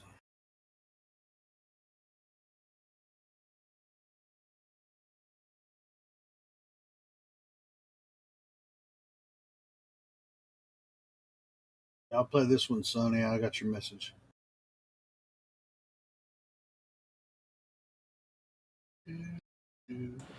What's you playing? Sorry, I had to dip up. I had to dip out for a second. Sorry. David Weiss and that Killer Priest thing. It's like 11 minutes, 23 seconds. I think it's with that dude just making. I don't know. We'll see. You say you have one to play? No, I was just reading an email from you or a DM. I don't have a snowball. I have a new mic now, whole new setup now. My snowball mic broke. How the fuck did you break it? Someone dropped it, and it falls right on the connection that goes in the back where the wire goes in, so it just broke. It broke that connector right off of the board on the inside. So I tried to fix it for a while, no luck. So I ended up waiting. Then I bought an interface and a new mic as like a package. Really pretty good deal. This shit ain't playing? What the hell? Let me try something more. And it's strange sometimes the mic. The bot. It's just like you hit M play and then it. So when you hit M you got the bot. It's not starting. Yeah, I just hit M stop. That's supposed to stop everything and clear the queue. So let me try it again. Yeah, Should work now. T-O-P. I mean, P-L-A-Y. See if this will work this time. the oceans, there's actually a great proof of a flat Earth in the oceans. There's something called the abyssal plains. And if you look under the greatest parts right in between the continents, there's something called the abyssal plains, and it's the longest, flattest surface that they've ever measured is under the ocean. So it's not always lumpy and full of craters and stuff. I think it's 70% of the ocean is abyssal plain, and it's flat for as far as you can go. You can have two submarines on the bottom of the ocean. They send out sonar, which goes in a straight line, hits something, and bounces back, and they can see each other 100 miles away. There should be a mountain over a mile tall in between them. But you'd have to believe that sonar goes over the mountain, hits the other submarine, and then comes back. That doesn't happen. That's provable nonsense. So the fact that a submarine on the bottom of the ocean can see another submarine 100 miles away proves that there is no curvature down there. Also, a boat on the surface can see another boat, can target it with a laser over 100 miles away. There should be a hump of water over a mile high in between them, but there's not. What makes you think all of the curvature that you see on this planet, as far as mountains and valleys and uneven terrain and things of that nature, what makes you think that you're going to be able to see curvature in the Earth? I want to say something real fast. I want to touch on this subject I was talking about, as far as when I said earlier that, you know what I'm saying, about Beverly Hills and why you can't oversee the Sepulveda Pass. Now I'm going to show you something else. Now, earlier you said that the ocean itself is what you guys, the flat earthers, use to determine whether, the Earth have a curvature or not. Yet you also said earlier, you also said earlier that water always what? Finds its level. It always finds its level. Large bodies of water at rest find its level. Find its level. At rest. At rest. Remember the at rest part. Okay. Now, what you're not taking in consideration is the surface of the ocean. You're looking at the wrong thing. Listen. No, that's all we're taking. Let me finish what I'm saying. You're looking at something that's always going to level itself off, as opposed to looking at what's actually the surface of the Earth itself, because that's what we're speaking on. We're not speaking on whether the Earth is this or that or whatever. We're speaking on the Earth itself. So if you're trying to use these telescopes to determine certain things over a body of water and talking about, well, there's no curve in the water is going to always level itself out. But you don't know if the surface of the Earth, that's where the water is actually on top of, it's curved or not, do you? See, first of all, doesn't water take the shape of a container? Exactly. And Water second of doesn't all, take the shape of the bottom of a container. It all levels water needs itself a out. container. It levels itself out, but it fills up the container and then it finds level. So. Y'all talking about the surface of water and it's always level, but that's not the Earth itself. We talking about the Earth. We're not talking about the surface of water. Okay. The water would not be able to be level if it was on a curve. What do you not understand? So when you're looking across that extensive plain of water where there should be miles of curvature, and you can see the land at the other side of the other side of the ocean, which is at the same level that you're at, and there now we're talking an expanse on the ball, on the earth on your ball. How come the land on the other side of the ocean is at the same level that we're at? It should be miles below me, but it's not. It's so simple. It's so simple. I don't know how people cannot see it, other than they've been programmed since they've been a child, and their inner child is like, "Don't take my ball away! Don't take my ball away, please!" Those balls. Earlier, I said that when you look over the regular terrain, you can't tell it's a curve because there's too many mountains, hills, and valleys. Correct? So you guys said yes. So we have to use. Let me finish. You said we have to use the ocean because the ocean itself would show and prove your theory that there is no curvature. Correct? Okay, so then I said that I said, on the land, you let me finish. Can I finish, Lord? I just sit here and listen to you for 20 minutes. Can I just give 3 minutes? Go ahead. Thank you, God. So when you guys were showing that you was using the ocean because the ocean was showing proof to you guys that the earth does not have no curvature on it because constantly, as far as you can see, you guys use what you call atmospheric density. So therefore, the image is always straight and you can always see forward because of the simple fact that the water's going to always level itself out. And that being that we both said that the water's going to always level itself out, no matter how far you look, there will never be no curvature because you're looking at the wrong thing. You're looking at the surface of the ocean as opposed to the bottom of the ocean. Let me finish. Okay, so the bottom of the ocean is where the actual curvature is because the bottom of the ocean is the actual land. You're looking at something that's going to always level itself out being water as opposed to what we're actually supposed to be looking at, which is the actual. Let me finish what I'm saying. Can I finish? Thank you. And this is how we know this to be true. If your theory that you say that we're using the surface of the water as a point to show that the earth isn't curved, well, how can you use the surface of the water if the surface of the water is going to always level itself out? You're looking at the wrong thing. What you're supposed to be looking at is the surface of the earth, because the surface of the earth, which is the bottom of the ocean, is the actual. Do you know what the bottom of the ocean looks like? You show and prove, because all we can do is see with the level of the surface, like the God said, the surface. Come on, man. Let me have this. Let me have this. I've been out to sea before. I'm out here in California. I've been out to sea before. You've been at the bottom of the ocean. I've been out to sea before. And one thing, let me finish what I'm saying. Let me continue on your bill. I've been out to sea before, and I know for a fact that if I jump out the ship, right, I'm going to drown. Why? Because the ocean is deep. And being that the ocean is deep and it holds all kinds of wildlife and animals and whales and sharks that I've seen before, I know for a fact that looking over the surface of the ocean does not show you the surface of the ocean. I know for a fact that looking over the surface of the ocean does not show you the surface of the ocean. All right, are you done? Wait. Let me, please, everybody, you don't know mute. how nonsensical you sound. Everybody mute. I'm sure. Listen, no offense, dude, but that is the dumbest shit I have ever heard, ever. Like seriously, anywhere. Like that seriously. is so freaking dumb. Wow. They tell us that the 70% of the Earth's surface is water. So you believe that the water goes flat for 70%, and then all of a sudden the Earth bends underneath. We can sit here. There's no such thing as all of a sudden the earth bends underneath. The earth don't all of a sudden bend nowhere. 100. I could look You're at right. land It don't bend nowhere.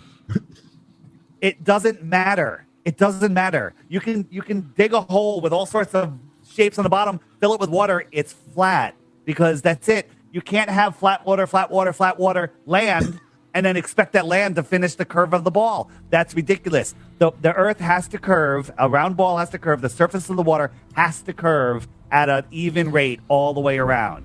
Okay? You know what you just said. Now, what you just said is, I'll give you an example. Let me ask you a question. On an apple, right? On the skin of an apple, right? Here we go. Does the skin of the apple have moisture inside of it? Moist? Have moisture inside of it. Said moist. What are you talking about? What does that have to do with anything? Let me finish what I'm saying. Let me finish what I'm saying. Is it the skin of the apple that has the moisture, or is it the apple, the skin coming in contact with the moist meat of the apple? Which one is it? Do you know for sure? Yes, I do. Or you just trying to be no, fake no, I'm smart not trying right to be now? fake smart. I'm being real with you. The skin of the apple has moisture in it, correct? So let me finish what I'm saying. So being that the skin of the apple has moisture in it, does that moisture that's on the skin of the apple fall off the surface of the apple? It's not on the surface. It's inside the fibers. It's not on the surface. See, that's technology. I don't like bullshit like this. Stop coming with fucking retarded ass arguments. How's It's that retarded. How's that retarded? Wet the fucking apple with water and see if the water sticks to the outside. Is the skin have water and it does have moisture? Come on, man. Stop with these stupid ass arguments, man. Because it's disingenuous. I don't like shit like this. How's it disingenuous? Come on, I go just ahead. asked you a simple question. Does the skin of the apple have moisture in it? You can't be this stupid. You can't be. Come on, man. You guys sound stupid as hell. I'm not gonna lie to you. Anytime you go sit here and tell me that you're looking at the surface of water instead of the actual surface of the earth itself, you sound dumb as hell because you already know that water always levels itself out. So I don't even know why you would use that as an argument. That's This retarded. is why I had Actually, to kick I people did out last participate. time because I can't talk to people like this. Like when you're just saying retarded shit like this, I gotta go. Yo, priest, I love you, God. But when you live on a ball, there's a vacuum over it. The molecules stay magnetically pulled to the Earth's surface because the Earth is magnetic. Can you show me that in a lab? I can. Oh, you can. You can show me how water will stick to an apple inside a vacuum chamber? Correct. You know that water I'd boils pay in a good money to vacuum? see that. Okay. How much You would you know that pay? water boils in a vacuum? Not enough to fund your Bitcoin. experiment, I know that. You know that water boils in a vacuum. Man, that's some heavy cog disc right there, ain't it? Holy shit. Yeah, that is absolutely crazy. Think about that. The dude's trying to say, he's saying out of two sides of his mouth at the same time, you can't use water as an indication because it always levels out. So what's the water doing? Sticking up over the ball earth in a flat line? I know they were trying to explain to him that water fills the basin and on the surface is level. And he's like, no, you have to look at the bottom. That's the earth. Holy shit. What the fuck? What a bunch of morons. Holy shit, bro. That's fucked up. People are so stupid. Where do these people get this idea? Well, that's cog disc. I mean, it's cog disc combined with what's the other? What's the hell? I can't forget. Dunning Kruger. They're just like, this is like, hey, I know everything that the general public knows. I'm just, I mean, all the flat earthers are dumb. So whatever I say, I can just say whatever, and I'm smarter than a flat earther. So it's like basically he's trying to say, oh, water does not. Wait a minute, let me see. No, it's so idiotic. I think, no, you can't even rationalize anything that he said, to be honest. That was weird. Have you ever heard? I've heard people come in here, and I've actually heard that a couple of times from people that are just like, well, you're looking on the surface, but you should be looking at the bottom of the ocean. It's like, no, you don't understand what we're saying about water. The water fills the basin and it's level on the surface. It doesn't matter about if you have a swimming pool that's, just like if you have a swimming pool and it slopes down, when you look at the top of the swimming pool, it's flat, right? It could be 8 feet, 12 feet deep on one end and 3 feet deep on the other end. On the surface, it's flat. Exactly. Doesn't take on the freaking, water doesn't take on the shape of the outside of any container or any shape at all. I think during that discussion, maybe they should have said, all right, here's what they say. They have supposed pictures of Earth from space. There's curving water there. They don't show the bottom of the ocean. They show the top of the ocean, and they show it curving. Is that the water you're talking about? I mean, which is level? I mean, which water are you talking about? It's like, look at you're arguing for a globe. Look at your globe. Are you saying there's not curving water there? You're arguing curved water. So what are you saying? Yeah, outrageous. Like, how he was trying to get out of. He was trying to get out of the real argument. And that's why he was just making shit up at that point. No, I don't think he's trying to get out of it. I think he's really that dumb. Maybe. I don't know. I don't like to put that on anyone, but it sounded like he was that dumb. But whatever.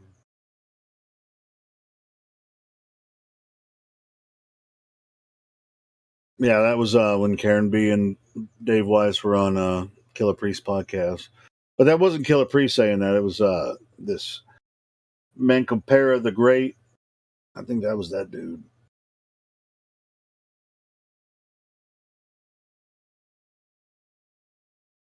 And the apple skin.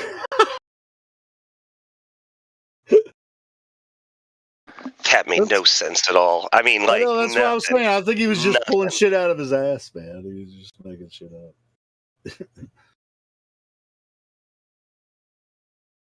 It's like that when you want the Earth to be a ball so bad that you'll just make shit up on the spot. It's like, bro, you're not paying attention to what we're saying.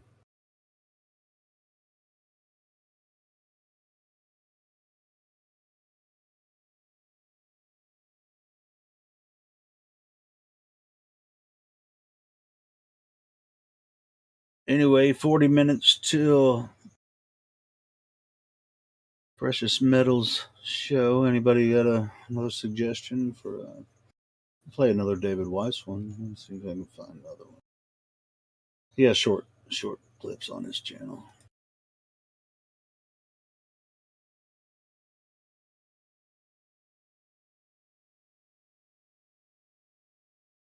Oh, here's a 22-minute one. Him on Fox Radio. 22 minutes.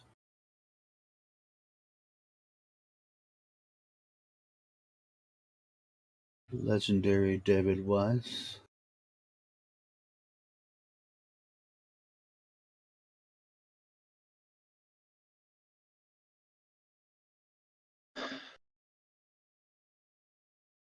Now, David Weiss, I know who he is, but isn't he part of what group is he affiliated with? Isn't he affiliated with some flat Earth group? Not that I know of, but I mean, I followed David Weiss before Flat Earth even, Okay, you might remember this. Remember when they were doing matter of fact, when he started talking about Flat Earth, I stopped listening to him. The laser gyro. Remember the laser gyro catastrophe years ago? Yeah. It was that group. No, well, I mean, I think David Weiss is doing his own thing. Whatever, he does a lot of interviews. I mean, you can, give or take you just listen to what he says and take it. Yeah, David Weiss is just Ditra, deep in the rabbit hole. Yeah, deep inside the rabbit hole. That's what David Weiss's channel is. DITRH, deep inside the rabbit hole. Yeah, he's always been on that Ditra. Yeah, and he had that deep inside the rabbit hole thing before he even started talking about Flat Earth.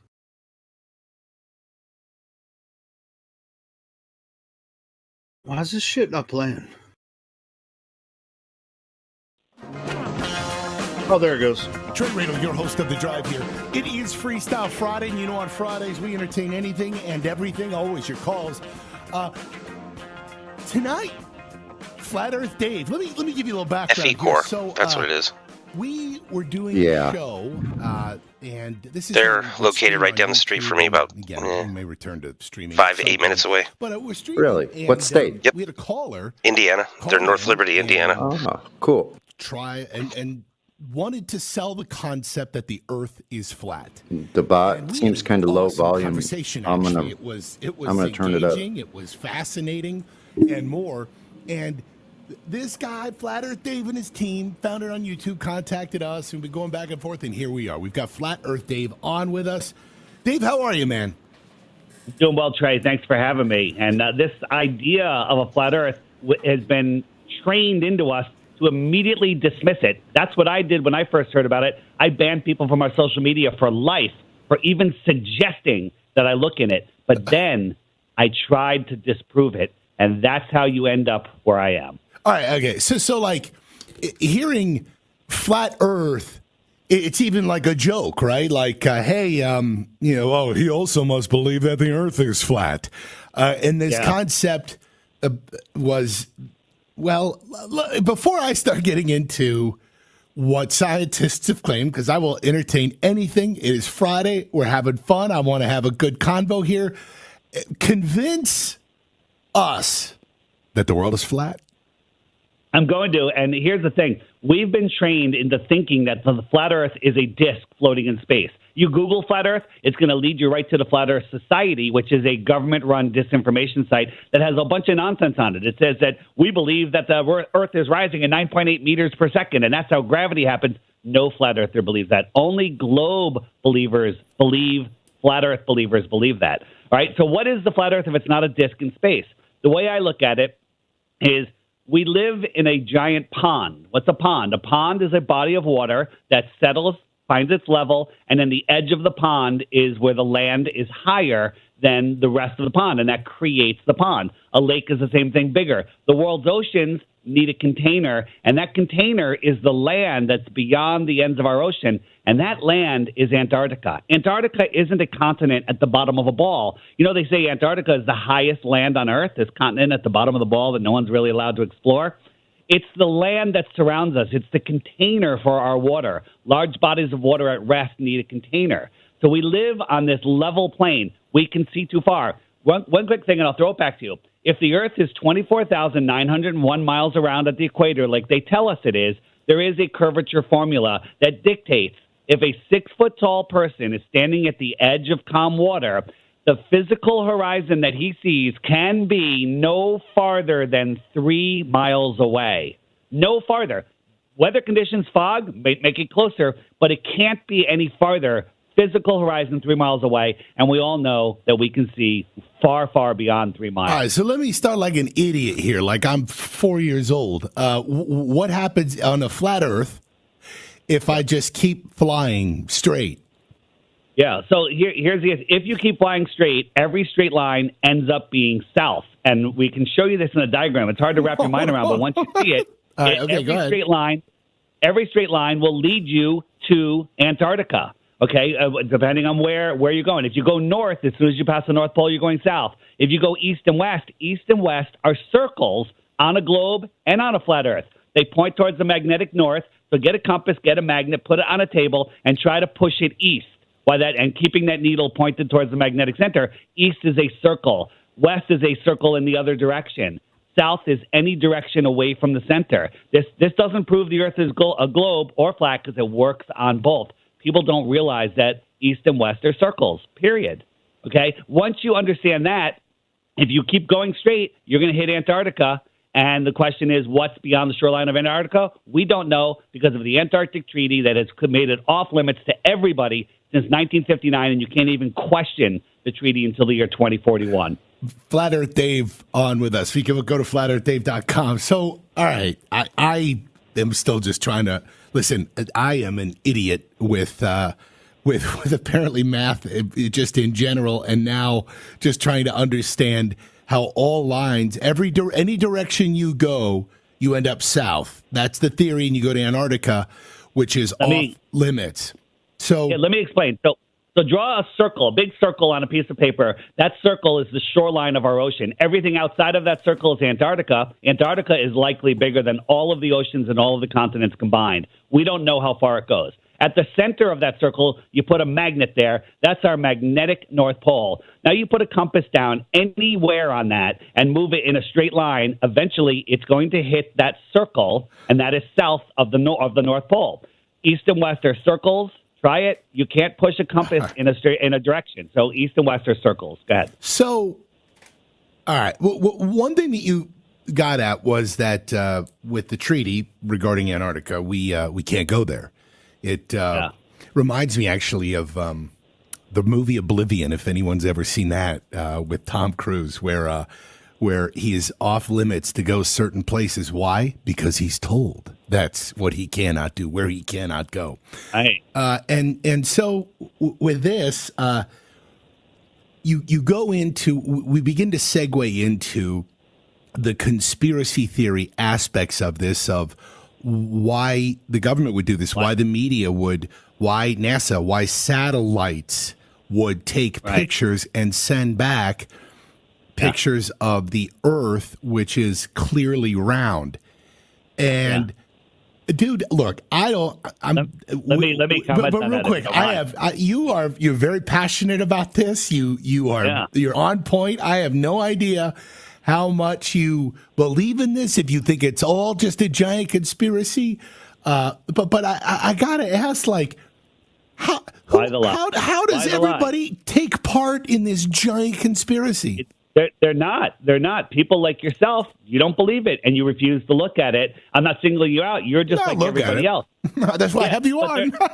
Well, and so you're more open-minded than most. Most people won't even look at it. Most people just, the teachers, the professors, they're the ones that memorize and regurgitate the stuff that they read in the Rockefeller-funded textbooks. All right? So it's about withholding information. Withholding information is the essence of tyranny. Control of the flow of information is the tool of a dictatorship. It's about controlling our minds, about not letting us know who we are, where we are, what we are, the power of our mind. To what end? Know that. To what end? To what end? To total control. They want to control us because if. But how would thinking the Earth is round versus flat exert some kind of control? Because if you understood that maybe there's 100 or 1,000 more continents that are free outside of our known world, then maybe you won't stay here if there's tyrannical times. If you look into our history, there's all sorts of stories about people leaving our realm. Did you know? So people say, well, we've known for 2,000 years Aristophanes. Aristophanes and his Sticks and Shadows never happened. And even if it did, it worked. Okay. Listen, hang on. The point I was trying to make is in the 1920s, they were still teaching flat Earth in American public schools.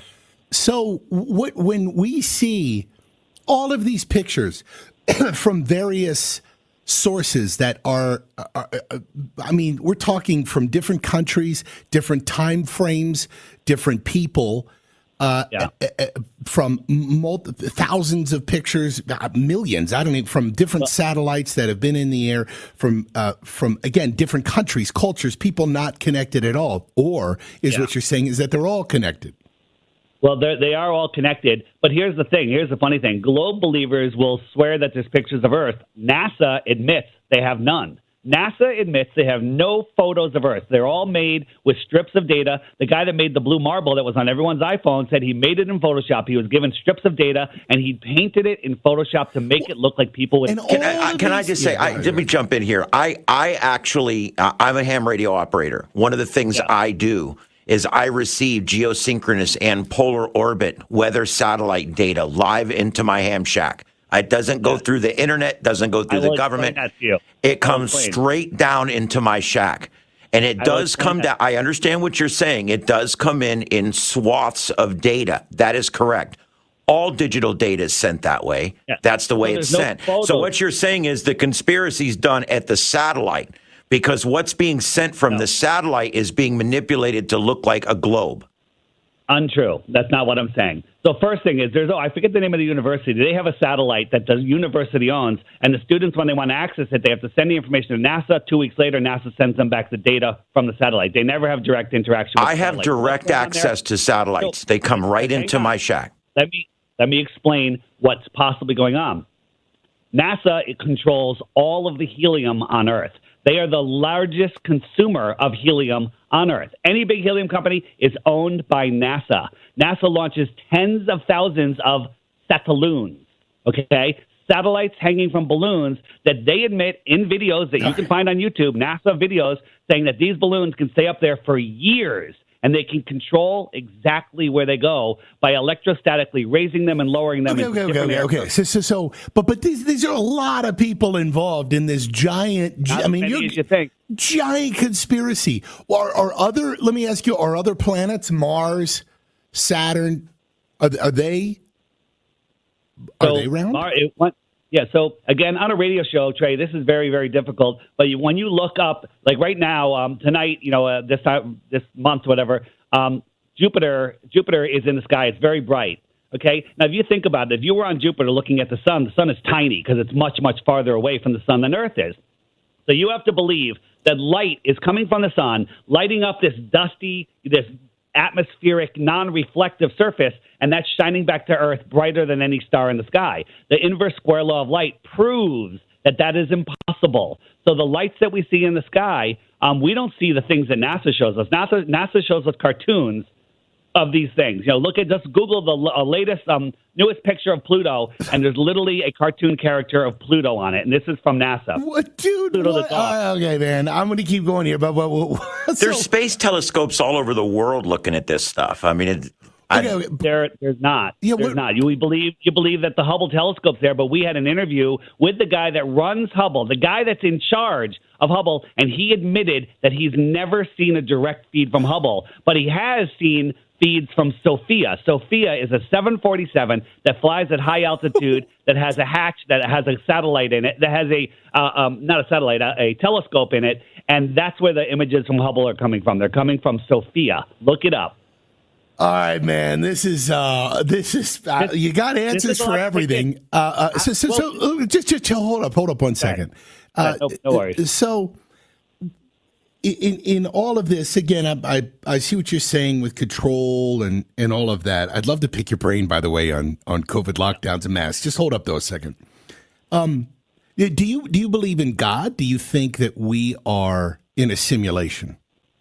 So let me tell you, that's a very good question. And before I discovered the Earth was flat, I believed in the heliocentric model. Nothing exploded, it created everything. Gravity turned us into balls. The gases turned into gassy balls, left a vacuum in between. That's a problem. And then lightning struck, created an amoeba, and it had a monkey, and then a monkey had a human. I believed all of that nonsense. But then when I understood that we're not from a Big Bang, that this place is intelligently designed, well, there is a creator. I'll just put the word creator out there because I'm not religious. I'm not tied to anything. There is a creator. So I understand that there is a creator, that we are at the center of creation, and scientism, that's out there. They say, I forget the guy, the big scientist guy, he says, we can't afford, everything that we see says that we are at the center of the universe, but we can't afford to have that go out. We can't let that be. Even though everything that we see, we can't allow that to go out to mainstream for people, because then they'll understand that there's a creator. So yes, I do believe in a creator. I'd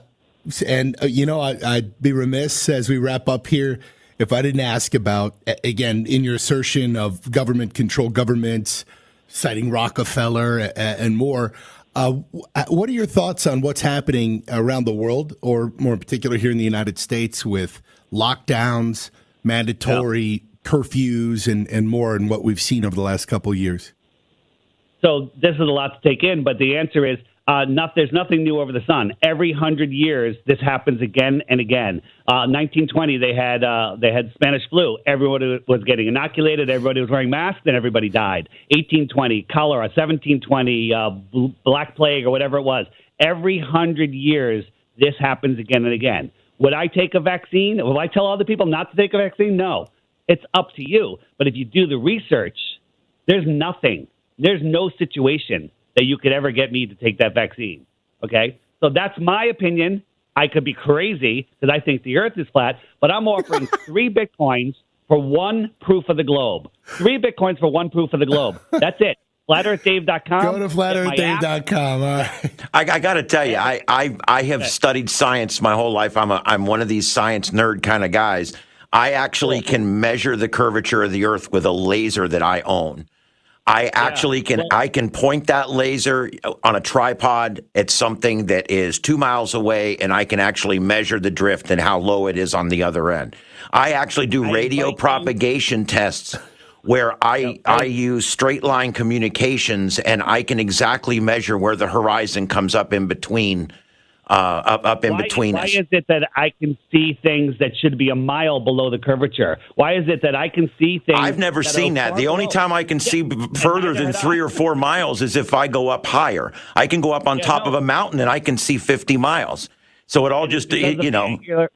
It's because of the angular resolution limits of your eyes. Things get smaller, they disappear for several reasons, and I can demonstrate all of that on a video with using video. So I invite you to come on my show via Zoom, and I'll teach you. Will. You too. I might have to break. I'm gonna talk about this on my TechNet tonight because I got to tell you this is great. I just don't understand how I can be looking at the stars. And my friend in Europe can be looking at a different set of stars, and my friend in South America is looking at a different. And you're telling me it's because it's a movie? No, real quickly. No, I'm not saying that at all. You said that. I never even suggested that. Well, the only way that it would explain the differences in the positions in the skies of the same star systems would be that we're located at 3 different places on a round thing. If you allow me 30 seconds, go for it, man. Yeah, all good. It's Friday, baby. Go. So we're in a room, 10-foot high ceilings, and it's got recessed lights in it, and we're standing together and we're looking up at the lights. Those are the stars in the sky. Now expand that room to the size of a city, 10 miles wide, whatever. I send you 5 miles away. I'm not even going to be able to see you because you're going to merge into the horizon. And when we both look up, we're looking up at completely different lights. You can't see the lights above me. I can't see the lights above you. Game over. South is just the outer side, the outer part of the circle. North is the center part of the circle.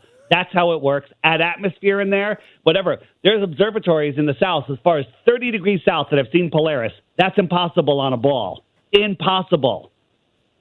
Wow. And how does our atmosphere maintain on top of a disk like that?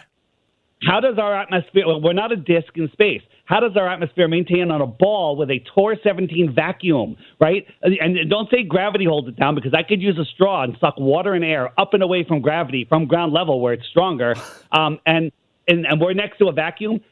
Physics tells you that you can't have high pressure next to low pressure or low pressure without a physical barrier. So we are the basement of the universe. We are contained in some sort of a system. But anything above 73 miles or beyond the shoreline of Antarctica, we only can speculate because we don't have access to that. If it's all the case, we're in a simulation. That's it. That's the answer. Let's do a video interview. We are. We're in Fortnite. I don't think so. I don't think that at all. That's you guys. All right. Flat Earth Dave, man, you got some fire. I really appreciate your time tonight. That does it for us for this our interview with Flat Earth Dave. You can go to flatearthdave.com. And go check out more. A huge thank you to Flat Earth Dave. And that was fun. When we come back, or bizarre, when we come back, or sad, or when we come, or weird, or I thought you were going to reach to the phone and punch him, Ian. I don't know. When we come back, we're going to have a little bit of fun to wrap up this show. Little hat tip to Abbott and Costello. Who's on first? Who's unvaccinated? When we come back, this is The Drive. I'm Trent Radel. You all love the Flat Earth Sun, Moon, and Zodiac Clock app. The best tool to show your friends and strangers how the Flat Earth actually works. But are you ready for a Flat Earth app game changer? A new feature has been added. But first, a reminder of some of the existing features. Video of the day. World time. See what time it is all around the flat Earth. A true Earth compass that shows true navigation across and around the flat Earth plane. Weather. Tap for detailed local weather. The rest just commercials. Know what phase and where the moon is at all times. Watch the sun travel between the tropics for the seasons. Select an amazing background. Add a countdown to your next big date. Video playlists in different languages. See the real trade winds circling the flat Earth. Top 21 frequently asked questions with quick pop-up video answers. Access to the best photos and GIFs at your fingertips. Flat Earth. Can you tell by their voices that they were just abiding him? Like they had laughing right at the edge of their voice, you know what I mean? But they had no problem considering we're living in a simulation, though, and that's okay. Yeah, I mean, I'd rather believe a simulation. Because, I mean, they're probably gamers. They probably spend, like, half their week just sitting playing some video games, which is a platform game, which is, hey, a planar platform game. Or they're on a platform. And that other guy totally measured the curvature of the Earth with his laser. He said it.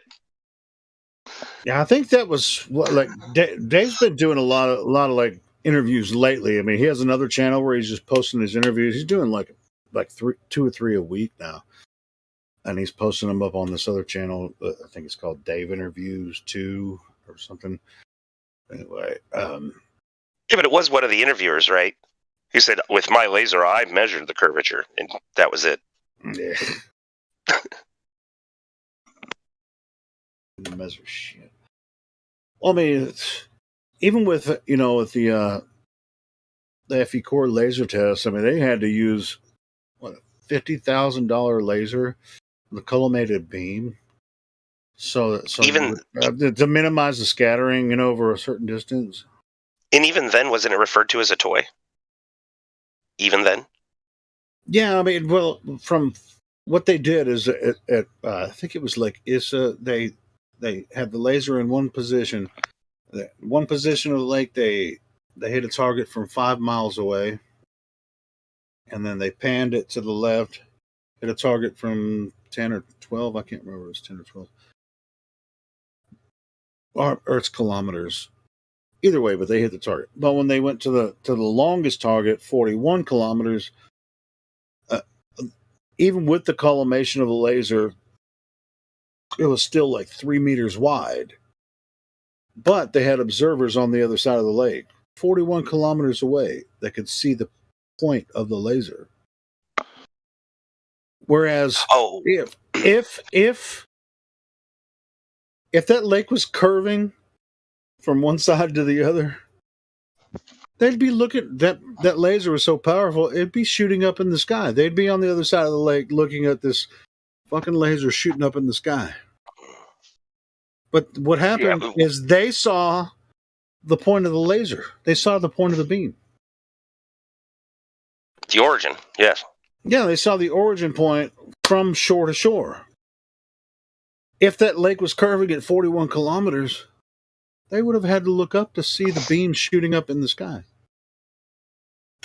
So a lot of people say, well, they can make all kinds of fucking excuses they want to, but that's actually what would have been happening if the Earth was curving across that lake. When I was referring to it being a toy, I meant the ring laser gyro they allegedly used in the past. Oh, no. The one you're talking about. Not the one you're talking about. You're talking about the ring laser gyro that they were talking about? Yeah. Not the laser you're talking about. Yeah, not the one you're talking about. Well, I think it was a fiber optic gyro that they used on the behind the curve thing, but it still doesn't matter. That's not a cheap thing either. I mean, it's like a $20,000. Yeah, but they were still referring to it as a toy, though. You know what I mean? No. Like not. No. No, it's not like that. And as a matter of fact, Bob's been on here talking about that a few times. So they can say whatever they want. And Bob, there's no reason for even Bob to.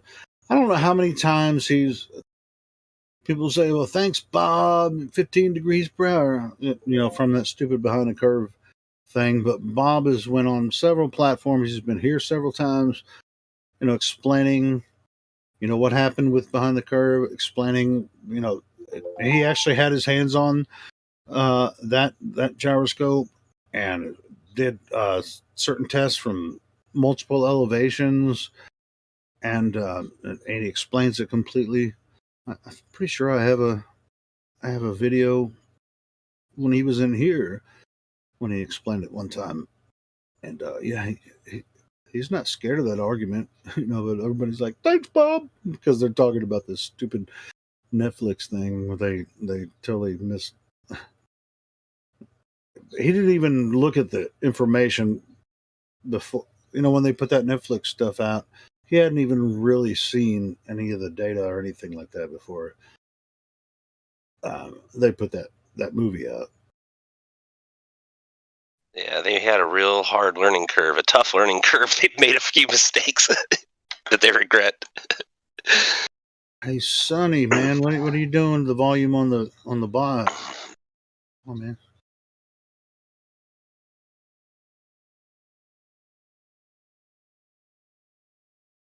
Oh, that was before. Never mind. So we got 13 minutes until the precious metals. Where everybody at? There's only 9 people here. Really? I was glued to these audios you were playing. Well, I'm just Hope it saying, didn't chase. we have precious metals coming up in 12 minutes. And the people that are supposed to be hosting the show, I guess Sonny's going to have to do it. Captain of the ship.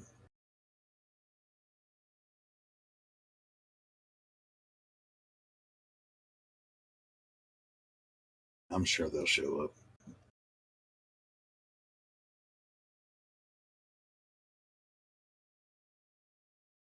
Usually the host is Nathan and is it Redford? Yeah, it's Redford Bear, right? I'm sure she'll jump in here shortly.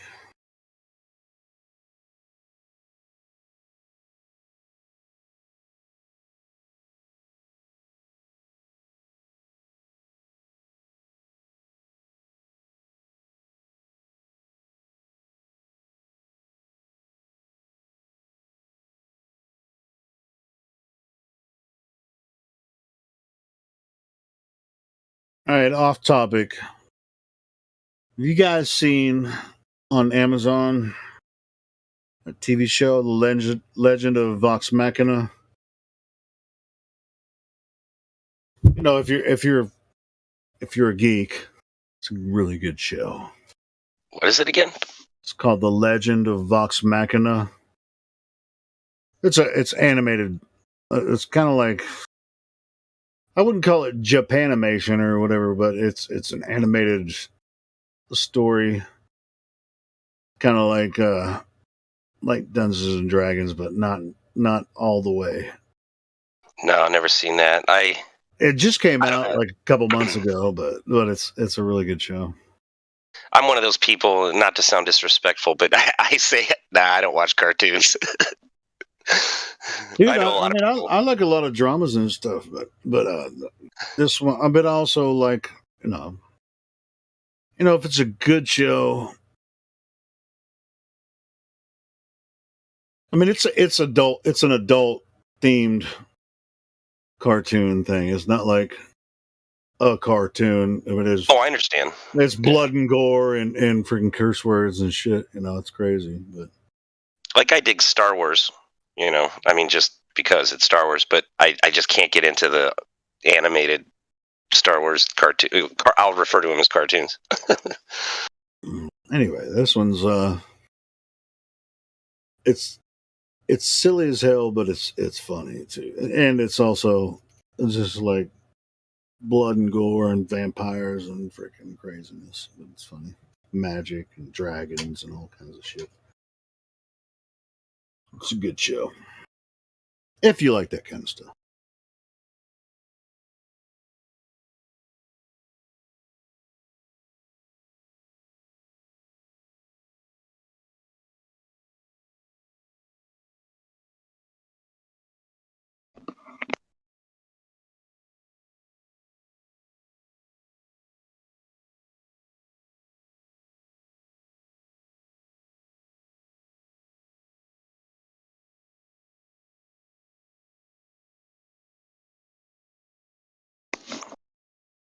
I've been out of the flat earth stuff for a couple of years now, and back when I was here in Discord, I'd see QE jump in on most of the groups, and I don't see him around anymore other than when he's doing his shows.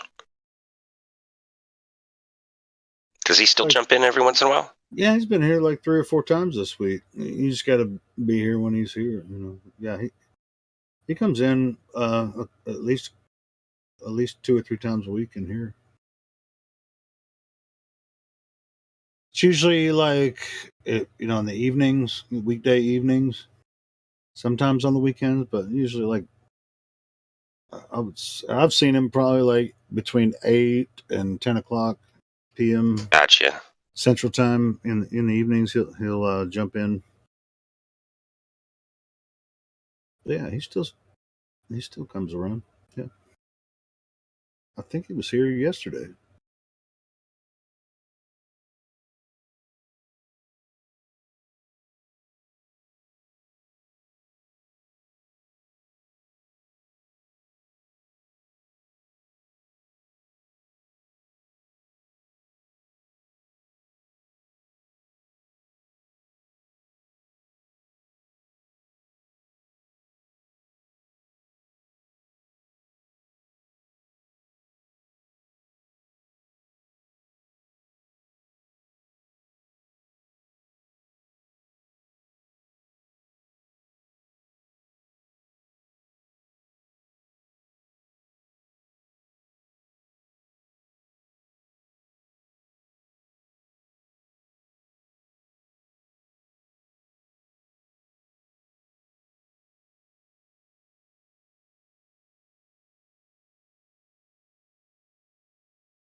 I wasn't yesterday. It was the day before. It was Thursday night. He came in because yesterday was ladies' night, and he never joins at ladies' night. Well, because nobody can talk at ladies' night if you're a guy. So it was Thursday night. He was in.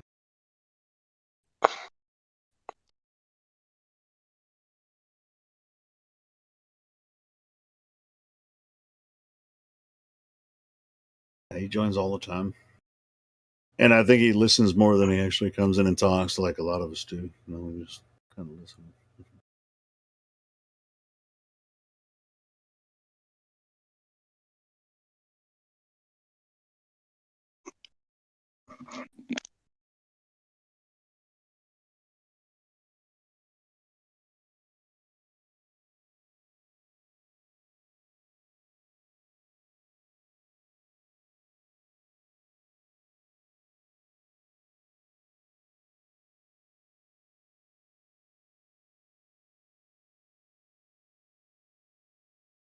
That's my alarm to record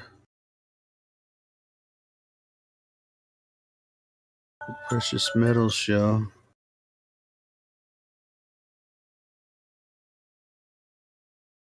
Wonder if anybody's going to show up.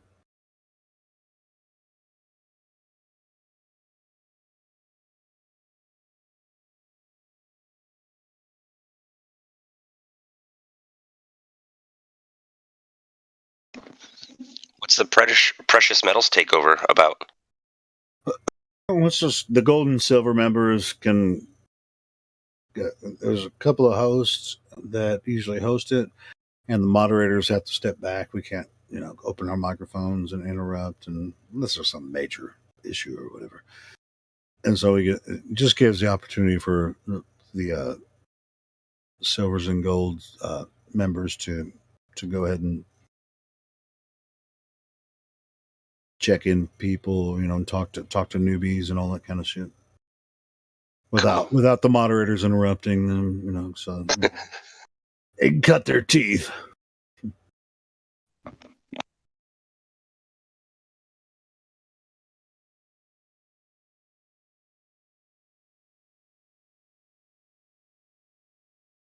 We do that on Saturdays from noon to 2 p.m.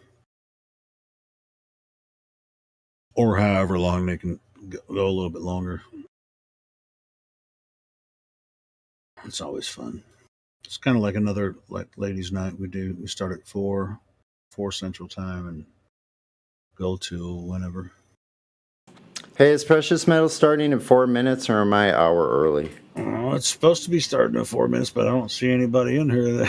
Yeah. So I was saying, Sonny, you're gonna have to host it. You just have to get. I got to go out. Well, I'm going to go out and get coffee with my friend, but I'll be back in like 10 minutes. So hold it down until I come back if they don't show up. I'd be happy to if no one else does. Well, there ain't nobody in here to talk to except for me, and I can't talk because I'm a moderator. Yeah, you can. No, well, I'm gonna go smoke. You go get coffee. I'm gonna go smoke, and I'll come back, and I think somebody's gonna jump in. Yeah, it'll be what it is. So I'll be back. All right.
Okay, I guess nobody's talking, so I'll just take this floor and announce that Precious Metals Takeover is starting. And obviously, that means for the next 2 hours, we just ask moderators and admins, please mute your mics because the Souls and Golds are going to be taking it over. A big thank you to everyone that is here and joined us. It's great to see you all. And do you want to say hi to us, DCO? Hey, how are you guys doing? Great to be here. Hey, man. Hope you guys are having a good day. We got some questions for you, so hope you're ready. Right, I'm interested to see what your answer is for the question, but we could maybe even post it in the live stream voice text, and then people got a little bit of time to think about it. So I'm going to post that right now, actually.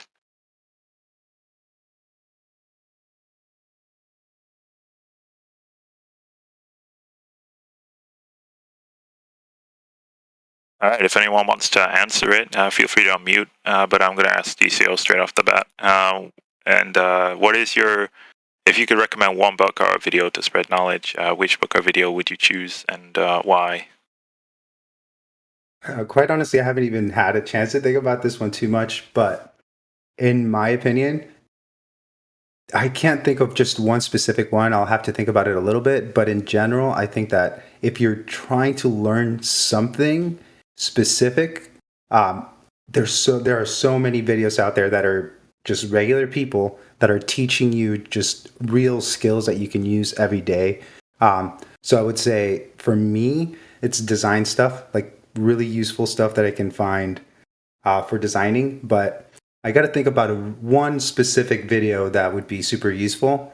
And actually thinking about it right now would be, there's a guy that does like survival skills, and he's outside building using like bricks, using sticks, using like mud, and using like fire to like create like the bricks and all that stuff. It's kind of crazy to see what you're able to create just with basic knowledge and nature. So I guess I would share that.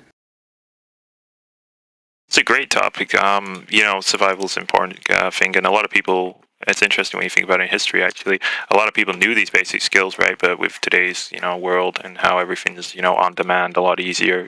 Most of these skills, where they were mainstream common, and now, very few people do know them. And I'm interested to post, I'm going to post this picture actually right now, because it's a guy who posted this in a server, and it's very related to what you were just saying.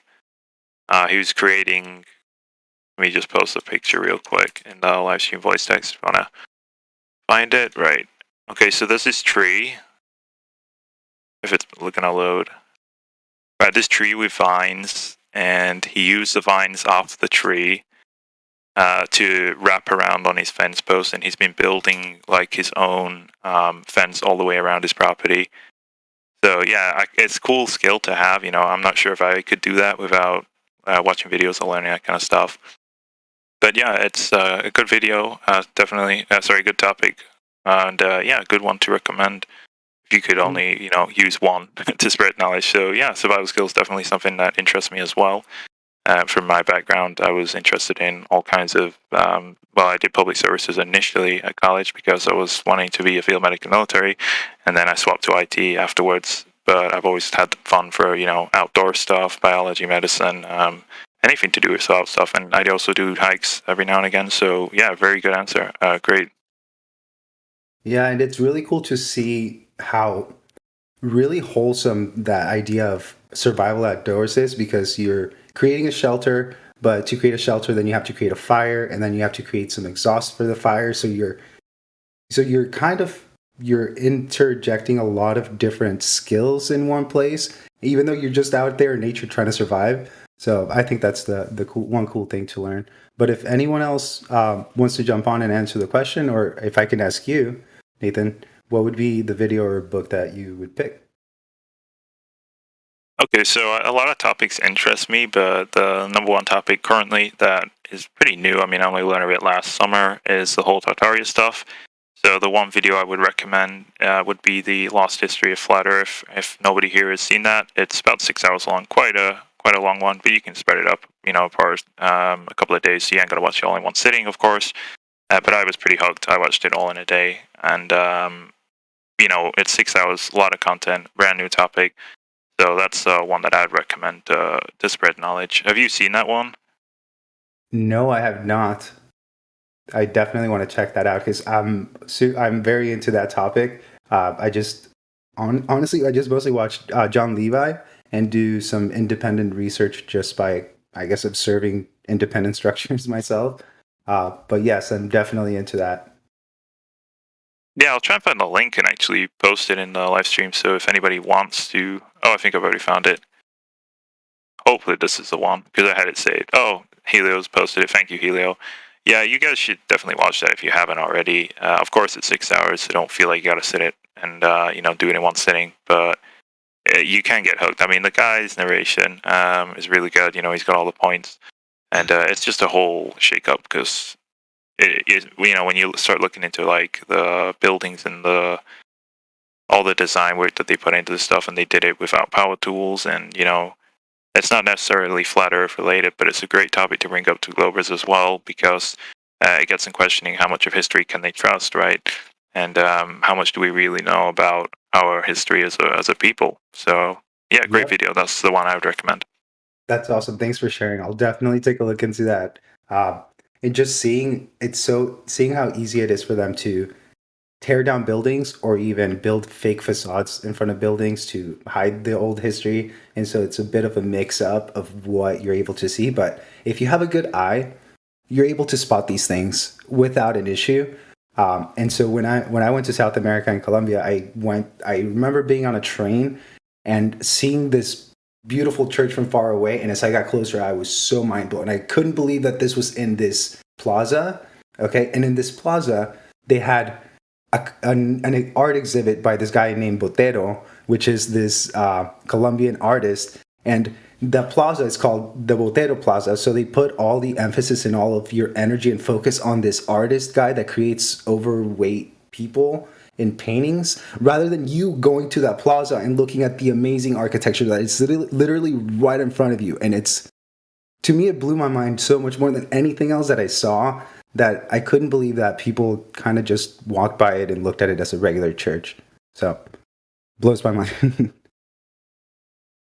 Yeah, it's true. I mean, you see this. I mean, I've been in churches before as a kid and things, and you just kind of like go through it. You don't think much of it, but it's definitely something that you should think about. I mean, look at the picture Amish just posted. That's one of my favorite pictures that's floating around. There's also this picture, which is from the same place. Just look at the pillars and stuff like that. It's incredible, right? And obviously, they're going to tell you people made that without power tools. It's just you. Watch the video. That's all I'll basically say, because he does a better job at going through the complexity of the designs and what it kind of leads into as well. But this whole topic, I mean, I'm new to it. Like I said, it was summer last year. That was when I first heard of the whole mud flood Tartaria and all that things. And yeah, it's just the video I'd currently recommend right now because it's got so much knowledge and so much to learn. And I think we take way too much for granted in life, right? That's the reason why we got into the whole mess with the globe anyway. We just believed someone else had it figured out. We just believed what we were taught, and, trusted the narrative, the history, whatever. And yeah, people should definitely watch that video if you haven't already.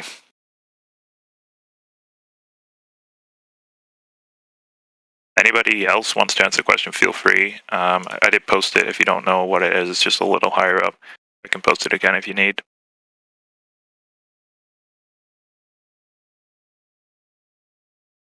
Or we can call on you. Maybe Sunny? Oh, you start from the bottom. I usually start from the top down, but that's interesting. Are you there, Sunny?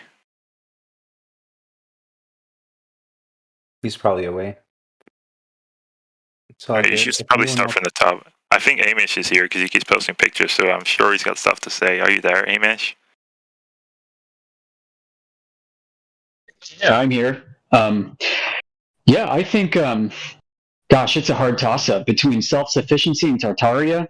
I mean, one's going to benefit you more in the immediate now, and the other might benefit you academically as you think about things conceptually moving forward. So I guess it kind of depends on your time preference. Yeah, that's probably true. I mean, both topics were great. I'm interested in both. Survival's always been interested, but this one, the whole Tartaria thing, because it's new, I think I've got more excitement towards it, more driving me to look into it, you know. So I was kind of been here for many, many years, and I've looked into that stuff. I do watch a few videos, you know, there's some crazy ones on YouTube, but yeah, I feel like they're both great topics. So which one did you choose? Was it survival, or is it going to be the Tartaria stuff? Just for you personally, I know you can't really speak for everybody, but what video would you recommend above those two? I think Tartaria. I think Tartaria inspires imagination and the desire to go out and see for yourself what's out there. I've been out through my town. To dox myself a bit, I live in Lancaster, Pennsylvania. It's like the Amish capital of the world. And I think my town was mud flooded. I've got a lot of pictures I took. Yeah, that's me. I wouldn't have expected that. I lived out there for a year. Sorry, I'll be quiet. But sorry, welcome. bro. I have to say it's precious metals if you didn't notice. So we can't really have you talking. I'm sorry, man. Sorry, you can continue, Amish, if you want. Okay. So yeah, I actually work in a mud flooded facility. I think I'm going to post pictures here if you don't mind on a live stream. Yeah, go it's ahead. just an example of things anybody can do. I think almost any town might have these kind of things going on. So, I work in a really big old facility that built bottle caps and cork caps, and it's not that anymore. It's now high rise. It's like high scale offices and apartments, but you can kind of see here. Windows that are now at the ground floor. You can see bricks all the way down to the pavement. You can kind of see makeshift doors that may have been put in after the fact. So it's just kind of curious. I mean, if you didn't know about Tartaria, you might not know to look for this. Although you may have wondered about those windows at the base floor of all these old buildings anyway. For me, Tartaria kind of provided some insider answers to that, which is, for me, important because it's also biblical, in the cycles of resets and especially in the context of the flood and such. So. Yeah, he mentions that briefly in his video as well, you know, how a child might ask, why is this window so low to the ground? And, you know, it is a question that you should definitely pose, because if you're going to be creating architectural buildings like the ones you see from the past, I mean, they're nothing like the concrete buildings that are just squares and, you know, boring generic designs we see today. The ones back then, we can't even create it anymore. Good luck finding someone or any contractor that's going to be able to chisel those massive pillars, you know. And don't forget they did this with no power tools either. I think that's the most ridiculous part, is even with today's modern tech, we can't replicate it. You know, that's definitely the biggest one for realizing that the narrative's definitely got a lot that you can't trust because it just doesn't make any sense.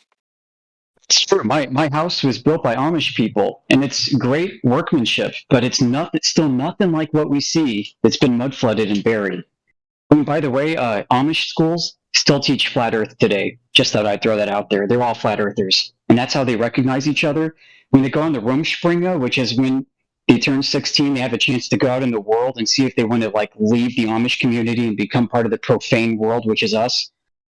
A lot of ex-Amish identify themselves by asking questions like, hey man, do you think the Earth is flat? And you're like, yeah, how long have you known? Since I was taught it in Amish school when I was 5 years old. And it's just kind of weird. So I think we have a lot of allies. They're just not on the internet. Cool. I didn't know that the Amish get taught in schools about Flat Earth. I have heard about Flat Earth being taught in schools in some places still today, and obviously in the very, very early 1900s. You know, you've got the newspaper articles as well, I'm trying to remember the heading, something like Globe Earth gets thrown in prison for suggesting Earth is round, or something like that along those lines in the heading. But yeah, again, that's what a lot of people need to realize. The globe itself, it's very new. You know, it's not something that's been in the forefront of many people's minds. It's just like most of the people that did live and knew Earth was flat back in the day, they've all died, and now you've got all the generations that were taught the globes, you haven't really got many people. Well, I don't think you got any people alive that used to know and were taught in school Earth's flat. And obviously, with today, it's just nothing but the globe. And people's just like, well, it's always been that way. Similar to passports. People think we've always needed passports. We actually didn't. It was a wartime measure. So many things you think we've always had that we didn't always have, and it used to be very different, and it was not as long ago as you think. And you would think people could see through some of this stuff because of the evidence that is in front of our eyes. It's not like we don't have evidence. There, in my opinion, a good evidence of how crazy this architecture is how massively over-engineered they are, in the sense that there are buildings that their walls are 8 feet thick. And that, on thinking today to build a house or build a structure that's 8 foot thick wall, unless you're doing like something insane, you would not find that in a past building. Like, people should look at that evidence and be like, why would they build something that's so overly engineered back then when supposedly they couldn't do that? So to me, that some of those things are just so blatantly obvious, but that's because we're looking into this. If you don't care, then kind of don't see why. That's absolutely true. I mean, again, these people had no power tools, nothing like that we have today. They were just trying to survive all that stuff, and yet they put all this effort into creating these monumental structures and all these intricate designs that offer no benefit other than incredible hardships, workmanship, incredible amounts of time that you must put into it, right? It doesn't make any sense why you would do that. You see the old Wild West style tin box saloons and stuff. That's a lot more what you would expect to see from a primitive people without power tools, etc. Why you would expect to see things like that, getting posted in the live stream. Yeah, it's definitely something worth considering. Yeah, even buildings that they have a hard time taking down. It's like, why do you have a hard time taking down this building if you put it up, supposedly? Doesn't make sense. So those are really cool pictures that you guys are sharing there on the live stream text. Yeah, we got a couple of new people join as well. So if anyone else doesn't know the question, I'm just going to repeat it again for the floor, and feel free to unmute and ask away, answer. So if you could recommend one book or video to spread knowledge, which book or video would you choose and why? So feel free to answer if anyone wants to, or we can just keep going down the list.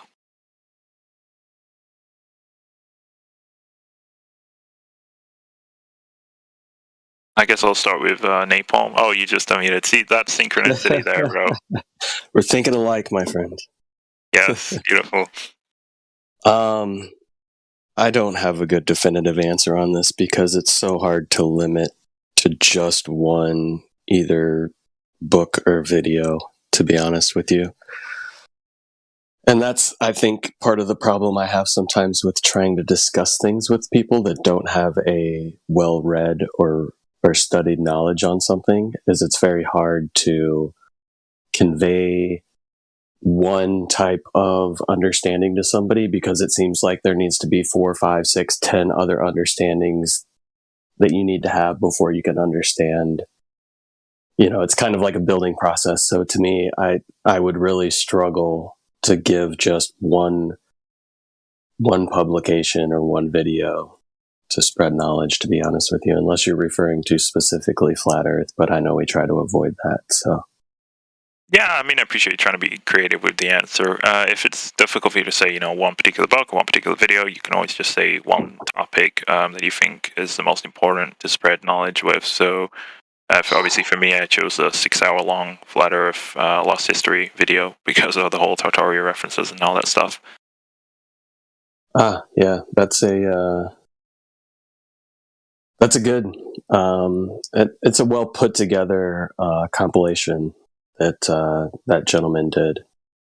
So yeah, that's pretty good. I like that one because it's like it's touching upon so many other topics that would lead you down a path of really having to investigate a lot of other things. So it's a good starting point or touch point. I would agree with that. As for me, one thing that I found very beneficial or led me down a path of knowledge was me looking in and starting to study various theories of economics and finance, and that led me down a specific path, or at least I chose a specific path to start to investigate, which led me a lot more towards truth. But yeah, even with that, I feel like giving people a good basis on even classical philosophy and stuff like that would be good as well. I don't know. There's just so many things. Sorry. No, it's fine. Yeah, there are a lot of, this is a great thing with Flat Earth. Once you learn Flat Earth, it leads into a million other things, and then you start just gaining more knowledge as it goes on, and then it becomes more difficult to articulate that in a way that you know how to present it to an individual. So yeah, I can see why you're kind of struggling. But there are so many great topics. I think they're all valid. It doesn't matter what you want to bring up. Whether it's like you said, the money, the economy, and then Tartaria, the Flat Earth itself, of course, being the biggest, at least in my view. It can't get much bigger than the Earth, can it? But yeah, there's many topics to learn, and I think they're all valid. I think also that it could be specific to you. So in my case, I like learning about construction stuff because I'm into design stuff. So I don't do as much construction. So I like being up to date with what people do in construction by following either people on YouTube and stuff like that, and just watching them go through the process of remodeling and doing all that stuff. So in my opinion, if you find someone that does a great job at what they do and they share it with you for free on YouTube, then it's a good idea to just follow that, so you can kind of learn passively, in the same way that sometimes I learn in this server about subjects that maybe I wouldn't know about, but just passively by listening to conversations, you learn a lot. And it's better than, in my opinion, sometimes rewatching TV shows or listening to music over and over again, because you're getting new information, and sometimes that can be beneficial. It could spark something new. So yeah, there's so much to take in. Again, I still think the Flat Earth's the biggest, and then it'll just slowly trickle into all those other topics that you come across. There's so much to learn in such little time. I think that's the only regret that I have about life, that you ain't got time to figure it out. And even if you did, some things are just inherently unknowable as well, which can be a little upsetting, but you got to deal with it. So, is it open to the floor? Yeah, it's open to the floor. Who was that? I didn't catch who it was. My name's Oblivion, but they renamed me Obliviswan. Oh, is that for the Black Swan? Yeah, 2 years ago. That's an awesome name, actually, Obliviswan. Yes, I like it. I don't think I've heard you before. So, are you new, or have you been here a while? No, well, I haven't been here for 2 years. Oh, cool. Okay. Came back. So, is it what was it that made you step away for 2 years from the Flat Earth scene? The China virus mostly, and life. All right. So, how long have you? Sorry, go ahead. I was just going to ask, how long you were a Flat Earth, or how long have you been looking into Flat Earth? Gosh, it was probably about 2 or more years, and I was listening on YouTube. God, it was probably even longer than that. But anyway, then all of a sudden I came across one of Nathan Oakley's videos, and then just binge listened and listened to everything, QE and all of them, and then came across the Discord. Awesome, bro. So much to learn. Is it is there any particular questions you have about Flat Earth, maybe that you would like to ask anyone here for the Silvers and Golds? Oh, the reason I asked if it was open to the floor is because I had a recommendation, is a video by QE called the Creator versus Atheism. It's the most profound video I've ever come across. I watch it or listen to it about 2 or 3 times a year, every year. What's it called? I post Quantum Eraser, the Creator versus Atheism. I'd post it in the chat, but I don't have permissions. No, it's okay. I think I've actually seen that video. Is it the one where he talks about the sandcastle on the beach as you walk down it and that stuff? Right, yeah, that one's great. I'll just say it's you gotta be like, don't watch it while you're tired, because you're gonna miss it. You gotta pay attention, right? Is that what you would agree with? Yeah. Oh, It's sure. pretty in depth. Yeah, great video to choose to share knowledge. I agree, because again, I think the whole creative topic or creation topic as a whole, for Earth, it's subjective, right? The antecedent to a creation is a creator or creators plural. It doesn't matter. I don't make a claim to what, whose are you, who are, I don't make a claim to what, who made this place, but I can know objectively for a fact that something did, something intelligent, right? You see that divine order everywhere. You see intelligent design in everything. It's just like the sandcastle example. You weren't there to witness someone build the sandcastle, but you can know for an objective fact that somebody made it. It's intelligently designed, right? So yeah, watch that video. Anyone that's interested in that stuff. Thanks for sharing, man. Really appreciate it. No problem.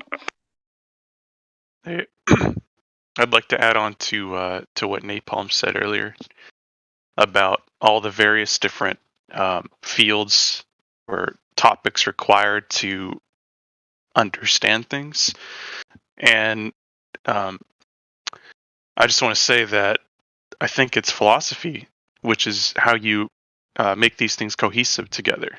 Because philosophy is like the art of arts and the science of sciences. That's how, you can talk to anybody if you have some understanding of philosophy. Because it's underlying, it's studying the nature of things. And so I brought this up because I have a video that goes into traditional philosophy before the sort of like Enlightenment era revolution, so to speak, and it's by this guy named Jay Dyer, and he does a video on traditional metaphysics. No, not metaphysics like the stuff you find in Barnes and Noble, but just studying like natures of things and the presumptions that go into the kind of like Enlightenment area materialism. And so I'll link it later in the live stream text. But yeah, I think philosophy is really important because the modern education system, they teach people things in vacuums. Like biology, for example. They teach people how to become a biologist, but they don't teach them anything really about philosophy. And philosophy is how you make connections between various other departments and fields. So I think if anybody here is like overwhelmed by where to start or how to understand all these topics, start with the history of philosophy, which is how I started. And then it leads you down the path of philosophy, which bleeds into questioning the nature of your reality, like flat Earth. What exactly is truth? How do we justify things, right? Logic. Because if you don't have that foundation, you're not going to be able to really present a good argument. I mean, maybe you could, but it's really the foundation you need in order to talk about it to people, to understand it, to make connections between all different kinds of subjects, biology, math, logic.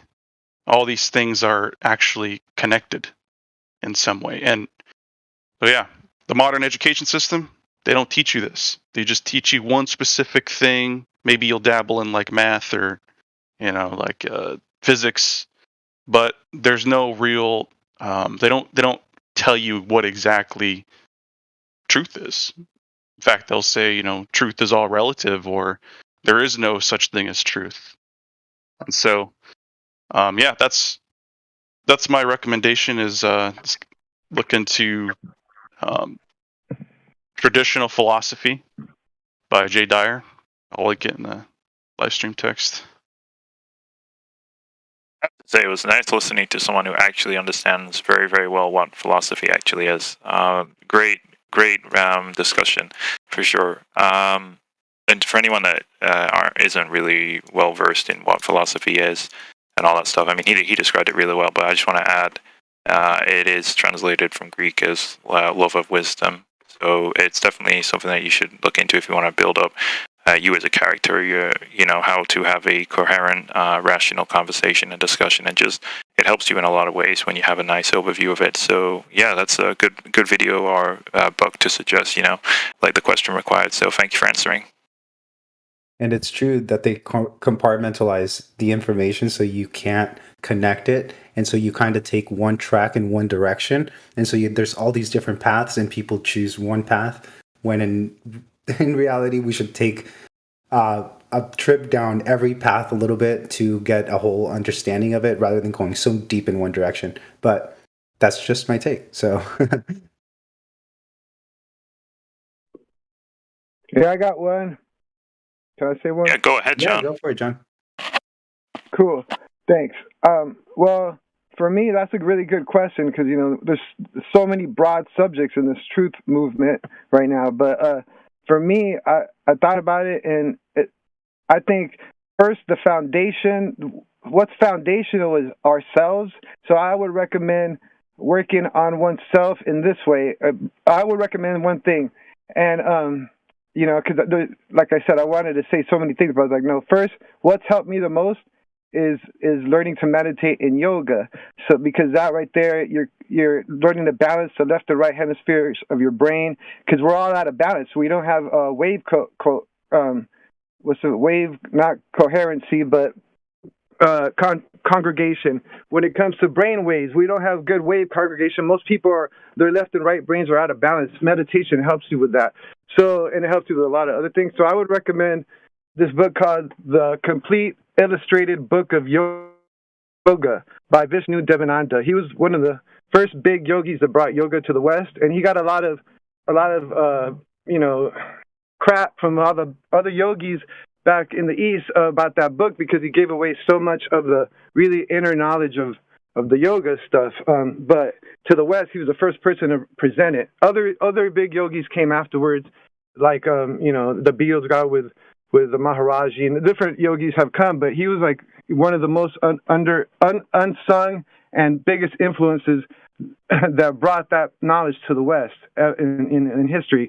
So anyway, The Complete Illustrated Book of Yoga by Vishnu Devananda. I'll put it in the thing, and just to get an overview of what really yoga is for a lot of people, because a lot of people have a lot of misconceptions, you know. And that book is like on a really high level too, you know, of what he's teaching. The way his mind, he's got a really high level mind, so it's really great.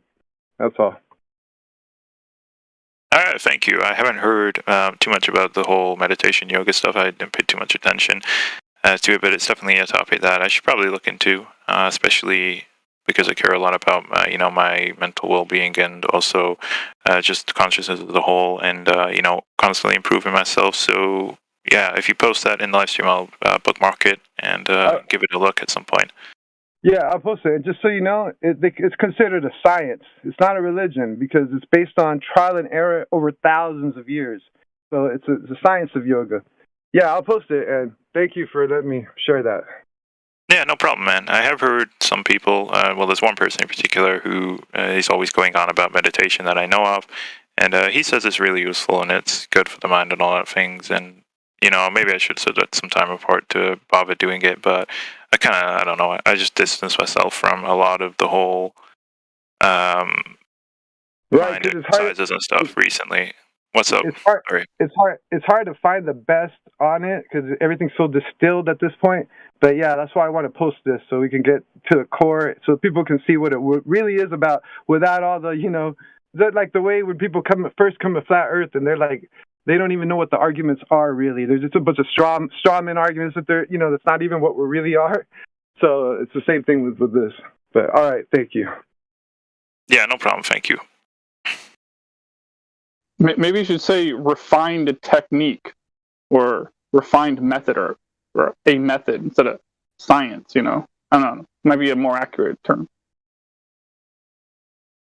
Yeah, I just think meditation as a whole, it's not much that I know about because I've only heard people give me their anecdotal experiences and opinions on it. I haven't actually studied anything in depth towards that topic, but yeah, that book sounds like it'd be useful, so I will bookmark it and give it a look.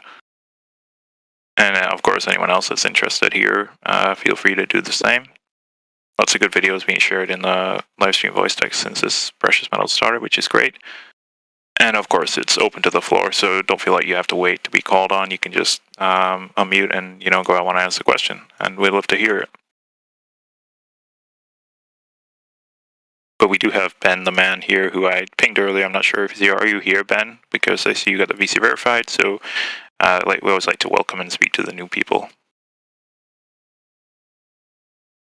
Yeah, I'm here. I'm just listening though.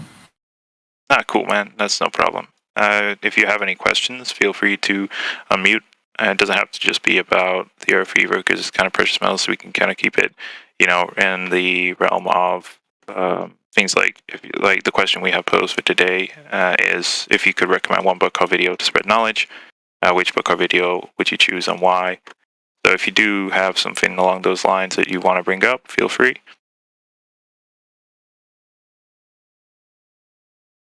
I did want to respond a little bit to what who was it that asked it?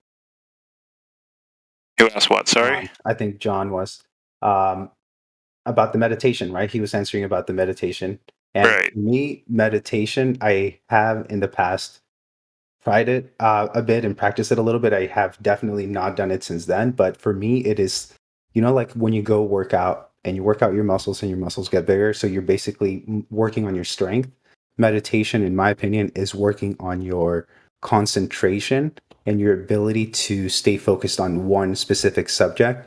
So if you can get yourself to meditate, focus on your breathing, and keep yourself from having random thoughts come into your brain, then you can really strengthen your focus. And that is what it is. It's kind of your exercise for your focus. And that's just what it is for me.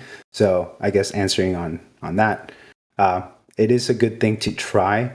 And it does have a lot of stigma. So for me is what positive aspects can I learn from it? And for me is concentration and exercising that. Yeah, that's most of the experiences people share with me. It helps you focus your mind and all that stuff. I've never really bothered to do it. And the main reason is just that I don't feel like I'm really strong in the mind anymore. So I don't know. I'll give the book a read and make up my mind from there, I guess. No pun intended with that.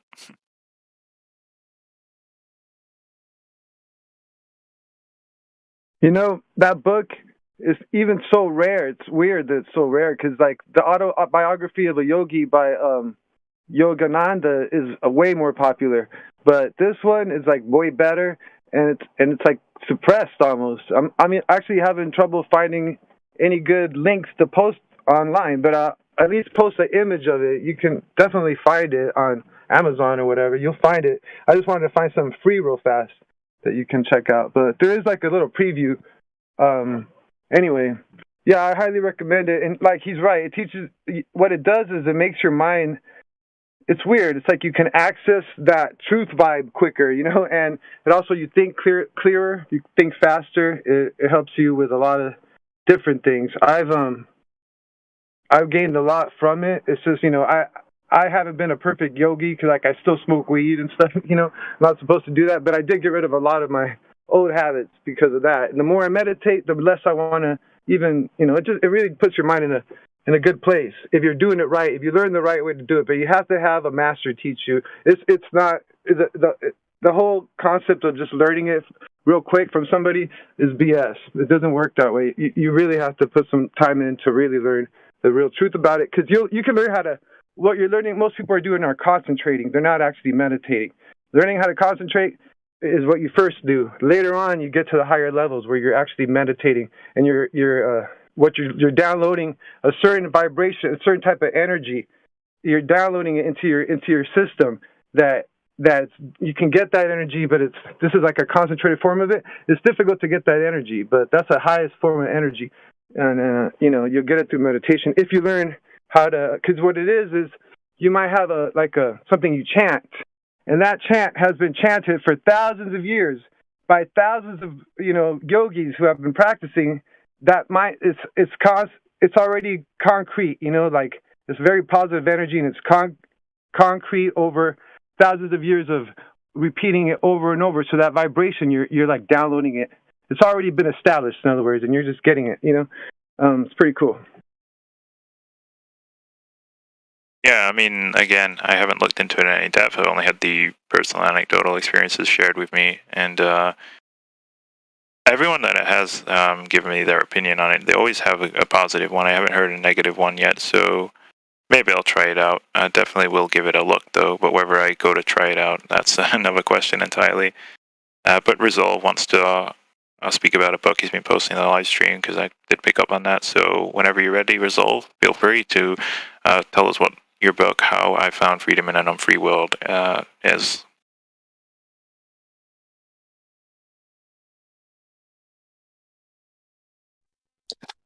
Yeah, this book was impactful for me when I was much younger. I haven't refreshed on it in quite a while, but it talks about why you are not free and how you can be free. Like I said, it's been a while since I've cracked open this book, but yeah, it did. It did have impact. It was a good self-help book. I'll just go through the contents. It has sections: identity traps, intellectual and emotional traps, morality trap, unselfishness trap, group trap, government traps, despair trap, rights trap, utopia trap, the burning issue trap, previous investment traps, box trap, certainty trap, how you can be free, part 2, how you can be free, freedom from government, freedom from social restrictions, freedom from bad relationships, freedom from marriage problems, jealousy problems, family problems, business problems, insecurity, exploitation, the treadmill, freedom from pretense. It sounds like the perfect handbook for personal development. It's got everything you could possibly fit in there for building on your own character and your own, personal liberty, like it says. So, yeah, I'll bookmark that one as well and give it a look, because I do enjoy reading books. Yeah, it doesn't go too in depth into each of the, subjects that I just listed, but scratches the surface. And yeah, I heard it was banned too at one point. I don't know if that's true, but before it was kind of hard to pick up a copy. Like it seemed like they were pretty expensive, but they're still around apparently. Yeah, anything to do with personal development does interest me. I feel like it's something that I'm just working towards all the time, and I appreciate that. So thanks for sharing, Resolve. Thanks. So I just wanted to share something real quick, kind of along those lines, regarding liberty and kind of its definition. I feel like the classical or the pre-Enlightenment definition of liberty was basically learning how to govern oneself, one's body, one's actions, in the form of self-governance, and how to better interact with society by governing yourself. And I feel like at some point, either Hobbes or Locke kind of switched the idea of liberty or freedom from self-governance and how to govern one's own actions into more of a do what thou wilt kind of idea of freedom and liberty. And I feel like that has been pretty detrimental to society, as it's been kind of conveyed, at least it seems like, through modern times, that freedom and liberty basically means you have the freedom and liberty to do whatever you want, do what thou wilt, nothing matters kind of thing, I feel like a more classical definition or a classical idea of liberty is how to govern oneself and one's actions and how that applies to the greater society as a whole. I just wanted to. Yeah, that's great. I mean, to me, it sounded like you were actually describing anarchy, if you know what that is, because it's basically self-governance by definition. It's you being in a free state from governmental bodies and authorities and just controlling your own actions. That's basically what anarchy is. So, it's got a lot to do with liberty, and I think you basically defined anarchy there. So, good job, because I'm an anarchist myself, and it looks like Andrew is as well, just based off his profile picture, if he's there. Oh, is my anarchism showing? I'm sorry. No, I like you, man. I'm an anarchist as well. Are you, Andrew? Yep. Nice, man. Well, that's anarcho-communism, which is retarded, but it just looks good with the red. But again, anarcho-communism is stupid. There's no such thing as that. Really, all that matters is just anarchy. Like, if you get that concept, it's of course. And natural law. Natural law is the point of it. That's pretty much it. Hey, Morvis as well. Great. Yeah, a lot of the good people know how to be anarchists. I think it's the best place to be an anarchist. If people don't know what that is, it's just been defined, but feel free to do your own research and make your own mind up. But I feel like it's the best state to be in, state of anarchy, and just be an anarchist. It's actually really useful and helpful as you, developing as an individual, which is what I'm all about. So thanks for sharing, Napalm, and Andrew as well. Yeah, just to touch upon what Andrew was saying, I feel like the modern iterations of anarchism, or at least the term that gets bandied about most when it comes to anarchism, does come from the left or the anarcho-communists, within relatively recent times. But yeah, in my opinion, it stems from really the classical definition of liberty and controlling oneself and ruling one's own actions. Yeah. Yeah, exactly. And I know Morvis can't speak, but I'll just read out what he wrote. He says, anarchy doesn't mean chaos like depression. It's true. You'll always read a headline in the news or something like, it's total anarchy on the streets or something like that, right? But it's got nothing to do with that. Anarchy is not about violence. It's about self-governance. That's literally the definition. So, yeah, thanks for sharing again, guys. Great stuff. Yeah, I would add that anarchy, by definition, as you said, is A, and narcos. A is negation, narcos means leader. So anarchos, anarchy means without leader, no leader. That's it. It doesn't mean no rules. It means no ruler. You don't need a ruler to know what is right to do and what people should do. So again, as you just said, but now I just wanted to put it more in context because by definition of terms, anarchy, anarchos means no ruler. That's it. That's all it means. Not just randomness on streets as everybody portrays it in the news, as you said. Yeah, it's nice talking to a fellow anarchist because I haven't had a discussion about it with any anarchists or people that support anarchy in general. So it's nice to know that you, Napalm, and you, Andrew, are up for it, and Morvis as well. Great stuff. Hi, everybody. Hi. Hey, can you repeat the question for me? I have been listening.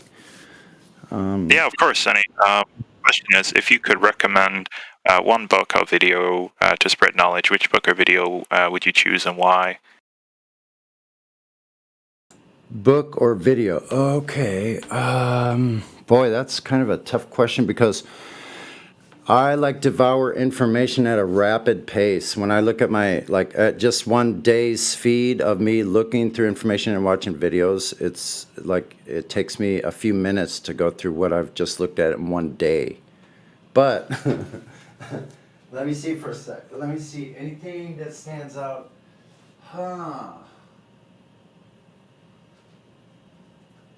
Yeah, and you might be shocked by this. By which book that I'm recommending. But I think everybody needs to suspend disbelief like we had to do to get to where we are today. And I'm going to recommend everybody read the book of Alcoholics Anonymous. I don't care if you drink or if you've never drank or if you're maybe possibly an alcoholic or whatever. But The reason I recommend that is for the philosophical and religious, well, not religious, but a spiritual content in that book. The spiritual content. So, were you also talking about anarchy just a minute ago, right? Yeah, right. That's what we were talking about. Yeah, so this is really appropriate and current for me because I just had this conversation with my friend who doesn't see things the same way, doesn't have my experience with as far as what I consider freedom and how that is different from her ideas. And it's probably shocking to hear somebody say, I don't stand down for any man. I don't stand under any man. I don't stand under any man's authority. I'm not afraid of any man. I'm not afraid of any. I'm not afraid of people, places, and things any longer. So I have earned the right to govern myself. If I can govern myself as a thinking being and be able to direct my actions in an appropriate way within the guidelines of natural law, whether they be moral or physical,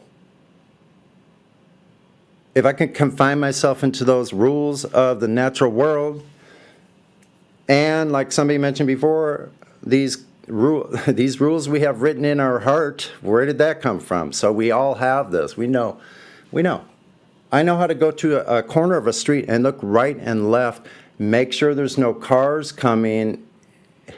If there's no cars coming, I don't need a light to direct me to tell me when it's okay to cross a street. I've been crossing streets since I was a little kid. I've only got hit once. Just kidding. It's true.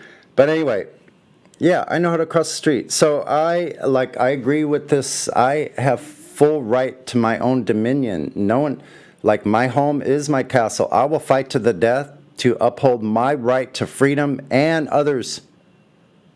Here's how I stand on this. I took an oath to uphold the Constitution of the United States, right? So that doesn't mean, oh, okay, I agree with the Constitution, like the corporation. No, not at all. Like, I agree with the principles of liberty and freedom and the right to pursue happiness.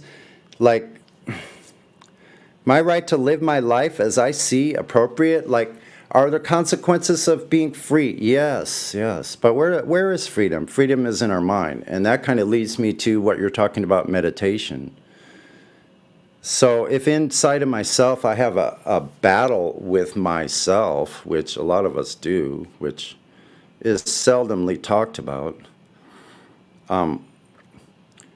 we need to overcome these struggles we're having within ourselves. This battle is not an external one.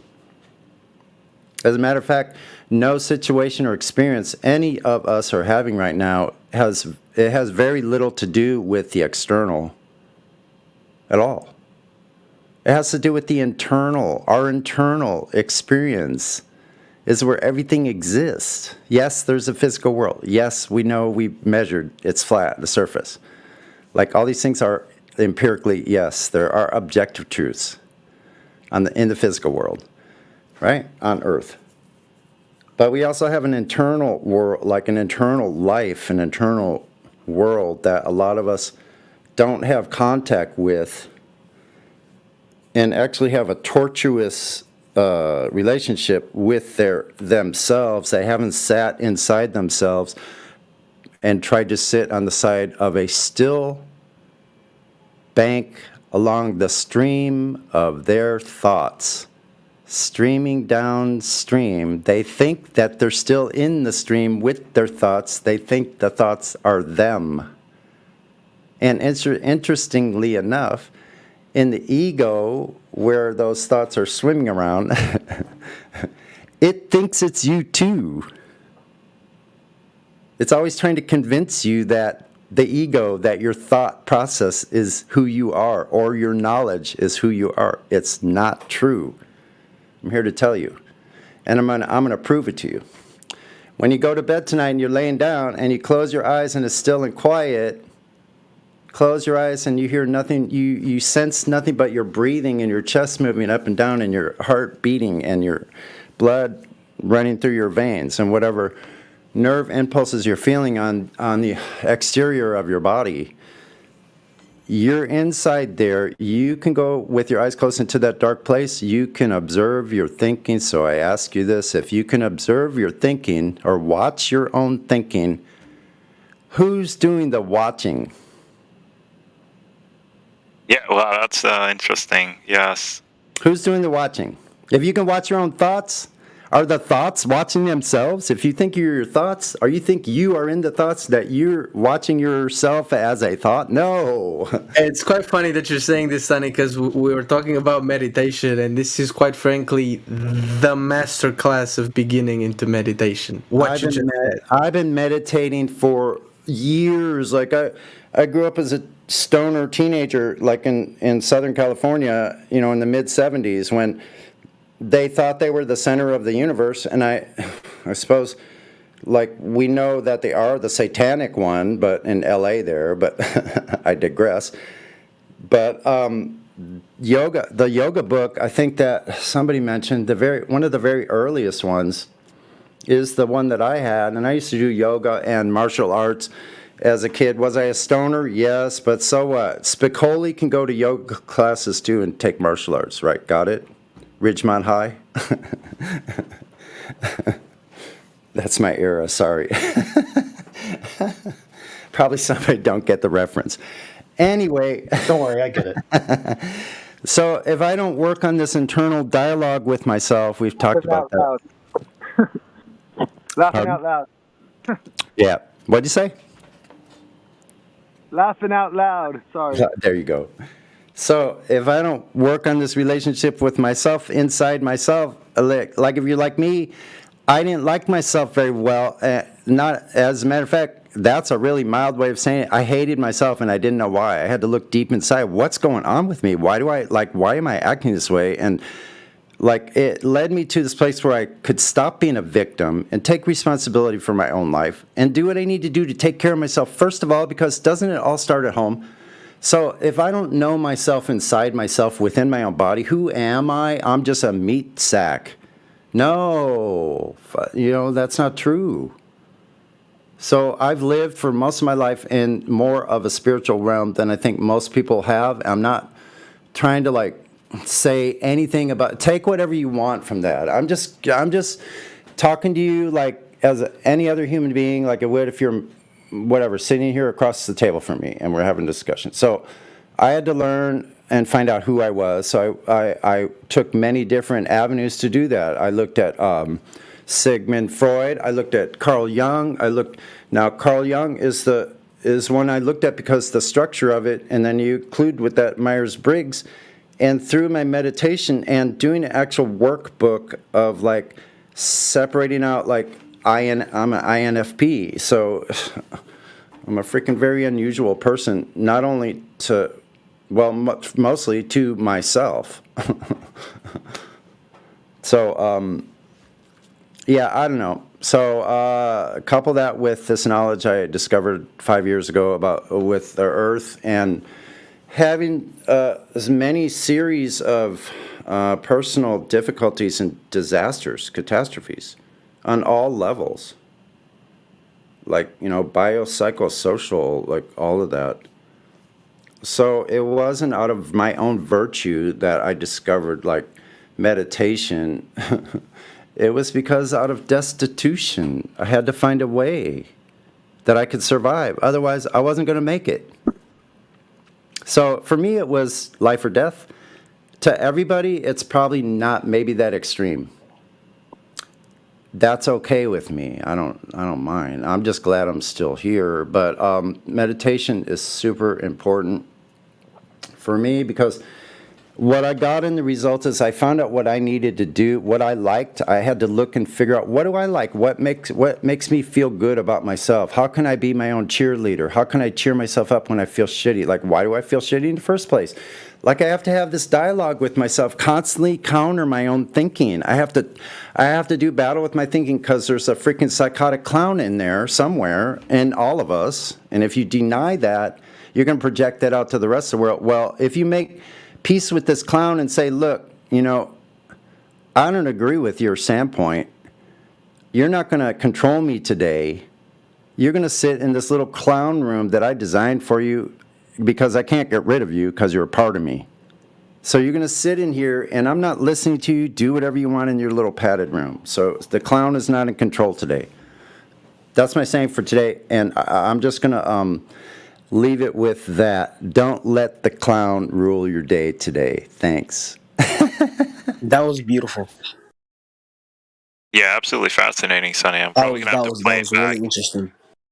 Yeah, I'll play that back, listen to it again. I mean, you went on for a while there with a lot of different interesting points brought up. Appreciate that. Thank you very I like much for the whole sharing, Sonny. Jungian philosophy stuff that was going on, the whole clowning stuff. I like there are two sides of you.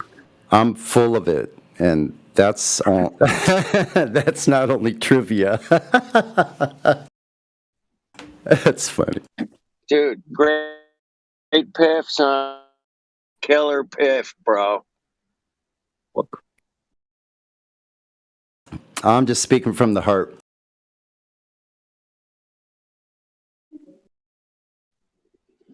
That's what makes it real, man. Thank you. Thanks to all of you, because, you know, I mean, I had all these things going on inside of me for a long time, just like all of us, but I didn't know how to express them in a concise and understandable way that's digestible for people listening until I came here and learned how to use the words that I already had available. So I started using them, and it's been just awesome, because it's like the most important part of my day is to listen to people communicating and communicate myself and have my voice be heard, you know, and yeah, there's nothing wrong with that. But anyway, thanks for letting me share, y'all. Of course, Sonny, it's great. Always nice to have you here. Thanks for always being here for the precious metals as well. It's very, very nice to talk to you, and thank you for your amazing stories and sharing all that information. I mean, you did speak for a long time, and I definitely need to play it back and listen to it again. Thank you very much. And if anyone else wants to answer, feel free. If you don't know the question, just let me know and I'll repeat it for you.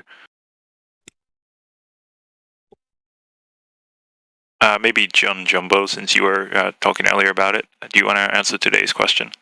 No, I'm really just here to listen. All right, that's fine. I appreciate you being here. It's always nice to see the people in Precious Metals showing up all the time. It's great. Especially the new people as well. And there is a new Anthony F here, but he's not got any roles. But if you are here, Anthony, and you want to speak, just head up to the VC check-in and someone will follow you up there.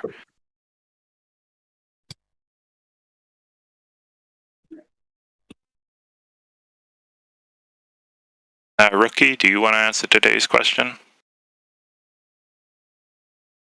If you're there. I got family with me right now. I'm sorry. No, that's fine. Don't worry about it. I guess I can move on to Twad if he is there.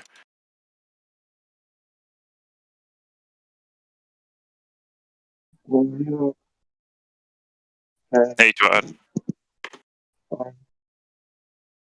I'm not getting any audio through. Are you there? Yeah. Hello? Yeah, that's coming through a little better. So do you know today's question, or do you need me to repeat it for you? Yeah, it's a tough one. Okay, so the question is if you could recommend one book or video to spread knowledge, which book or video would you choose and why?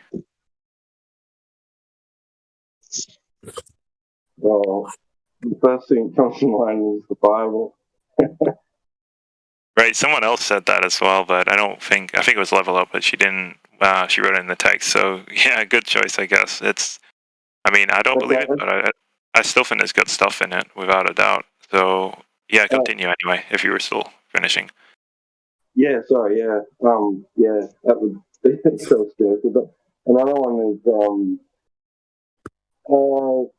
a book would be Bruce Lee's Jeet Kune Do. Just because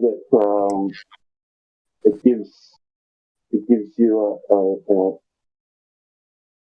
it gives your brain a kick. to be able to absorb knowledge in a way that is unbiased. Does that make any sense? Yeah, I was following for the most part, but it is kind of difficult because there's a lot of static that comes through when you do speak. Yeah, sorry about that. My microphone. Yeah, it was better yesterday, but yeah, I don't know. Maybe it's the live stream because there's a lot of people in here, and sometimes the bandwidth gets shared across many people. But yeah, if that was basically it, I would agree that the Bible is definitely a good book for. It helps you develop as a person. You know, like it's got good morals and stuff in it that I would definitely agree most humans should follow. But you know, whether or not you want to believe in the whole book itself, that's another topic entirely, and probably not for the live stream. But at least you know you could recommend one book. You would choose one book that encompasses many books. That's a smart answer to use. Yeah, so you didn't hear the next part?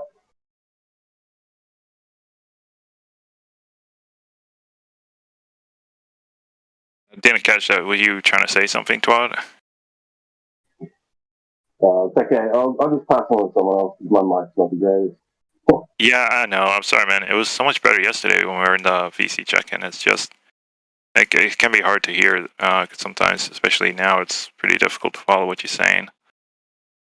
Yeah, I will just move on to somebody else. Was you trying to speak there, Felix? Yes. Give me 1 second. Hold up. I had a question. Yeah, no problem, man. That's cool. I remember I checked you in a few months ago. It's nice to see you back here. Yeah, appreciate it. Yeah, I'm sorry, I had to get myself settled.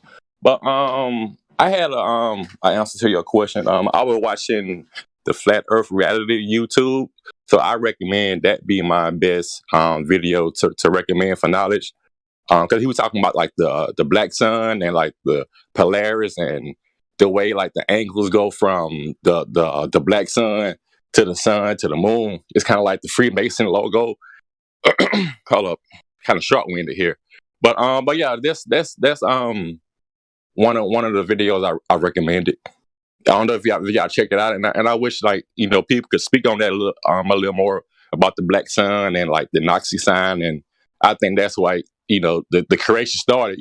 So I need to get a sip of water.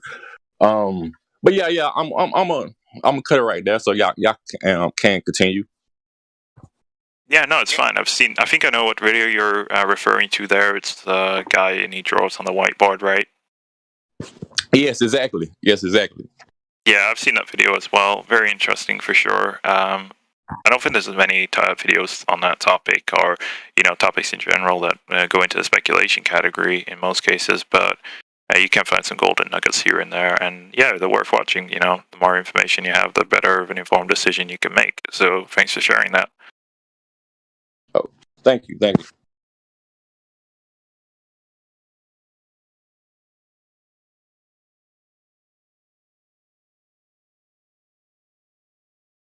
I did see Anthony F. You don't have any roles, so if you'd want to go to the VC check-in, we can check you in. Yeah, I did mention that to him briefly. I'm not sure if he's here, though. But Car is here with 2 R's. I don't think I've seen you before, and you have the silver, so if you want to say hi, feel free. Hello. Just enjoying the conversation. Are you there? How you doing, man? Oh, I'm good. Nice. How long have you been in this server? Because I don't think I've seen you around before. Probably 3 years. Are you a regular in the live stream? Because I'm sometimes I scroll down and I do see the same profile pictures here, but I don't think I have seen you. Or maybe it's just because your name is unique or weird or spelled. Carson OG. Yeah, I'm not much of a live stream guy. I don't come in here too often, but yeah, I don't recognize you, so I always call out to the people I don't recognize because I want to say hello. So nice to say hello to you. And do you want to answer today's question for us, Car? No, not right now. No, it's fine. Don't feel like you're forced to answer. It's just a nice way to include you in the conversation. But yeah, that's fine. You don't have to. Don't feel bad about it. Yeah, I don't usually say too much, but I just like to listen mostly. That's fine, man. Appreciate you being here. Thanks for showing up. Hey, Nathan, I think KJ wants to add to the answer. So, KJ, what would be a book or a video that you'd like to share for us for some knowledge, that you'd like to share with us?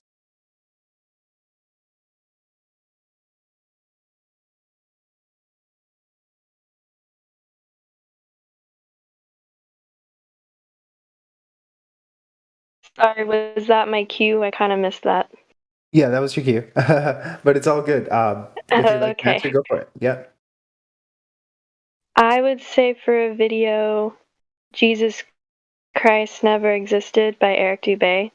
It's filled with a lot of interesting information about the constellations and everything about kind of like zeitgeist, I guess that's the term. I know a lot of people have issues with Eric Dubay, but I feel like he has a lot of helpful information, even with Flat Earth. So that would be my video. Awesome. Thanks for sharing. Yeah. I like Eric Dubay. He does have some good information. I don't think I've seen that one specifically. And if I have, I definitely got to watch it again. So thanks for sharing that. Yeah, sure.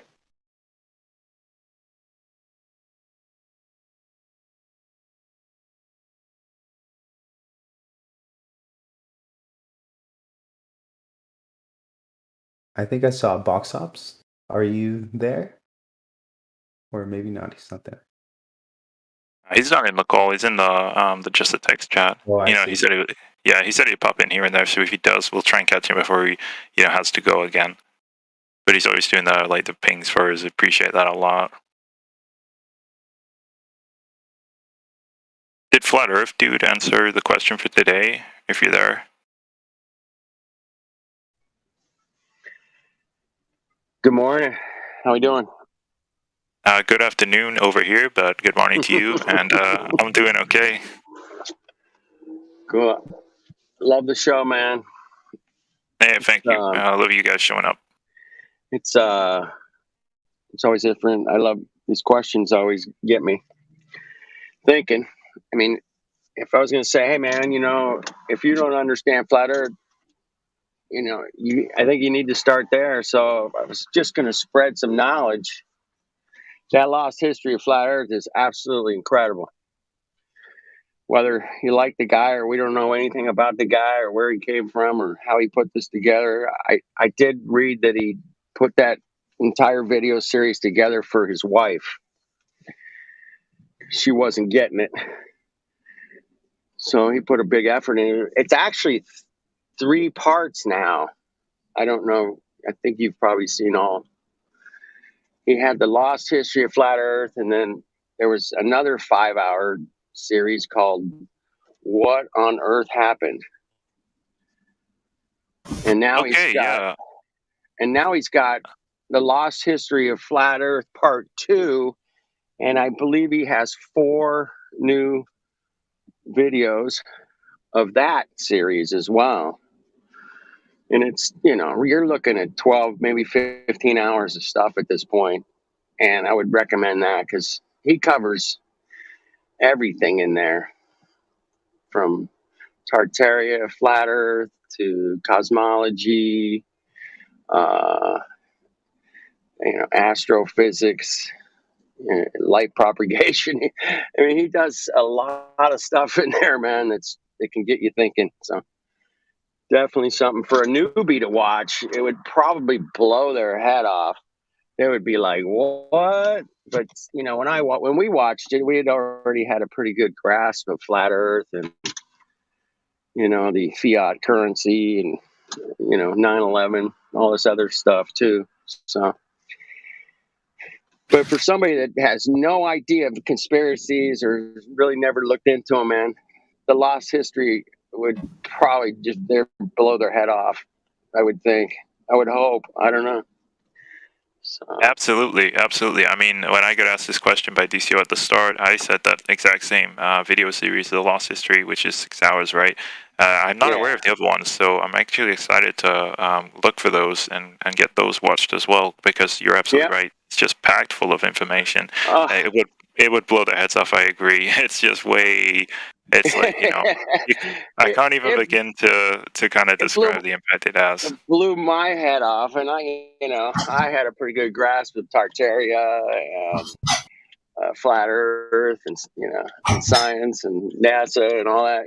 It's like, and I still watched it and shook my head and went, "Oh my goodness, that that clock in Prague, the Yeah, clock in I know which Prague, one you mean. man." Yeah. He explained that, and I was like, I just got up, walked out of the room, and I was just like, kind of pacing and going, "Oh my goodness, it's unbelievable!" I had no idea. Absolutely. I think those videos are really great. And there were some people here as well that weren't familiar with them. So I'll just repeat it again. Lost History of the Flat Earth. It's on YouTube. It's like 6 hours long, but it should just be And then, one video. It might be a playlist, but feel free yeah, to there's check it out. one that's like a little over 5 hours, and then you'll find that What on Earth Happened, same guy, and then he's still going. So good on him, man. It's really well done. It's probably the best flat Earth video I've ever seen. All right, next. Thank you guys Yeah. again. Thank you. Thank you for your answer. I really appreciate that. Anytime. I'm going to move on. Yeah, I'll move Cheers. on to the Mad Hatter because he responded to me in text. If you're there, it's nice to see you, Mad Philosopher. Why did I call you Mad Hatter? That's just my bad. Sorry, man. People do it all the time. Right? Yeah, I can imagine. Well, I don't have to imagine. I just did it. What am I talking about? Sorry again. So you know the question for today? Do you want to answer it for us? I will once I get a more appropriate answer. I'm still trying to find which one I would choose. There are several videos which I've got in mind. As to which particular one would be the most effective, I'm not sure. I'm gonna sift through them a little bit, and I'll get back to you. Yeah, of course. Take your time. Never feel forced or pressured to hurry up and answer the question. And the longer you take, the better the answer will probably be. So that's great. I'll catch you pretty soon. Just open your mic and tell me when you're ready to answer, and I'll get back to you on it. Sure thing. What's the question? Hey, Bushel. The question is, if you could recommend one book or video to spread knowledge, which book or video would you choose and why? One book or video to spread knowledge? Yeah, which one do you think is like the best to spread knowledge?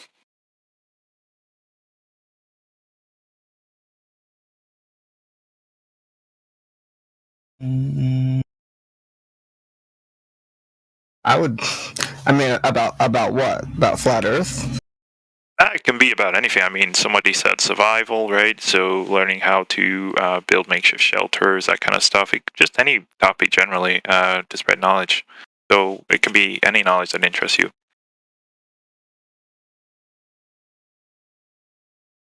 Well, the Bible first and foremost, but yeah, that'd be my instant answer. But in terms that's cool. of more specific things, I don't know. The Bible touches on everything, so that's yeah. Yeah, you're not the first to say that. It was, I think, Level Up first, and then Twad said that as well. I think it's cheating because the Bible's actually a lot of books all in one book, right? So it's a smart answer to give because you're getting multiple. Yeah, you're bypassing the question, so whatever, it's fine. I'll let it through. But yeah, I mean, I'm in favor of most of what the Bible pushes. Be nice to people, all that stuff. It's simple. Why people can't do it, and you see it a lot in this server in the lobby with all the Globe Refer trolls. It just blows me away. The psychology behind why they behave the way that they do towards other people. Never get it, but yeah. Yeah, that makes sense.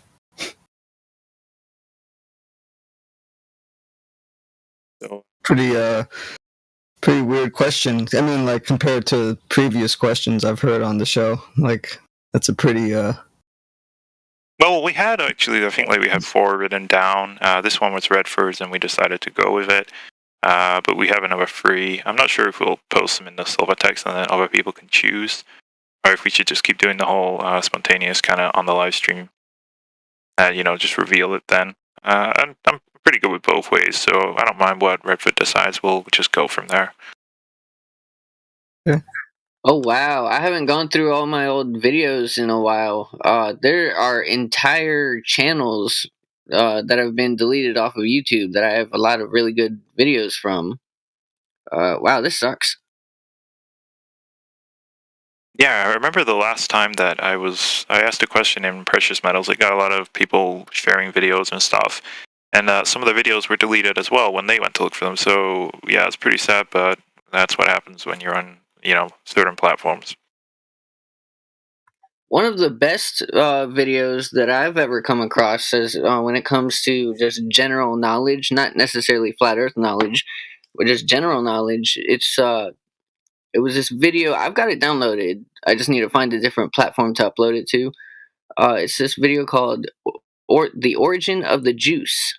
Now, they say they type out "juice" because the original name for it is the origin of the Jews, and it goes through a whole bunch of like really great cultural references, references for like or for terms of buildings or streets or just general areas, and it shows how a lot of just about everything that we know today has Vedic or Indian origins from Vedic cultures.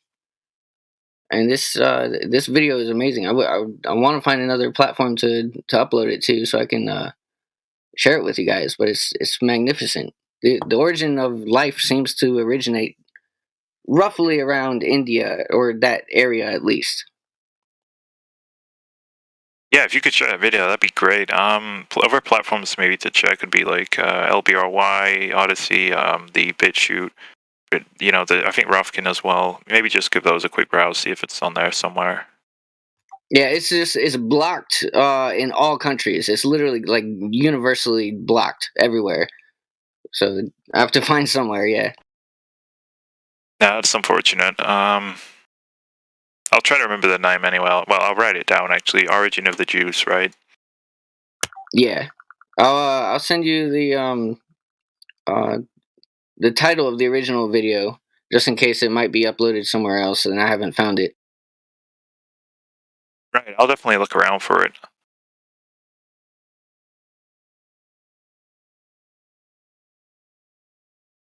In India, tying that in back to kind of the Tartaria conversation we had earlier, India has some of the most amazing designs and structures in architecture too, with all like super beautifully engraved images. And there's even a temple that they found out that there's a pillar or a column that is not touching the ground. It's actually like some kind of crazy engineering that they did back then on this temple, where there's a column that's supported from the ceiling and is levitating off of the ground. So it blows my mind what I see in some of the buildings in India. Yeah, I think most of those places have some incredible architecture, especially when you look at the domed, kind of building designs, because those ones, like a lot of them are like solid gold or silver as well, because they're both really good conductors. I think silver is slightly higher than gold, but there's a lot that goes into with Tartaria in general. The designs have a lot to do with, people speculate it had a lot to do with electricity, magnetism, water, and just different effects like the organs in there, all the churches that you see. Sound frequencies manipulating the patterns in the water, that kind of stuff. It's really, really worth watching that video. If everybody here could definitely check it out, that'd be great, because Tartaria is a topic that I feel like you just never stop learning about. Same with Flat Earth, really. They kind of go hand in hand. But yeah, Lost History of the Flat Earth, great video series. Definitely watch it if anyone here hasn't already.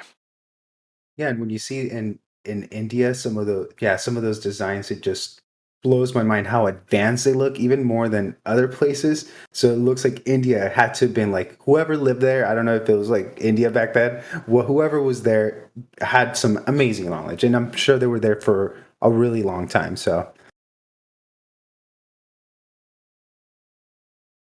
if anyone else wants to jump in and answer the question, let us know on the text or go ahead and unmute. Yeah, I see Chris VP has joined, so if he's there, he could answer because he's a new guy. Oh, we got a person with no roles, or Yo Sora Ria. If you want to head up to the VC check and someone can give you the role, and then you'll be able to speak with us. And I think there was one other person, but Polaris, but he has the VC role already. Are you there, Polaris? Yeah, I'm here. What's up?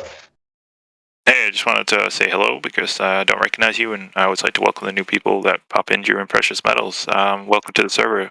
How did you find the server? My friend sent it to me last night. The app. Okay, so have you been looking into Flat Earth for a while, or is this like a relatively new topic for you? This is like maybe going on like 6 years or better. So like I think it's awesome that y'all are all getting together because when I first found this out, I literally just tried to debunk it with like 5 minutes, and then that turned to a month, and then that turned to a year. Well, really, I was just already debunked or figured out that it was flat, and then just started digging deeper and deeper and deeper. But I felt like the more I researched, the more outcast I got, the more alone I got, the more I felt like I couldn't talk to anybody about it. So I think it's awesome you guys come together and, try to plant those seeds. Yeah, we like having you here. Thank you for joining Precious Metals, man. And you've come to the right place. This server, I thought I knew a lot, and then I joined the server in like summer last year, and I realized I didn't know all that much. You learn a lot in a very short amount of time here. So hope to see you again in the live stream. And just if you got any questions about Flat Earth or anything in particular, feel free to ask. Most people here are willing to answer. Thank you. I appreciate it. Good to be here. Yeah, no problem. I don't think there's anyone else new that popped in other than the user. But So what's the precious metals about? It's a flat Earth topic also, or is it talking about? Well, right. So precious metals just refers to the ranks, right? Because there's silvers and golds in the server, and it's an event that is hosted so that the silvers and golds are the only ones that can speak during the live stream for like 2 hours, and all the mods and admins have to mute. Because it helps those that aren't typically on the live stream too often to have the floor and take away the conversation. We can kind of go off the flat Earth topic and talk about some other stuff, which we kind of are doing now with meditation, Tartaria. There's been a lot of things that's been brought up, and we have a themed question that goes along with it, which we've got for today. If you do want to answer today's question, that would be interesting. What's today's question? Right. So it's, if you could recommend one book or video to spread knowledge, which book or video and why? And it doesn't have to be like a flat Earth video. It could just be anything that's interests you. So, if you like survival, camping, hiking, anything like that, any video that interests you and you want to spread knowledge. So go right ahead. So I think, the first real like YouTuber that turned me on to all this was, I guess like in my research, I found him, Eric Dubay. I'm sure you heard of him. And he's got like, I think a 200 proofs Earth's not a spinning ball and a 400 proofs Earth's not a spinning ball video, which I actually tried to find on YouTube and I couldn't find it. And so YouTube's got, they're a little crazy about stuff like that. So I did go to Google though. And I found a link to his video on the internet. So I would probably recommend that one. That's what really got me like, it's got a lot of information in it, it's kind of what really convinced me, I guess. Absolutely. I've seen that video. I think there's a HD version as well, which people recommend over the original. I haven't watched the HD one. I watched the original, but yeah, the 200 proof one's great. Eric, obviously, he's been in the Flat Earth scene for a long time. He was the one that told me a lot about Flat Earth. The one that introduced me to it was Rob Skiber. Have you heard of Rob Skiber before? I have not. No. Right, so he did mostly biblical kind of seminars and stuff like that, I guess. And he started talking about the flat Earth topic, and I was a biblically focused person by then, so it got me into. Well, he introduced me to the topic of flat Earth, right? And then from there, I headed on into Eric Dubay, and there's a lot of videos there that I learned a lot from. Eric's done so much content over the years, and they're nice and short as well, because most people don't have a long attention span. So if you just give them like 5-minute videos describing, McCall's pendulum, for instance, is like a 5-minute video that describes it. Really useful stuff to link for the newcomers, because a lot of them they struggle with long videos or things that they have to do their own research on. So yeah, I'd recommend Eric Dubay for sharing knowledge as well, especially some of his older videos. Yeah, true. I think the first real oh my god moment for me was water's properties. It takes the shape of its container and it lays flat. And I was just thinking, and I was like, that's so true. I know that, and I'm like, so if the Earth's a ball, where's the ball? If all the water's flat and we're mostly water, how the fuck are we a ball? So sometimes when I'm trying to introduce people to it, I tell them that. And then I also bring up the fact that, we have Polaris, the North Star, but where's the South Star? There's no South Star. And so that's what kind of gets people into it, I feel like. Because at first I was really particular about, who I would talk to about it, because I just got tired of being ridiculed by people that didn't do any research or didn't really care. It got annoying. Yeah, absolutely. What you mentioned there with the water as well, seeking its level, I think that's the most fascinating part. Somebody mentioned, I think it was Grim earlier in the lobby, maybe yesterday. He said, whenever you pop a Coca-Cola can or any soda can, you've got two things. One, entropy, which debunks space, and you've got the second, which is obviously the liquid inside seeking its level. So it's just unique in its way. It's got two proofs. Every time you pop a soda can, you're proving the globe is false in two different ways. And it's funny how that works. It's so simple. It's been in front of your face all your life, and you've just been in not so much denial of it, just unaware, blissfully unaware. You don't think about it. Someone else has it already figured out. You just believe and just go about your life. At least when you're a child and that kind of stuff. And then maybe when you grow up a little bit and you start to hit teenage years, maybe you can start thinking for yourself and figuring it out. But I was fortunate enough to figure it out at 16. But most other people, they go through their college and then they go into their education, and it just gets harder. I think the more life goes on, it gets harder to wake up. It's definitely faster and much easier if you're young, when this topic's introduced. Yeah, but yeah, thanks. And I've always been open-minded. And one thing that really annoys me is that when you walk into a school classroom or all of the classrooms, they all have a globe in it, and there's just trying to push it, and you got NASA and all what they did. But I also like to refer to NASA's website because they got pictures of the globe from space, apparently.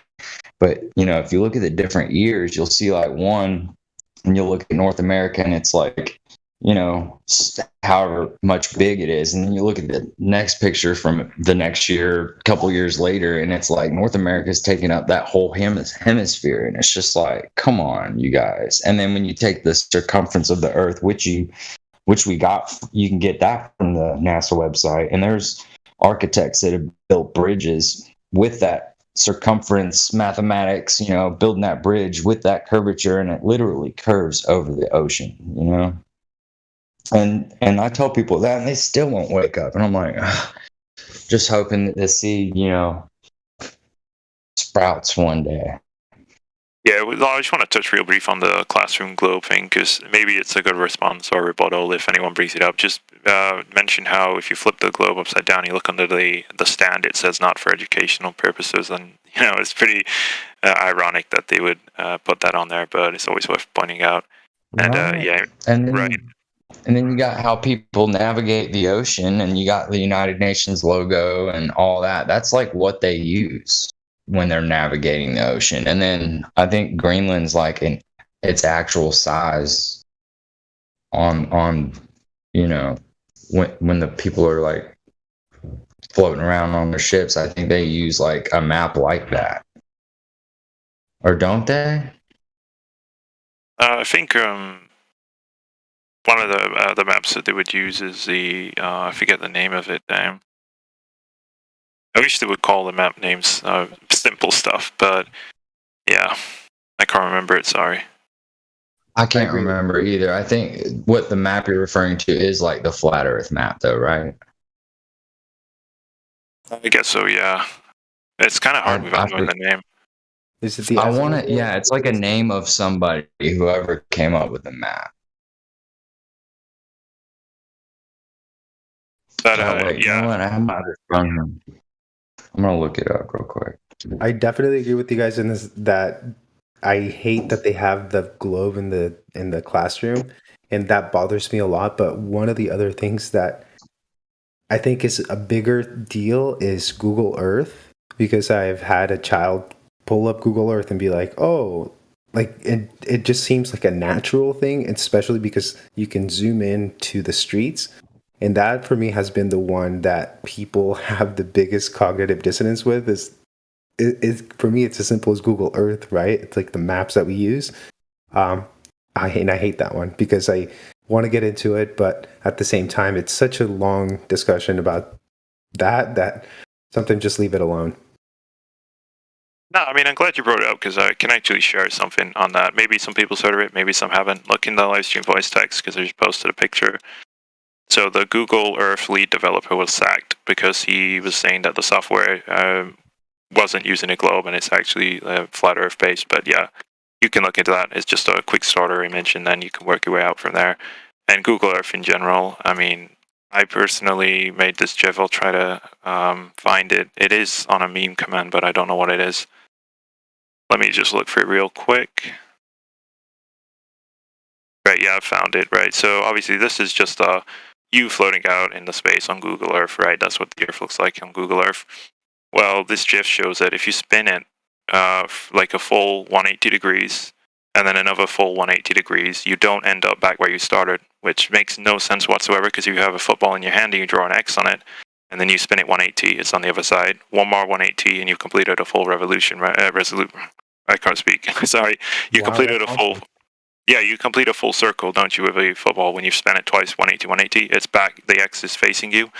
Well, on the Google Earth, right, it doesn't work like that. You can 180 it twice, and you're not back where you started. You have to spin it like another quarter of a degree. Yeah, it's under the meme command. CJ added it, but I don't remember it, so maybe someone can look for me.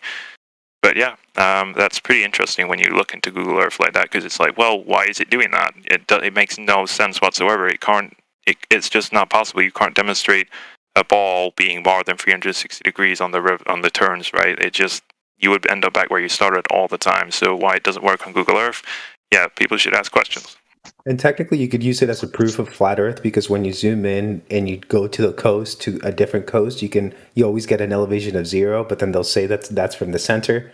So you can use it both ways, but I just find that, I guess, for someone that just has no knowledge and doesn't even want to hear this conversation, then they're just gonna default to whatever. But it's really great to have this because I can put that in my pocket now and know what to research and what to bring up to someone if they're interested, you know?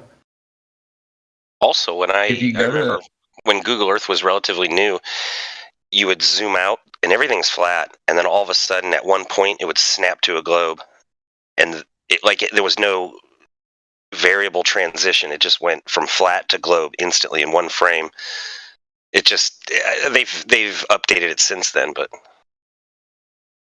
yeah, that sounds interesting. I haven't seen any videos of people showing that before, but yeah, it's probably just them leaving the transition code out, and yeah, the instant transition is just pretty much because they didn't add it. So, but yeah, someone else wanted to jump on. If I don't know who. I don't think anybody was, but yeah, I mean, I just want to talk a little bit more about that whole Google Earth thing because, I mean, I've asked a lot of Globers it, and nobody's ever been able to give me an explanation for why the Google Earth is like 400 and something plus degrees. That's how much you have to keep spinning it, right? It blows me away how how it's possible, right? It's just not in reality. If you do it again with the football or any kind of ball, it's just never gonna happen. So I used to think back in the day, you know, when it first came out, you get all excited, like, oh, how cool, you can see maps and you can kind of see it from far away. And then you think, oh man, you know, in just a few years, they're going to have like live feed. At some point, they're going to have a live feed where we can just watch it live, right? And to this day, we still just have still images and they're barely updated every once in a while. So we don't even have like very live stuff. And that is another indication. It's the stuff that the progression that we haven't got to. If this were real, we would have higher quality. We would have more of live interaction. You might even have some video at some point. So that's just my point. There's a plane called Sophia. I think it's like the Google plane. It's the one that actually takes all those pictures. And then also, if you look at Antarctica, it's kind of like a little star cluster, starburst. Like it all it's obviously all tapered down to it. And then also there's 500 years ago, everybody knew the Earth was flat. And there was this Captain Cook, and he sailed the equator, and he also sailed the coast of Antarctica. And he was like, he said that the Antarctic coast was twice as long as the equator. yeah, I think I've heard that as well. It's definitely worth pointing out. I think it's like 30,000. I should probably try to remember it before I speak. Let me quickly check. Oh, it was 60,000 miles. Yeah, he did. So it was. Let me read it if you want. So he traveled more than 60,000 miles, circumnavigating the southern oceans along the Earth's ice perimeter, and 60,000 miles on a globe should be like only 12,000 miles, right? So that's pretty incredible. But obviously, it makes a lot of sense if you're on a flat Earth and you're just going in a circle. Why it's going to be 60,000 miles, right? Because you're not actually going around the continent that is depicted as on the globe, being 12,000 miles in circumference. And then another thing is that when you navigate, if you consider the North Pole, Mount Meru, or the Magnetic Mountain, or whatever it is, since they prevent us from going there, even have tsunami buoys that can sense fish jumping out of the water. So good luck even trying to sail your way there. But dang, I just lost my train of thought. That's fine. I'll probably come back to you. When you circumnavigate, north is in the center, right under Polaris. So when you're going east and west, you're going in a circle because north is fixated right there. So if you were to actually go in a straight line, your compass would have to spin for you to do that on the Earth, on the flat Earth. And with north being fixed in a fixed position, anywhere opposite of north is just automatically south. It's not necessarily that south is any one direction. It's just opposite of north. True that. Yep. Yeah, a lot of globe earthers, they like to say, just go in a straight line and you'll end up back where you are, right? Great idea on paper, fantastic idea on paper. Go do it in reality, you can't, right? How do you determine you're going in a straight line? You can't. And people tend to think east and west are straight lines, but they're not even on a globe, right? No straight lines exist on a globe. It's just, poor globe earthers, they don't understand how basic geometry works. And there was this one time this lady was pregnant, and she was on a plane, and they had to make an emergency stop, and they dropped her in like Anchorage or something. And if you map this out on the globe, it made absolute no sense. It made more sense for them to continue on their destination and drop her off at that airport that she was originally supposed to go to. But if you mapped it out on a flat Earth map, Anchorage was right in the pathway. Like they were already heading towards there, and it was just literally a straight line. And so that was always I remember cool that story. Yeah. Yeah, they should have stopped in like Hawaii on the way there. If they were going to stop at all, they should have diverted to Hawaii, or otherwise they should have just kept going. Right. Yeah. Yeah, there's a lot of accounts like that. There's not just one. I've seen videos posted of it. The only reason I don't bring them up much is because I can't even verify that flight happened in that way. Like, how do you verify they did what they did and they flew the way that they were flying and all that stuff? I don't think it's a good proof to say, oh, they did this trip instead of that trip, and therefore Earth's flat because of it. It's just, I mean, like, sure, it's useful, but I don't think it really proves anything. Well, you can map out. There's like a plane tracker site, and you can see all the flights. And I think what's interesting is they'll have flights in the southern hemisphere, and it's like just one random flight. And I swear that it's just on the website. Like, I don't think that plane exists. I just think it's there for us, for us, or for the globe heads. Or what if it is? What if it is a real flight, but it's like a government flight that's like mapping out the area or something, and they just put it on there to show us, yeah, there's a plane in the southern hemisphere, and if you wanted to look for it, that there's actual proof that there is something there, just maybe not commercial or something like that. Maybe they just I think it shows it they're as showing a it in front commercial of us, flight. but not really showing us. Yeah, I just think overall it's kind of difficult to verify, the plane flights in general. So I just don't personally use them as a proof, and I don't feel like it's necessary either. But yeah, I mean, it's interesting nonetheless. Have you guys heard of Operation High Jump? Yeah, we've heard of pretty much them all. I think the I names themselves Jump, alone. Dominic, Fishbowl. Yeah, we've heard them all. Yeah, that's the biggest clue, right? You don't even need the operations details, just the names alone. It tells you what it's about.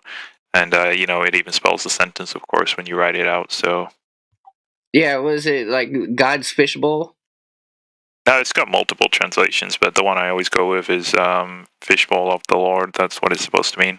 Now, whether or not, you believe in Creator or not, it doesn't matter. The point is that that's what it translates to. And the other one, of course, being High Jump, right? It's telling you it's the ice wall that they've got to get over, which I think was do with Little America 4 or some other research base. I don't remember too well off the top of my head. But yeah, they did a lot of that stuff. I mean, it wasn't just Dominic either with the high altitude nukes. It was a different. They used two very close together. It was Dominic and another, I can't remember the name.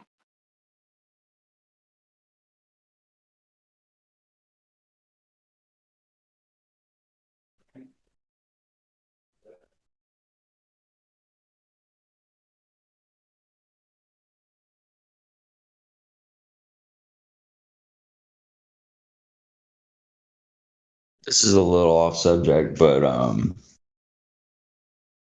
I guess like a year ago, I stumbled upon Vortex Mathematics. You guys ever heard of that or know what that is? Yes, I love that. I was actually looking. I'd look into that. So yes. Yeah, that's what Nikola Tesla was talking about with the 3, 6, and the 9. I thought, that's super interesting. If you don't know about that, maybe just take some time upon yourself and research it. But that's some awesome stuff. I wish they would teach. I'm sorry, go ahead.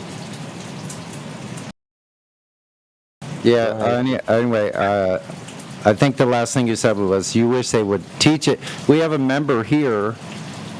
Hold on, let me turn this fan off.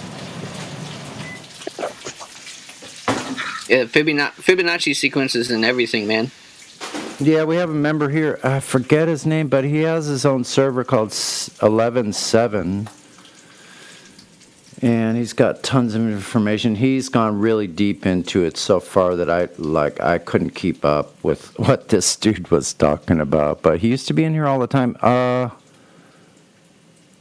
Let me see if I can find the invite, and I'll drop it in the live stream. And it's so simple to even describe it to people or explain it or to teach it that it should be a very simple lesson that could be incorporated into any math school, right? It's so simple, and you can see the patterns right in front of you, the 3, 6, and the 9. Pine cones, pineapples, animals, people, everything. Literally every aspect of existence has some sort of remnant of the Fibonacci sequence. One thing I recently learned, I haven't tried it, I should, but they said if you rotate a tree and count the branches, the rotations in the branches equal 1.618. which is the Probably. golden ring. Yeah, the overall proportions, yes, but sometimes when you get down to the specifics, they vary, but even in that variation, there is a pattern. So, and it changes for all plants and stuff. So, I just posted there on the live stream the vortex math and how simple it is just by adding the number to the one before and putting the 9 numbers around in a circle.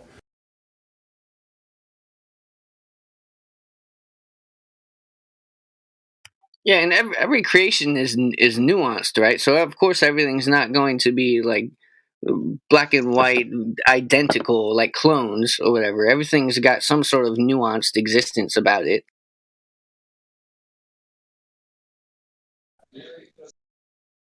Okay, I'm just gonna take a mini break in the conversation here to give Box Hops the floor so he can answer today's question because he's just popped in. So whenever you're ready, Box Hops.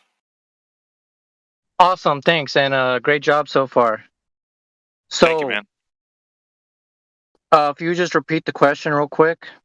Of course. So the question is, if you could recommend one book or video to spread knowledge, which book or video and why? Right, so this has to do with water, and this ties in so many of the things that we've been talking about throughout the course of the Precious Metals Takeover.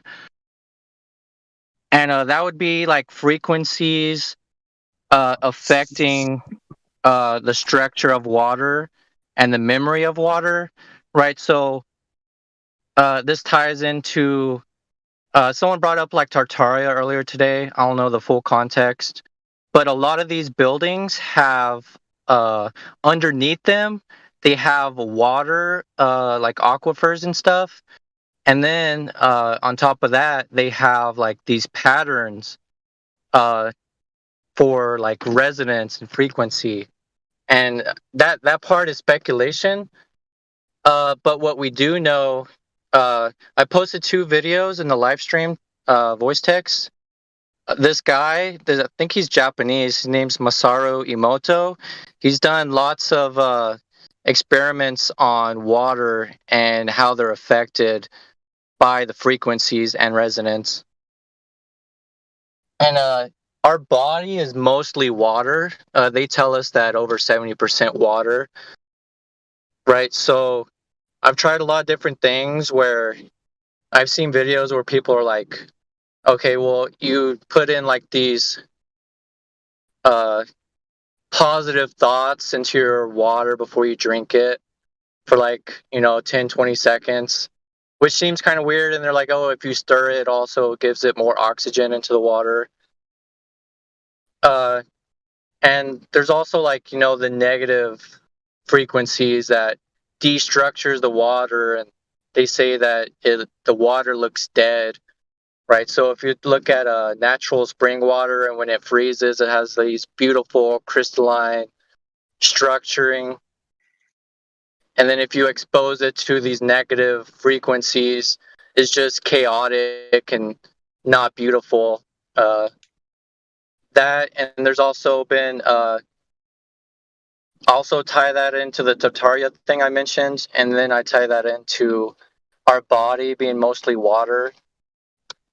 And then people's thoughts. I seen someone in the live stream text earlier saying that our thoughts like have an impact like on our reality somewhat. Yes, right? they do. And right. So that makes a lot of sense where, we're surrounded by water everywhere. There's water in the air, water in our bodies. They say over 70% of the earth is water. Right. So I have this huge Are thing you where talking about the Tartarian Empire? When you say Say the again? are you talking about the Tartarians, like the Oh, I'm tying it all together. Yeah.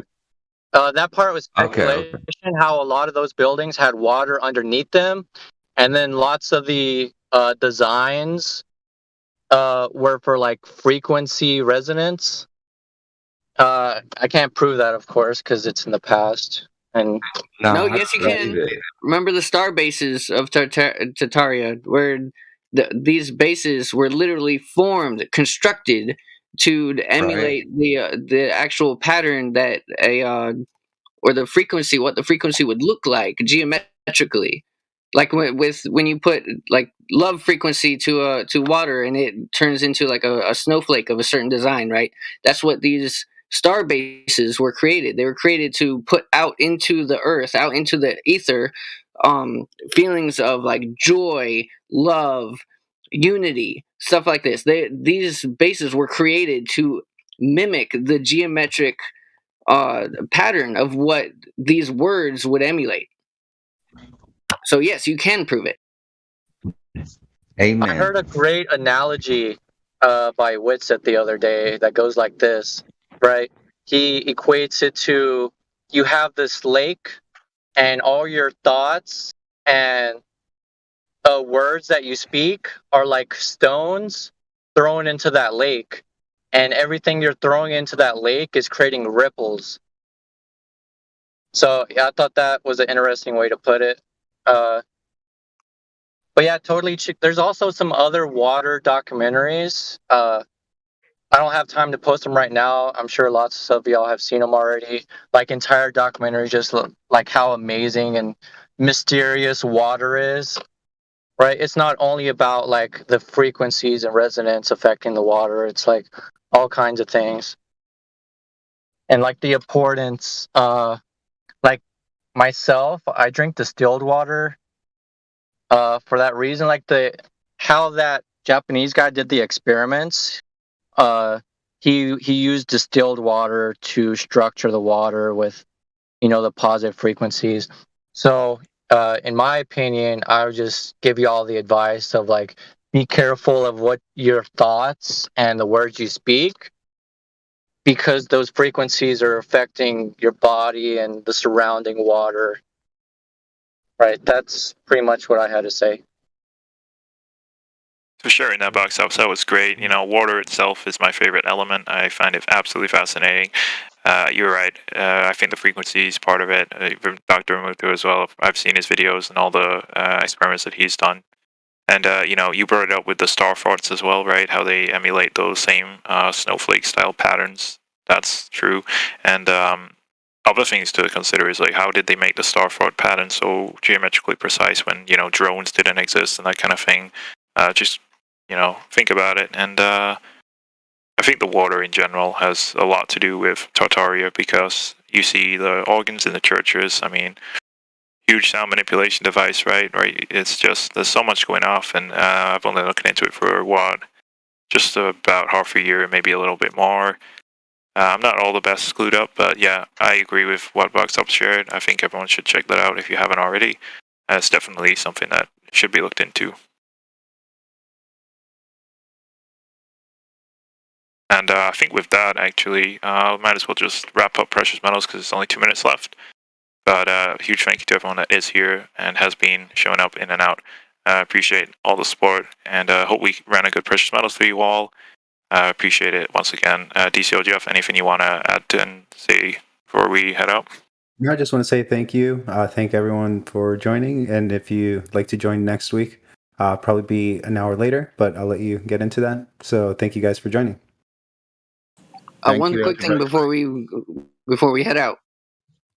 Regarding some of the videos that have been and YouTube channels that have been deleted, if there is a great video, probably relatively short, probably like half hour or less or something like that, right?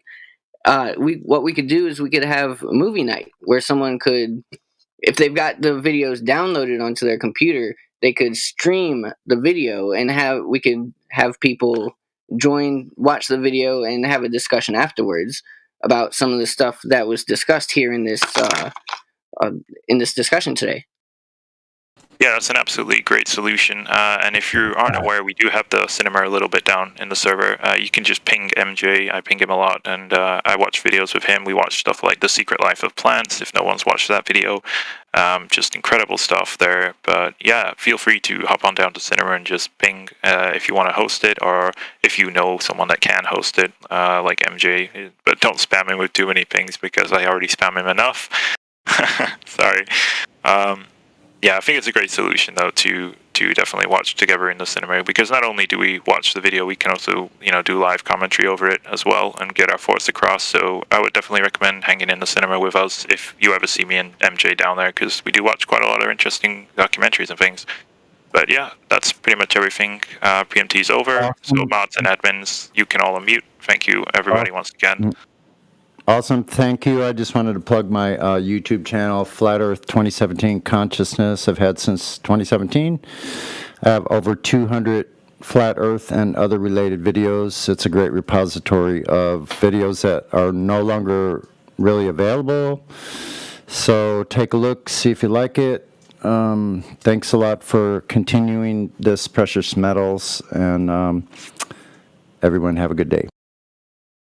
Thank you, Sonny. I'll make sure to subscribe to that channel. I don't think I've seen it before, because I am sub to most people's channels in this server, but definitely will sub to that. And again, thanks everybody. It's always fun to host. Take care. I'll catch you another time.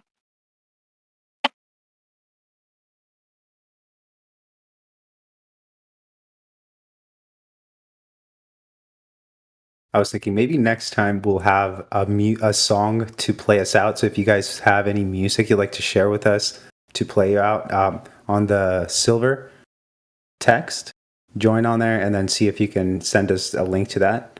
So yeah, just throwing that out there. Why don't you just wrap us out now? Ha. Come on, DCO. I know you got bars. No way. I'm sure there's some people in here that are super talented that have some music to share with us. So next time. Oh, and also next time we'll have the Precious Metal an hour later. Just that way, I think people join a little bit later. So just throwing that out there.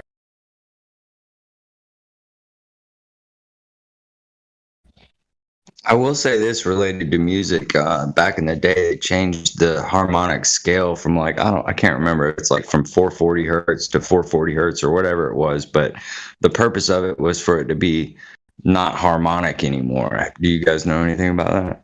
Well, they said that they standardized A at 440 hertz, and it used to be 432, but I don't know if it actually was 432. I think it might have been a bunch of different things before they standardized it to 440.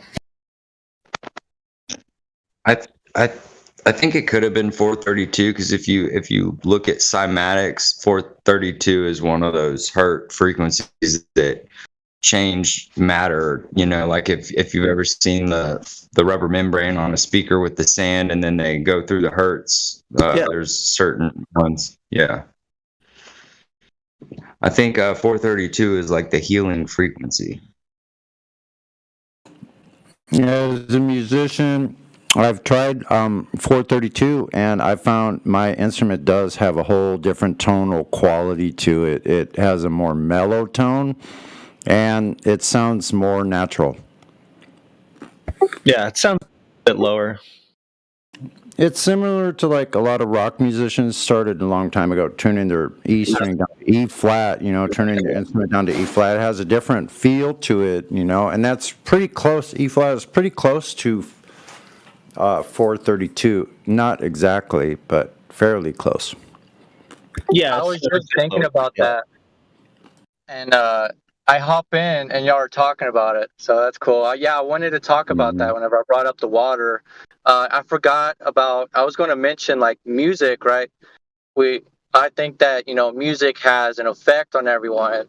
So when people are listening to this untuned music that's full of profanities and degeneracy, that's going to have an effect on you. But whenever you're listening to positive, lovely music that's beautiful and it's tuned to the right frequency, right, I would say that's way more beneficial on a lot of levels. And there's this, I've actually recorded a couple songs using the 432 hertz. I like it a lot. And there's this, you can look on Spotify, they have some playlists. The one I listen to is called 432 HZ hertz. No, 432 HZ lo-fi beats. It's like an entire long playlist of all this music that's on mostly instrumentals and stuff, but it's really cool beats. It's all 432 hertz. Yeah, that's all I wanted to say. Does anybody know if Eminem got replaced with a clone? They're all replaced with clones. He doesn't look the same to me. I'm serious. I mean, I thought that about Dave Grohl, but I have no idea.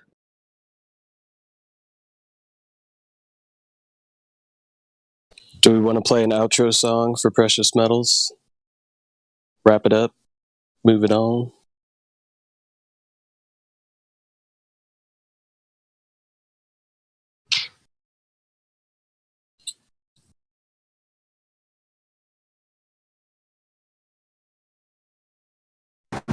Did you play They Want Your Soul today yet? I think since it's the weekend, maybe we'll play a little more of a happy-go-lucky truth song.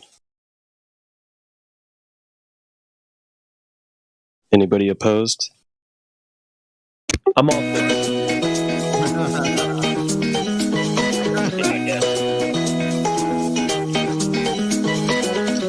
You know well what I've been through, living there without a view, asking why we missed our chance, and now I'm looking for something to get by, high and dry, everywhere in myself. I'm looking for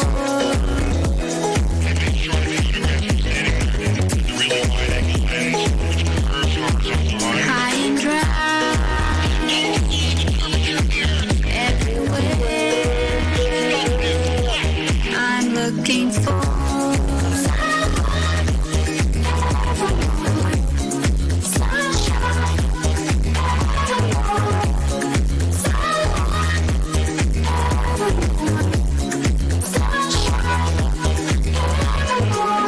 How can I even know what lies ahead if I don't go? I see a chance, I take it slow, and I know I just can't leave these things behind. Trying to feel satisfied in my I'm looking for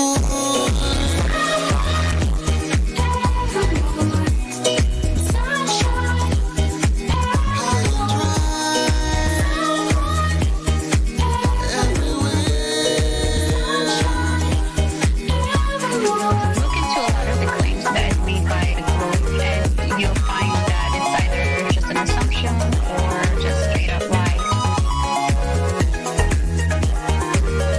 Straight up, straight up, straight up. Lies, lies, lies.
What a great duo they are.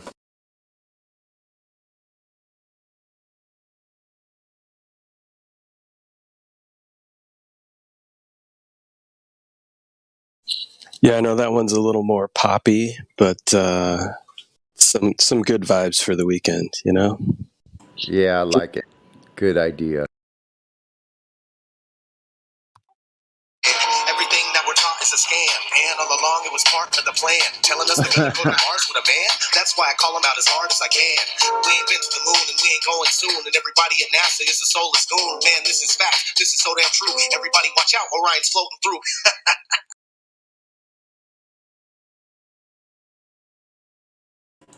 We could play that one if you want.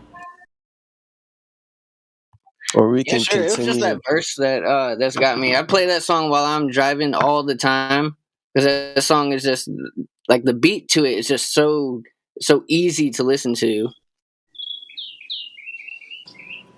Right on. The only There thing I was a- don't like is the female on there really struggles to hit that high note when she's saying like "Take me to the stars tonight."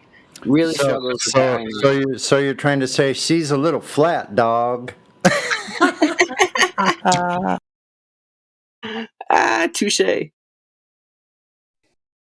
Yeah, I didn't want to interrupt the conversation there with the outro. You know, we were having that good convo on water. If people wanted to pick that back up, I find it interesting. I don't know how many people have looked into Victor Schauberger and how he worked with water and worked with the natural properties of water to create some pretty cool things like impeller technologies and things like that. What was his name? I think I recognized it a little bit.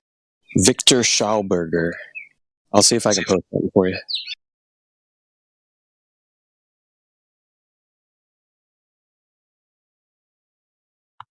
Yeah, I'm not sure if that sounds familiar. If my brain's just tricking me.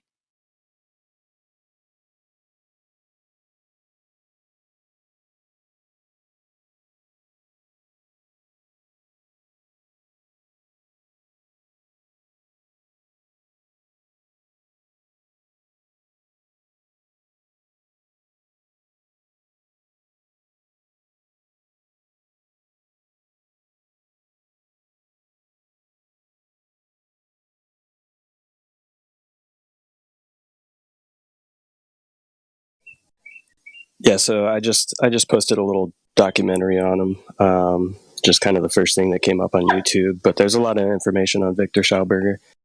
Pretty interesting guy. He took a lot of his information just really tuning into nature and how nature naturally worked and allowed water to flow and things like that. So it's pretty good. Good information. That's magnificent. And I already like the title of it. Comprehend and copy nature. I mean, that already is truth in itself. Yeah, I mean, if you think about it, copying perfection is probably the best way, right? Absolutely, I agree. Everything. If we copied nature, at least in large part, I can't even imagine the potential. Honestly, I'm trying, but yeah, the Tartaria is probably the closest that we've come to replicating nature, or harnessing nature. Not necessarily replicating, but using nature to our advantage. Because obviously that was much more advanced than nature probably intends. Yeah, that was kind of Victor Schauberger's big thing was learning to work with kind of the natural flow of nature, work with it, not against it. You look at most of our technology seem to be explosive, not implosive, right? Working against as opposed to with. And that was kind of some of the principles he worked upon.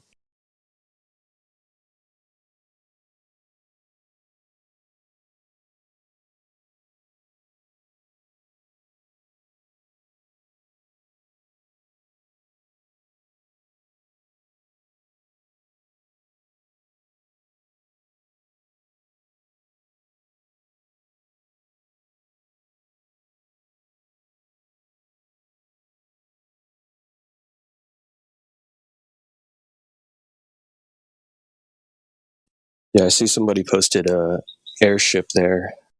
I've always thought about dirigibles being some sort of solution for travel, but I feel like there's some missing element to just working with the density and buoyancy properties. I feel like some sort of electromagnetic principle needs to be factored in there too to better utilize the efficiency, because it takes a lot of like helium or hot air to move small weights, right? So I feel like trying to tune in with the electromagnetic or the electrostatics is probably a key in there too.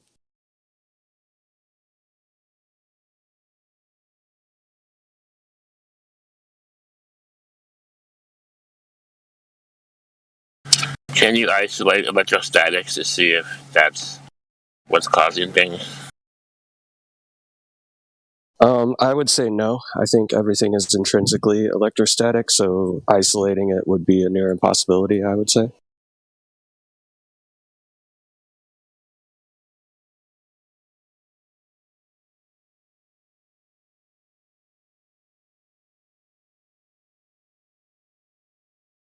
So it's like the gravity idea.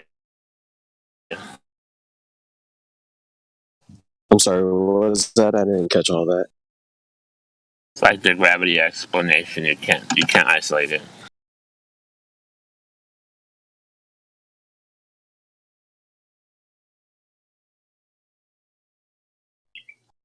Well, I would say for practicality purposes, I don't know if there necessarily needs to be kind of what you're saying as far as like an isolation of it. It's learning the principles of it and working with it, right?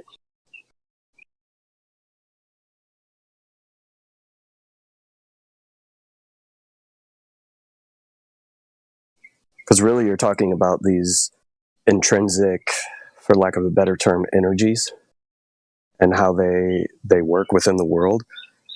They're really kind of ever present. So it's one of those things, even when you start to get into talks about something like the proposed ether, right? If it's something that kind of permeates everything and is a foundation of everything, if you're trying to isolate it, you're removing everything, and you're really kind of left with nothing, if that makes sense. I don't think there's a possibility of isolating an inherent fundamental energy that permeates everything. That's why people need to be okay with not being able to experiment with large scale properties. You can test, manipulate everything about your small scale subjective world, right? But how do you increase that to large scale if you can't, like you said, if you can't isolate certain properties or certain just aspects of existence?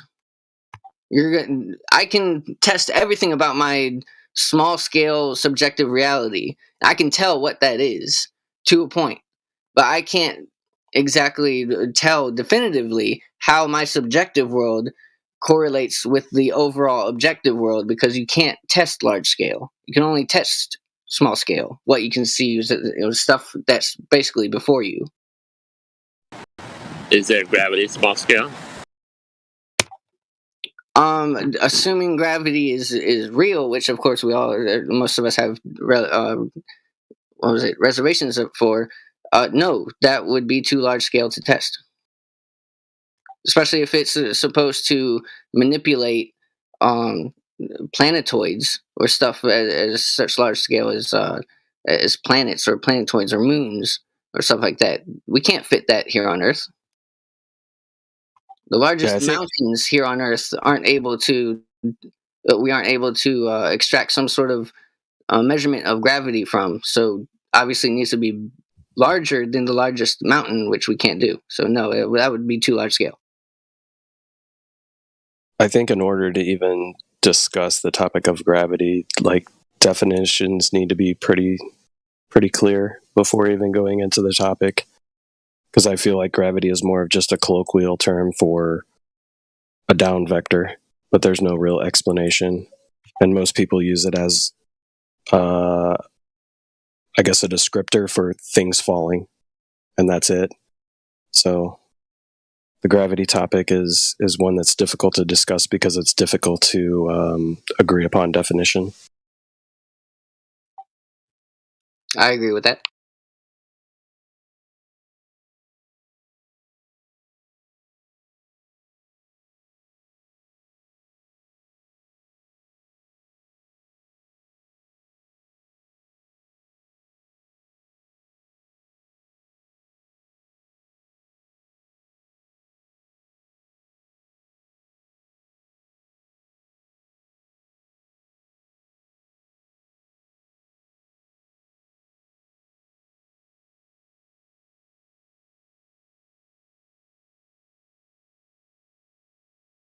Like, I appreciate the line of inquiry, Godric, but it's really hard to find answers for questions if you're not fully defining what you're talking about, right? You know,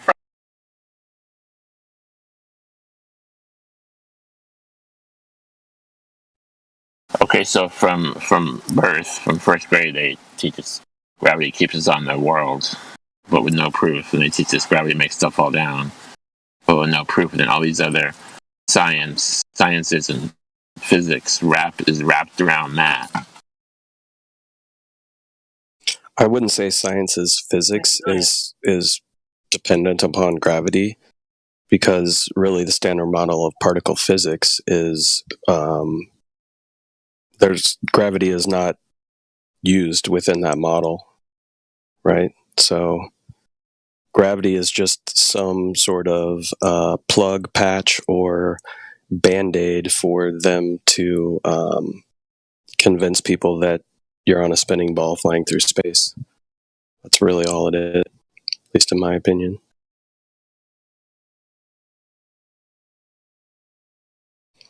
I like to think of it as, people always ask, well, then how does everything stick to the earth? Why does the rock fall down? Just because they're begging the question of the planet Earth. Exactly. Like if you were walking through a forest and looking at rocks and you never were told that you lived on a spinning ball, you would certainly never question why the rock exists where the rock exists, and when you remove it from where it is existing, why it would fall back down. I mean, you could have the question of why it would fall back down, but you certainly wouldn't be begging the question of why it is at rest when it is at rest.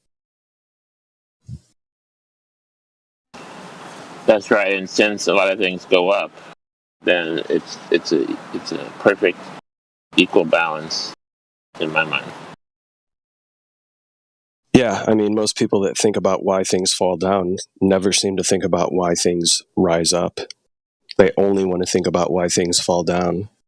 The same person who's questioning why a leaf falls downward, for some reason, never seems to ask the same question about why water vapor rises, or why gases tend to move upward. Actually, gases move in all directions, but you know what I'm saying? Something like helium moves upward.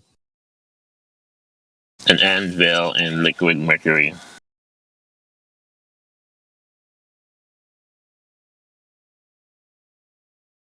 Yeah, for me, the term gravity, as most people use it, is really only a way to explain how things reside on the surface of Earth, with the assumption that that surface is not only curving but also spinning. And we know that when you spin something, it tends to fling things away from it.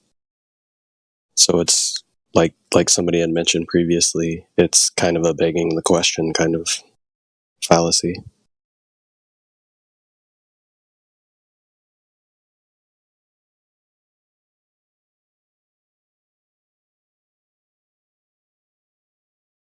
It's like trying to explain why things stick to a spinning ball without first establishing the spinning ball, right?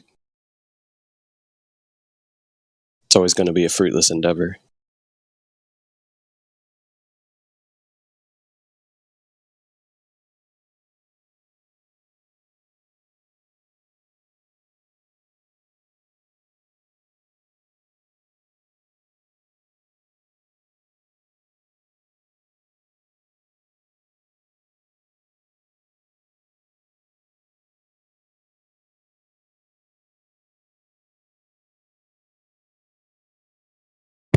Yeah, without a spinning ball to test any of it on, it's all just reifications and cool stories.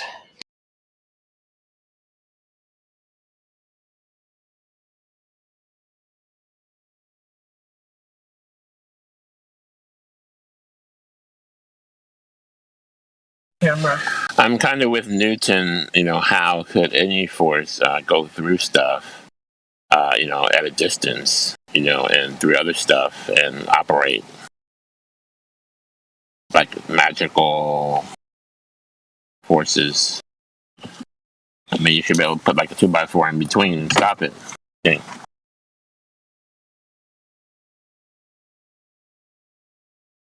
I mean, that really kind of depends on also the definition of force, right? I look at. I'll post a video again in the text where there's a pretty good explanation of this, right? Most people talk about light as being waves, but waves, as we know, are not things in and of themselves. They're what things do, right? A wave is not a thing, it's what something does. And I feel like similarly, a force is what something has done, right? Like you need something to create the force. There always has to be some sort of action in order to create the force. So to me, a force is not necessarily a thing. A force is what has been applied to something, if that makes sense.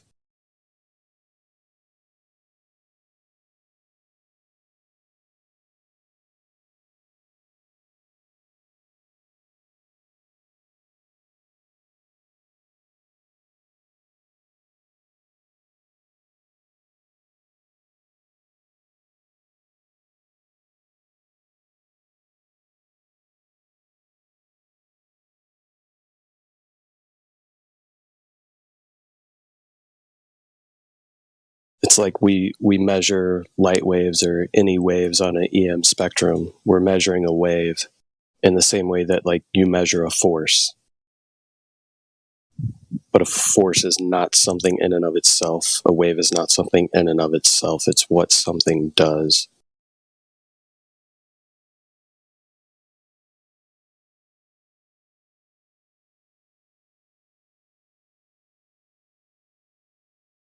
It's an effect. Yes. Exactly. And that's always the contention with gravity is people are trying to prove the cause by claiming that the cause is the effect. That seems to be most of the time what people are claiming with gravity. And is this effect, is it pushing or pulling?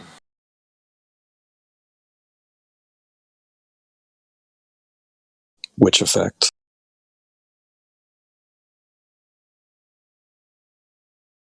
The cause. Oh, I mean the effect. Or, I mean, just... The effect that people call gravity. Is it pushing or pulling?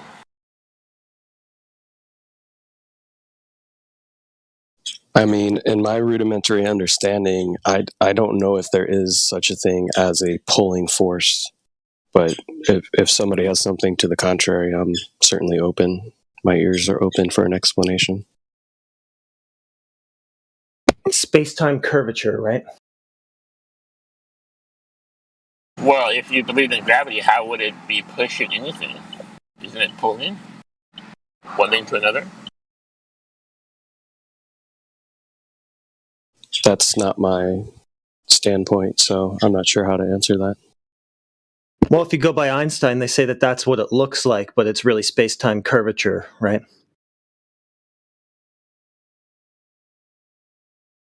Yeah, I mean, if we want to entertain reification fallacies, sure, but not necessarily something I want to try to defend or argue for or against. Yeah, me neither. Yeah, a couple years ago, Dal from Imaginary Curve, he was saying there's no such thing as push. Everything is pull. Or everything is push. Not just, yeah, everything is push. There is no pull. If you're You're pushing. Everything's push. Anyway, that was his. He did about, I don't know, a few months of that. That was going around. Any of you guys remember that? I do not, but I don't know if I would disagree with him. Yeah, he was doing little experiments and saying, "Look, man, if I pull the book, How is magnetism? if I pull the book towards me, I'm not pulling it. I'm pushing it from behind towards me, right? No such thing as pull. Everything's push." Anyway, something to think about. Magnetism is more of an acceleration towards a null pressure point, right? So it's pressure mediation, and that higher pressure is moving towards lower pressure, i.e. pushing.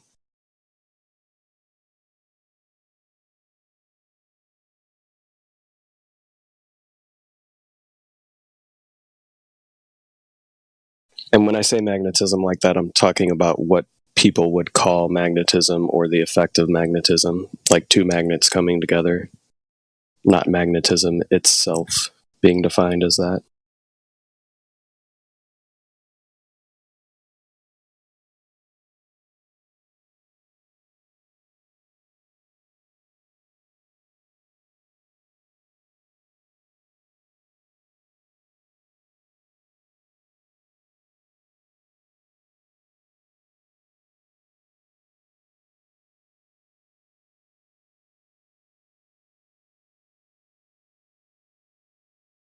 But Godric, I think you would probably find the video that I posted in live stream voice text probably pretty interesting.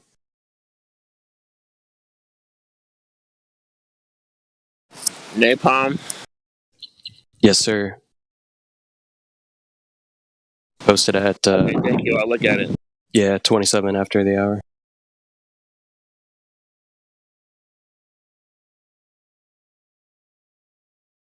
It's funny that that video was posted after like me having 2 or 3 days worth of discussions, not only in this channel but other servers regarding the topic. And I woke up to kind of stumble upon that this morning. I think that's called serendipity.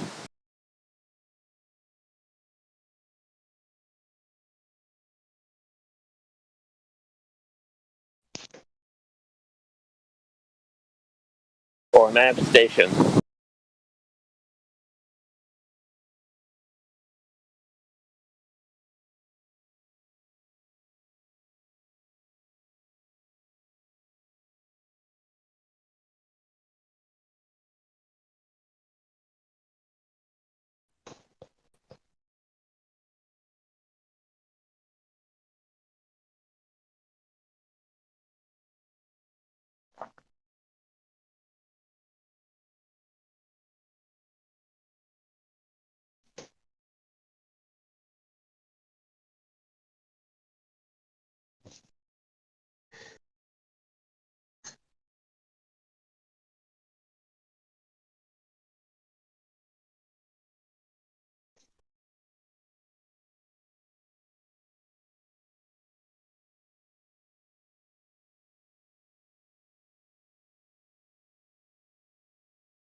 I mean, the person who's in my DMs can certainly come in and discuss the topic if you would like, and try not to strawman me before you do so, because I never claimed that electrostatics is the cause of any movement of particles.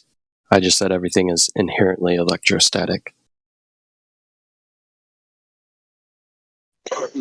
Yeah. All nature's elements, they do have that property. And magnetism is proven that it directly affects the down vector.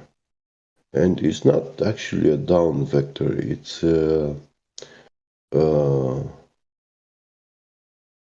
property of matter organizing itself into layers according to molecular bonds and temperature and magnetic properties.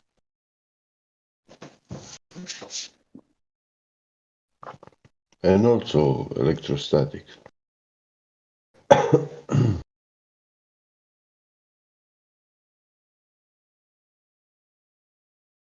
There is a video on YouTube with a helium balloon demonstrating that if you change the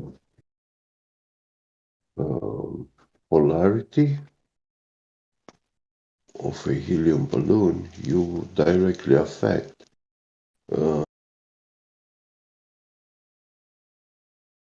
how high that balloon will float.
Mic check. 10-4. Thank you.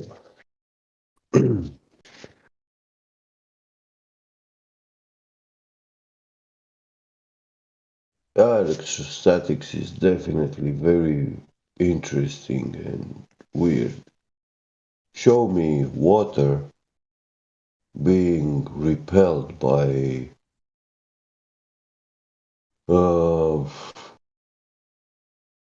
one of the electrostatic charges. You know, I explained things going up and down as density and equilibrium, and the objects moving being medium dependent. Relative density. yeah, okay, but that's something else. I mean, explain me why is water attracted by both electrostatic charges, positive or negative? Does water float up? That's a non sequitur, bro. Well, it does if it's evaporation. Yeah, evaporation does float up. Yeah, I agree with you. No, I said attraction of water, liquid, not gas. Vapor is gaseous state.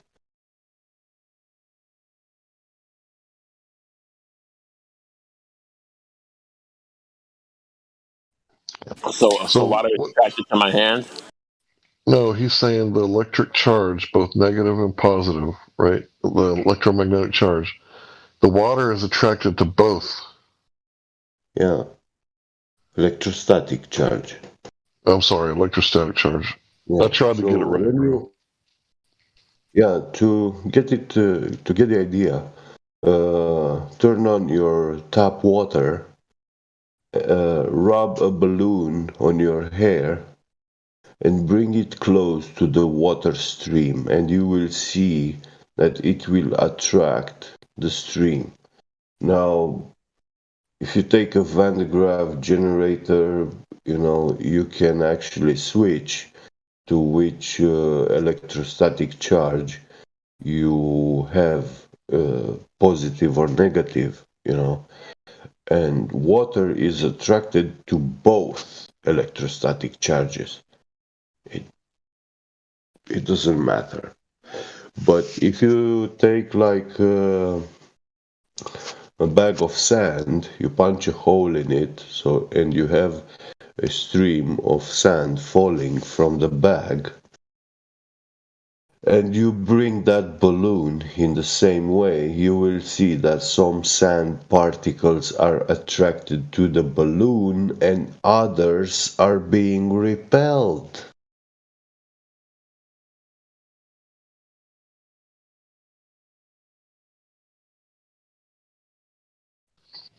You know, I always talk about relative density, but this is the thing that you and Witsit always talk about, right? And it's relative, right? It's not a non sequitur, right? To talk about these conversations because But you know I would say that what makes this relative density is the manifestation of all these governing forces combined. Electrostatics. That's what I was about to say, bro. You took the words right out of my mouth. Yeah.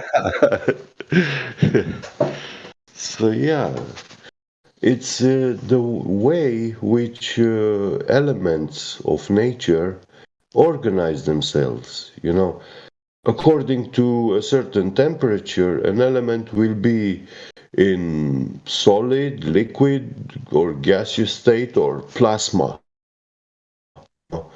This is the four states in which an element can be. But guess what? Helium doesn't have four, only three. Plasma, gas, and liquid. So there's no solid helium. Yeah. There is no such state for helium. Because it can't meet the amount of density required to reach such a state. Actually, why is that? I'm speculating, obviously. Why is condensation of helium is not related to density. It's related directly to temperature.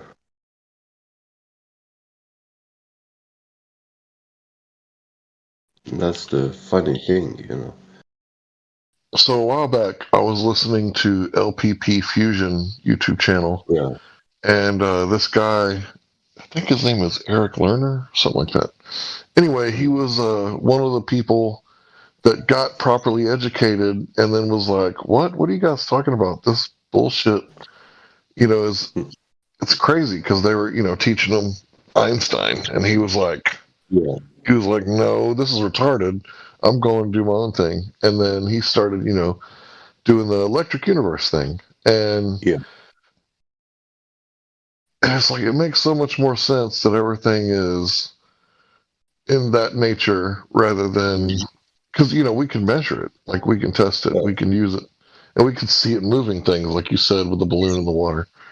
You know, the running water stream.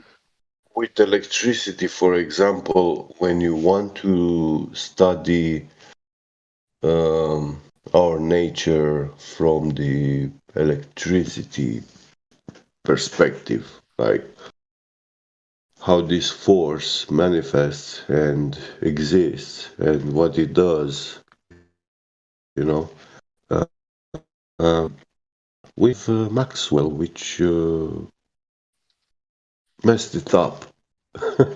You know, he changed the way we understand electricity and the way how we think, or even what we think it is. He changed it, and it doesn't work that way, you know. Like in electricity, you need to have two Gaussian planes, positive and negative. These planes, they cannot be one of them vacuum. it cannot be. Like, you have the ground negative or neutral, how you want to take it. But yeah, in electricity, you don't have neutrality. Bro, you done? Yeah. All right, so I'm gonna go ahead and post what I was trying to post. I mean, we have elements which are not electroconductors. Yeah, I Of get course. that. But that's Yeah. not neutrality, actually, When we talk about electricity, we talk about a force. So we have these dual charges, opposite charges, positive, negative. And yeah, it's given by the motion of the particle in the electric field. If it's moving from negative towards positive, then that particle is a positive charge. The other way around, yeah, it's negative. Is there such thing as a negative charge? I guess there is then, huh? Well, negative charges repel. Right. You're right. Positive also. But negative to positive, they attract. It flows. Like the balloon. Yeah. Right. The balloon is in. Yeah, but I was just trying to say real fast. I know it's kind of off. Yeah, I don't know what exactly, like, they say it's the electrons, but I can't relate it to, like, the electron spin clockwise or counterclockwise. They just say that the electron itself is positive or negative. It has these two states. But the funny thing is, yeah, quantum mechanics tells us that, yeah, these electrons have they spin on an axis, clockwise or counterclockwise. But they can also spin in both directions in the same time, opposite directions. And that's the quantum state, which for us it's not something that we truly experience in reality. I mean, it's happening at very small scale. I would call it like nuclear forces. That's where it belongs. Yeah, but, that obviously violates the law of non-contradiction. How could something be going clockwise and counterclockwise at the same time? And then you have to think about it. Okay, well, this isn't an object like we hold in our hands. Yeah. Right. This is more of a field. Yeah. And I know that that's a concept, right? Just like a point in mathematics is a concept, right? But in order to think about these difficult things, right, you have to think about them in concepts sometimes because in reality, it's like, how could it be going clockwise and counterclockwise? It can't be doing both. Yeah, but you see, at this level, like subatomic particle level, it really is happening, and quantum computers are running based on this property, so it's not tooth fairy. It is something strange, and yeah, these quantum mechanic physicists, they really think that they really understand these things, like we have unsaw them, but we don't know much about it. Like, tell me who saw an electron, like, physically.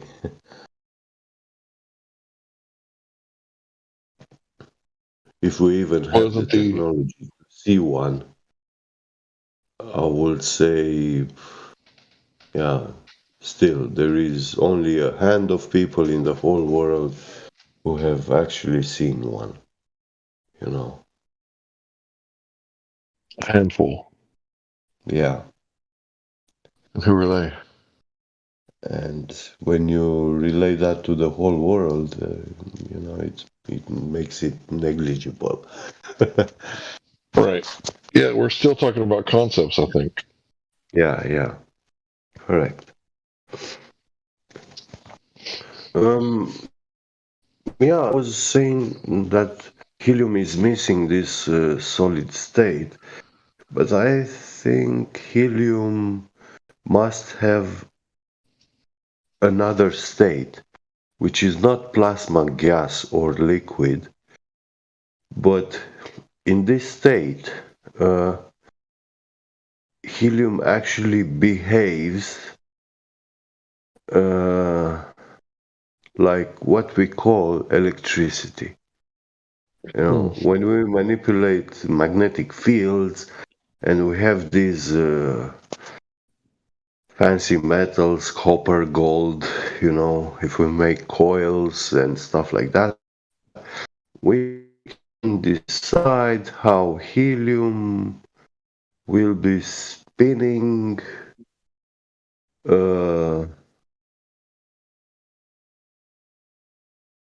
around, not around that wire, but you know, it's like a circle. That wire becomes like tangent to the circle of spin of the helium atom, you know.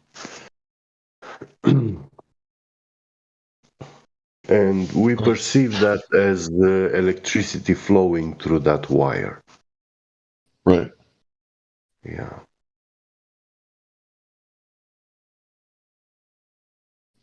So Quantum Eraser always says that light is not electro or magnetic.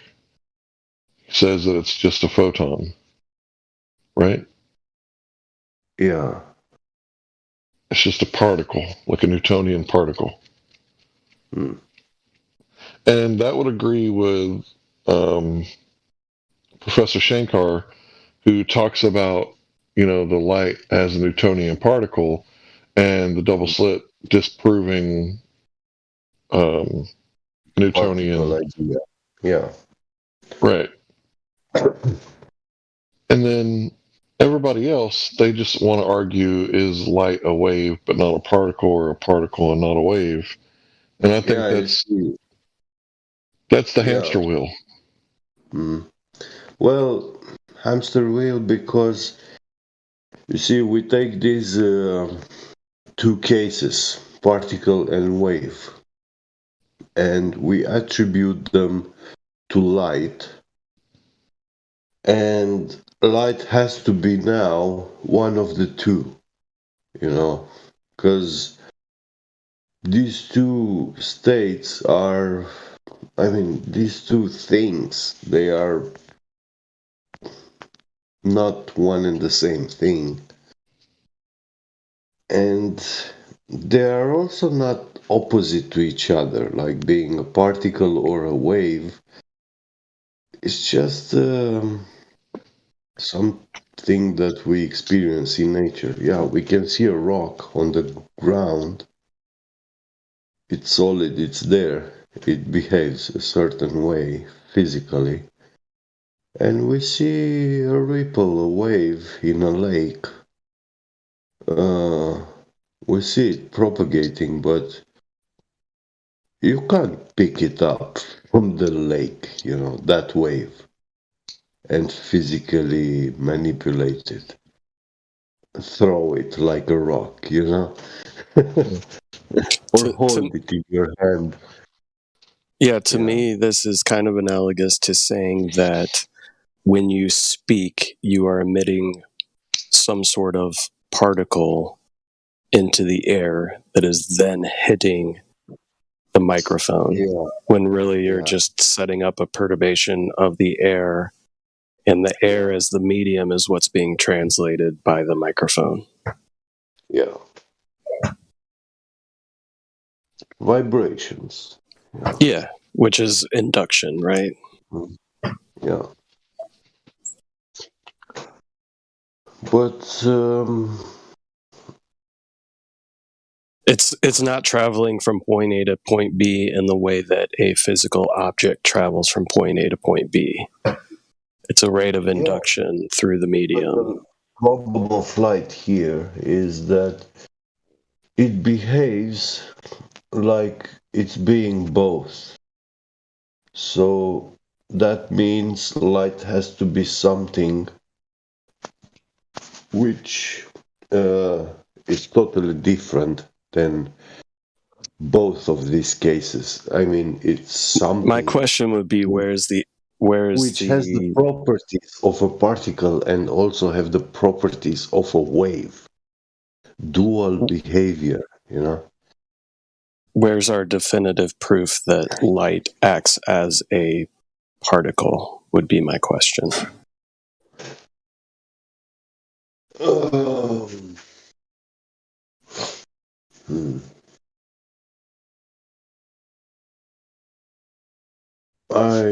I don't know now out of my head to Because I almost look at excitation, yeah, because I almost look at the concept of a photon is very similar to the concept of an electron. Like they're very similar in their description, neither of which I think is an actual particle in the way that we would define a particle, at least in my opinion. Well, guess what? Temperature affects the way light propagates, the way light moves, you know, and in electricity also, you know. If you heat up a copper wire to melting point and stuff like that, I'm not sure if liquid copper conducts electricity anymore, but it should. But not as well as when it's solid metal, you know. And when you actually cool it down, it becomes a better conductor, so you can have a lot more electricity flowing through it, going through it, than if it was at room temperature. So, yeah.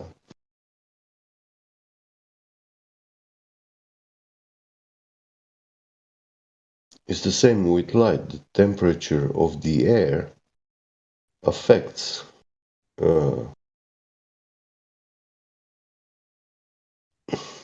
not the speed, but the direction which light will propagate.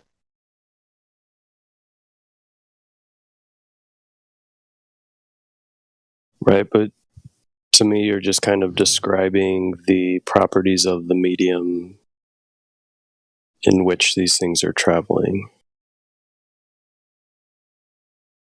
Yeah.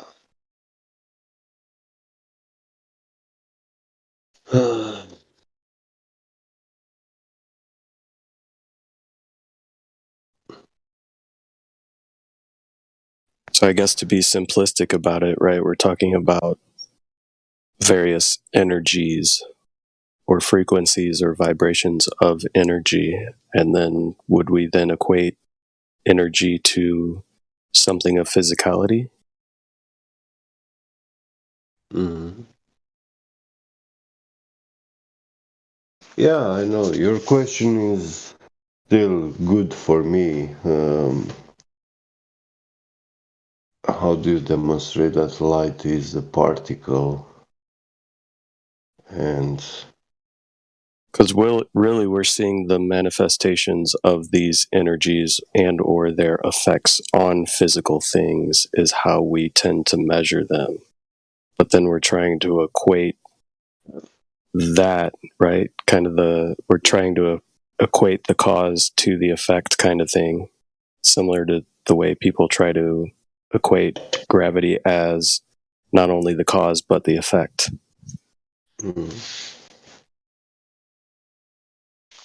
So think about it like you have a block of wood, right? Just a cube, right? And then you set it on fire. And then you measure, okay, it's giving off this temperature, right? And so you figured, okay, this temperature and this much space, that much energy is going out, right? We're converting physical matter into thermal energy. And that's normal, right? But think about like trying to convert, this thermal energy into physical matter, right? It's like a different story, right? So it doesn't go both ways.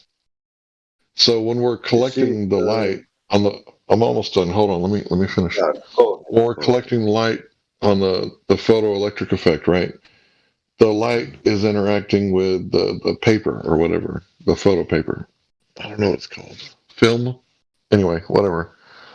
And it's like, this is normal, right? I'm trying to think, how do I word this?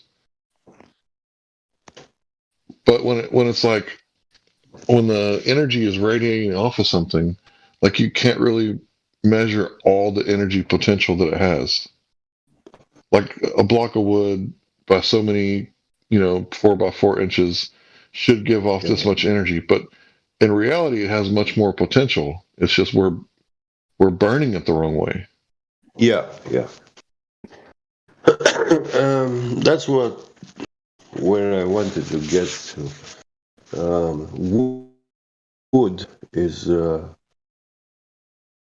lot of elements of nature mixed in a certain manner. There are chemical processes and biochemical which lead to the end result, wood.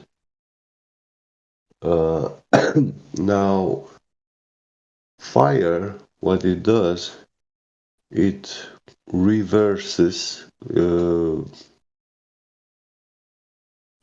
like very, very fast all those processes of forming molecules, bonds, and it reverses it unbinds everything, almost everything. And at the end you will have a lot of gases, a lot of that oxygen stored in that wood, which right, because the gases are what's burning, not the actual wood. Yeah. They are being released from the wood itself, and the end result will be carbon, a lot of it, because carbon is the element which in the Bible I will say it's the clay,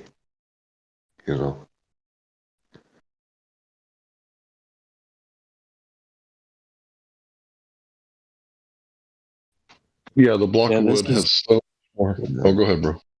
No, I was just going to say that's a good analogy, Hank, and I really would encourage everybody to kind of watch the video that I posted earlier, because he speaks of a very similar analogy, and kind of people's misunderstanding of energy as well. He was talking maybe like a nuclear explosion, right? And the human mind thinking that the energy is the explosion itself, when really the energy was already contained within that plutonium or whatever prior to the transition of that energy or the release of that energy. And like you were saying, Hank, it's like what is the initial imparting of that energy into the plutonium to begin with, not just the release of the energy on the backside of it. Kind of the difference between implosion and explosion and things like this. We seem to only look at one side of the equation most of the time.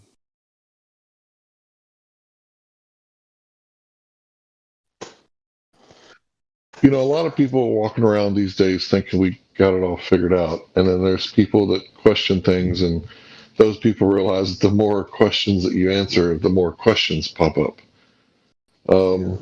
So it's kind of like there's two groups of people, right? The wheat and the chaff. Like, we're trying to figure things out. We're asking questions, trying to prove things, if that's possible these days, to a degree of certainty, at least. And there's other people that, just let the scientists worry about it.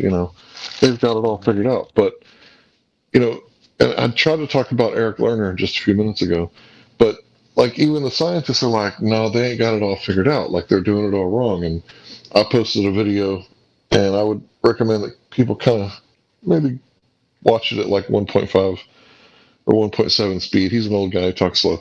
But he was talking about how the amount of helium in the universe contradicts the Big Bang, how there would not be a Big Bang possible with the amount of helium that we have.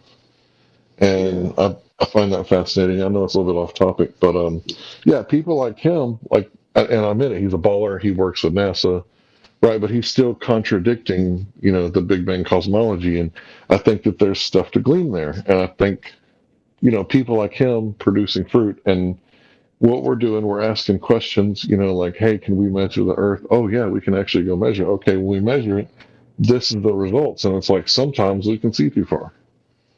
And it's like, more often than not, there's fog and rain, but we can see too far. And then it's like, why? And then we've never given people this opportunity before, like 7 years ago, to ask that question, because we didn't know that we could. Go ahead. The helium, I agree. It totally demolishes the Big Bang theory. In nature, helium is coming from the ground, and it's not stable at ground surface. Like, this area above the ground, like 100 meters or 1 kilometer altitude, it's not stable there. It doesn't stay there. It's rising, from the ground. And when it gets into the air, it starts rising much faster, because it's solid. When we have like a helium container, a glass bottle, if you put helium in it,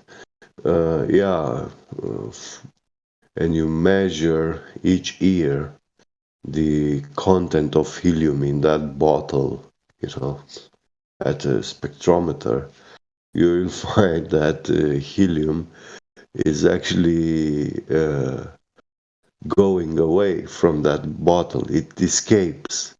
The glass for helium is like a sponge for water, it flows through it. So it doesn't perfectly contain it. And how does the Big Bang explain that helium is coming from the ground?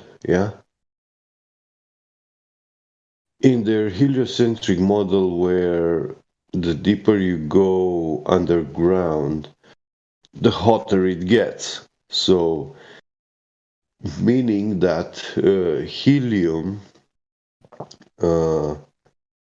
really has all the necessary energy to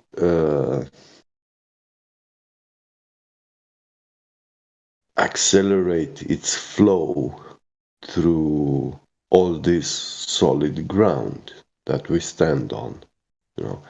And actually the ground is not a hermetic sealant, you know. It's very porous. It means that it holds no resistance for the helium gas to flow through it. You know.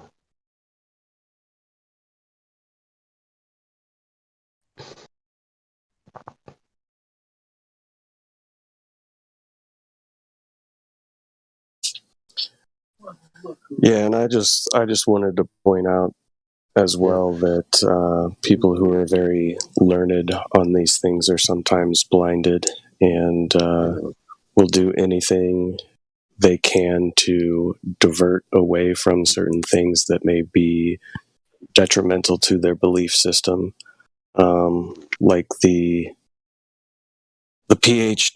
alleged PhD particle physicist that's in my DMs, you know, trying to claim certain things, and then when, you know, pressured for a citation of, you know, where gravity is accounted for in the standard model of particle physics, they don't even understand that, you know, they try to equate the standard model of particle physics to subatomic particles. So I don't know how you can get a PhD in particle physics and think that the standard model of particle physics is only subatomic particles.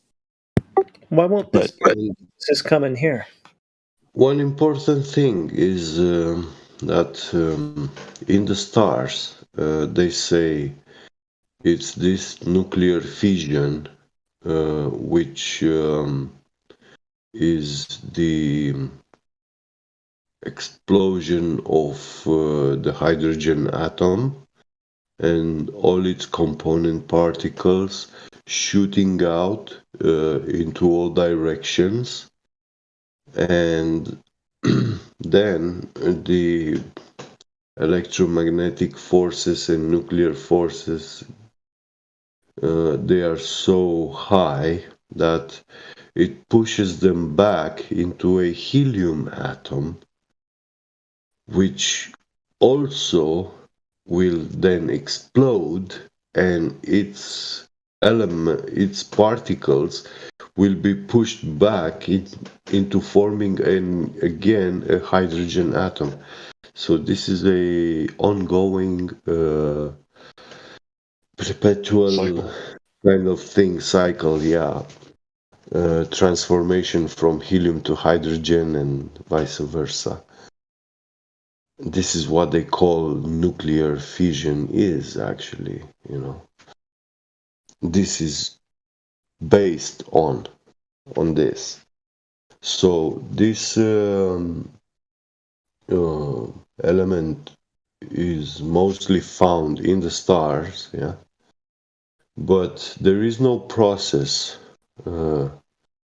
for getting this gas from the stars here on Earth, and then this gas has to go in the ground so that it rises from the ground, to explain what we actually observe in reality. We have helium gas rising from the ground everywhere in the world. Some places more, some less. Where we have less, it's mostly these equatorial countries, but India seems to have access to some sort of, I don't know, underground vein or something where, a lot of helium. They extract helium in India. But also in northern lands, Norway, Iceland, and these countries are like they are not the number one of helium manufacturers, but they are very important ones. Like, they have it and nobody else does. We don't have this in Romania. We don't have it in Germany. Where are these locations? Is there any sort of geometric pattern as to where these areas that produce the bulk of these gases are on Earth? Well, about helium, I know Iceland is extracting 100%, and probably Norway too. I would just be curious as to if there's any equivalency to Earth's magnetic field and the places in which these they're able to harvest most of this helium. Yeah, it's interesting. You see, India, they say it's they can extract most of it in India, and in this case, India is not a cold country like the northern ones, Norway, Iceland.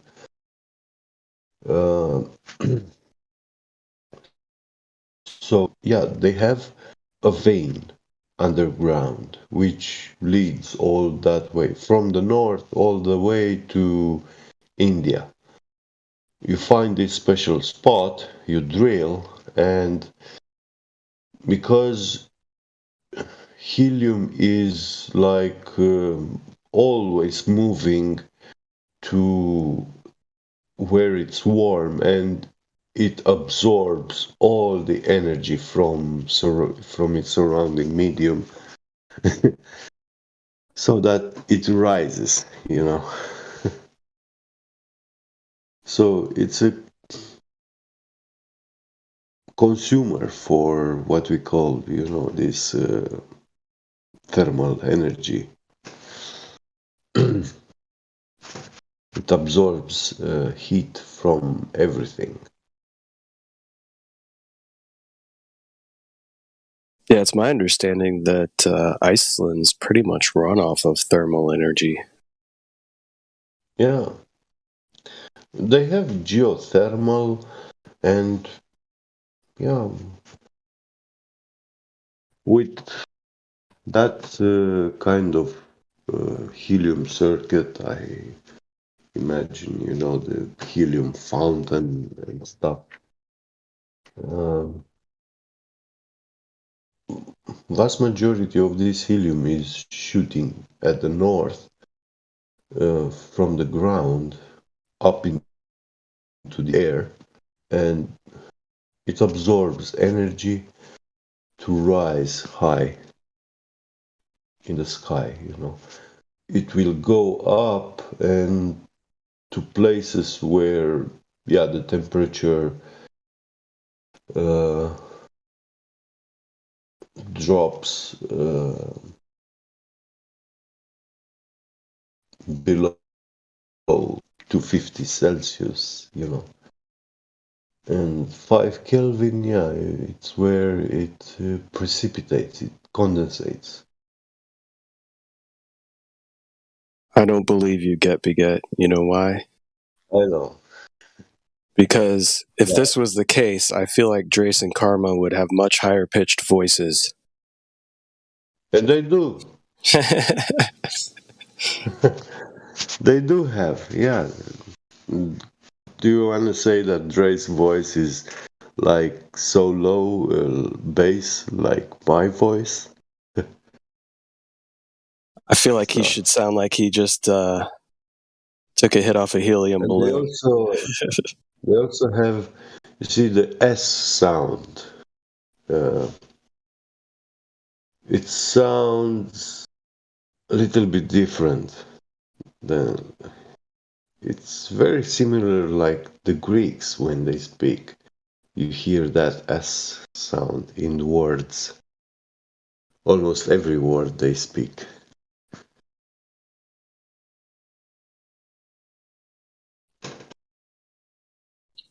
Yeah, I was just trying to make a joke. I know. But I wanted to point this out.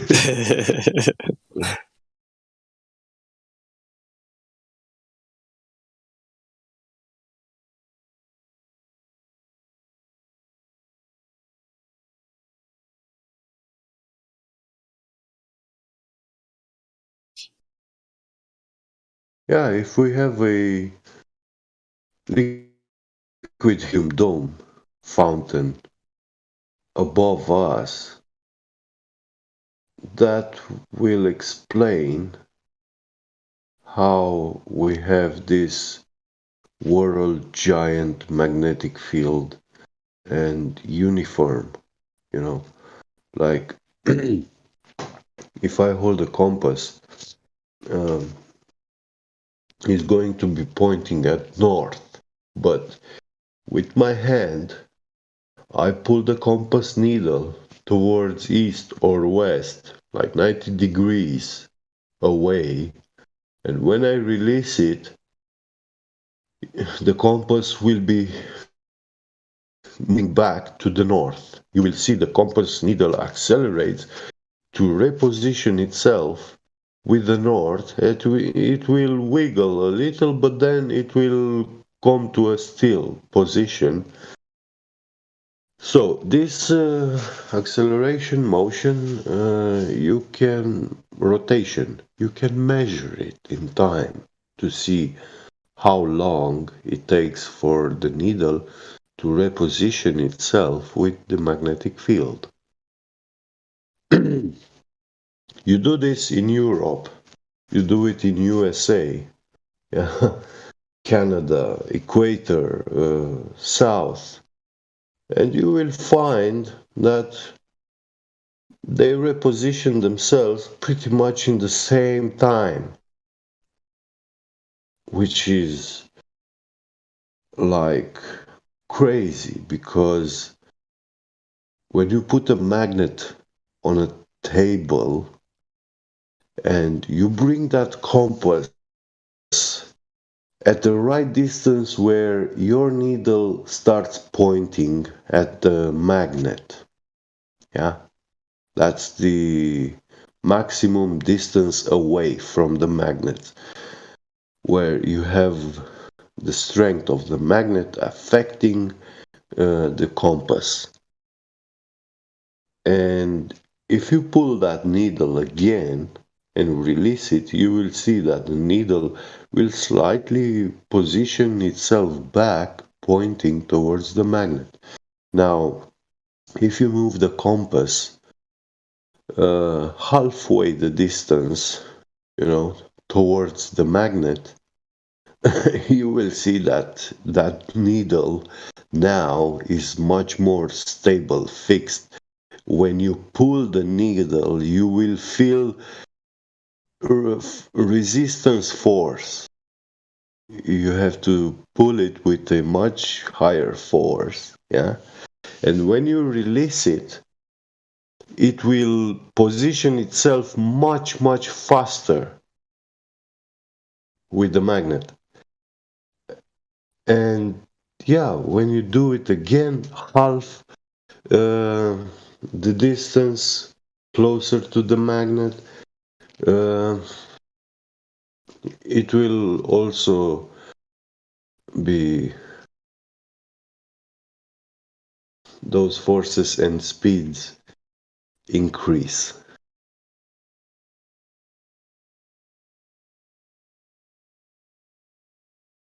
But it's the, how do you call, Tesla strength of the magnetic field according to distance. Yeah.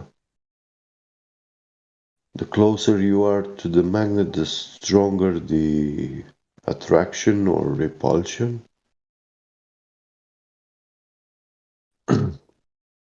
but in the world is this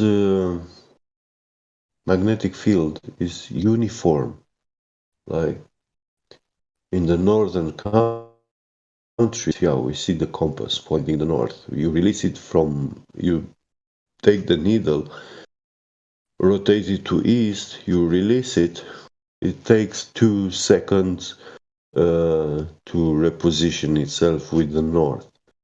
You go to like a country which is within the 45th parallel, yeah, it will be the same time. The only difference will be a couple of milliseconds. Very, very small. And that difference is actually more related to the magnetic strength fluctuations. I mean, each region area has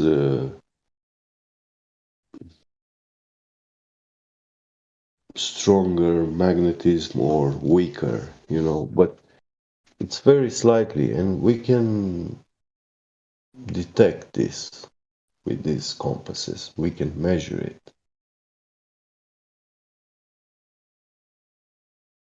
This magnetic field is not perfect, uniform, but we can do all that stuff with high-tech apparatus and instrumentation, but we still can't find Earth being a ball anywhere in reality. Yeah. Amazing. Correct, Sunny.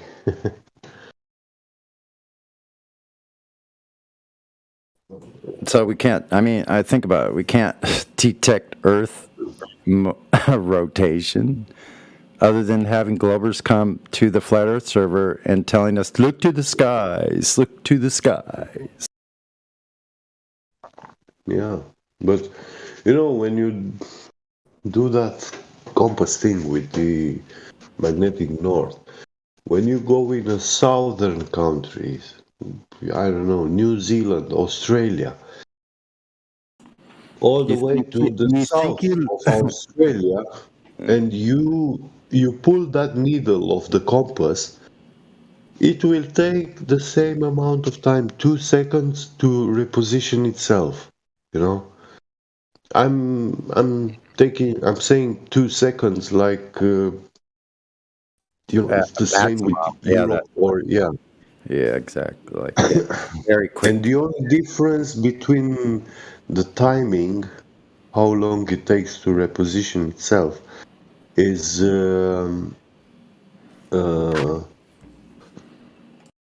very, very small.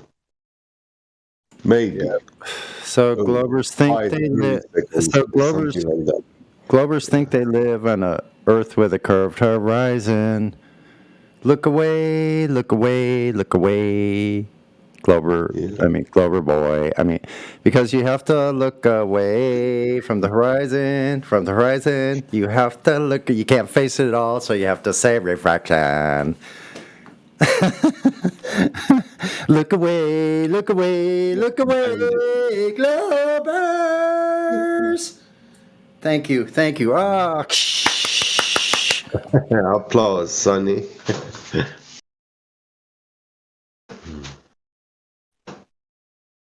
They have to look away from everything that would determine if what they're saying is real. They have to look away from every single thing that would actually determine it. Like we're doing, they can't stand it.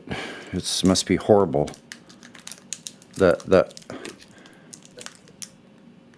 I can't describe the people who are zealots about it. That want to just maintain. Obviously, there's a bunch of people out there that are sitting at a sweatshop somewhere. They're cyber officers. Space Force. We're out here defending against the flat earthers every single day. Space Force.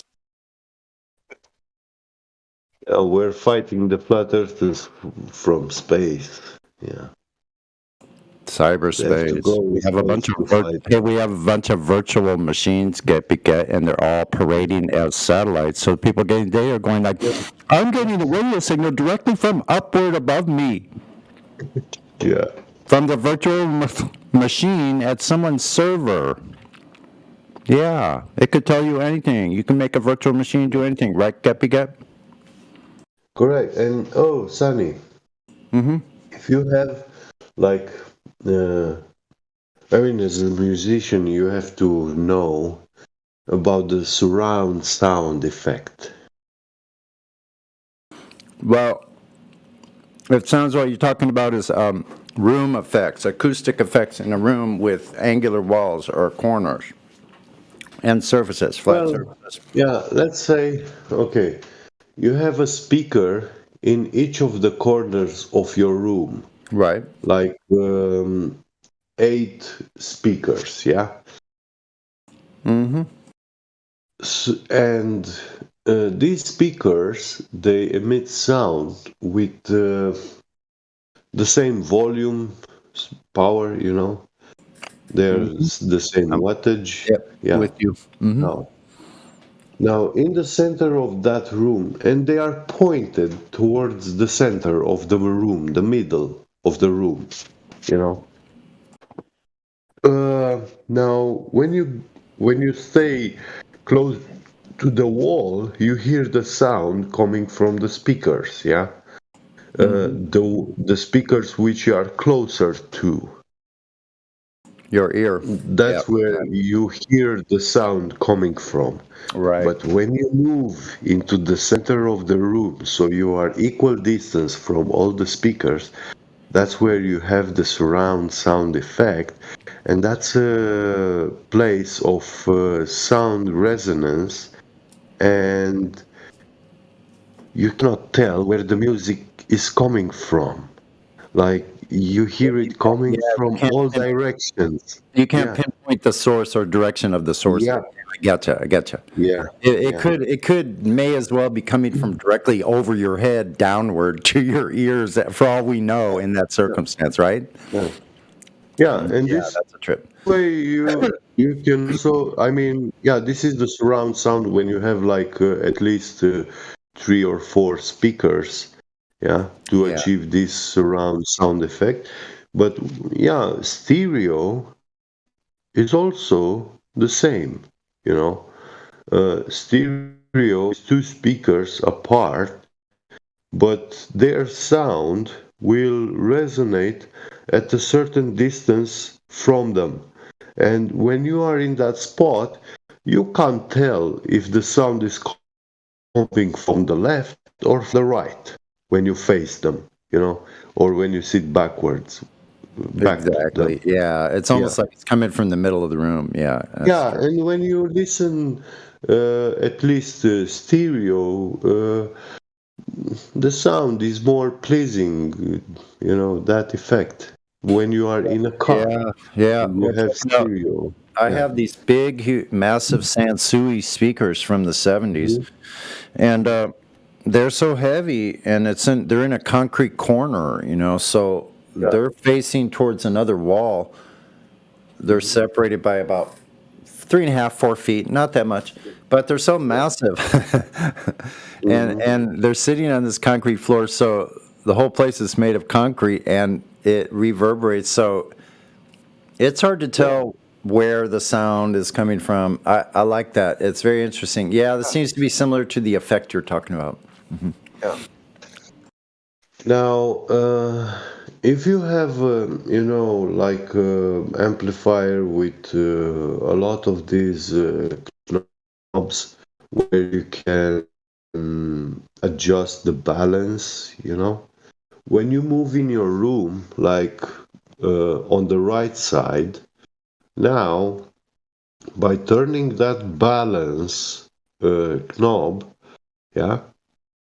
you adjust. The speaker further from you will be speaking louder, and the one you are closer to, its volume will be lowering, reduced. So that surround sound effect, you have reposition now in your room to that position where you are, closer to that speaker. So you experience now the same effect, but the speakers, they are not playing at the same volume, you know. One is louder, one is less. And yeah, now by moving that knob, you see, you are moving that point of where this surround sound effect is happening in your room. Yeah, that's how satellites are also virtual, you know.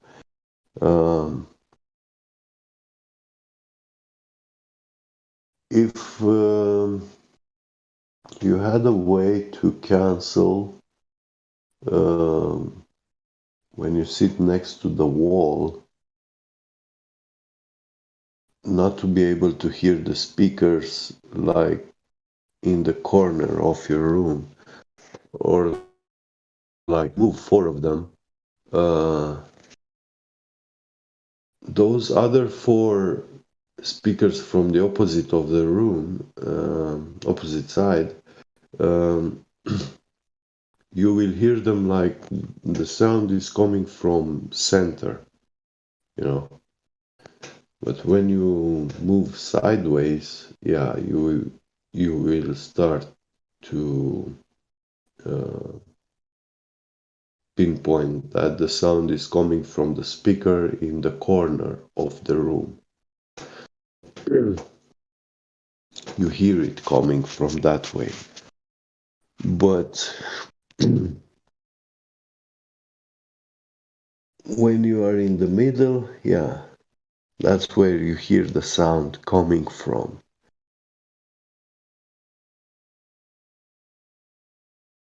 And that's like, it's like the speaker is right there in the middle of the room.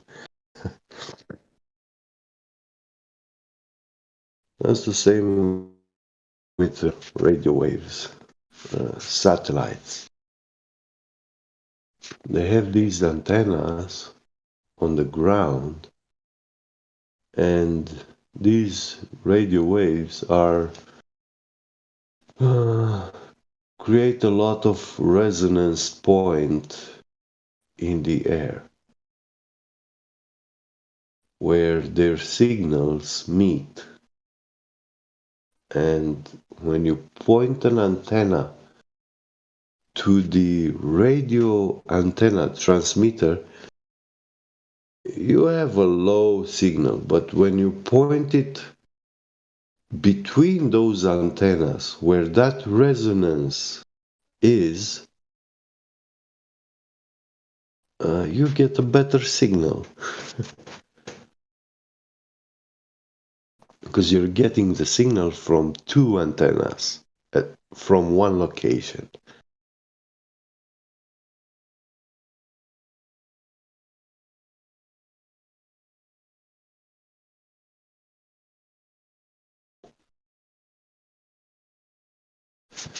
It will be a much better quality, you know, when you point your receiver antenna towards a transmitter antenna,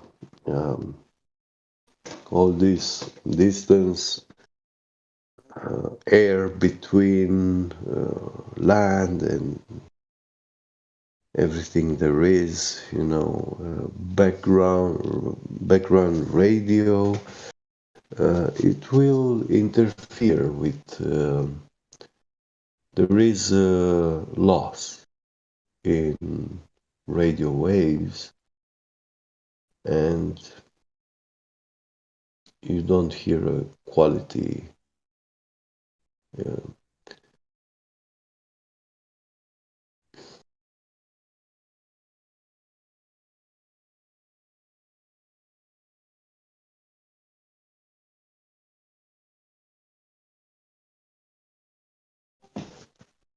I might have one. Baby, if you're gonna have boba. Baba?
What you're seeing here is a mirage.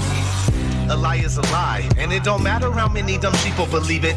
And the truth is the truth, hiding right out in plain sight, and still people don't see it. Man, this shit got me hated, and I won't stop till the elite are being defeated. They keep us deceived about everything that we think, and they keep it a secret. What we're taught is not conducive with reality. Big bang, evolution, and there's gravity. I tell the truth, and then these motherfuckers laugh at me, telling me the earth is Photoshop because it has to be. Most people accept the deception happily, but what they're doing to us all is a tragedy. God created the heavens and the earth in a verse, but we're living in a famous on the galaxy. They say we're monkeys on a ball flying through outer space, but there's no proof, it seems to have vanished without a trace. NASA and other agencies falling down from grace. You can take that bullshit pseudoscience and get out my face. I'm the antisocial type, you're a government prototype. That's why you make it a point to tell me that I'm crazy every time you're angry, cause you know I'm right. I'm standing outside the house of cards about to watch it fall. No more living on a cartoon ball. Horizon means horizontal. Indoctrination is awful because you're taught the globe model. Ever since y'all could crawl. We follow rapists and murderers, liars, thieves, and sun worshippers, saying we can't see curvature cause we're all too small. And though it's never been proven, they say we're ripping and shooting. The earth is spinning and moving. Oh no, no, not at all. It's a criminal enterprise where deception intensifies. Nassholes got us all living life on a cartoon ball. It is Photoshop, but it has to be. What you're seeing here is a mirage. They say that we went to the moon 6 times, but pure BS is the way that smelled. Now they're telling us that we can't even leave the planet because of the Van Allen radiation belt. Yeah, okay, sure. NASA, what you lying for? You lying now? You lied before. I can't take this anymore. The only thing they took to space was your imagination. Fake aliens are coming, now they have you waiting. We need to do something about it, no procrastination. Trying to cause the masses to awaken, that's the path I've taken. But you can see if you check all the percentages, so many people having cognitive dissonance. But that's what happens happens at the loss of your innocence. Then you get involved with all of this wickedness. They try to do all the humans this way. So are they just idiots? Who is to say? Conditioned by the television, it makes your decisions, opinions, and you just obey. Stuck in the material domain of Satan, where everything in each and every day is pagan. Mandela effect, cause the game is changing. People waking up and now the cage is shaking. The earth is flat, and that is a universal fact. If it isn't that, then tell me where the fuck the curve is at. They tell us that we can't see it because we're all too small. And now we're spinning on a cartoon ball. Horizon means horizontal. Indoctrination is awful because you're taught the glow model. Ever since y'all could crawl, we follow rapists and murderers, liars, thieves, and sun worshippers, saying we can't see curvature cause we're all too small. And though it's never been proven, they say we're ripping and shooting. The earth is spinning and moving. Oh no, no, not at all. It's a criminal enterprise where deception intensifies. Nassholes got us all living life on a cartoon ball. It is the world that has been pulled over your eyes to blind you from the truth. Like everyone else, you were born into bondage, born into a prison for your mind.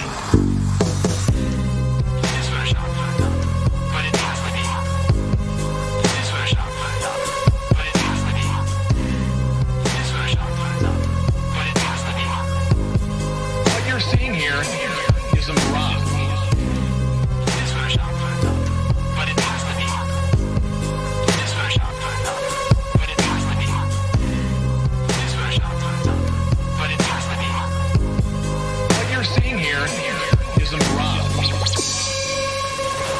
We accept the reality of the world with which we're presented. It's as simple as that.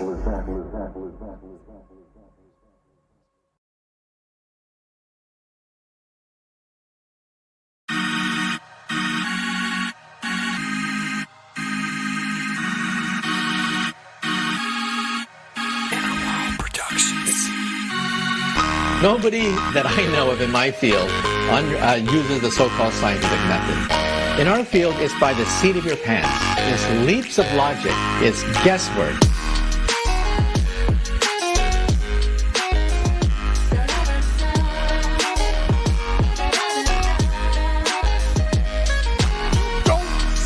You don't see the curvature of the earth. That stuff is flat. Glowbusters taking over. Bye-bye, moon man and rover. NASA's so mediocre. Sorry, but your ball is dead. But your ball is. Glowbusters taking over. Gotta ride this roller coaster.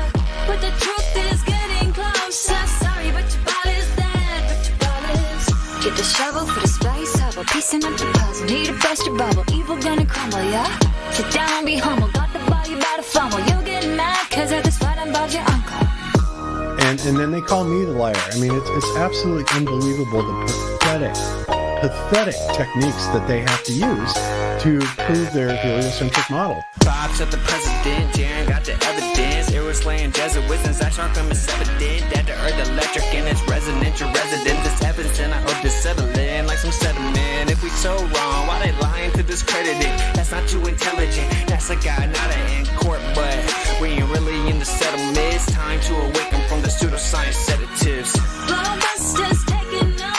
Bye-bye, moon man and rover. NASA's so mediocre. Sorry, but your ball is dead. But your ball is. Glowbusters taking over. Gotta ride this roller coaster. But the truth is getting closer. Sorry, but your ball is dead. But your ball is. Inner World Productions.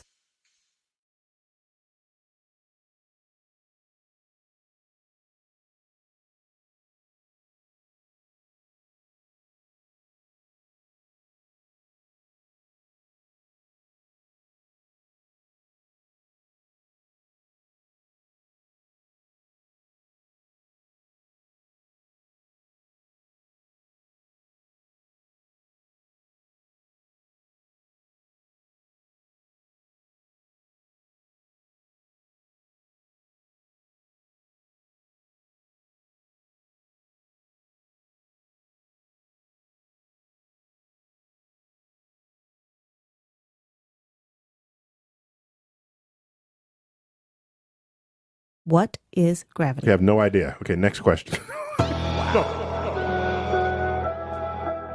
Hey, yo. It's Chocolate saying. It's 2021. Told you I was a rap for this globe. Check it out. Way too many reifications of privation. Secular thermodynamics violations. Fuck all these fake as apparent deviations. Globals always flapping their gums, no demonstrations. The black swan murdered the ball with simplicity. Pretend the clowns aren't they all, no specificity. Get with me, get that geometry. Your model needs nowadays. Mostly I sound like you're on your knees. Copper blades, in the wall to ever show for, nevermore. Been a rap for your tonight, or scientific, or sicker that they're prolific. Crumble like the daughter flat earth, that's just terrific. Magical thesis, you know, paleo genius. You thought you had it all sewn up, like a seamstress, you never see this. You ain't chillin' peeping the Gleasons, the globe model so fucking dead. So many reasons mad at me, cause your fairy tale of gravity is rapidly becoming a motherfucking fatality. Independent variable, no physicality. Factually, you're dealing with no type of reality. A tragedy, all of the pseudoscience of fallacy. Sad to see that was surrounded by such banality. Cold tards step in the court for their arraignment. Gas fucking off all day, no containment. It's automatic. You sound like a fanatic. Your heart's beating out of your chest, no need to panic. Problematic, anytime there was Socratic. Defining terms for you was like dust to an asthmatic or a crack addict, all tuned up like a mechanic. State you're leaving in when you're done, it's so tragic. You end the sneezing, all snotty nose the wheezing. You globe charts wind up like Sub-Zero freezing. Ain't no reason for you not to remain calm. As my nigga make a hit you with the 3-point palm. Instant exploding paradigm technique. Backslapping your beliefs into making it sweet. Your brain's obliterated, finished, unable to speak. Have you looking like Tom Petty catching the leak? Your whole squad left sounding comatose. I hear Michelle Dollar keeps rocks in the head. She keeps her family close. Some of y'all think y'all the best team since butter toast. When it comes to FE, prepare to catch an overdose of intellectual honesty. The clear lack of thinking of you bros never cease to astonish me. I gotta keep it real and be honest, B. It's quite possibly the dumbest thing I heard since the cosmology is often seen as a philosophy, mythology, but actually it's a prophecy of religiosity. Get all your skills and your weight up. This crunch time, your whack model getting it ate up like lunchtime. How in the hell could we establish a baseline? Most of y'all trolls are just here to waste time. I'm not aware of what you're hearing through the grapevine, but you must be out your mind selling space-time. A mathematical construct of imagination with absolutely no experimental validation. Before the story begins, you need a foundation. Curvature of the earth, that's the conversation. And since the shit up and disappeared without a trace, I'd say it's also time for you to say goodbye to space. Tall tales about vacuums and empty place, all the while breathing air. That's just not the case. You best get out my face, cause I can guarantee you that the very air you breathe immediately fuck off the space. We understand no requirement for your compliance. You understand that you are standing in the room with giants. I admire that you're usual in your defiance, but won't you join us in this funeral of pseudoscience? You in the mood to try us? Go ahead and test your mic. These motherfuckers think they're moving at the speed of light. How about the speed of sound? 250 miles above the ground. They say the ISS is going round and round. Please don't even try, son. It's been a rap since you gave up on your geometric horizon. In the trenches hoping and praying we don't get wise and realize you're smoking more of the grass than Neil Tyson. Oh, speaking of that clown, I wonder how much longer he can keep a push of this in the background. Never debating, always up to the back down. Playing in fear of the gravitational smackdown. This little circus won't last long. I'm betting you the type of clown that sits at home alone with a mask on, thinking you debunked an argument like the Black Swan. Never knowing that your radius could be that wrong. Oops, I really meant to say dead wrong. Implicitly, we've been falsified the globe empirically. Need you to listen, G. It's not logical to postulate you live in a sphere with no sphericity. It's the epitome. It's not a mystery. The globe model's all wrapped up in stupidity. It's quite simple, see. It's probably not the move for you to spew your rhetoric here or religiously. Maybe officially. One day you might find yourself vividly in the middle of an epiphany. Lyrical symphony. It's been a pleasure, but our times have both come to an end. Synchronicity. It's rock, yeah. It's rock, yeah. It's rock, yeah. We the best music, music. It's rock, yeah. Another one. DJ Khaled. You gotta make your mind up. I gotta ask you, bro, just how'd you find us? I got flat earth on my mind, is that a crime, yeah? Don't wanna go back to days when it was a globe. The curve is my priority, and I'll put that over everything. And the globe ain't shit, and there ain't no space. Waiting on gravity, validate. Half gas pressure, and less contained. They say gravity, but you can't bend space or time. Sometimes it's sunny, but sometimes it don't shine. The globe don't exist, it's only in your mind. So let go. a space glow. Let it go, oh, that glow. Oh, let it go, oh, that glow. Let it go, oh, that glow. Oh, let it go, let go. I let it go if you say that there's curve, then that shit better show. Don't try to play like I'm slow, cause I've been running the block and I know there's no glow. Ask for proof when I give you some more. And I'm proud of myself cause I used to be slow. Now I just hustle and grind and fly smack into all of my muscles or so. Asking me, say it's a ball. He ain't got no proof at all. Keep asking, why did it fall? Don't try me, it's gonna end up in a brawl. Brenda's clocks like a dog. See too far less is some pause. Ask for curvature measurements. Making good claims without no evidence. Globe's too big, can't see curve. Hopped in a plane, but you still ain't high up. Red Bull jump, no curve, can't see none. Parallel rays with some shadows in a stick up. Thinking measure shit, no hiccups. You know what's some bull that they whipped up. This is flat as little baby, it's CB, I ain't got no choice but to tell ya. They say gravity, but you can't bend space or time. Sometimes it's sunny, but sometimes it don't shine. The globe don't exist, it's only in your mind. So let go of space glow. Let it go, oh, that glow. Oh, let it go, oh, that glow. Let it go, oh, that glow. Oh, let it go, let go.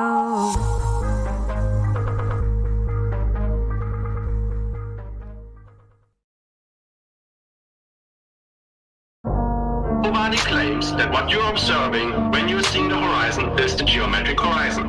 That's fascinating, but to do geometry you must have one. It is an optic phenomenon. So to do geometry though, you must have one. A tangent point with a straight line to it. Now you're telling me all about what you haven't got.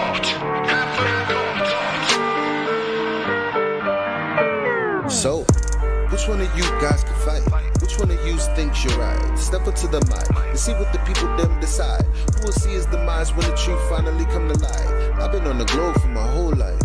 Something in my nose don't smell right.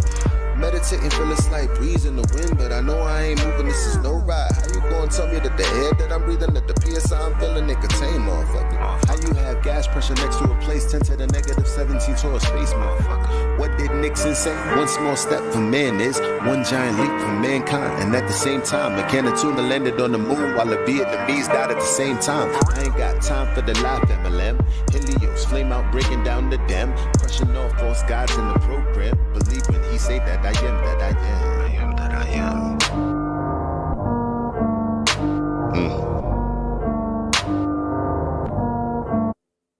So, which one of you guys can fight? Which one of you dies tonight? Step up to the mic and see what the people them decide. Who will see his demise when the truth finally come to light? You should raise them to be free. If not, they might rebel. You are not an educated, you bringing me down like an elevator. Better yet, an escalator. You keep gumming my shoes so that I'll never make it. I'ma put you down like you a tire levitator.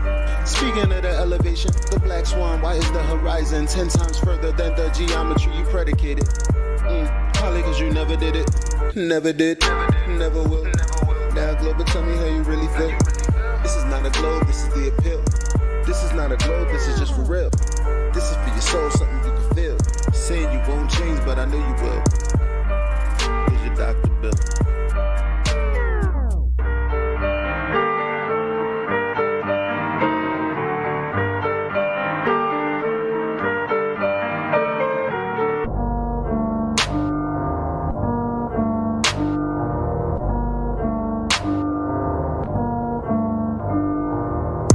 Which one of you guys can fight? Which one of you thinks you're right? Step up to the mic and see what the people them decide.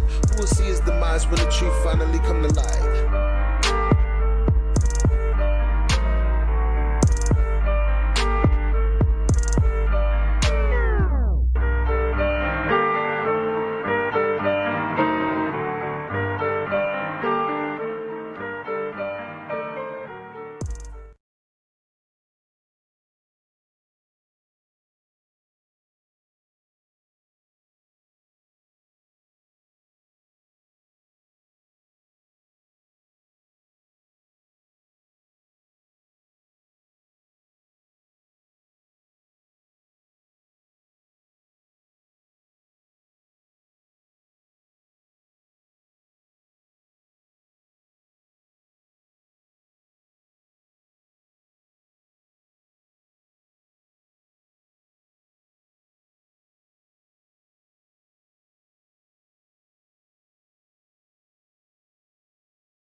Hey,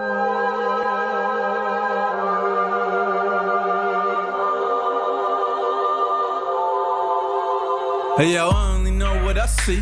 I seen enough to know what it means to me. Learned from red dirt and I got degrees. Veered off left turns and wild out east, and we're poor and rich and hold all that class. Still wanna know any signs, still wanna know where you are. Mind made up already, we're not here to watch. We just still wanna fall off the edge and into the dark. So we clench our fists, clutch our pearls to anybody critical about view of the world. Tongue like a slammed door I keep closed just to beat those doubters of these blindfolded free throws. And the channels love a G-up, shoot the heat up, we'll beat up, need up, and I don't wanna have to read up. Just drop a grenade and put my feet up. I don't wanna fall off the edge of the earth. Don't wanna hear nothing. How is it real if it's not what I felt? It's a filter it out. Don't tell me what to believe, or accept what I cannot see. Fuck you and your facts, I'm free. If you don't like it, leave. I don't even wanna walk in your shoes, what about me? Flutter, flutter.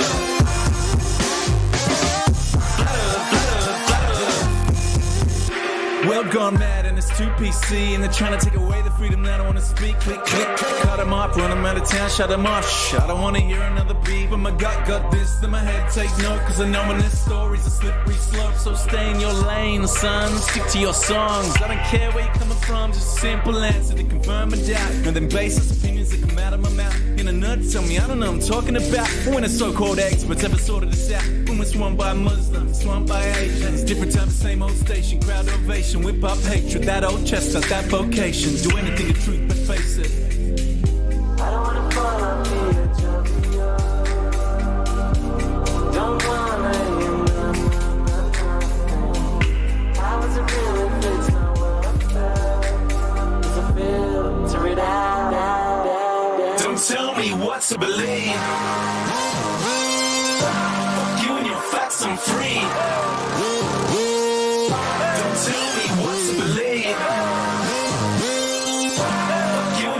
I'm free. Don't tell me what to believe, or accept what I cannot see. Fuck you and your facts, I'm free. If you don't like it, leave. I don't even wanna walk in your shoes, what about me? Flutter, flutter. Flutter, flutter, flutter. Don't tell me what to believe, or accept what I cannot see. Fuck you and your facts, I'm free. If you don't like it, leave. I don't even wanna walk in your shoes, what about me? Flutter, flutter.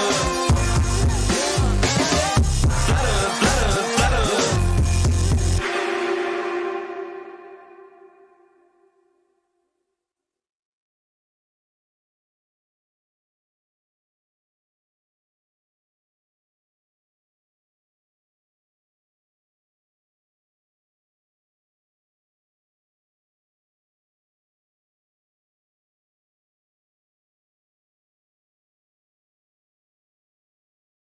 This is Mix Sessions Live. Oh, yeah, no. We making moves, man. Y'all waiting on spaceships. Scotty, come beam your boy all the way up. All the way up. All the way up. I run from my problems, they never gon' solve them. To Scotty, come beam your boy all the way up. I got what you want, I got what you need. They told me spit a verse, I'ma plant a seed. Rappers got beef, I'm trying to say the cows. Spinach leaf salad, no Thousand Isle. Go ahead, do your thing with your grown self. Quit worrying about that other man, worry about your own self. You got a lot of questions that ain't nothing to stress about. I got a YouTube channel, you should check it out. I got what you need, I got what you're craving. Leave your girl around me, she gon' become a vegan. Yeah, doctors want you sick, man, how that sound? Fuck you, Monsanto, won't stop till bad health rates go all the way down. All the way down. All the way down. Fuck you, Monsanto, and no, I won't stop until these bad health rates go all the way down. This question made Neil Tyson have a heart attack. If the earth round, how the hell the water flat? Dropping microphones, trying to get his nerve back. But what a curve at, nigga, what a curve at. Now when I hear space, I'm thinking terabytes. Passing cell towers, some call them satellites. Some call them astronauts, I call them parasites. Scientists are just actors who hide paradise. You know I gotta give it to you real. You know they've been lying to us for years, what they faking for. You'll never find the curve. Even if you get in a spaceship and go all the way up, all the way up, all the way up. I run from my problems, ain't never gonna solve them till Scotty come beam you, boy, all the way up. Oh, all the way down. Oh, all the way down. Fuck you, Monsanto, and no, I won't stop until these bad health rates go all the way down. Oh, all the way down. Oh, all the way down. Fuck you, Monsanto, and no, I won't stop until these bad health rates go all the way down. Oh, all the way up. Oh, all the way up. I run from my problems, ain't never gonna solve them till Scotty come beam you, boy, all the way up. Oh.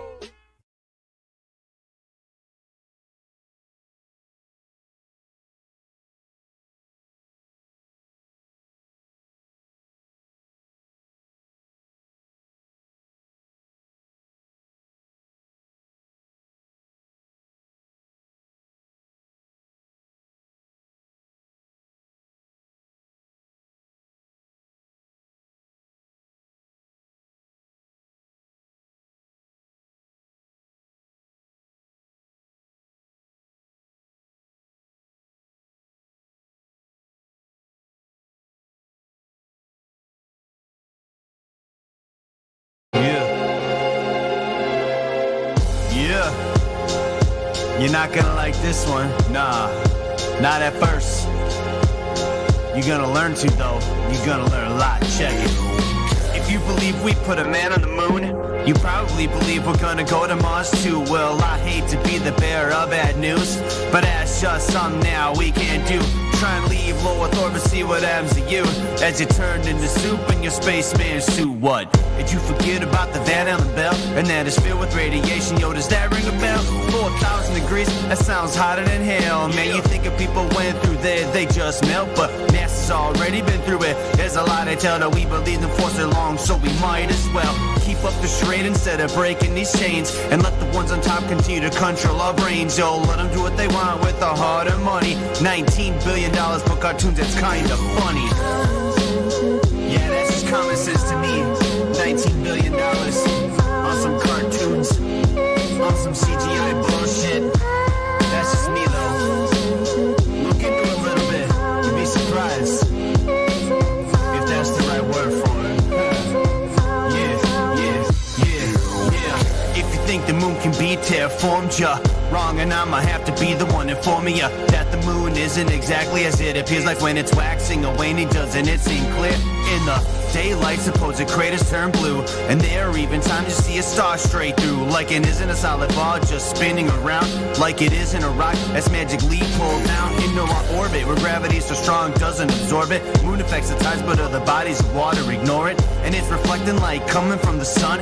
But moonlight's colder than moon shade, explain that one. Now feel free to stay locked up inside your bubble and keep believing those lies that don't love you, and they'll tell you that the earth's shaped like a pear. Look up Atlantic conspiracies if you dare. Yeah, I'm not gonna say anything that's gonna change your mind, right? I'm just gonna plant a seed. Yeah, you've been lied to, you've been deceived, just like me.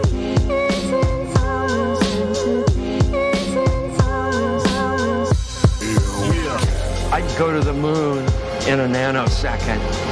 The problem is we don't have the technology to do that anymore. We used to, but we destroyed that technology, and it's a painful process to build it back again.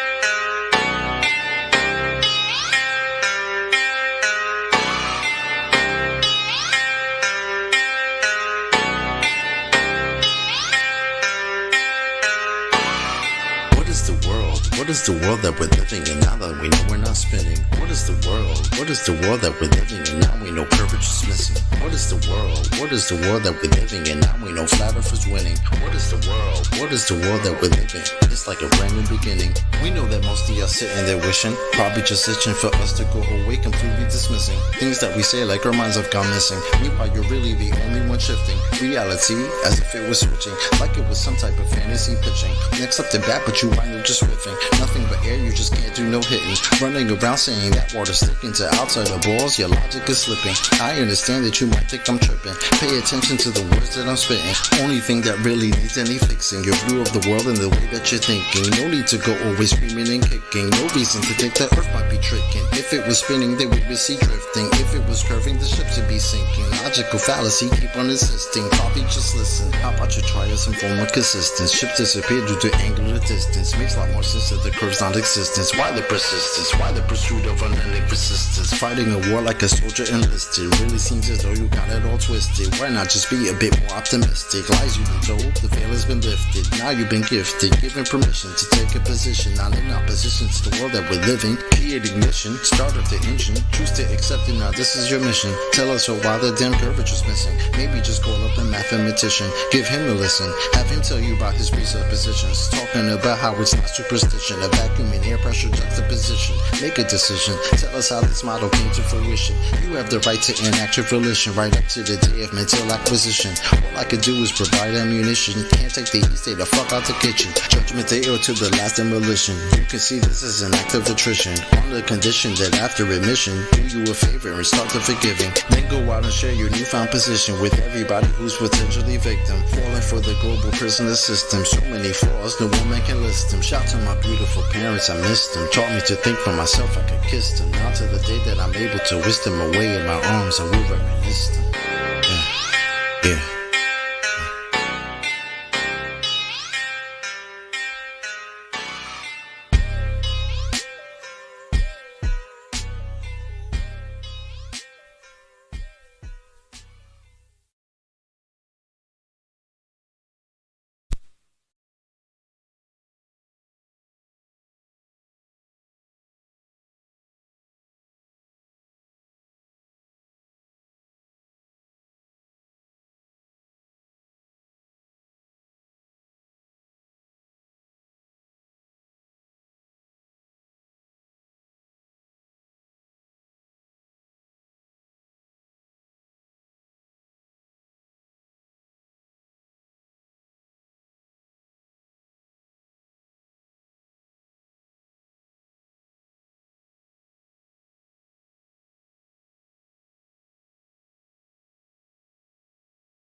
Does anyone know what the question was for precious metals? I was at my uncle's wake.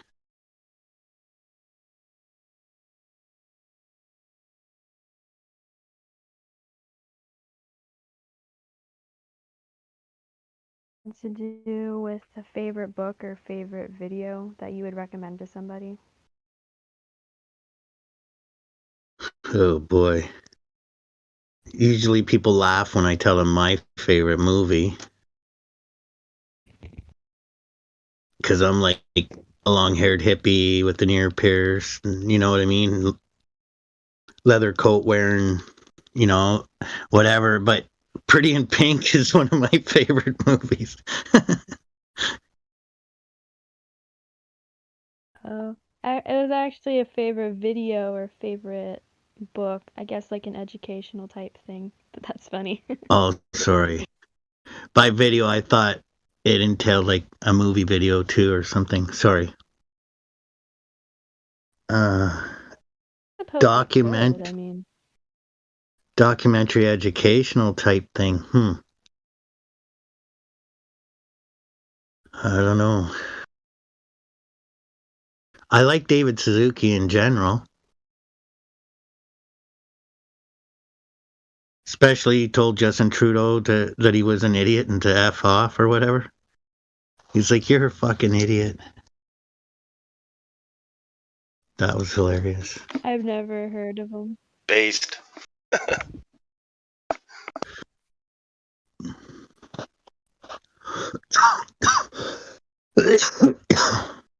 He's an Asian Canadian guy that does the nature of things on TV. It's like a program. Okay. Talks about ecology and all that stuff. The oceans and whatnot.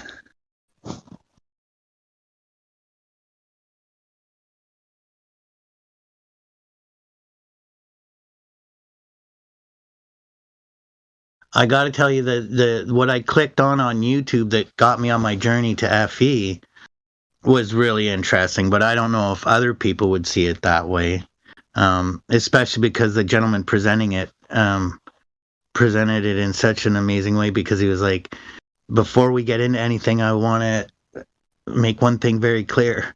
I have no reason to upset my life. Everything's going great. And then he starts presenting his side of how he, believes we've been lied to about where we are and everything. It's a pretty good one. But I don't know if that would qualify as the same thing.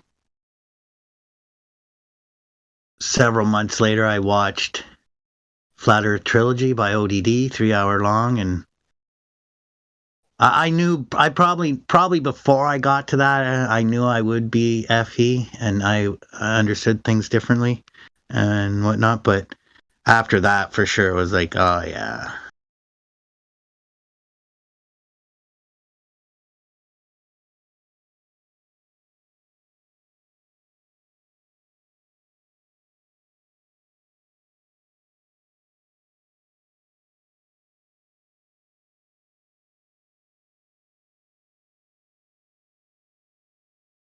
And I would imagine the video you picked can't be FE either. Like, you can't say Eric Dubé's 200 Proofs was your favorite video.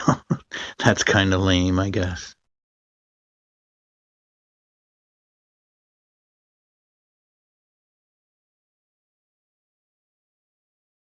The one I said was by Eric Dubé, because I think the question was, what's a video or book that you would highly recommend that's your favorite, or something like that. So I said the one by Eric Dubé, Jesus Christ Never Existed. That was my answer. I don't think I've watched that yet. I read so many books. It'd be hard to recommend just one, but 50 Cent's Hustle Harder, Hustle Smarter. Now that was a really good book I read recently. It has a lot of good advice for just relationships in general, just not business. But even just like family relationships and stuff, it's got a lot of good advice in there. Okay.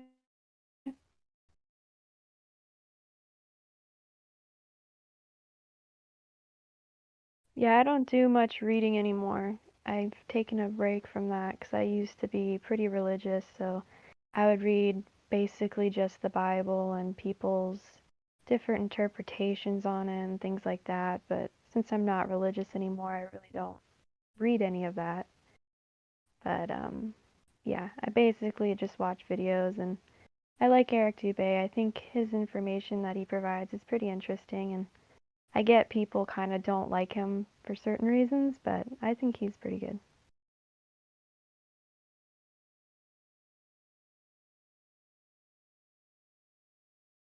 I dislike everybody equally.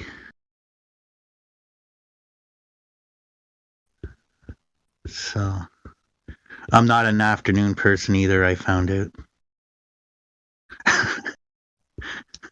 I don't do mornings or afternoons. No.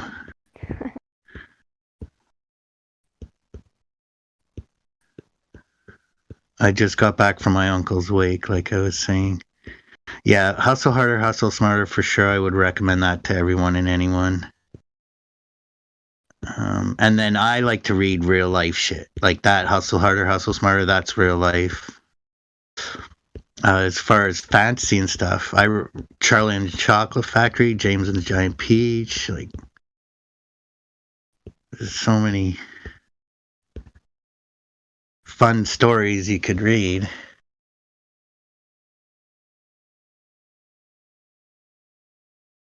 For sure. I think if I were to recommend like a flat earth book, it would be the one by Eric Dubé, the 200 Proofs one. That one really helped me out when I first got into flat earth back in like, I think 2018 or something. I want to get, there's some old flat earth stuff out there, like Planetara, like some old FE information out there I want to source and glance over. Eric Dubé might mention it in his book about flat earth. There's 3 or 4 books, they kind of hid them. They weren't really promoted or shown.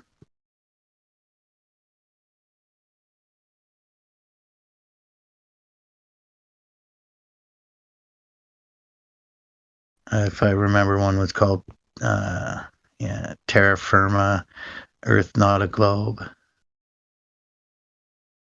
That might have been one of the first, like, there was an old 100 Proofs Eric Dubé mentions. He read that or saw that and he wanted to double it, so that's why he did the 200 Proofs. That's what I was looking for. There's the Hustle Harder, Hustle Smarter. It's a good book. There's 3 that he has out. Actually 4. One is the 50th Law. It's about his rules for business and life in general. And then there's another 2. One's Pieces to Wait. I can't remember the other one off the top of my head right now. It'll come to me though.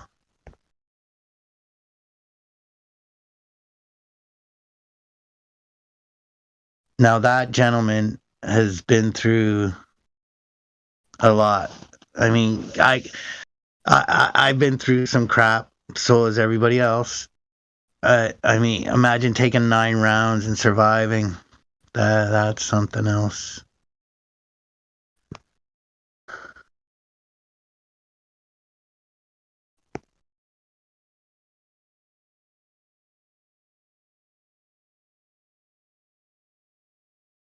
He's definitely a smart person, that's for sure. Anybody that would call him stupid is definitely underestimating him.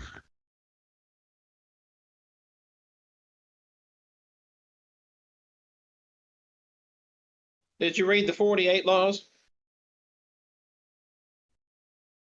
I've seen. I understand the 48 Laws.